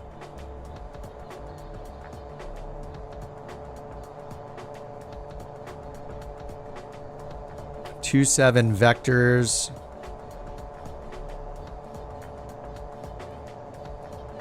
All right, there's the top of descent. 20-ish miles out. 20 miles, we're going 232. 20 divided by, parentheses, 232 over 60. Parentheses, 5 minutes. All right, 5 minutes top of descent. Oh yeah, you might not have the permissions available then. Unless you're... Did he make you a manager? Yeah, if that's the case, I mean, you could just pick it up, like use a VA plane to pick it up. That would work. Instead of a personal plane. Oh, you can make routes? Yeah, I'm not sure if everyone can see the permissions or not. You're adjusting speed constantly? Yeah, the button. Yeah, I understand. Yeah, I know the Xbox controller. You hit A and B to... Tapping right bumper moves your rudder? The default is that the triggers L1 and R1, the big triggers are your rudders by default on controller. Right bumper is, I think it might be like flaps or something. Tapping right bumper should not move your rudder. That's a single button press, not an axis, so that would be weird. Oh, only the person that started the VA. Yeah, that's probably it then. If you can get a VA plane there, then you should be able to pick it up.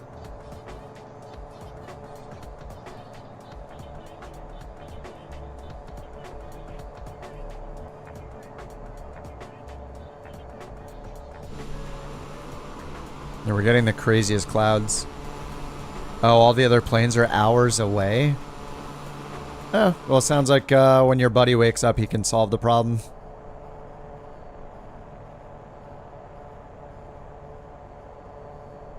Axis to button. You need throttle on triggers? What the? Yeah, I don't know how throttle is going to work on a trigger on an Xbox controller.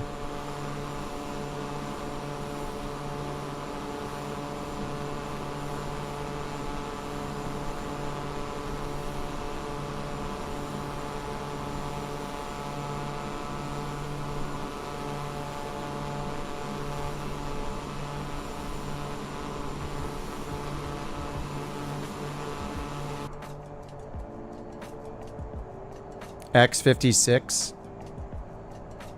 I think I had... Didn't I have the X56? Is that like the Rhino or something? I think I had that a really long time ago. I remember the throttle always fell forward on its own and ended up putting me at max throttle without me touching it.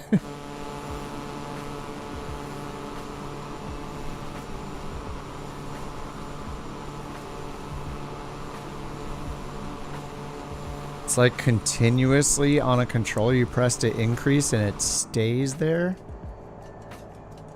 I see what you're saying, yeah.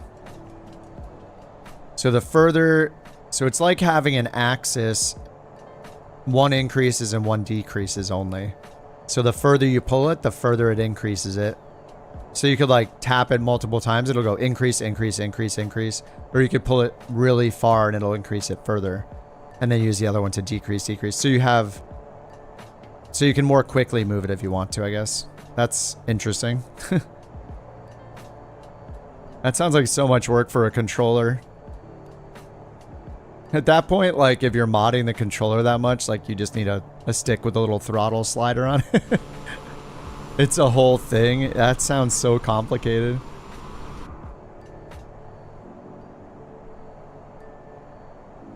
I feel like the cheapest stick would be better than a controller.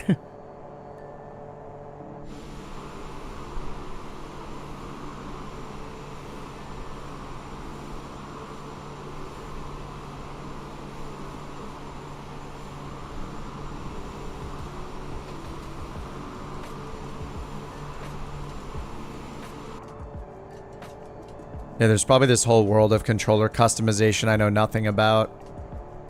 Alright, we're ready for top of descent. What are we on with? Chicago? Minneapolis. Minneapolis, Couch 323, ready for descent. Couch 323, roger. Say new altitude. Oh my god, not this again.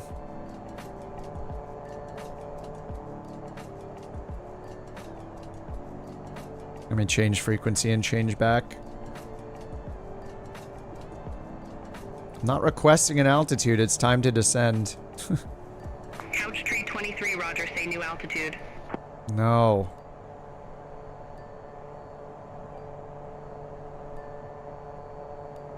Minneapolis Center, Couch 323, flight level 240.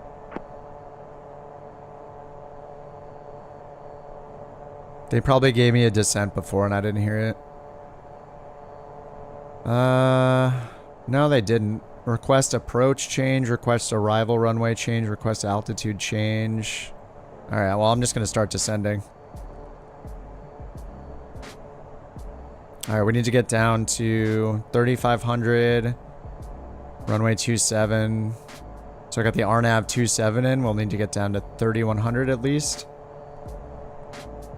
Maybe further. Vertical speed, we'll grab our ground speed and divide by the first numbers by 2. 22 over 22 divided by 2 is 1100. We'll do 1200 because I'm a little late on the descent, and we're flying a shorter amount of miles. Minneapolis Center, Giant 8542 Heavy, flight level 3. Giant Heavy. Giant 8542 Heavy, Minneapolis Center.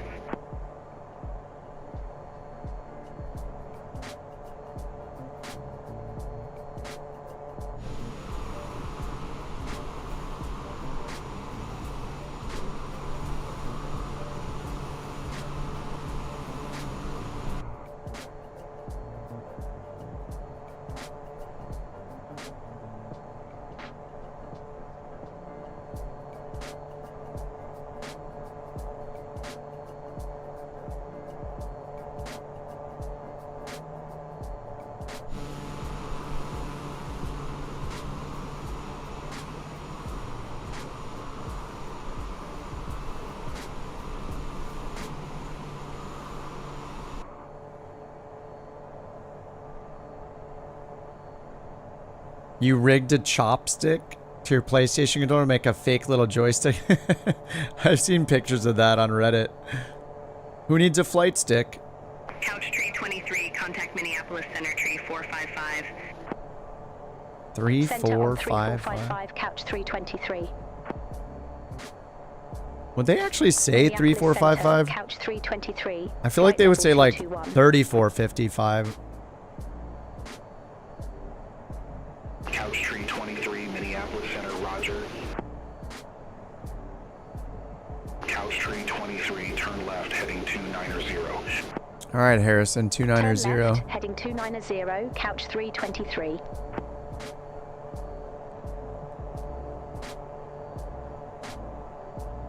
All right, they're having us go direct to Luth.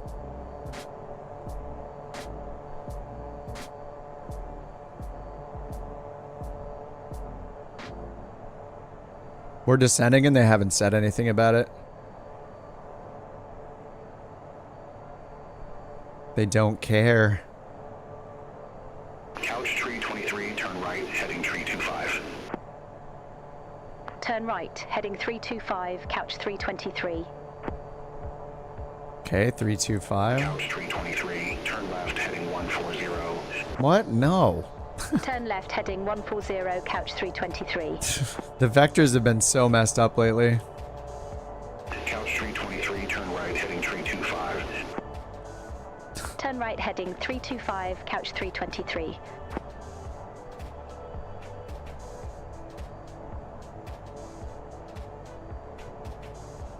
All right, 325. Yeah, the clouds look insane right now.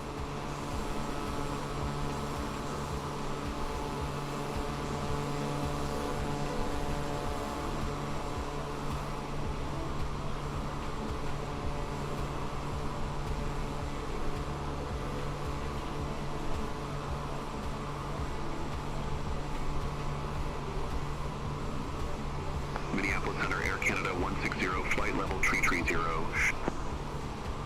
Standards down there in the soup. Air Canada 160, Minneapolis Center.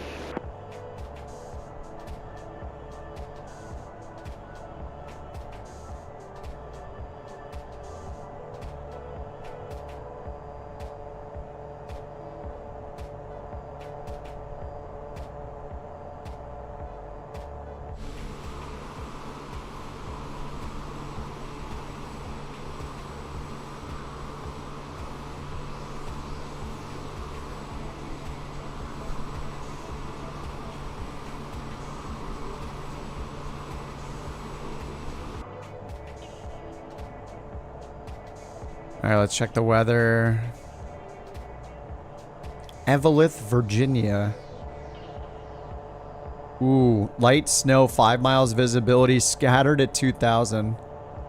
Altimeter's 29er, 89er.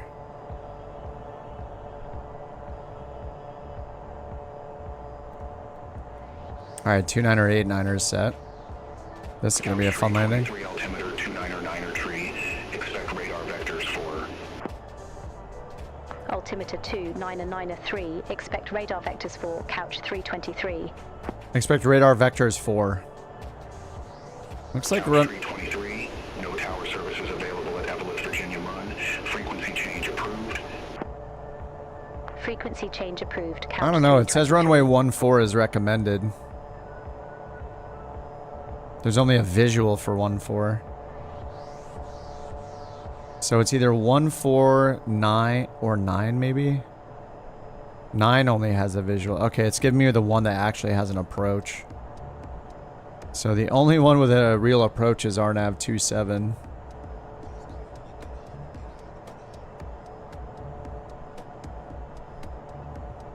Or it's a VOR circle to land. So we want FOSS up. There we go. Let's activate FOSS up. And we'll go direct to FOSS up. Direct to activate. Alright, nav mode is on. And vertical profile, we're too high. So let's descend faster. We can see the kind of little... this little mark right here is like where the vertical profile is below us. So we're catching up to that. Alright, and it is an LPV approach. Alright, 1634 for our minimums. So we'll move our minimums knob. 1634, round that up to 1640. Aero minimum set. And LPV means we're going to get good, precise vertical navigation down to 262 feet above the ground. All right, let's go over here and hit charts, approach, and grab the RNAV chart.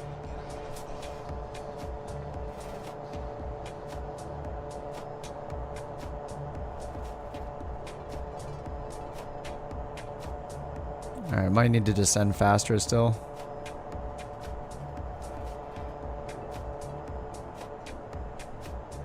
The Phoenix? I've flown the Phoenix, yeah. Forget when did I fly airliners? Was it like Monday or something? Monday or Tuesday?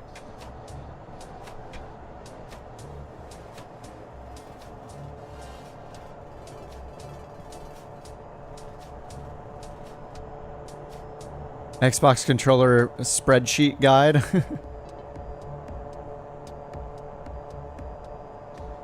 There's skiing by Evelith. To the northeast, nice.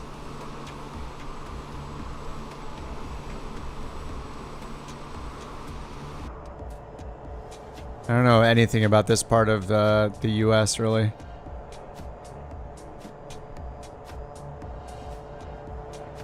So far north. How far is Canada from here? It looks like the border is like pretty much like right here. Seems to be the Canadian border. Like going up this way. Okay, Thunder Bay's up here. A little further. Oh, is this is Thunder Bay, I guess, right here. Yeah, and then the border's pretty much like here.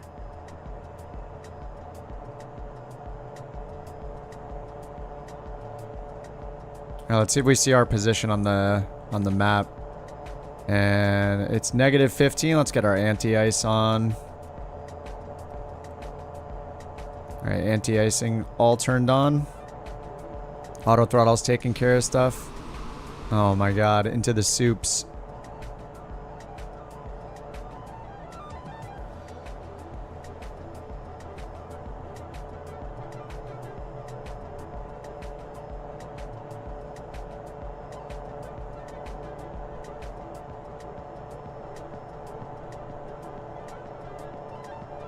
Can't wait for SimFX. It's got really cool, like when you're flying through clouds, it's got cool additional like cloud effects hitting the windows, hitting the windshield and stuff. It's pretty rad.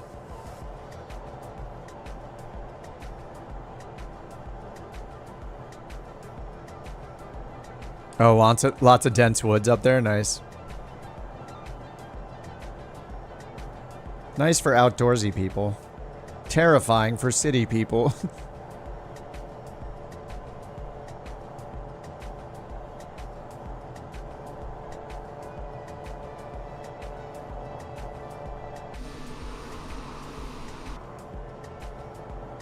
All right, so the weather was not too happy. So light snow, 5 miles visibility, scattered at 2,000 and 2,800, overcast at 3,600.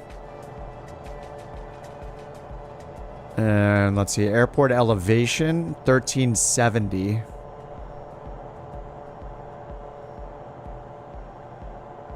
So about 1,400. So overcast at 3,600. AGL, that's about 5,000 feet. Barrow. So this will be like 5,000 feet, 4,000, 3,000-ish. Until we're totally out of everything. But that's fine. We can take this down to 300 feet above the ground, so... Clouds at 2,000 feet above the ground. Should be fine. And it's scattered, not broken or overcast, so there's a chance we just get through the holes. Oh, I'm way too low, aren't I?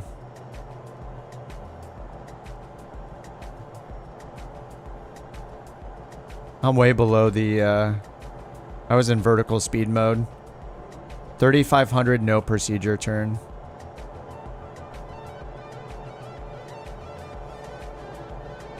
Alright, we're going direct Coles. Let me get VNav on.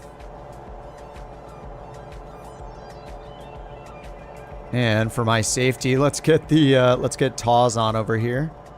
HSI. Terrain awareness. So as we get lower, I know it's in front of us. Don't want another PC-24 ILS incident. Tree sensors turned on. Now we do.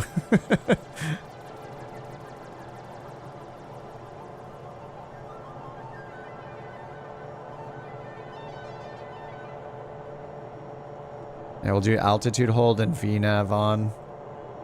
Where's the VNav profile? It's just like gone. Top of descent's coming up, so. Should see it appear here again. So we got VNav on. That'll follow the restrictions down. 3,500 or above here. So there's top of descent.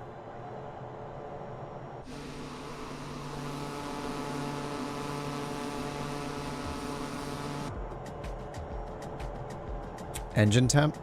What is a low temp? It's negative 13 Celsius, so if you're flying through any like clouds or visible moisture, you generally want anti-ice on under positive 10 degrees. Anything below like positive 10, you usually want to turn it on in advance, like as a precaution. So I still have all the anti-ice turned on. We're going through clouds and it's negative 13, so...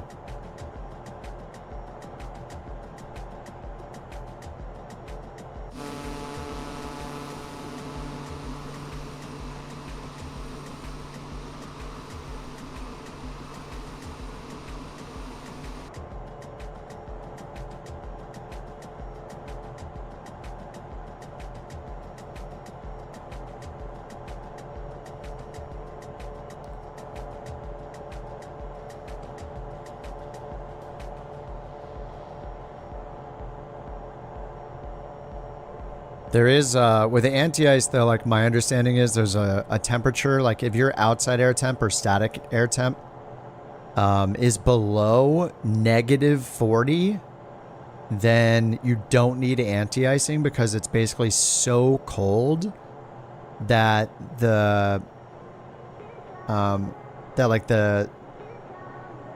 it's too cold to be a risk because it's not going to like stick to your wing surfaces or anything like that. Now, engine anti-ice, on the other hand, I don't know. I think it might, maybe that's just like an airfoil thing. Like you don't want it, you don't have to worry about it on the wings because it's so cold and so solid that it's not going to like stick to the wing surfaces. I assume you still want like the inertial separator on to protect the engine though.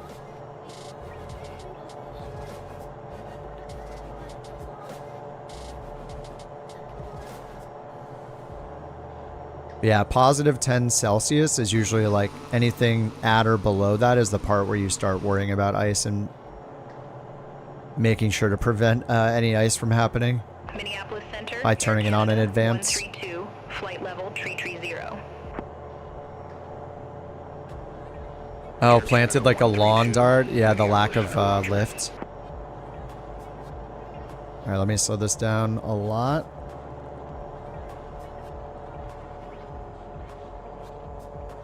Alright, we got the vertical guidance. I see it, so I'm gonna hit approach. There's our vertical guidance right there. V path, LPV, vertical glide path. And we're slowing down a lot. Anti-icing is still on. It's negative 14 degrees.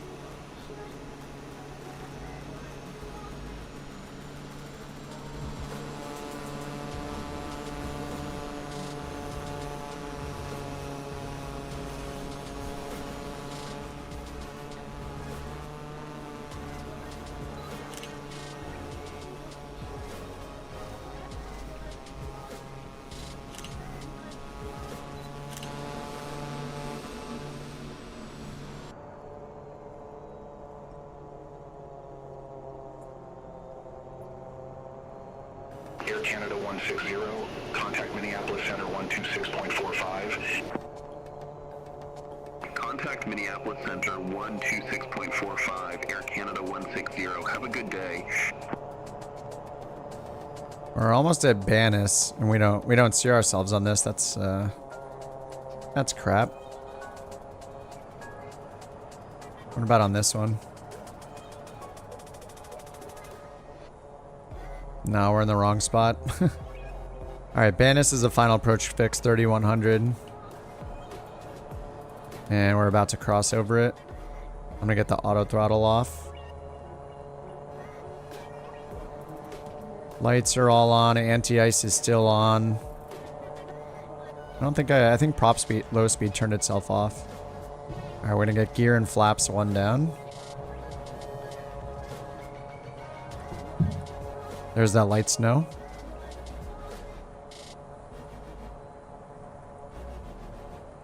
Alright, there's the runway in sight already. Pappies are good. We're on glide slope.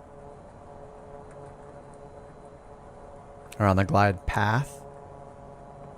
We can take this down another 1,000 feet.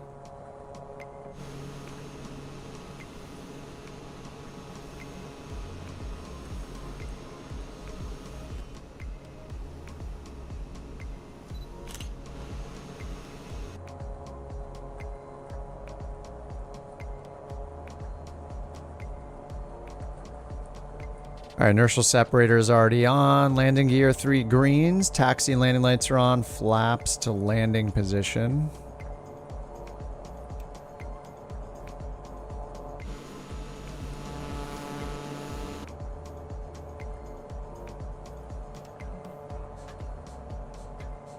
Alright, let's get the speed a little lower. We can still go down 500 more feet. But we already have a visual, so we're good to land. We got 5 knot crosswind from the right.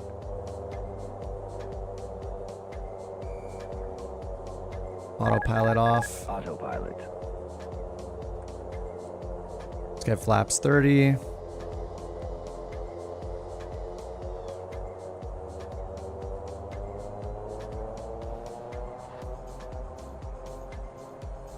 Alright, flaps 40. Get the music out of here.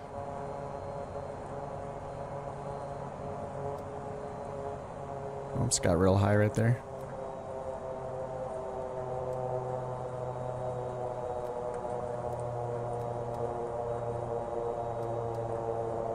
Bork alert. Hey, don't give them the heads up.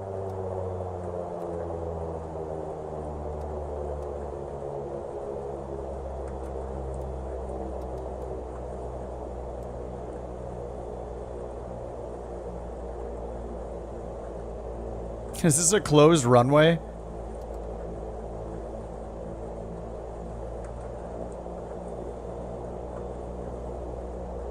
It's a closed runway.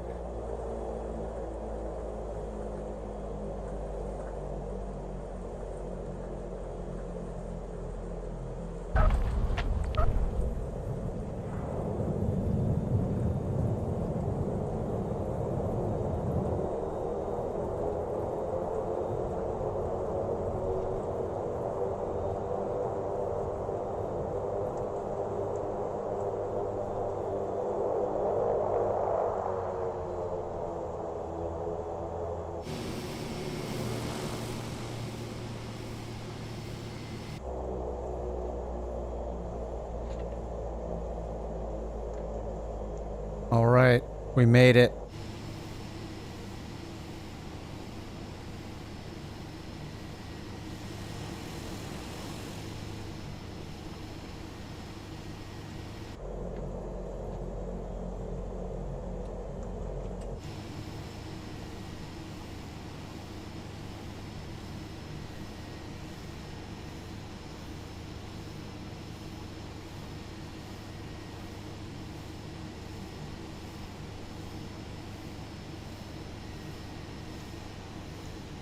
Is that the right way? I always forget. Is it supposed to be the other way? The wings and then the nose wheel? I think I'm backwards, aren't I?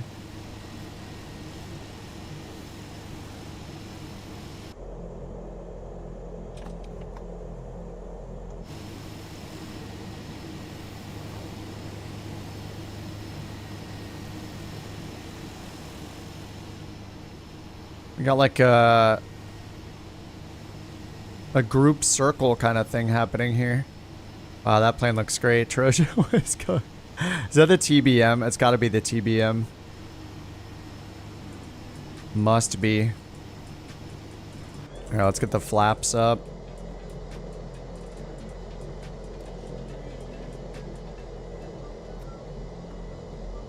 Pitch trim.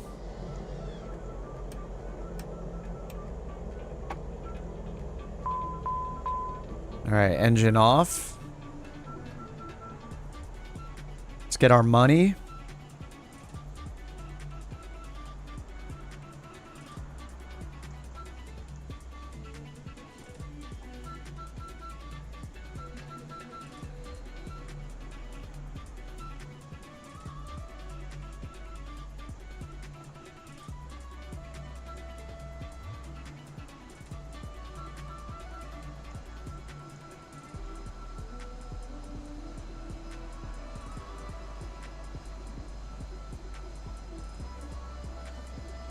All right, we got paid 7,900 credits, helping the VA out here.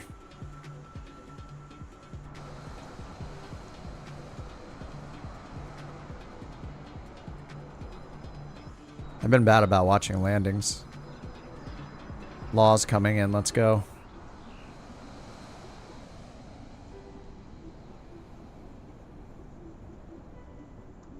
Breaking the law, landing on... All these runways are closed. Yeah, the TBM has this funny conflict with like FSLTL or something. Ooh, the FS Reborn.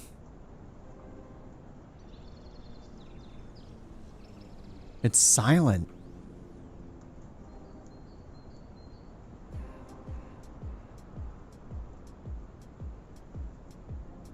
It's funny how small that plane looks to me now after flying the PC-12 for a while.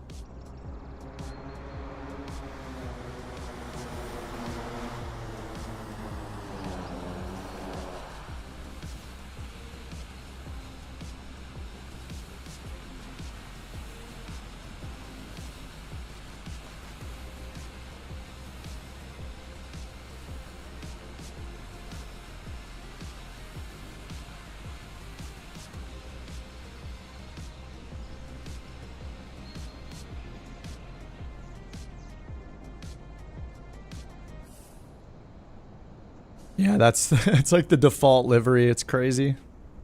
It's got some decent liveries. There's like, I feel like it has like a dozen liveries, which is nice.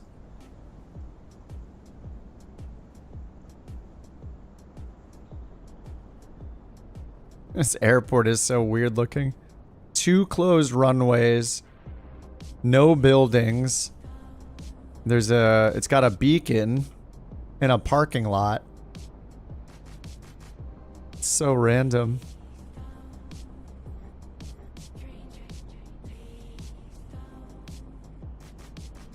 All these random roads. Air Canada 132, contact Minneapolis Center 126.45. Center on 126.45, What is over there? Air Canada 132. What is going on over there? Oh. It's a tower.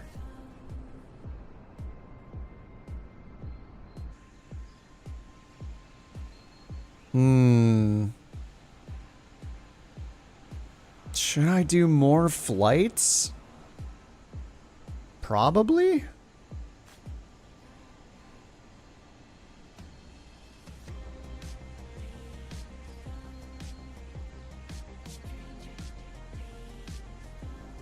need to eat something though.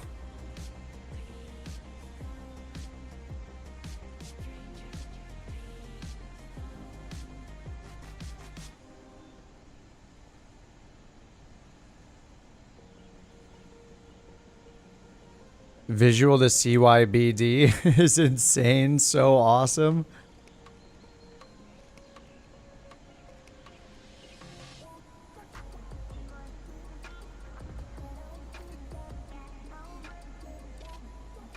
Alright, I gotta open up the VA management.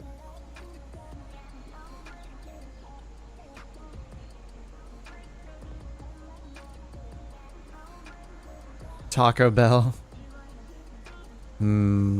Do I want Taco Bell?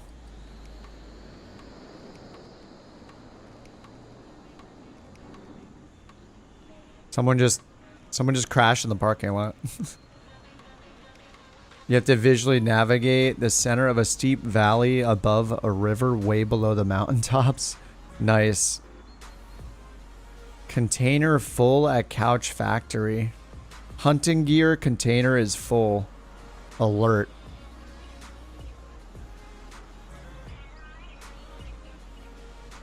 Oh, I see. The hunting. Oh, yeah, because it's under construction. Okay.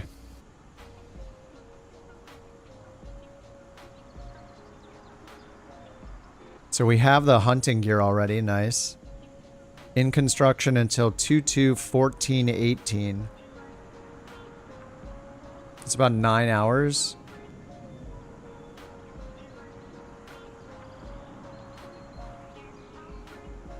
Nine hours and 7 minutes, and then this will be done. So then they'll start hunting, I guess, and then they start producing. Is that like pelts? Yeah, they start producing pelts. Pelts and meat.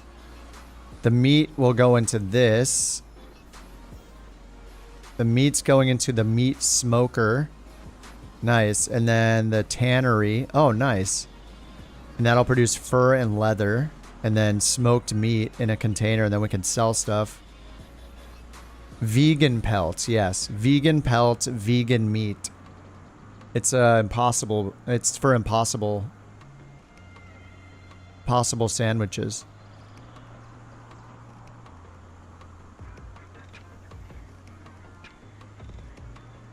Feel the rhythm, feel the rhyme. It's very snowy. This is all set up nice. So we're going to be selling smoked meat, leather, and fur. Actually, we might be using it somewhere else. Meat's on the menu, yeah.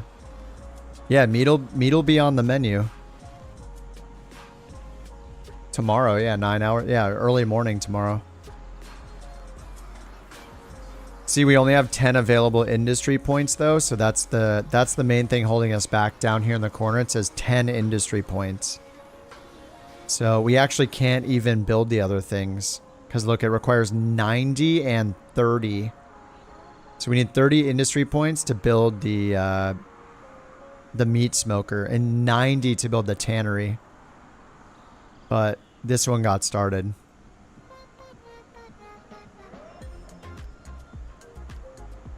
Industry points. So I need to take more missions. Charter jobs.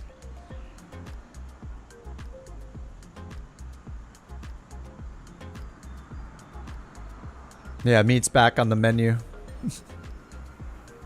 Gotta figure it out if I'm gonna order food tonight. I have some food in the fridge, but I could eat it tomorrow. I kinda wanna make it a Taco Bell or a McDonald's night, to be honest.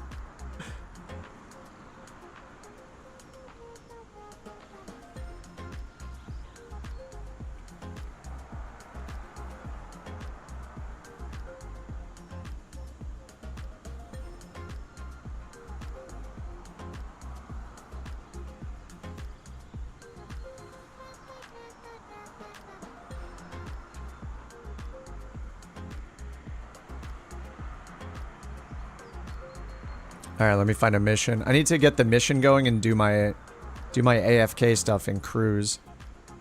Okay, just find a mission. Another PC-20 or PC-12 mission. Charter Jobs Logistics Center.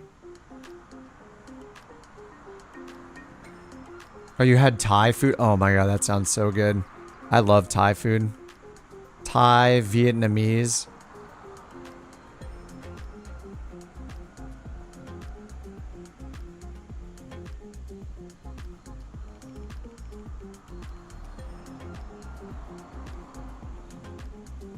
Alrighty, I need to go airport, KEVM, okay, and then filter.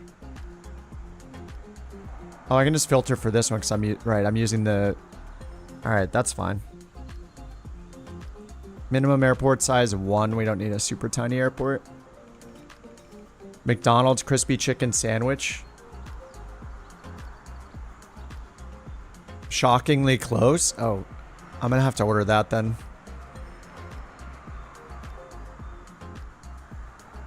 All right, 9,000. Ooh, this goes north into the deep Canada, and by deep I mean barely into Canada. Dryden Regional.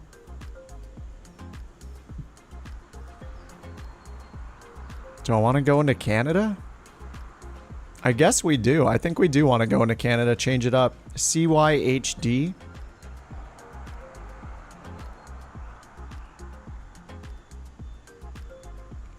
And does anything else go up there? Doesn't look like it.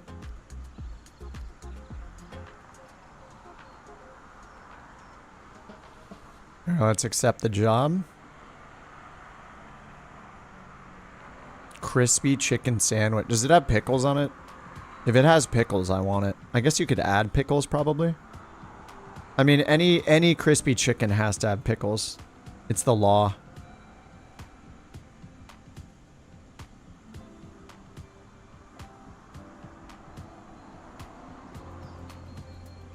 Thai, Vietnamese, Taiwanese, Japanese, and Chinese in 4 days last week in Vancouver. Dude, I want all that food. And Dutch. I don't know if I've had Dutch food. Regular or spicy? Spicy. Every time spicy, yeah. Spicy is usually not that spicy, but yeah, spicy. Spicy 100% of the time. It comes with pickles. It's like an exact copy of Chick-fil-A. Oh my god, awesome. Well, I guess I know what I'm ordering. We're going direct weeds. Or wides? It's only 145 miles. This will be a fast one. Good pay for 145 miles. Whoops, generating the flight plan. Couch 323 is back in action. Me and my UK female co-pilot. Don't tell the mountain. Beyond ATC connected. Alright, let's load the fuel. We got 166 gallons. 9 passengers again. Executives. Minus 12 on the hours. That's fine. We're just going direct wides. W-I-E-D-S. I haven't said it yet. You guys love, you guys just messing with me when you see me making the route and then you ask for the route, but I haven't set the route. I swear you guys are messing with me. I wish I had a bot that would read from SimBrief. That would be so cool. That would be the ultimate.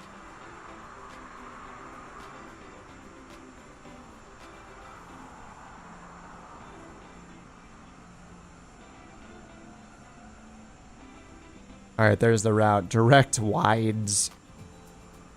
Wides, weeds. Start tracking. Refresh the SimBrief. It's tracking already. Let's get the engine started back up before the battery dies.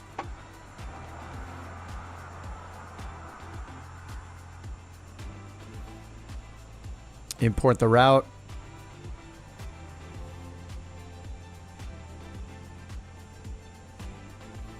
Activate. Runway 9 wides to runway 12. 23,000 is expected. Okay, 23,000. Oh, we're just going west. Okay, interesting. Pretty short route. All right, runway 9 wides in runway 12.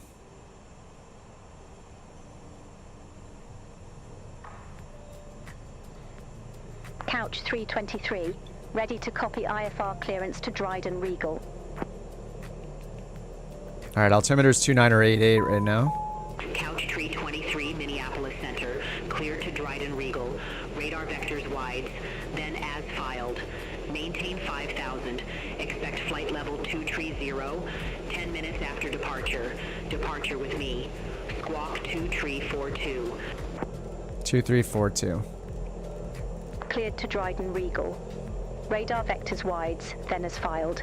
Maintain 5,000. All right, that's set. Expect flight level 230, 10 minutes after departure. Departure with you.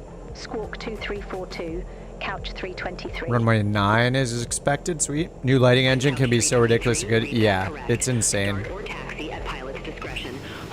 Oh, yeah, my passport's expired. Crap. That's okay. Start or taxi at pilot's discretion. Hold for release. Report holding short runway 9er, Couch 323. All right, runway 9er right behind us. And any charts? No charts.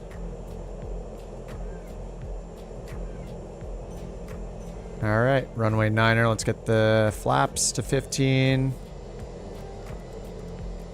And pitch trim is set. Inertial separator is already open. We'll turn the other anti-ice off for now. Probes will be on. It is -7.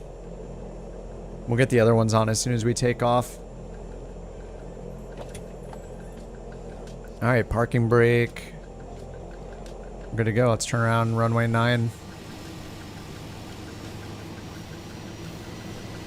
Bring your skates. Yes. Shiny? What's a game of shiny? Oh, never mind. We do need the... Alright, let's do the windshield anti-ice. I guess we need all the anti-ice on. Let's see how it goes with the takeoff. I don't know what to expect.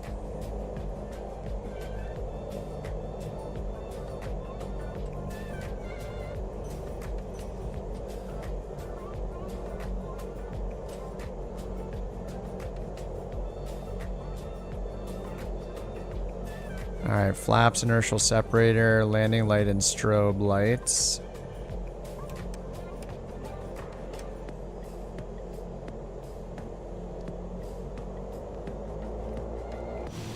What's up, Greg? When you do a second flight, you have to close and reopen?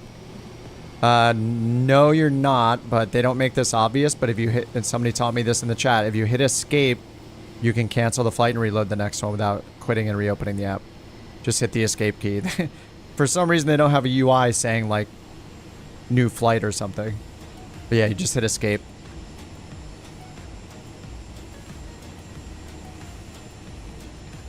Oh, Shiny's informal hockey? I assumed it was hockey. I played a bunch of hockey growing up. Yeah, no problem, Greg. I didn't know that for, like, forever. I just found that out, like, a month ago. Alright, nav mode. Let's do heading mode, sync to head. Auto throttle. No, let's not use the auto throttle. We'll leave it in FMS mode and then flight level change. Alright. Let's let them know we're ready to go. Couch 323, short of 9er, holding for release. Let's go. Line it up. Line it up, boys. We can't hurt each other. Get out here. Clearance void if not off by 1735 Zulu. If not off by 1735 Zulu contact. No later than 1745 Zulu. Time now 1713 Zulu. Frequency change approved. Released for departure, Couch 323. Alright, we're released. Let's get out of here. Silence, music, sterile cockpit. Very, very important.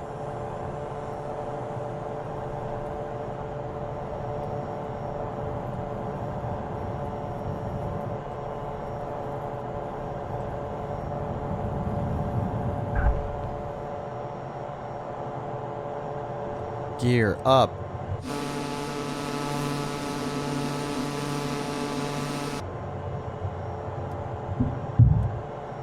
Thunk, gear is up. Weeds is behind us. Alright, 300 AGL. 400 AGL. 500. All right, yaw dampers on. Let's make our turn. Get our flaps up.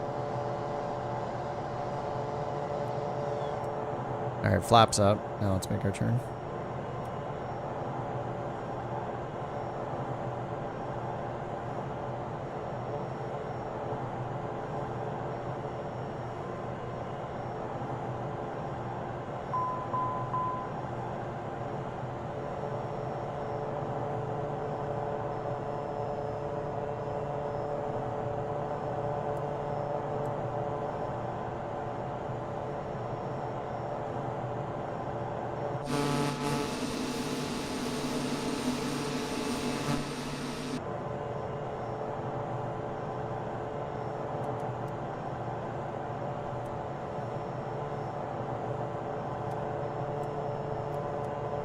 All right, direct weeds. Let the co-pilot let them know we're up. 64 hockey teams in town for a youth tour. Holy crap. Dude, I love hockey so much. Couch Tree 23, Minneapolis Center, radar contact, climb, maintain flight level 230. Climb, maintain flight level 230, Couch 323. All right, 230. Couch Tree 23, turn right, heading 265. Turn right, All right, heading 265, Couch 323.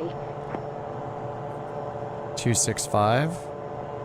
Good thing the anti-ice is on. It's -10. We're in all the stuff.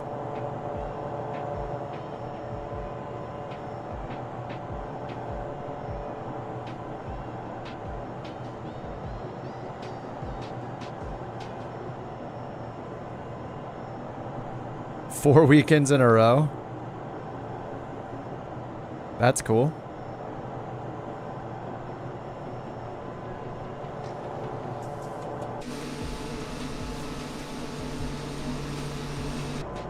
Do you have kids that plan it? Minneapolis Center, Lufthansa 492 Heavy, good day, flight level 360. 64 hockey teams is insane. Lufthansa 492 Heavy, Minneapolis Center, copy. FYI, Canada is charging a 25 cover charge. Yeah, we're gonna do a 25 charge in the US, so now Canada is doing a $25 charge. It's great. We just all win, right?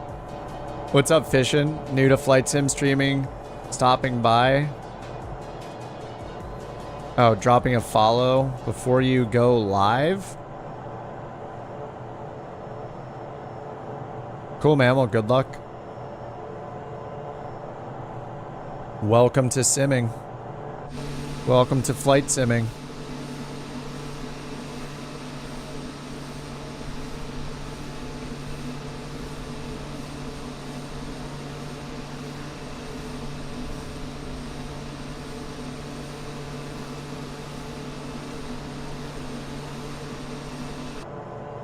All right, 10,000 feet.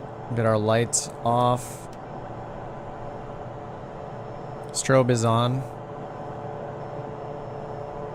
All right, they said to go up to 23,000. 10,000. Ooh. Yes. The breakout. It's the best. Yeah, this is Microsoft Flight Sim FAR. Oh my god, it looks so good. VFR conditions. Yeah, we do what we want. What are we gonna do? Sit here on the ground until it clears? Direct weebs. Roger, heading direct wides, then resume. Oh, wides. I thought she said weebs. Thanks. Alright, direct to my pleasure. Nav mode, activate. Alright, direct wibes.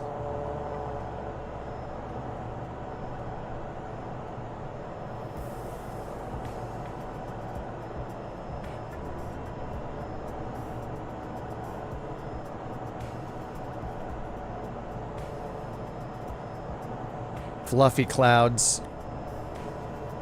Wait, so I'm supposed to get the crispy chicken?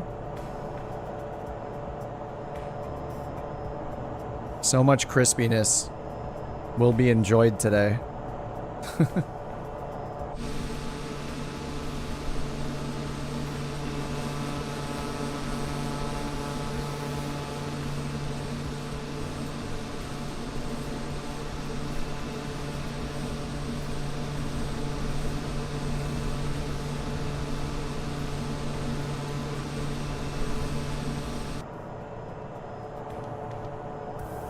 All right, 15,000. The crispy chicken sandwich, you can thank me later. It's new? I thought they already had a crispy chicken. I think I've just been getting the McChickens.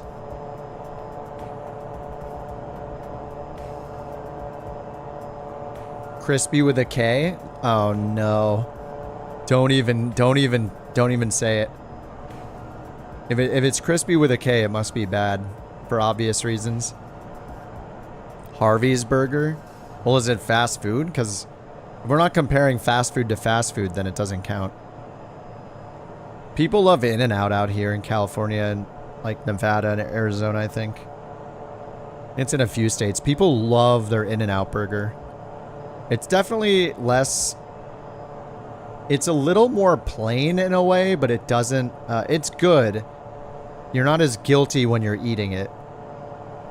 McChickens are the nasty chicken. Crispy chicken's like chicken breast. Oh. Oh no, wait. That is what I get. Wait. I've been getting the hot and spicy McChicken. That's crappy. It's crispy chicken? It's so confusing. Spicy McChicken versus crispy chicken. How many should I get? 2?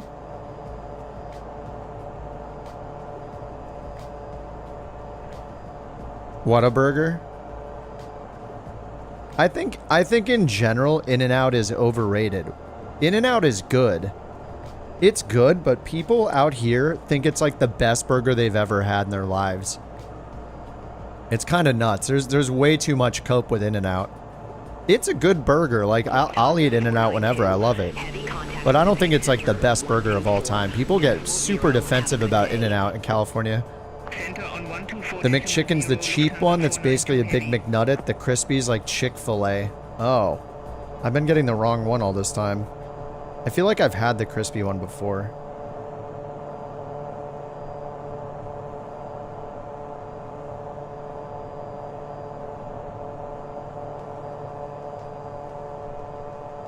I assume I'll need 2 of them. Wendy's? Yeah. Yeah, Wendy's is great. I haven't had Wendy's for a really long time. Wendy's is delicious. I mean, I like most fast food. I obviously try to get it like... Maybe... I feel like lately I've been getting it a lot. And for me, a lot means like once a week. Before that, it was literally like once every 3 or 6 months or something like that. Oh, I see the McCrispy, yeah. Okay, I want the deluxe McCrispy. Not available after midnight. That's probably a good sign. If it's not available after midnight, that's probably it's probably a good thing.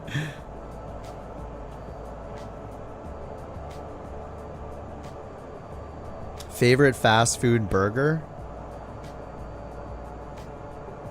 I mean, it matters. For a burger, I think I do like In-N-Out better than most places. For chicken, it's definitely Chick-fil-A #1 and maybe McDonald's #2. For beef, I prefer like In-N-Out or Wendy's or even like Burger King over McDonald's, I think. McDonald's is alright. It's been a while. I usually don't order beef in general. I'll get beef from In-N-Out every time, but I will almost never get beef from anywhere else. Like I'd rather get the McCrispy or whatever.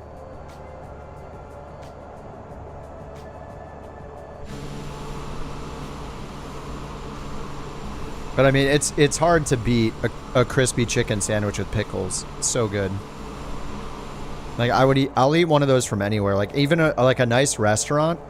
Like if you've gone to like, you know, not like a super fancy restaurant, but you know, just like a sit down place, local restaurant kind of place where you could get, you know, you could get like a decent steak or they have like a really good burger. If they have a chicken sandwich, I'll try that every time. I just chicken with chicken and pickles. It's too good. All right, we're at 23,000. Let's get auto throttle on and low prop speed on.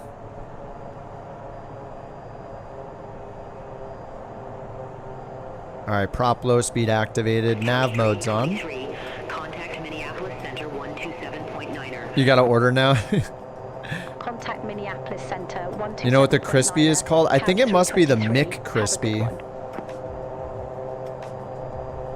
Minneapolis Center. Buffalo Wild Wing. Oh, I've never had Buffalo Wild Wings burgers. Five Guys got expensive. Couch 323, Minneapolis Center. Oh God, no mayonnaise.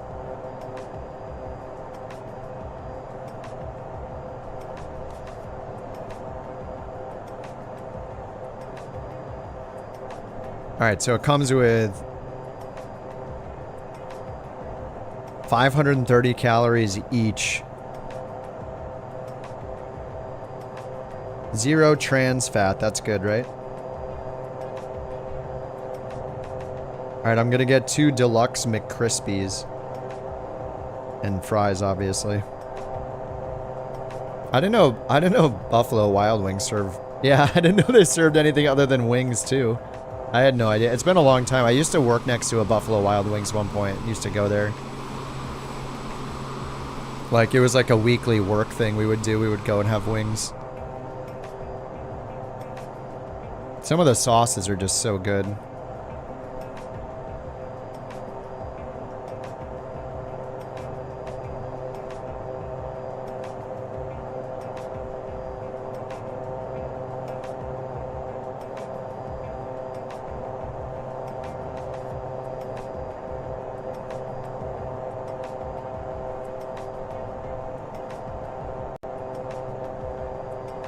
When was Five Guys not expensive? Yeah, it's been a long time since I've had Five Guys too.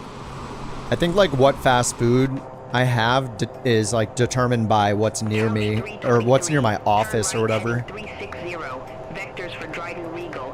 Expect further clearance in about 149er miles. Turn right, heading 360. 360. Okay, we're doing that anyway. I don't know why they always vector us instead of just giving us, oh, let's get the barrow set to standard. Why do they always vector instead of just letting me fly the planned route, the planned course? Like, I don't, I mean, we're going 360 anyway, it looks like. And we're going like 008. There's been a lot of vectoring lately in Beyond ATC, like, it seems like a lot of unnecessary vectoring. It's gotten a little out of control with the vectoring.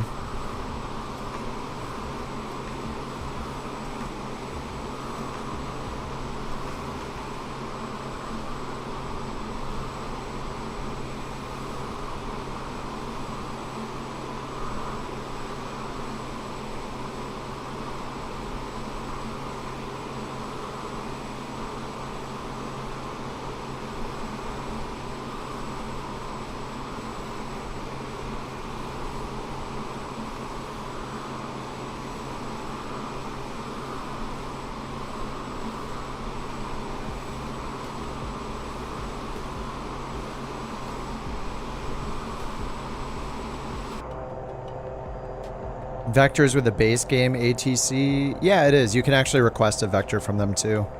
They're pretty unreliable, but yeah, you could try it. The in-game ATC is a fine place to start if you've never done any ATC before.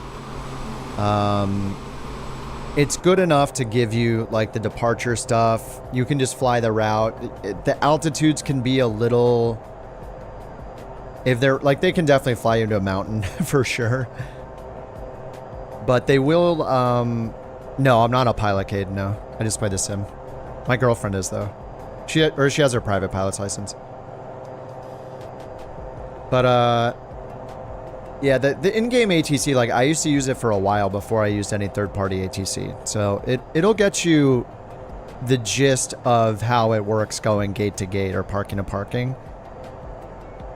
It's totally fine to start with the in-game ATC. It's one of those things where like you won't know what you need on top of what it offers until you start realizing what the limitations are yourself and be like, oh, it doesn't support this approach type, or, you know. Yeah, exactly. What Spock is saying. Take the instructions as a suggestion, yeah. But there are some things that are really good about the in-game ATC is the taxi ribbon assistance is actually awesome because it'll draw the taxi path out in the world for you to follow on the ground.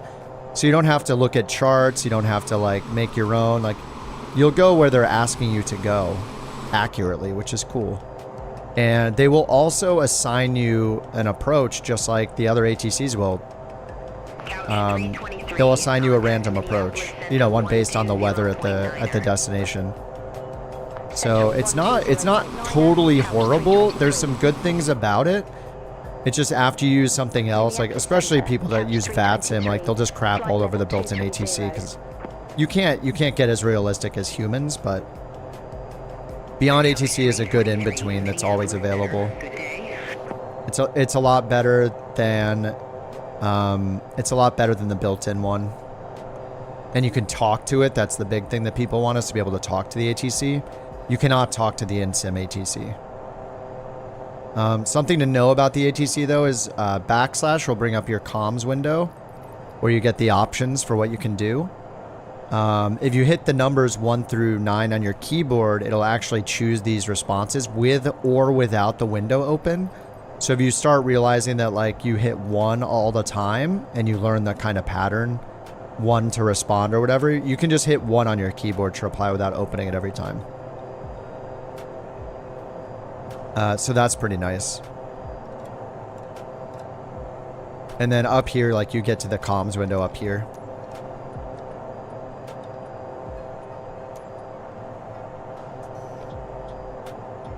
You talk to the in-game ATC all the time. They don't respond, yeah. Or like the language you're using.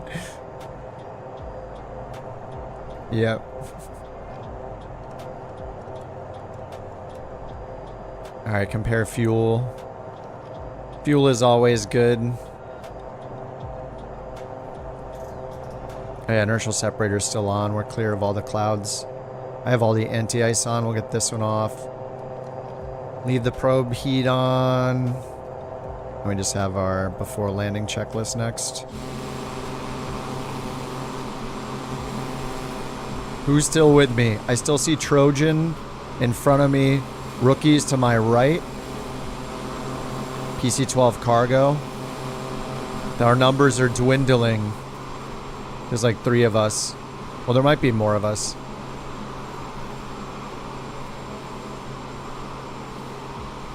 No, I think there's just like 3 of us maybe. Somebody's behind me too.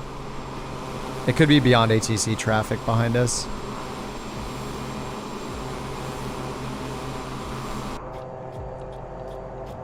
Come on, we've only been going like 10 hours. How are people falling off? Simbrief sent you on a weird route. Oh, stopped at the border? Yeah. Americans aren't allowed in anymore. It's begun already. The tariffs have begun, and the retaliatory tariffs have also begun. Who could have predicted such a thing? Oh, everybody. I'm sure we're all going to be very happy about this. I love paying more for everything. I can't wait until there's tariffs on Taiwan and our new video cards are twice the price. Very excited. Hey, we're gonna make your citizens pay more for American stuff. Okay, we're gonna make your citizens pay more for all the Canadian stuff. Now what? Ay.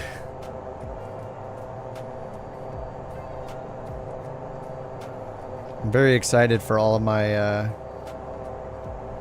all the imports we get from Canada and Mexico to cost more. Well, more McDonald's for me, I guess. Lose, yeah. It's a lose-lose. Yep, we're all gonna pay more. Yay, we get to pay more for everything. What Canadian stuff? Let's see, top imports, Canada to USA. Let's take a look. Top imports from Canada from the USA.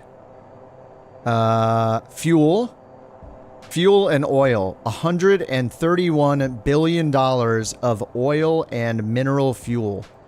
Oil. So there goes our gas. Vehicles, machinery, nuclear reactors and boilers, $31 billion in 2023. Plastics, pearls, wood, aluminum, iron and steel, aircraft and spacecraft, cereal, flour, starch, milk preparation products, animal, vegetable fats, and oils. Very excited. Crap tons.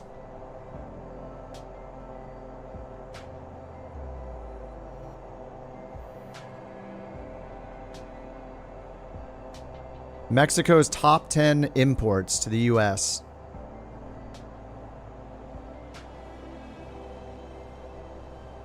Of all Mexican imports, oh wait, United States, oh wait, that's imports. What's their top exports? Minneapolis Center, Lufthansa 490 Heavy, flight level 340.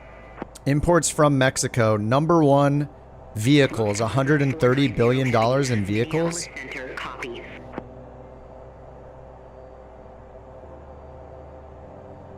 Again, minerals, fuels, oils, beverage, spirits, and vinegar, $11 billion. Edible fruits, nuts, citrus, melons, vegetables, $19 billion. Fun. What's the joke, Command? It just, none of us win when this stuff happens. It's so stupid. The only people that win are, I mean, who wins in this case? The companies, right? I mean, the companies don't even win. They just pass the costs on to us. We just pay more for everything for no reason. I guess governments kind of win. There's more taxes. Since we pay more taxes, I guess. So more taxes go to the government. That's about it.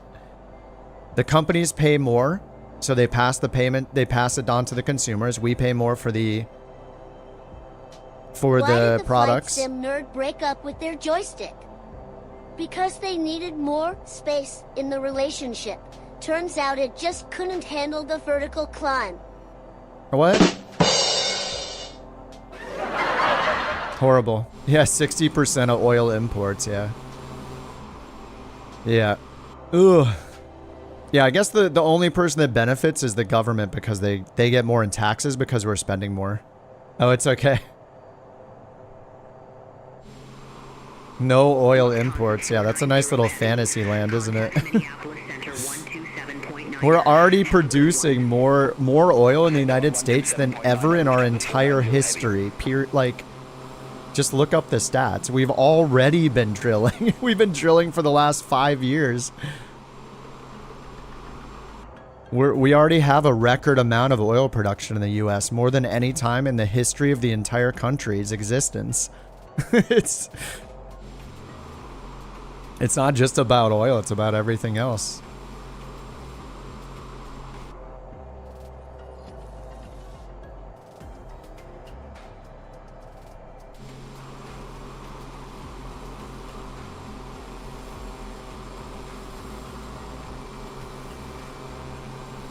Nobody's taxes are decreasing. The tax plan is that anybody over $300,000 in the United States gets a tax cut, and everybody that makes less than $300,000 gets a tax hike. That is the upcoming tax plan. You can just look it up yourself. Anyone that's not a millionaire on the new upcoming tax plan is going to pay more money in the United States for taxes. Like, just go look it up. It's not, there's no mystery. It's all right there. You can go look it up for yourself. They found another pocket of oil in North Dakota. Sweet. No, they don't. Okay, send me a link then. Send me a link. Or just tell me tell me the website to look up. The current incoming tax plan raises taxes on everybody under $300,000. That is the plan. Couch 323, Minneapolis Center. Unless you make over $300,000 a year in the US, your taxes are going to be going up with the new administration. That's the plan.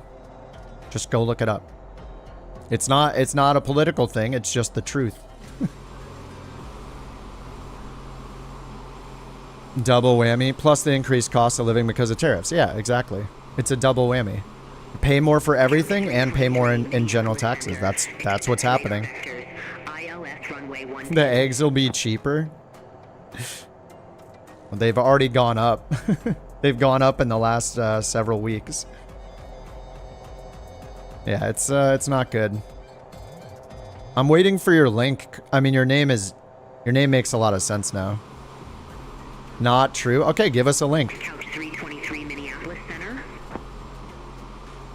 I'm still waiting for the source that says our taxes are not going up. 12, Couch 323.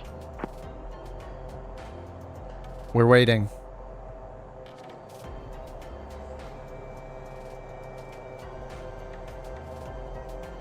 Yeah, the avian flu, yeah. Won't that make prices go up? The companies do pass the the companies pass the tariff off to the consumer and everything gets bigger. And it's not even political. It's just the reality of what a tariff is. Tariffs are used by every administration. It doesn't matter who's in office. Tariffs are used. The tariff is a tax paid by the person importing the good. So for example, if a US company is importing stuff from Canada, they are now going to pay more money on the import. How do they recoup that cost? They make the product more expensive. Who buys the product? An American. That's how tariffs work. Tariffs equal you pay more money for the thing. That is what happens. It's not political, it's the truth. That's how it works. Just Google what is a tariff.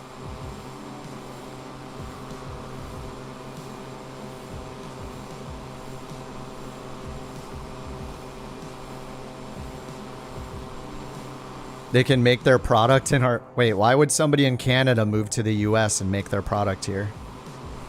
What? Couch 323, contact Winnipeg Center, 132.2. Yeah, Contact Winnipeg Center. the top 0.1% of earners are estimated to get a tax cut of $314,000. Yeah, everybody else is going to be paying. Center, Couch 323, good day, flight level 230. Dorian's named after a mode of a music theory. Yes, he is. Couch 323, Winnipeg Center, radar contact. They're not making... A Canadian's not moving to the United States to make their products here. That's not how it works. And the people that think that we're just going to make all the products we import, they don't understand that how much it's going to cost to make those products here. There's a reason they're imports, because it's cheaper to import them. It's just this. It's always the same thing. Like if you buy something American made, it's going to cost you more.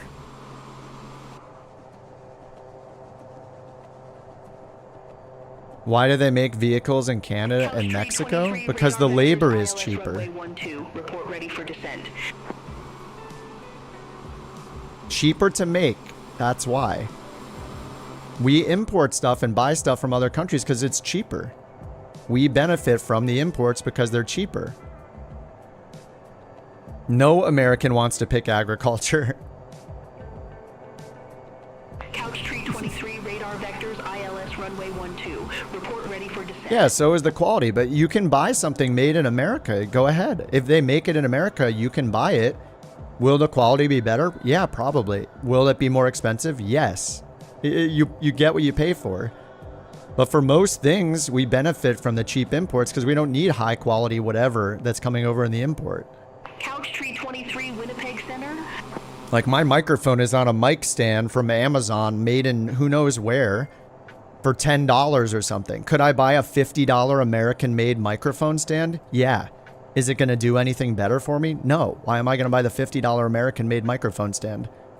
I won't. I'll save the $40 and get the cheap one that's still going to do as good of a job. I don't care that it weighs 2 pounds less and I have to tie something down to hold it on. I'm buying the cheaper one. That's the benefit of the imports. It's not even an opinion. This is just how things work. It just matters if you're living in reality or not. That is it. If you don't think that a tariff is going to make you pay more money, you just are oblivious. You are refusing to believe what's the reality of the situation. Sorry. It's your problem and nobody else's.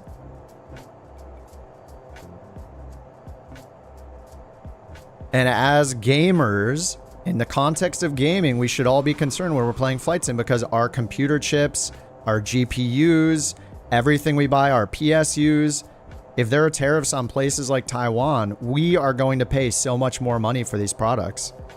It's already harder. It's not, it's just how it is. You can think whatever you want in your brain, but you're going to be wrong. No, people do not know how tariffs work, and they're unwilling to just Google it for themselves.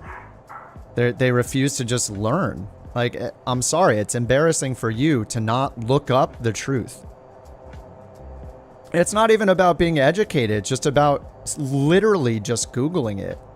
You can learn anything you want, like how to fly a plane in a flight sim, right? Like, it's just up to you if you want to actually learn about it. It's up to you. If you want to know what a tariff actually is and who pays a tariff, just Google it. You don't even have to listen to me. Just go Google it. Look up the definition of one. Look up explainer videos on what, from people that are professionals and know people that are economists. Go listen to them. What an economist says is the result of tariffs. You want to learn from the professional, right? So look at it this way. Whatever you do in real life, whatever your job is, wherever your true expertise is in your real life, whoever you are, whatever you do. Say you are a car mechanic and you work on four-cylinder engines. I don't know anything about cars. Whatever you're specialized in real life, right? You are the expert in that field, you personally. Whatever you believe, like in terms of your expertise, go look it up online. Look up a Wikipedia article, a YouTube from another professional about things you truly know about yourself because of your world experience, your education, your job, things you've learned over the years. For real, the things you're the best at in your life. Look those up and see if the information about what you know about is correct, right? You're going to find that other professionals like you have generally a consensus about things. How to maintain the engine, when the oil should be changed, blah, blah, blah. Whatever, I don't know about cars, but look up what you are an expert in. And Google it and look at Wikipedia. Read the stuff about it. Read all the sources about it. Like, are the professionals like you? Do they say the same things about what you know about? And do you agree with them on those things? Like the big broad things, right? Like, how does a car engine work? When does oil need to be replaced? Whatever. I guarantee you're going to find all the information coincides with your expertise in that area. So the same is true about what you know nothing about. Don't take somebody else's word for it. Go and look at what the experts say about it. If all the experts are saying the same thing about what a tariff is or how a GPU works, guess what? They're telling the truth about it. So go look up and learn from the experts what these things mean, not somebody else that knows nothing about them. Look up what the experts are saying. That's it. The same way I would trust somebody who's an expert mechanic to tell me about my car and what needs to be done on it, I would trust an economist to tell me about what is going to happen with tariffs, which are now starting. So it's the same thing. Just put yourself in the shoes of the person that's an expert in the thing. Like, you should trust the people that are experts in things the same way you would want somebody to trust you as an expert in your field of expertise, whatever that happens to be. Nobody knows everything. You have to listen to the experts of every field because that's what they've spent their time learning throughout their life. And if you want, I can just make up stuff about cars, right? You're going to be pissed if I'm sitting here telling people, hey guys, you know what's best? You need to change your oil every day. I looked at my oil, it looked kind of gross, so I changed it immediately. It was like 2 days later, I changed it. Everybody should change their oil in their car every other day. I do it. You should change your oil every day, every other day in your car. You should do it. You have to do it. Listen, trust me. Like, you would go crazy if I was saying that. So it's the same thing. It's the same thing about somebody saying something totally wrong. And instead of you saying, that doesn't sound right, I'm going to listen to an expert, or I'm going to go look and make sure that the experts all agree. It's the same thing. You wouldn't want somebody saying completely false things about stuff you actually know about. So you shouldn't do the same to things you don't know about yourself. It's just ridiculous. People would rather just take one person's word for something when they're completely wrong rather than just look it up themselves to know if it's real or not. When Googling is not difficult, dudes. So don't even take my word for it that a tariff is going to be passed down to the consumer. Just go look it up yourself. Go find a financial expert somewhere on the internet, or 10 of them, and look at what they've said.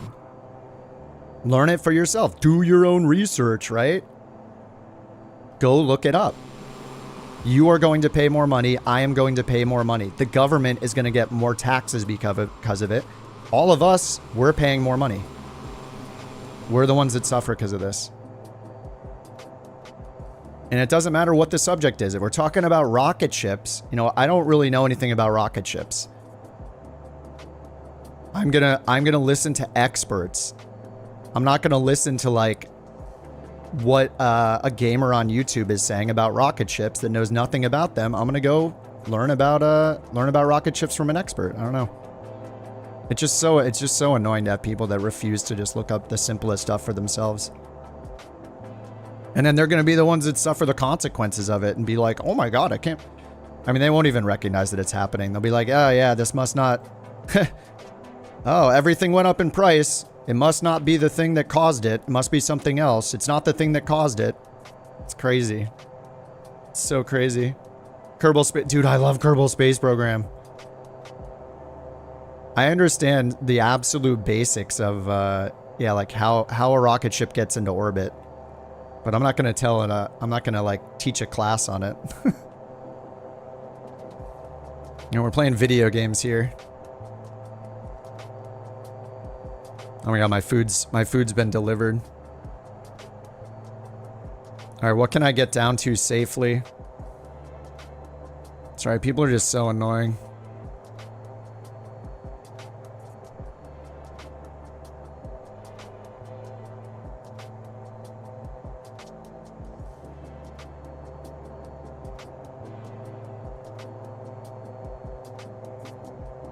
CHYD. I'm just going to get the airport elevation 12. Okay, I can go down to 3,000 safely. Yeah, KSP2, I know. Is it actually canceled? What did you miss? Oh, just somebody made a reference to the new tariffs that are happening. Like, U.S. placing tariffs on Canada. Canada and Mexico are now placing tariffs on the U.S. Shocking. We all knew it. And then some weirdo in the chat going, no, they're not. It's not going to cost more for us. Like the brainwash type. Ugh. Somebody bought it. I'm glad I didn't buy it. I was tempted for a while to pre-order it, and I never did. Oh my God. If you purchase an apple for $1 and sell it for $2, yeah. Yeah, you raised the price, yeah. American jobs will be lost when Canada and Mexico hit back with a counter tariff. Yeah, they already announced they're going to. They instantly announced it. Like, to absolutely nobody's surprise, to nobody with a brain's surprise, the instant thing that happened after tariffs against those countries were announced is tariffs against America were announced. Shocking. Wow, who could have predicted it? Who could have predicted it other than everybody? So yes, all Canadians pay more, all people in Mexico pay more, all Americans pay more. Yay. Net loss.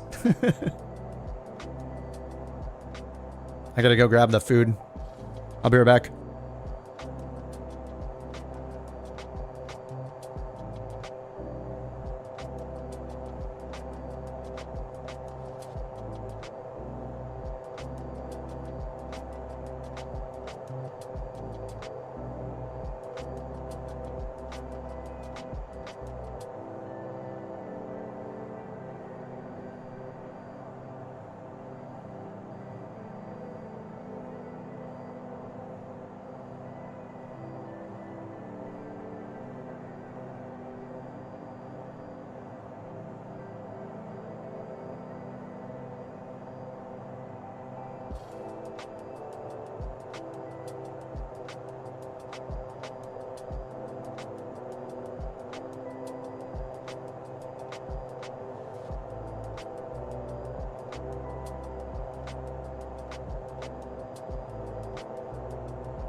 Oh man, the McCrispies actually come in a box? This is new. It must be good if it comes in its own box. Your NewSky is not connected to Flight Sim 24. Yeah, you need to get the beta. Abdul, there are two different NewSky versions. The regular one is for 2020. Go to like beta.newsky.app or whatever, and you can get the 2024 one. That's all you need to do. Hope it's always talked up to. Dude, me too. All right, we're gonna keep going outbound, and let me get the.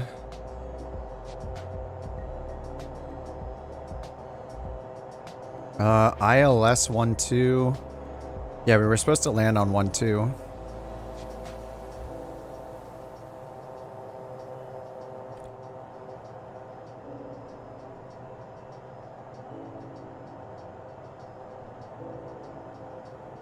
It's midnight. Yeah, have a good one, Noodle. A McCrispy? Is it a pie? No, it's from McDonald's. Listen, I'm a health expert, okay? Everyone should be eating McDonald's. Should I consult a real health expert? No.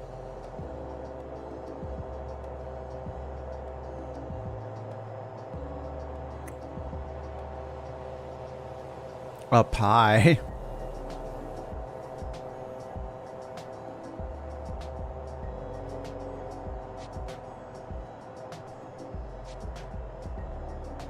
Whoa. Where is it going? What the heck?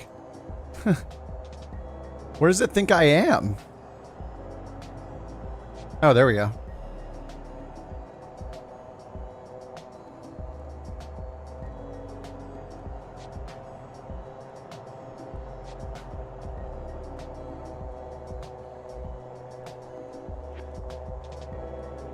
All right, let's get the descent going. What is it? McDonald's pie? It's a chicken sandwich. It was talked up to be as good as Chick-fil-A. Will it be? I guess I'm about to find out.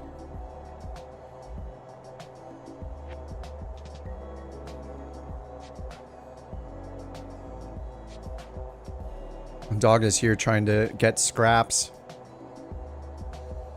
Know what I need to put on is Chick-fil-A sauce. Then it would be a real Chick-fil-A sandwich.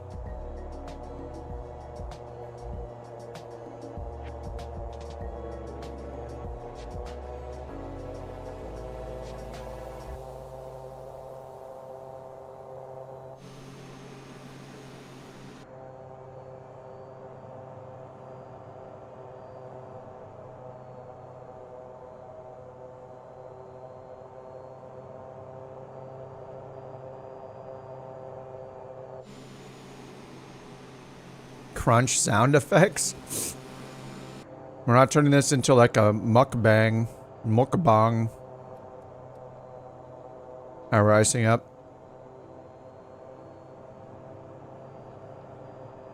High ice protection turned on. Alright, we're on the V-Pass, so that's good. Vertical path activated. And the approach. Alright, we can't do FAA charts and there's no LIDO chart, so we are just following what we have here down to 3,000 and 2,700. Alright, 2,700. Ooh, this is so cool.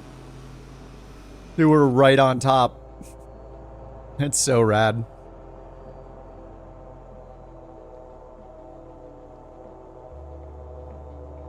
Wait for the crunch sound effects. I wouldn't do that. I wouldn't eat into the microphone. That's rude. The Mickey D's pie? Wait, like the apple pie? I mean, don't they have like a little apple pie or something? I think it's a breakfast thing, isn't it? The McBork? We do threaten to turn her into a hamburger if she's not good. Dude, this is so cool. Where the clouds are, it's perfect.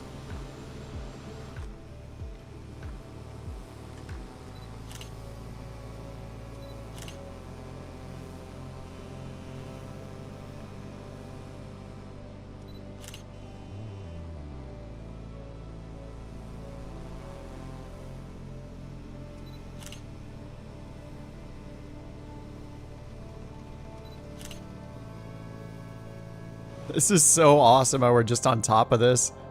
I mean, we've been descending this whole time.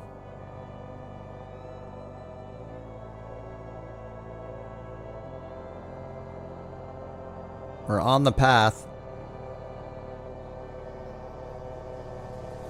All right, now we're going 900 feet per minute.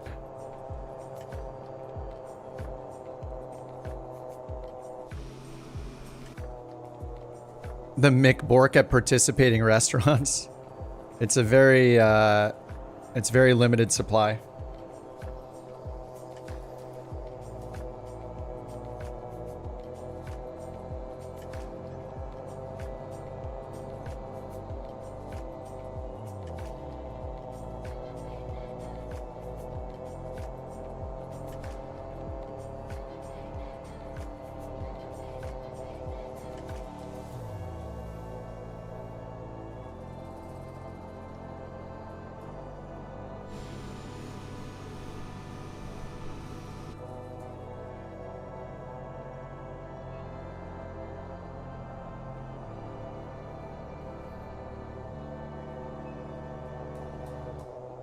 Call ready for descent. Whoops. Couch 323 ready for descent. How does it not know that I'm at 4,000 feet? Couch 323, descend to 3,000 feet, altimeter 2984, Dryden Regional Landing, runway 12. Alright, 2984 is already set. Descend to 3,000 feet, altimeter 2984, Dryden Regional Landing, runway 12. Couch 11,000 feet per minute, Sean? What's up, Skystream? 11,000 feet per minute? Holy crap. Yeah, I mean, it looked like a missile. Like it was, yeah, that was insane. Scary. I think they said like, was it like close to 20 people got injured, 1 person got killed? Yeah, it hasn't been a good week. Intercept the 12 localizer, vectors for the approach. Intercept the 12 localizer, Couch 323. Alright, 12, wait, localizer. Okay. Couch 323, no tower services available at Dryden Regional Airport. Alright, approach. There's Loc. Frequency change approved. Frequency change approved, Couch 323. We have no,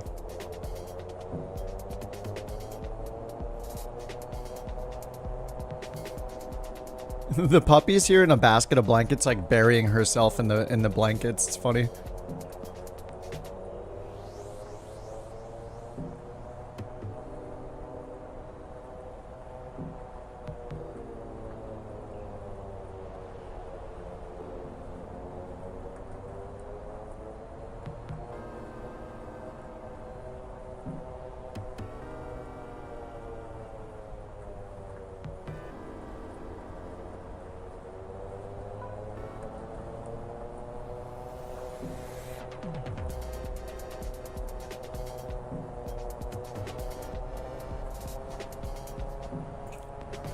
What was there, a bork?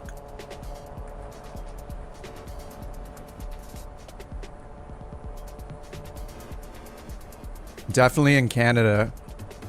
Yeah, it's negative 11 Celsius.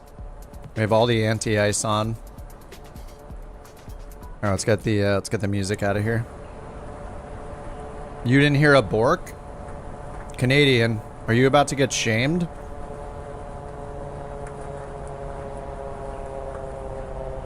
Didn't hear it either. Are we gonna have a shaming of Canadian 007 for a false bork report? It was real? Nobody else is corroborating this information. Did anyone hear the bork? Uh-oh. There's a rewind available. 7 casualties? Wait, a casualty means somebody's killed or injured, so...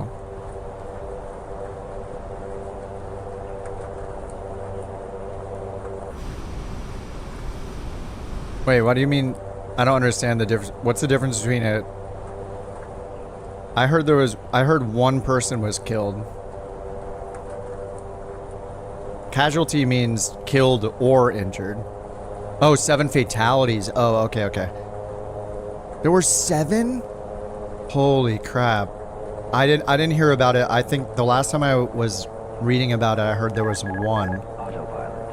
Oh my god, dude. No, casualty doesn't equal dead. Casualty equals injured or killed.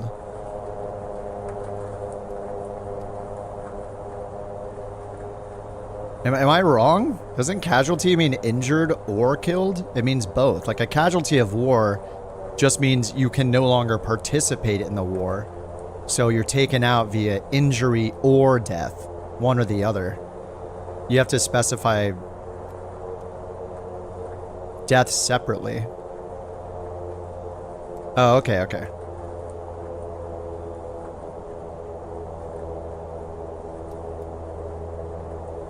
I was gonna Google, I was like, uh-oh, I might be wrong. 7 fatalities. Oh yeah, fatality equals dead. Yes, we all agree there. Okay, okay, sorry. Yeah, I heard, oh, because of the people on board, right, I got it. Yeah, sorry, I heard the one person on the ground. Yeah, I mean, it's crazy. I don't know the stats though. Like there are, like plane accidents happen on a more regular basis and people hear about them. So I don't know. I haven't looked into what this means stats wise. Like if this is abnormal. Oops, gear. Oh my god, it just warned me about the gear. Holy crap, it saved my life. My gear wasn't down. I should go around, but I think we have enough. We have enough runway length. We got a PC-12, we're fine here. Love you, Kip. Your streams mean a lot. Aw, thanks, Mouse Cop.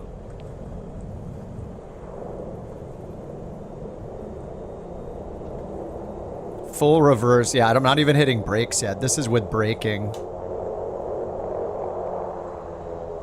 Thanks for the super chat, Mouse Cop. Well, because I'm ranting about people that don't know about tariffs. Sorry, there's just, you know, it's been a long day, and every now and then I get a little off script and start yelling at somebody for something stupid. It's just, people always reach for the it's political thing. It's not. It's just economic. The only thing you have to understand is the economics. That's it. We don't have to focus on the politics, who's doing it, whatever. But the reality is that this is what it means. I don't care who's putting it, who's doing it. If it's Sleepy Joe or Donald Trump, I don't care. The fact is that it affects us as the people that are here buying the products, or in Canada or in Mexico. We're the ones that get affected. I don't care who's doing it.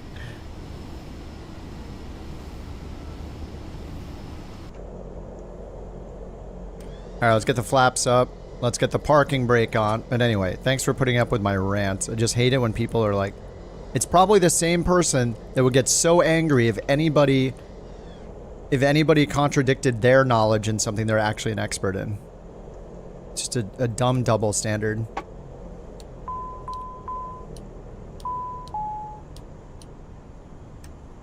Just listen to the experts. That's all you got to do. It's not difficult. The same way you'd want someone to listen to you as an expert in whatever you are an expert in. Bork economics. Canada made a false Bork report. EU will be to the next to put. Yeah, for sure. We're just, and we are the ones, as the people on the ground buying stuff, we are the ones that suffer. Like, we're all in this together. It's bad for all of us. No matter who you voted for, no matter who you will vote for, you should be able to agree that it's bad for us, because that's the objective truth. It's bad for all of us.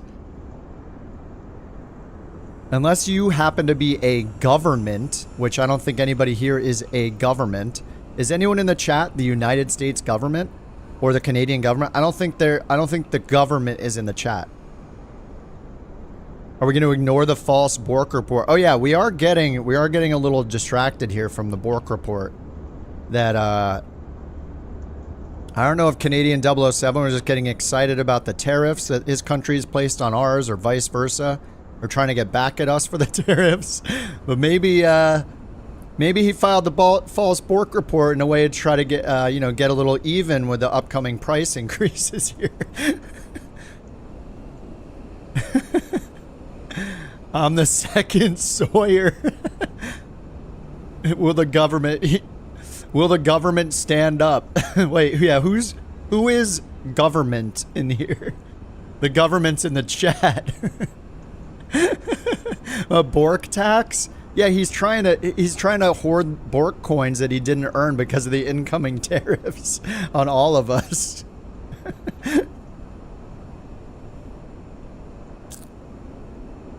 All right, Canadian, I think it's time. Who's the mod that's going to shame Canadian 007? I'll put him in the timeout. We need a shame command. We're just going to give him a 5-minute... We're just going to give him a 5-minute timeout because Canada has helped Los Angeles so much with the fires. We'll just give it a quick 5-minute timeout. All right, he's been timed out for 5 minutes. We're going to need a shame command. Which mod would like to initiate the shame command at Canadian 007? We need to consult 10 Bork economic professionals. Yeah, we need the consensus of all the Bork professionals. Okay, I'll do the shaming then. Oh, you can do it, NASA, yeah. Oh no, Jules doing it. Let's let Jewel do it. Jules got it. You gotta type his name. Maybe type it out phonetically. Oh, he's got it. Okay, he's shaming him. Alright, here comes the shaming. I think they're in the negative, BorkCoins. Hear ye. Let the shaming of that Canadian 007 begin. Ho, ho, ho. What? Shame. Shame. Is it Santa? Ho, ho, ho. What the heck? Shame. Ho, ho, ho. The false Shame, Bork shame, report. shame. Ho, ho, ho. It's Santa. Whoa. Now, straight to jail. Ho, ho, ho. Bye-bye. Ho, ho, ho. Wow. Yeah, Canada's kind of ruthless. He's a savage. Santa shaming. It just picks a random one. It picks a random voice. Alright, sorry Canadian 007, it had to be done. I don't know what's going on with my sim. It's been frozen. Oh, it's back. Oh, there we go. I'm back. Bonks and a whip. Yeah. Gets a little crazy late night around here, I guess. Especially when we got tariff talk. We got Santa with applying punishment.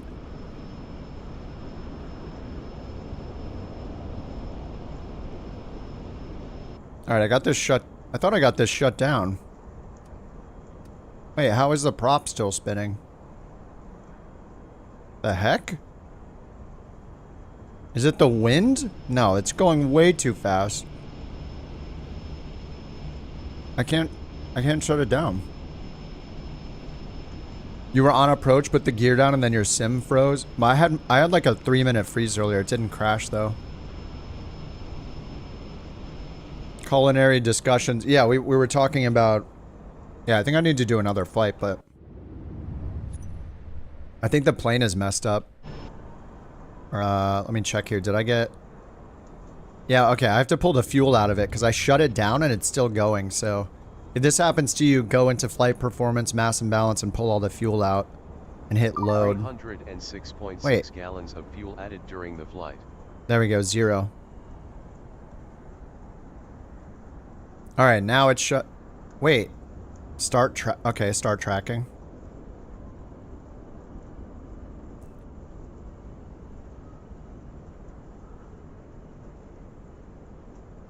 Alright, there we go. Passengers deboarded. $7,000 for the VA. I wonder, I don't know how often it gives the industry points, but we still have 10, I think.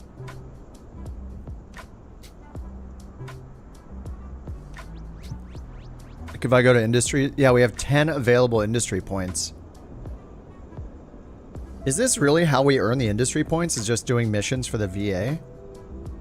I actually think we only earn industry points when we produce stuff with the VA. Oh, let me check I'm gonna check the guide. Industry points. Industry's FAQ.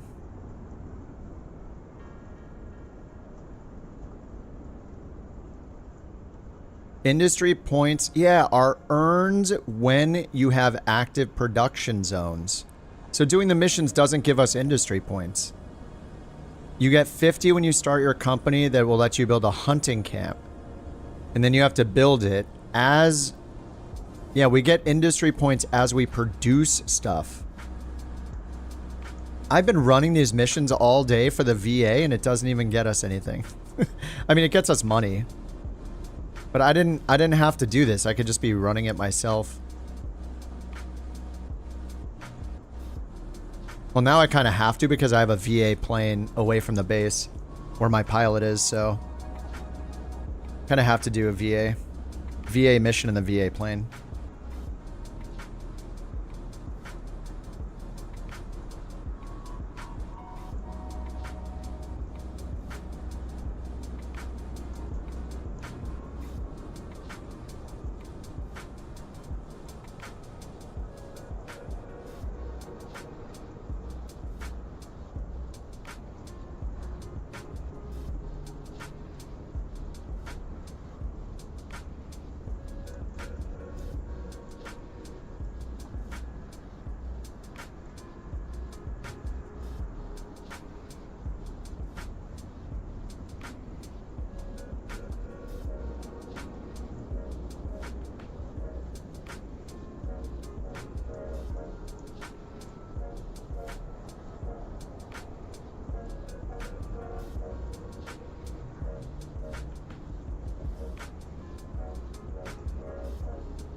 All right, sorry about that. I had to go and get Chick-fil-A sauce. You guys were right. These are better than the, it's better than the McChicken. You guys were right. I feel like I'm that review bra or whatever right now. The problem is I hate mayonnaise. Like straight up mayo. So it's super dry. But add Chick-fil-A sauce. I guess it becomes a Chick-fil-A sandwich. Something like that.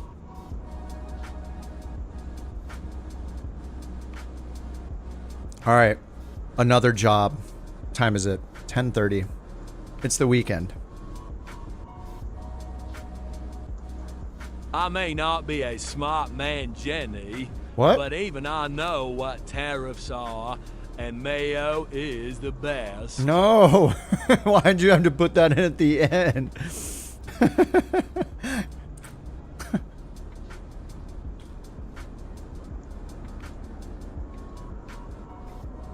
Running on empty food review. That's a good TTS.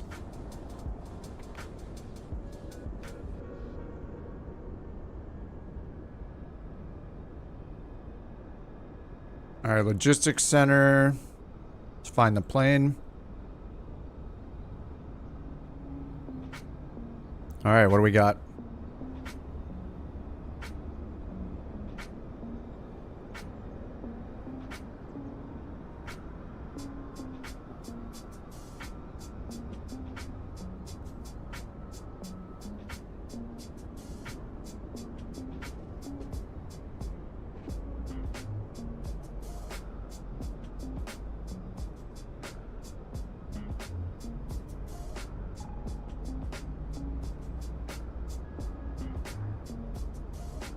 All right, 6,000 to cook municipal.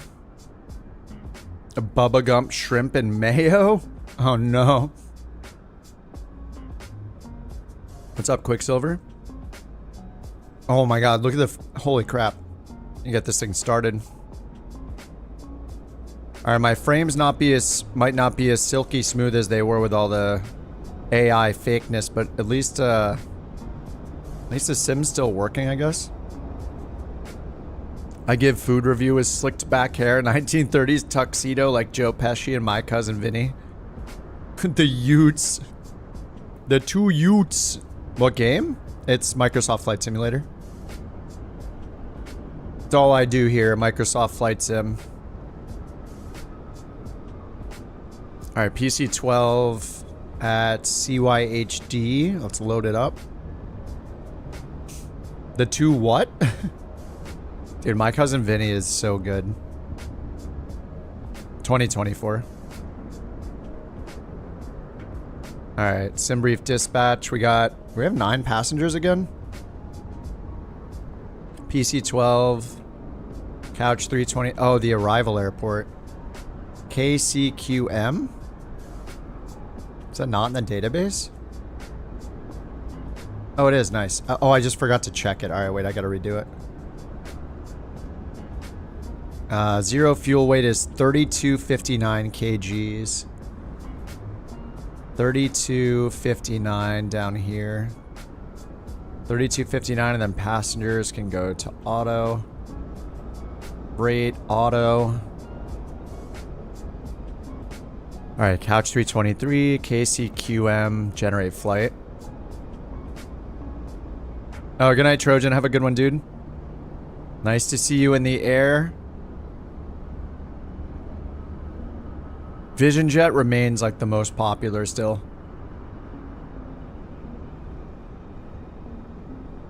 Alright, I gotta do at least one more. Probably just one more. Airbus stick? Nice. That's a good one. I used to use the Thrustmaster stick myself.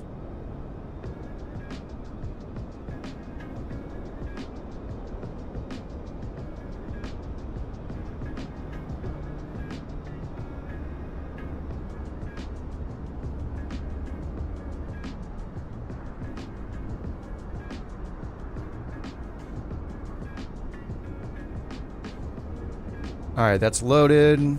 Import. 145 gallons of fuel, 9 passengers, validate.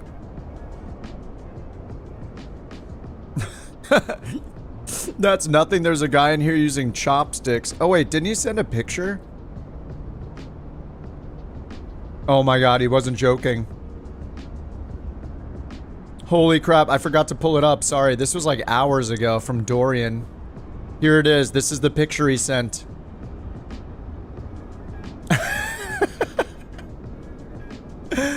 Amazing. How is that? Is it like you drilled a hole in there? It's got like a little grip on it too.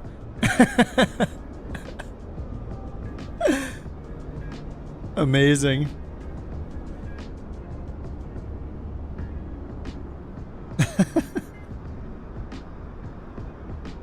Alright, fly now. And let's go to sim brief. Get it loaded in.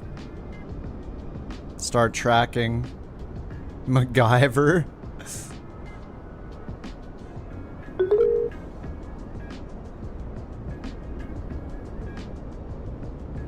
The 2 Utes.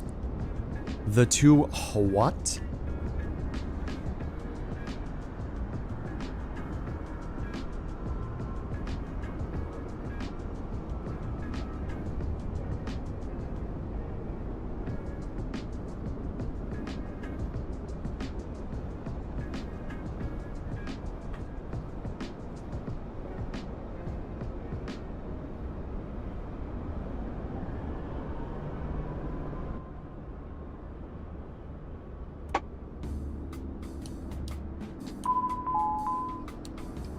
Alright, let's get it started.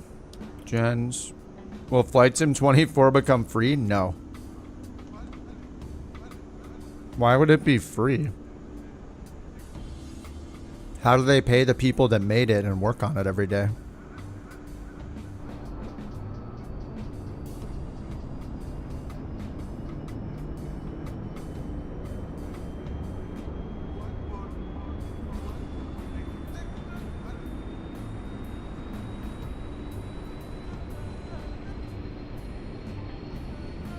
I mean, it's not like a battle royale game or something where you could like make the money back.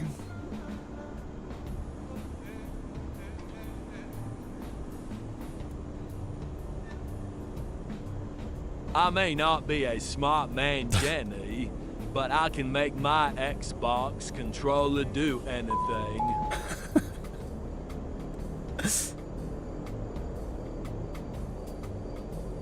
This Borkflation event is real, Kennedy. He's just another victim, like Suir. When will this madness end? Stop the fixing of the Borkonomy. Fixing of the Borkonomy.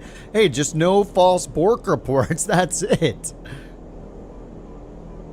Don't listen to him. He's trying to get a pardon like Sawyer tried to get. Don't listen to him. Hey, you all saw it. You were the jury. You said it was fake. It's not like I'm not like playing dictator over here, just deciding on my own. This was communicated. Everybody said that it was fake. Nobody heard it. Maybe you have the FSLTL bug, hating on Canadians.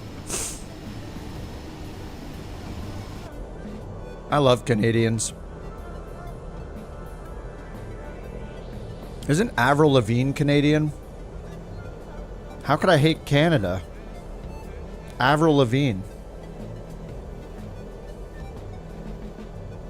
Alright, 2980. Let's get beyond ATC going.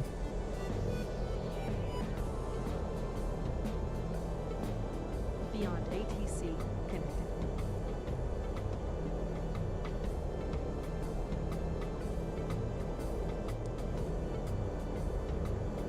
Oh, I don't think it's gonna let me. Oh yeah, I can't use no beyond ATC this time. RIP. Alright, we're just gonna go all the way up to 21,000 feet ourselves. 21,000 feet. Let's change off the localizer back to FMS. Good, let's get it imported. Well, make sure we put 21,000 feet in here. Altitude, speed. 21,000 set for the cruise. Activate. Oh, we're just going straight south. Wait, really? It's just direct Vesru. Vesru is right here next to us. What the heck? Oh, we're just going direct runway 13. This is a great flight plan. It's only 120 miles. We go to 120,000 feet. All right, and then for our weight, what was our fuel required? 441 kilograms. Beyond ATC to, yeah, I can't use Beyond ATC unfortunately. And we're getting the crazy lag again. It has begun. There it is. Like there's only like 5 of us on the ground and it's going insane. All right, time for the classic fix. Quick escape key.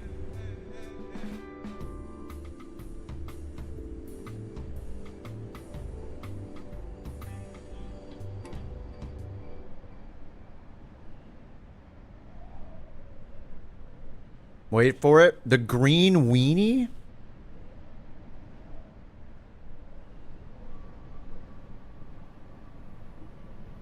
Oh, the drop in FPS is the frozen camera. That makes sense.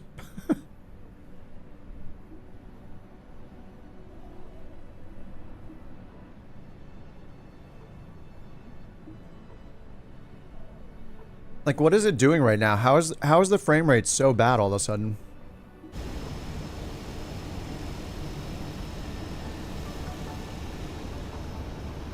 Like, what is it loading?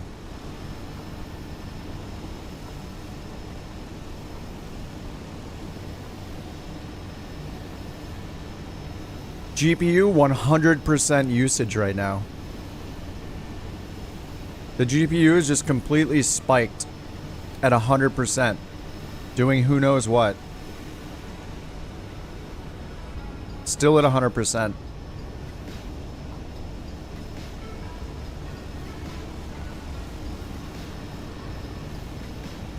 What is it doing? It's bork mining. I'm at 12 FPS.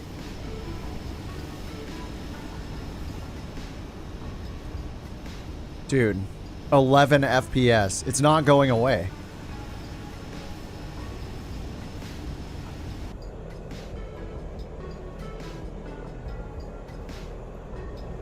This is crazy. Heading, flight level change. FMS. Canadian hackers. Trying to render the ice.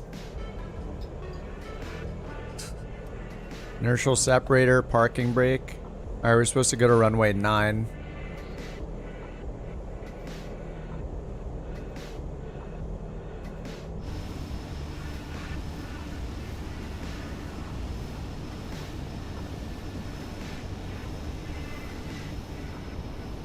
Oh, it's recovering. Now I'm at 40 FPS, still 100% GPU. As soon as I started moving, it's fine. What? What is the logic? When the plane is stopped, reduce FPS to 10? Is that the code? Can we remove that line of code? That line of code. Kill the process called borkmine.exe.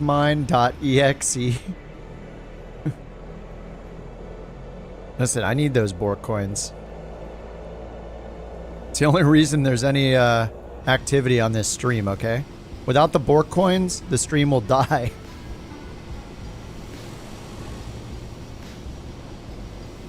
Yeah, now it's running fine. I don't get it.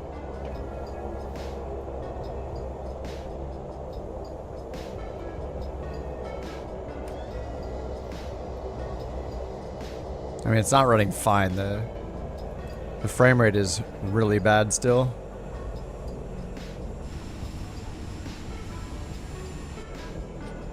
Dude, it is the ice, isn't it? Look, 20 FPS, 28 FPS. Let's pop outside. 30, 33, 28, 20. Oh. 33, 28. It's the particle effects? 31, 33, 31. 24. Particle effects gone. 34, 35, 34, 35. I don't know. As soon as I go inside, it feels way choppier, right? Yeah, look, 22. 22. Go outside, bam. 35. It's the icing. It's the icing and like the... It's got to be the icing. Particle effects. As soon as I started it, it was happening while I was parked. Yeah, when I was parked, is it the windshield? If I turn the windshield to 0, is everything better? Dude, it's even lagging in the menus. Look at this. Windshield effects. Wait, there's only high and medium? What? How is there only high and medium?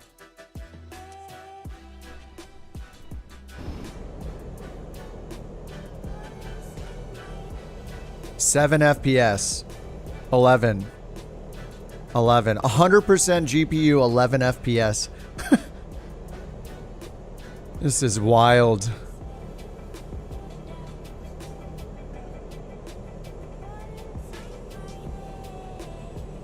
Oh, turn off the icing effect? I think the icing effect is gone, though. Right? Holy... Oh, the icing effect outside. Yeah, maybe the icing effect? You want me to use fake DLSS rendering?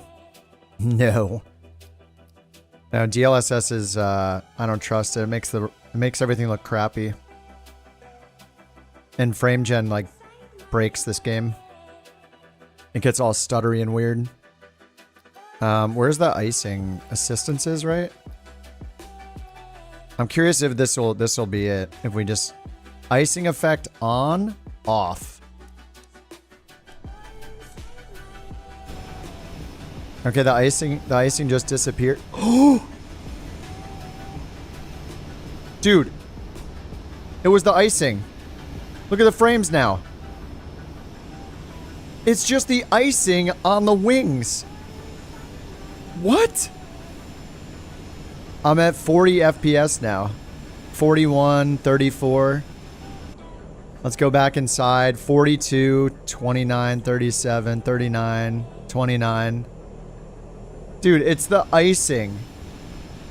The icing on the wings was the icing on the cake. Hold on, let me turn it back on just to double check. Assistances. Icing effect. Visual only. On. Let's let the icing get back on there. Let me turn the anti-ice off.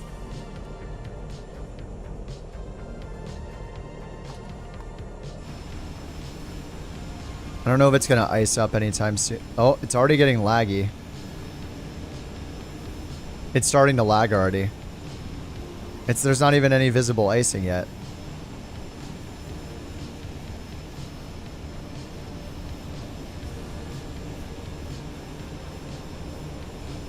Canada broke flight sim. He's not wrong. I mean, it was the icing. I turned it off. Oh, let me go in the, if I just go in the snow, will that ice it up, actually? Sorry, we're testing here. You see tons of ice on my plane?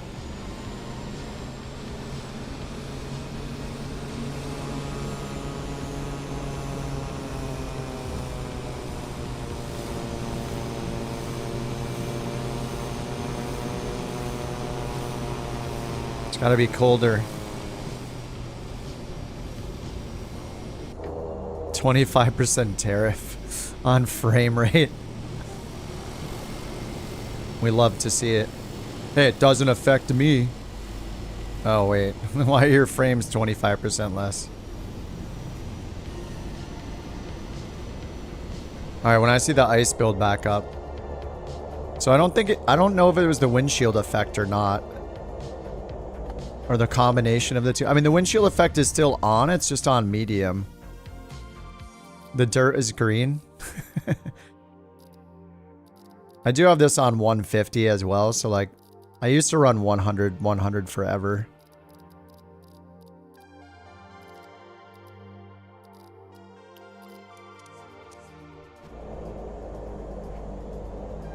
Okay, the windshield effects are on. I'm at 44 FPS. So it's not the windshield effects, it's totally the icing. You know what? You know, I bet it's the physics of the ice and how it affects the wind flow over the airframe, where they're calculating when the wind is passing over the airframe and the leading edge. Maybe they're doing some crazy calculation. No, because I was stopped, right? It's the broken fan. And we'll try it again once we get in the air.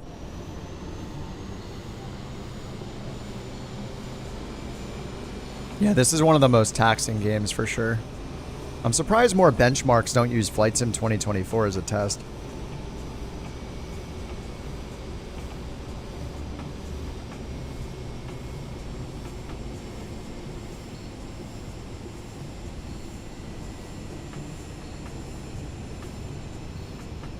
I mean, there are games that the test it renders a room in a building.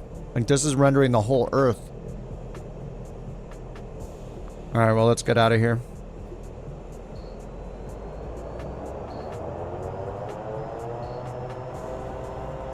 Yeah, it's not as popular as the other games they benchmark, yeah. Every now and then I see it show up in a benchmark, but it's pretty rare. Not popular enough. Alright, let's get the music out of here. Let's try to get some icing. Watch the frames tank.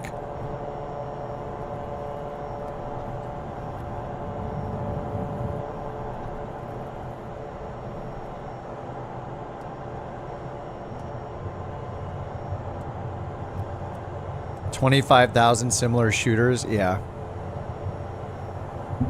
Too many variables? Yeah, I guess so.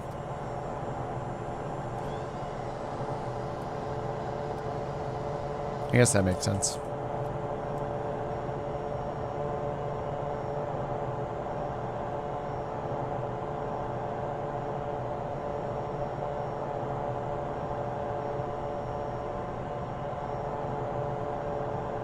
Alright, well, we'll see when the airframe gets iced up again, what happens to the frames.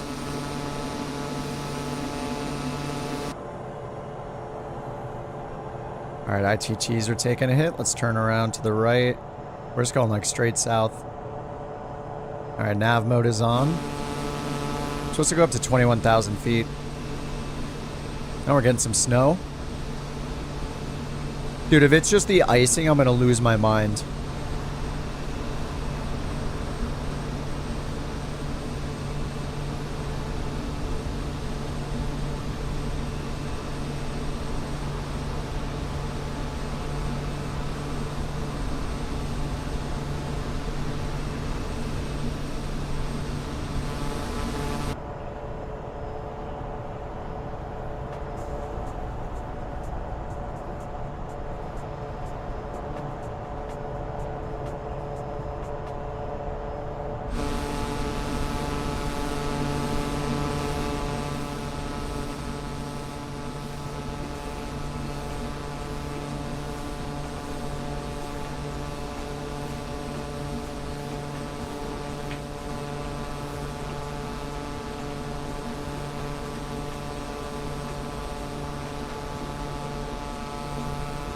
Alright, this sandwich is good. It's so dry. It's very dry. Oh yeah. Sawyer said they don't do it because they know how bad the benchmark would be. Oh, 7 FPS. We tried the 5090 Microsoft Flight Simulator medium settings. We got 4.5 FPS. A 6% gain on the 5080.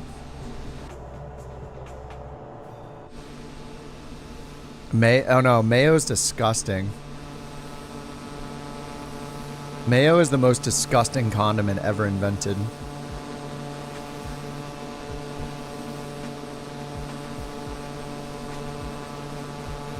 I'm not against like aioli, like mayo-based things, but just mayo on its own. Oh.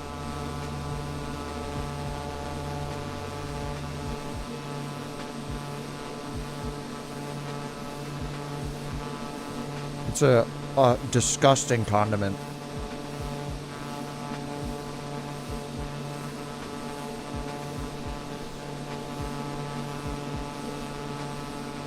All right, the icing has begun.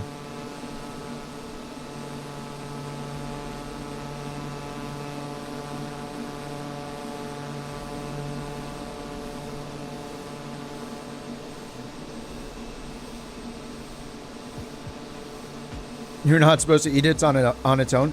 If you add mayo to anything, all you taste is the mayo. It's disgusting. It's overpowering. Gross, dude.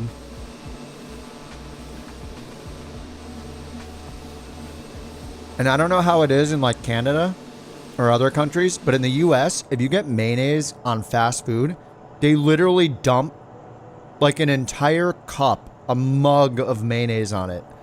They don't just put a little bit. It's all mayonnaise. It's disgusting. It's overdone. Like a little bit of mayonnaise, sure, I guess that could be okay. But the way they do it in the States, if you get mayo on any kind of fast food, it's like, it is drenched in mayonnaise, dripping off the sides. It's horrible.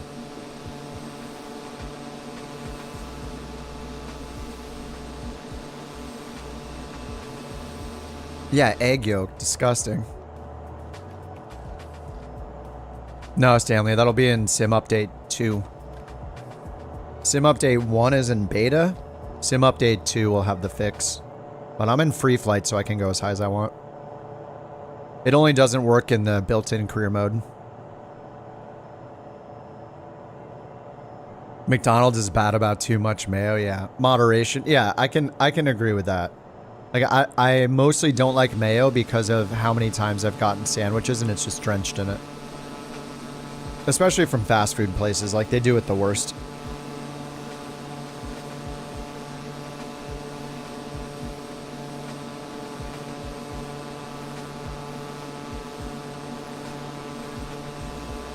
Alright, we're on our way to Cook Municipal. Well, the frames aren't dying yet. So why not? I'm at 57, 59 FPS. So if I turn off the icing, what happens? I'm only at 59 FPS. Icing effect off.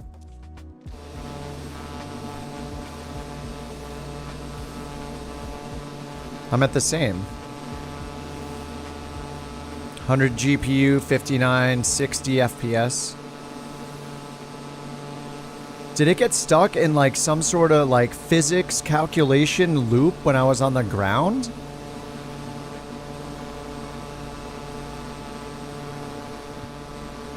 I don't know. Is anybody else iced up? Can you guys test? Excuse me. Can you guys test it and see if your frames go insanely higher? If you guys are flying along? I don't know. I mean, on the ground, that was pretty damning. All this, like, I turned it off. We were at 10 FPS. I turned off the icing. I went to 45. My feelings on ranch? Yeah, I like ranch dressing. Especially as a vegetable dip. Yeah, it's delicious. That's really the only time I eat ranch, actually, is on vegetables. That kind of little dip platter thing. The Erickson family salad recipe? Oh, I haven't seen that. What's up, Gino? I mean, I don't want to get rid of the icing effect, but then again, if it's... Your frames are at 60. I don't know, for me, my frames are at 60 right now. Is it capping it at 60? Why would it stop at 60 and never go 61? 59, 60, 59, 60, 59, 60. I don't know. You don't like mayo on a burger? Yeah. You know, you guys are going to hate me for saying this. I don't like cheese on a burger. Sometimes I will get it, but the vast majority of the time, I don't want cheese on my burger. I feel like it's overpowering as well. Yeah. Yeah, I'm sorry. I most of the time do not like cheese on my hamburger. Because if I get a burger, I just unsubscribed. Damn. I knew it was going to happen. Dude, my frames are so smooth right now. Is it icing? Is icing the problem with the sim? Oh, it's just at 62 frames. 100% GP. Oh, 64? 64 frames in the cockpit. No frame gen. Steady 64. Is it icing? Is anybody else flying along who has garbage frames like I did? If so, can you turn off icing effect in assistant settings and see if your frames shoot up? You have to have icing on the plane, of course.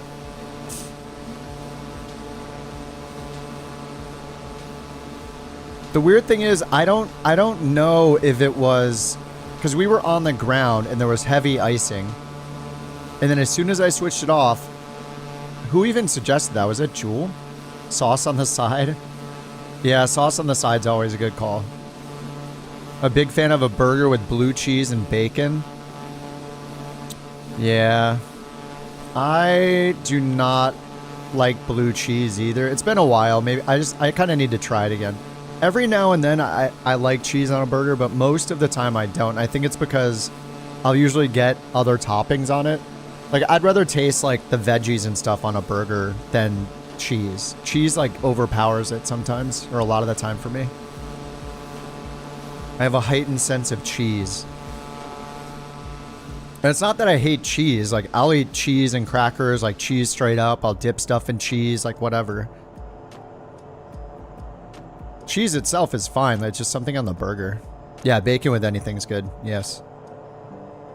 Look up what you said about the salad recipe. Oh, one of the characters had the same response about mayonnaise. Dude, yeah, mayonnaise. I get a little grossed out every time I think about mayonnaise.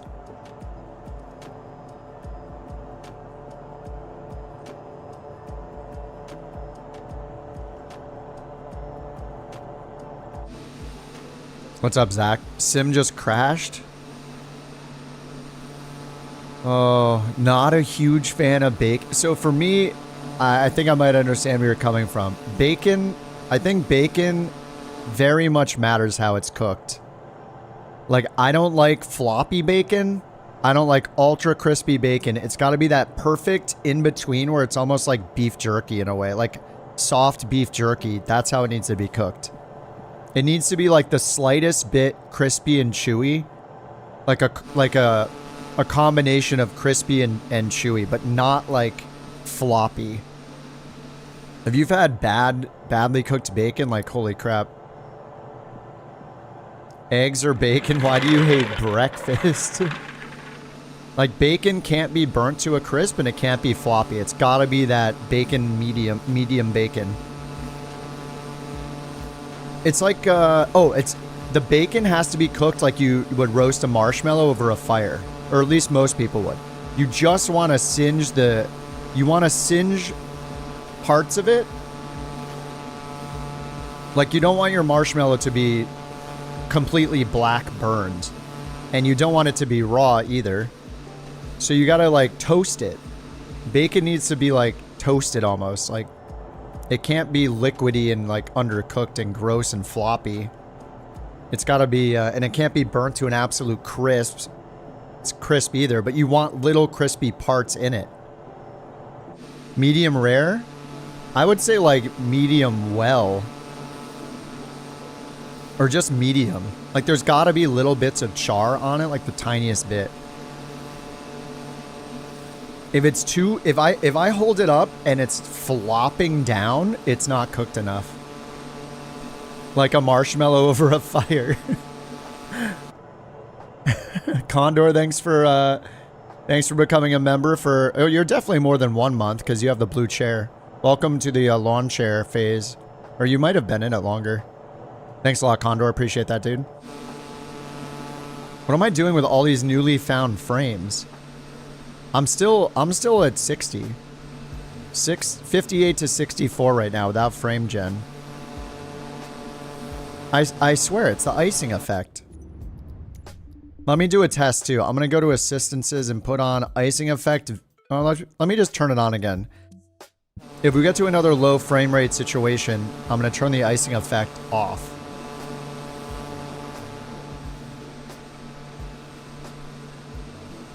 What if it's the additional calculation for the ice and how the ice interacts with the airflow? Like maybe that is doing some huge CPU intensive process where it's calculating the airflow over the wings as it hits the ice in different spots or something. They come and go? Well then why did, when I turned off the icing, they came real fast? Don't quote me. It's getting late. All right. No, but like I was down there with no frames. I turned off icing and then bam, quadrupled my frames. We'll try it again. We'll try it again when I get iced up.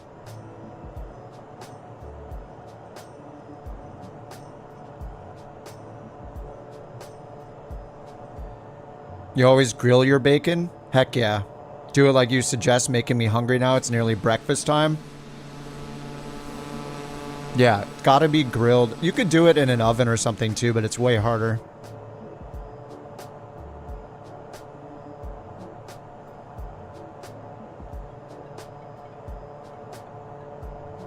All right, runway 13. Landing 13. Oh, there's an RNAV for 13.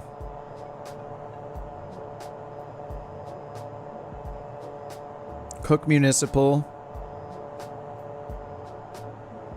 All right, we have a RNAV for 13 and 31. Let's look at the weather.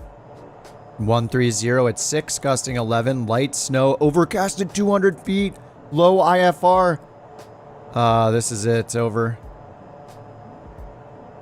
All right, 130, so definitely we're doing 13. Let's pin it. We can only take it down to 351. It's an LP approach. LP, localizer precision, without the vertical guidance. So this is like doing a localizer only approach. It'll line us up for the runway very accurately, but it does not provide vertical guidance. We can only bring it down to 350 feet above the ground. Oh man. All right, minimums are 1680.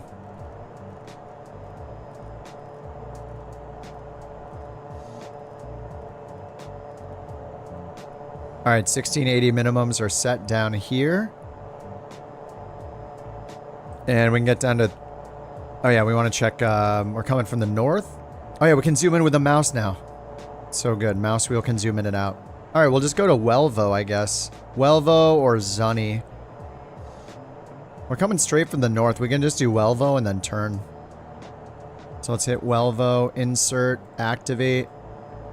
Oh, it's got the hold. All right, let's not do Welvo. We want to avoid the hold because I don't think I can remove it. Yeah, hold cannot be deleted, so we'll do the one up here at Zunny. There we go. Now we have no procedure turn. Oh, it's doing it that way. Oh, that's because runway 13 is in there. All right, we'll delete runway 13. Invalid. Wait, what? All right, we'll just go direct Zunny then. All right, there we go. Direct sunny, top of descent. We just turn left and land on the runway. This is gonna be a fun one. And let's make sure the chart's over here. This is the last place we were at. And there we go. That's it. That's the chart. Now we can just flip back and forth between map and charts. Alright, top of descent's not that far off. About 20 miles out. We're going 261. So a little more than 4 miles a minute. Took about 4 or 5 minutes. You're going to sign up or you're going to stay on for this? Excellent. Dude, the problem is the icing. That's it. It's the icing effect. I mean, we've all been flying in like icing conditions since it's been winter in the northern hemisphere, so it makes sense. Is this the cause for all the problems?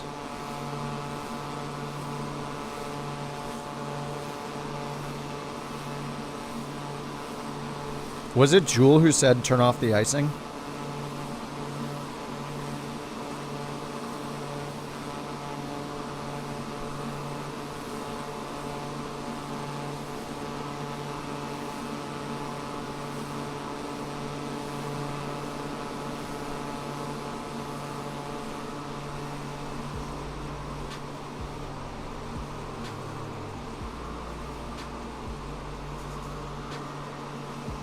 Like, it feels like I have frame gen on right now.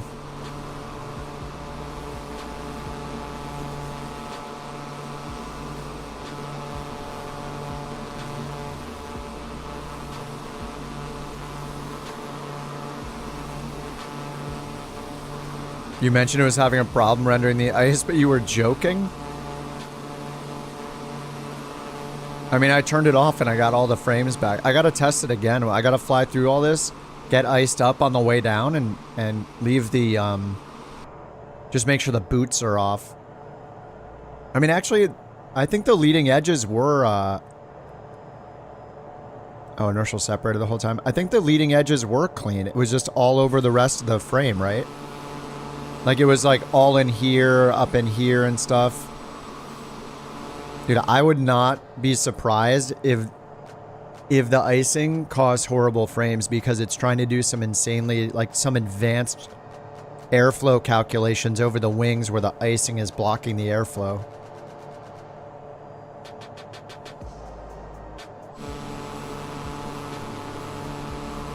Because even on the ground, like, the prop is generating the airflow and it's calculating the whole time. Yeah, I didn't think it was either. I just decided to, I mean, it was a visual effect, so at least it makes sense on the visual side. Like, oh, it's rendering all this extra stuff. What if we get rid of it? What'll happen? I don't know.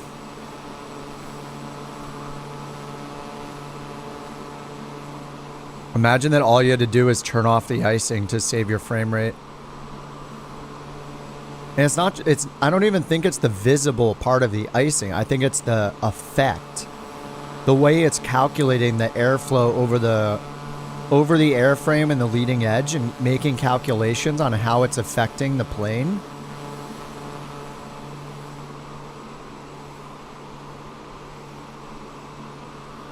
What's up, Trojus? Good morning.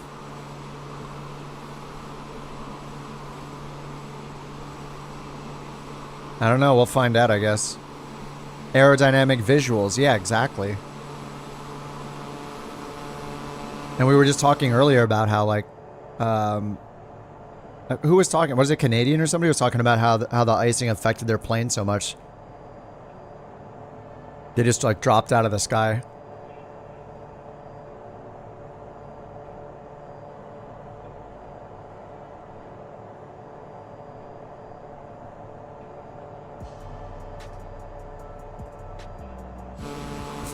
It turns out none of us needed a 5090. All we needed to do is turn off the icing effect. What do you want to do? Spend $2,000? $2,500? Or just turn off the icing effect? Which one? Oh, it was you, Spock?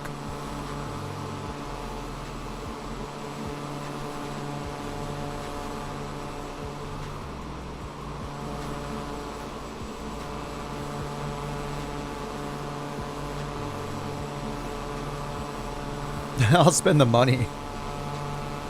We can't even spend the money if we wanted to.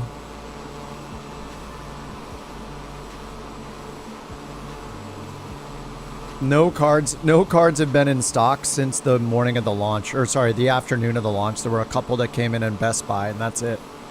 There have been 0 cards on the internet.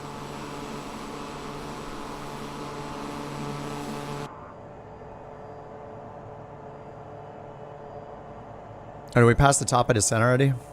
Uh-oh. Not again.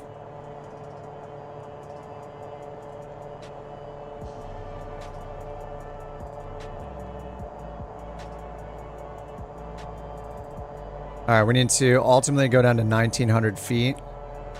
Let's get 1,900 set. Alright, 1,900. More realistic to upgrade a GPU than turn assists on. Yeah, I guess no icing effect is kind of an assist. But it's one that the career mode doesn't care about. Or at least like OnAir company and stuff, it doesn't care about that stuff. Alright, we're almost caught up to the vertical profile right here.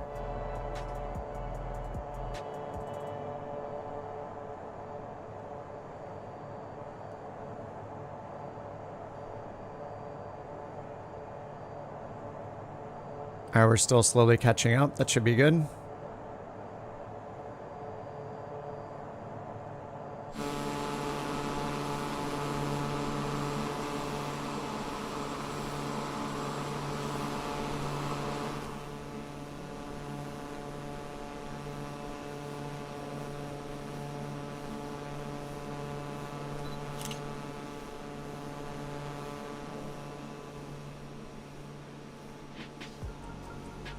I wonder if that's why it was...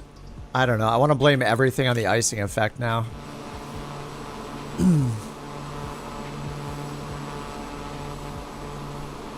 Like, I can do without the icing effect. I don't care. If that's gonna cause me to have way better frames, I'm just turning it off.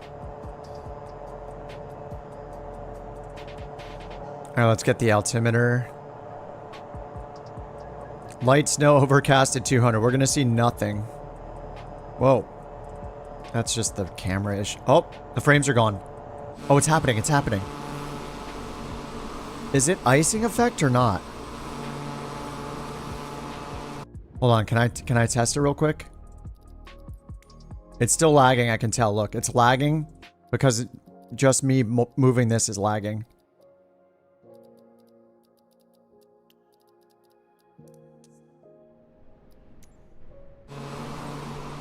Icing effect off? Nope.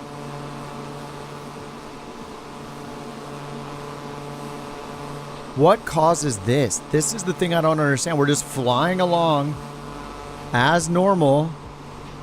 The stream is lagging now too. I'm at 10 FPS and bam, there it is. 60 FPS. What just happened? Dude, I gotta keep like my... I gotta keep my... I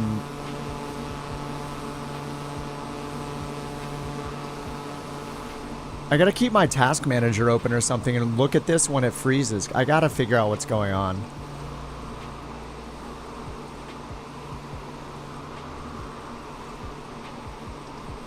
A reboot? I just rebooted like an hour or two ago.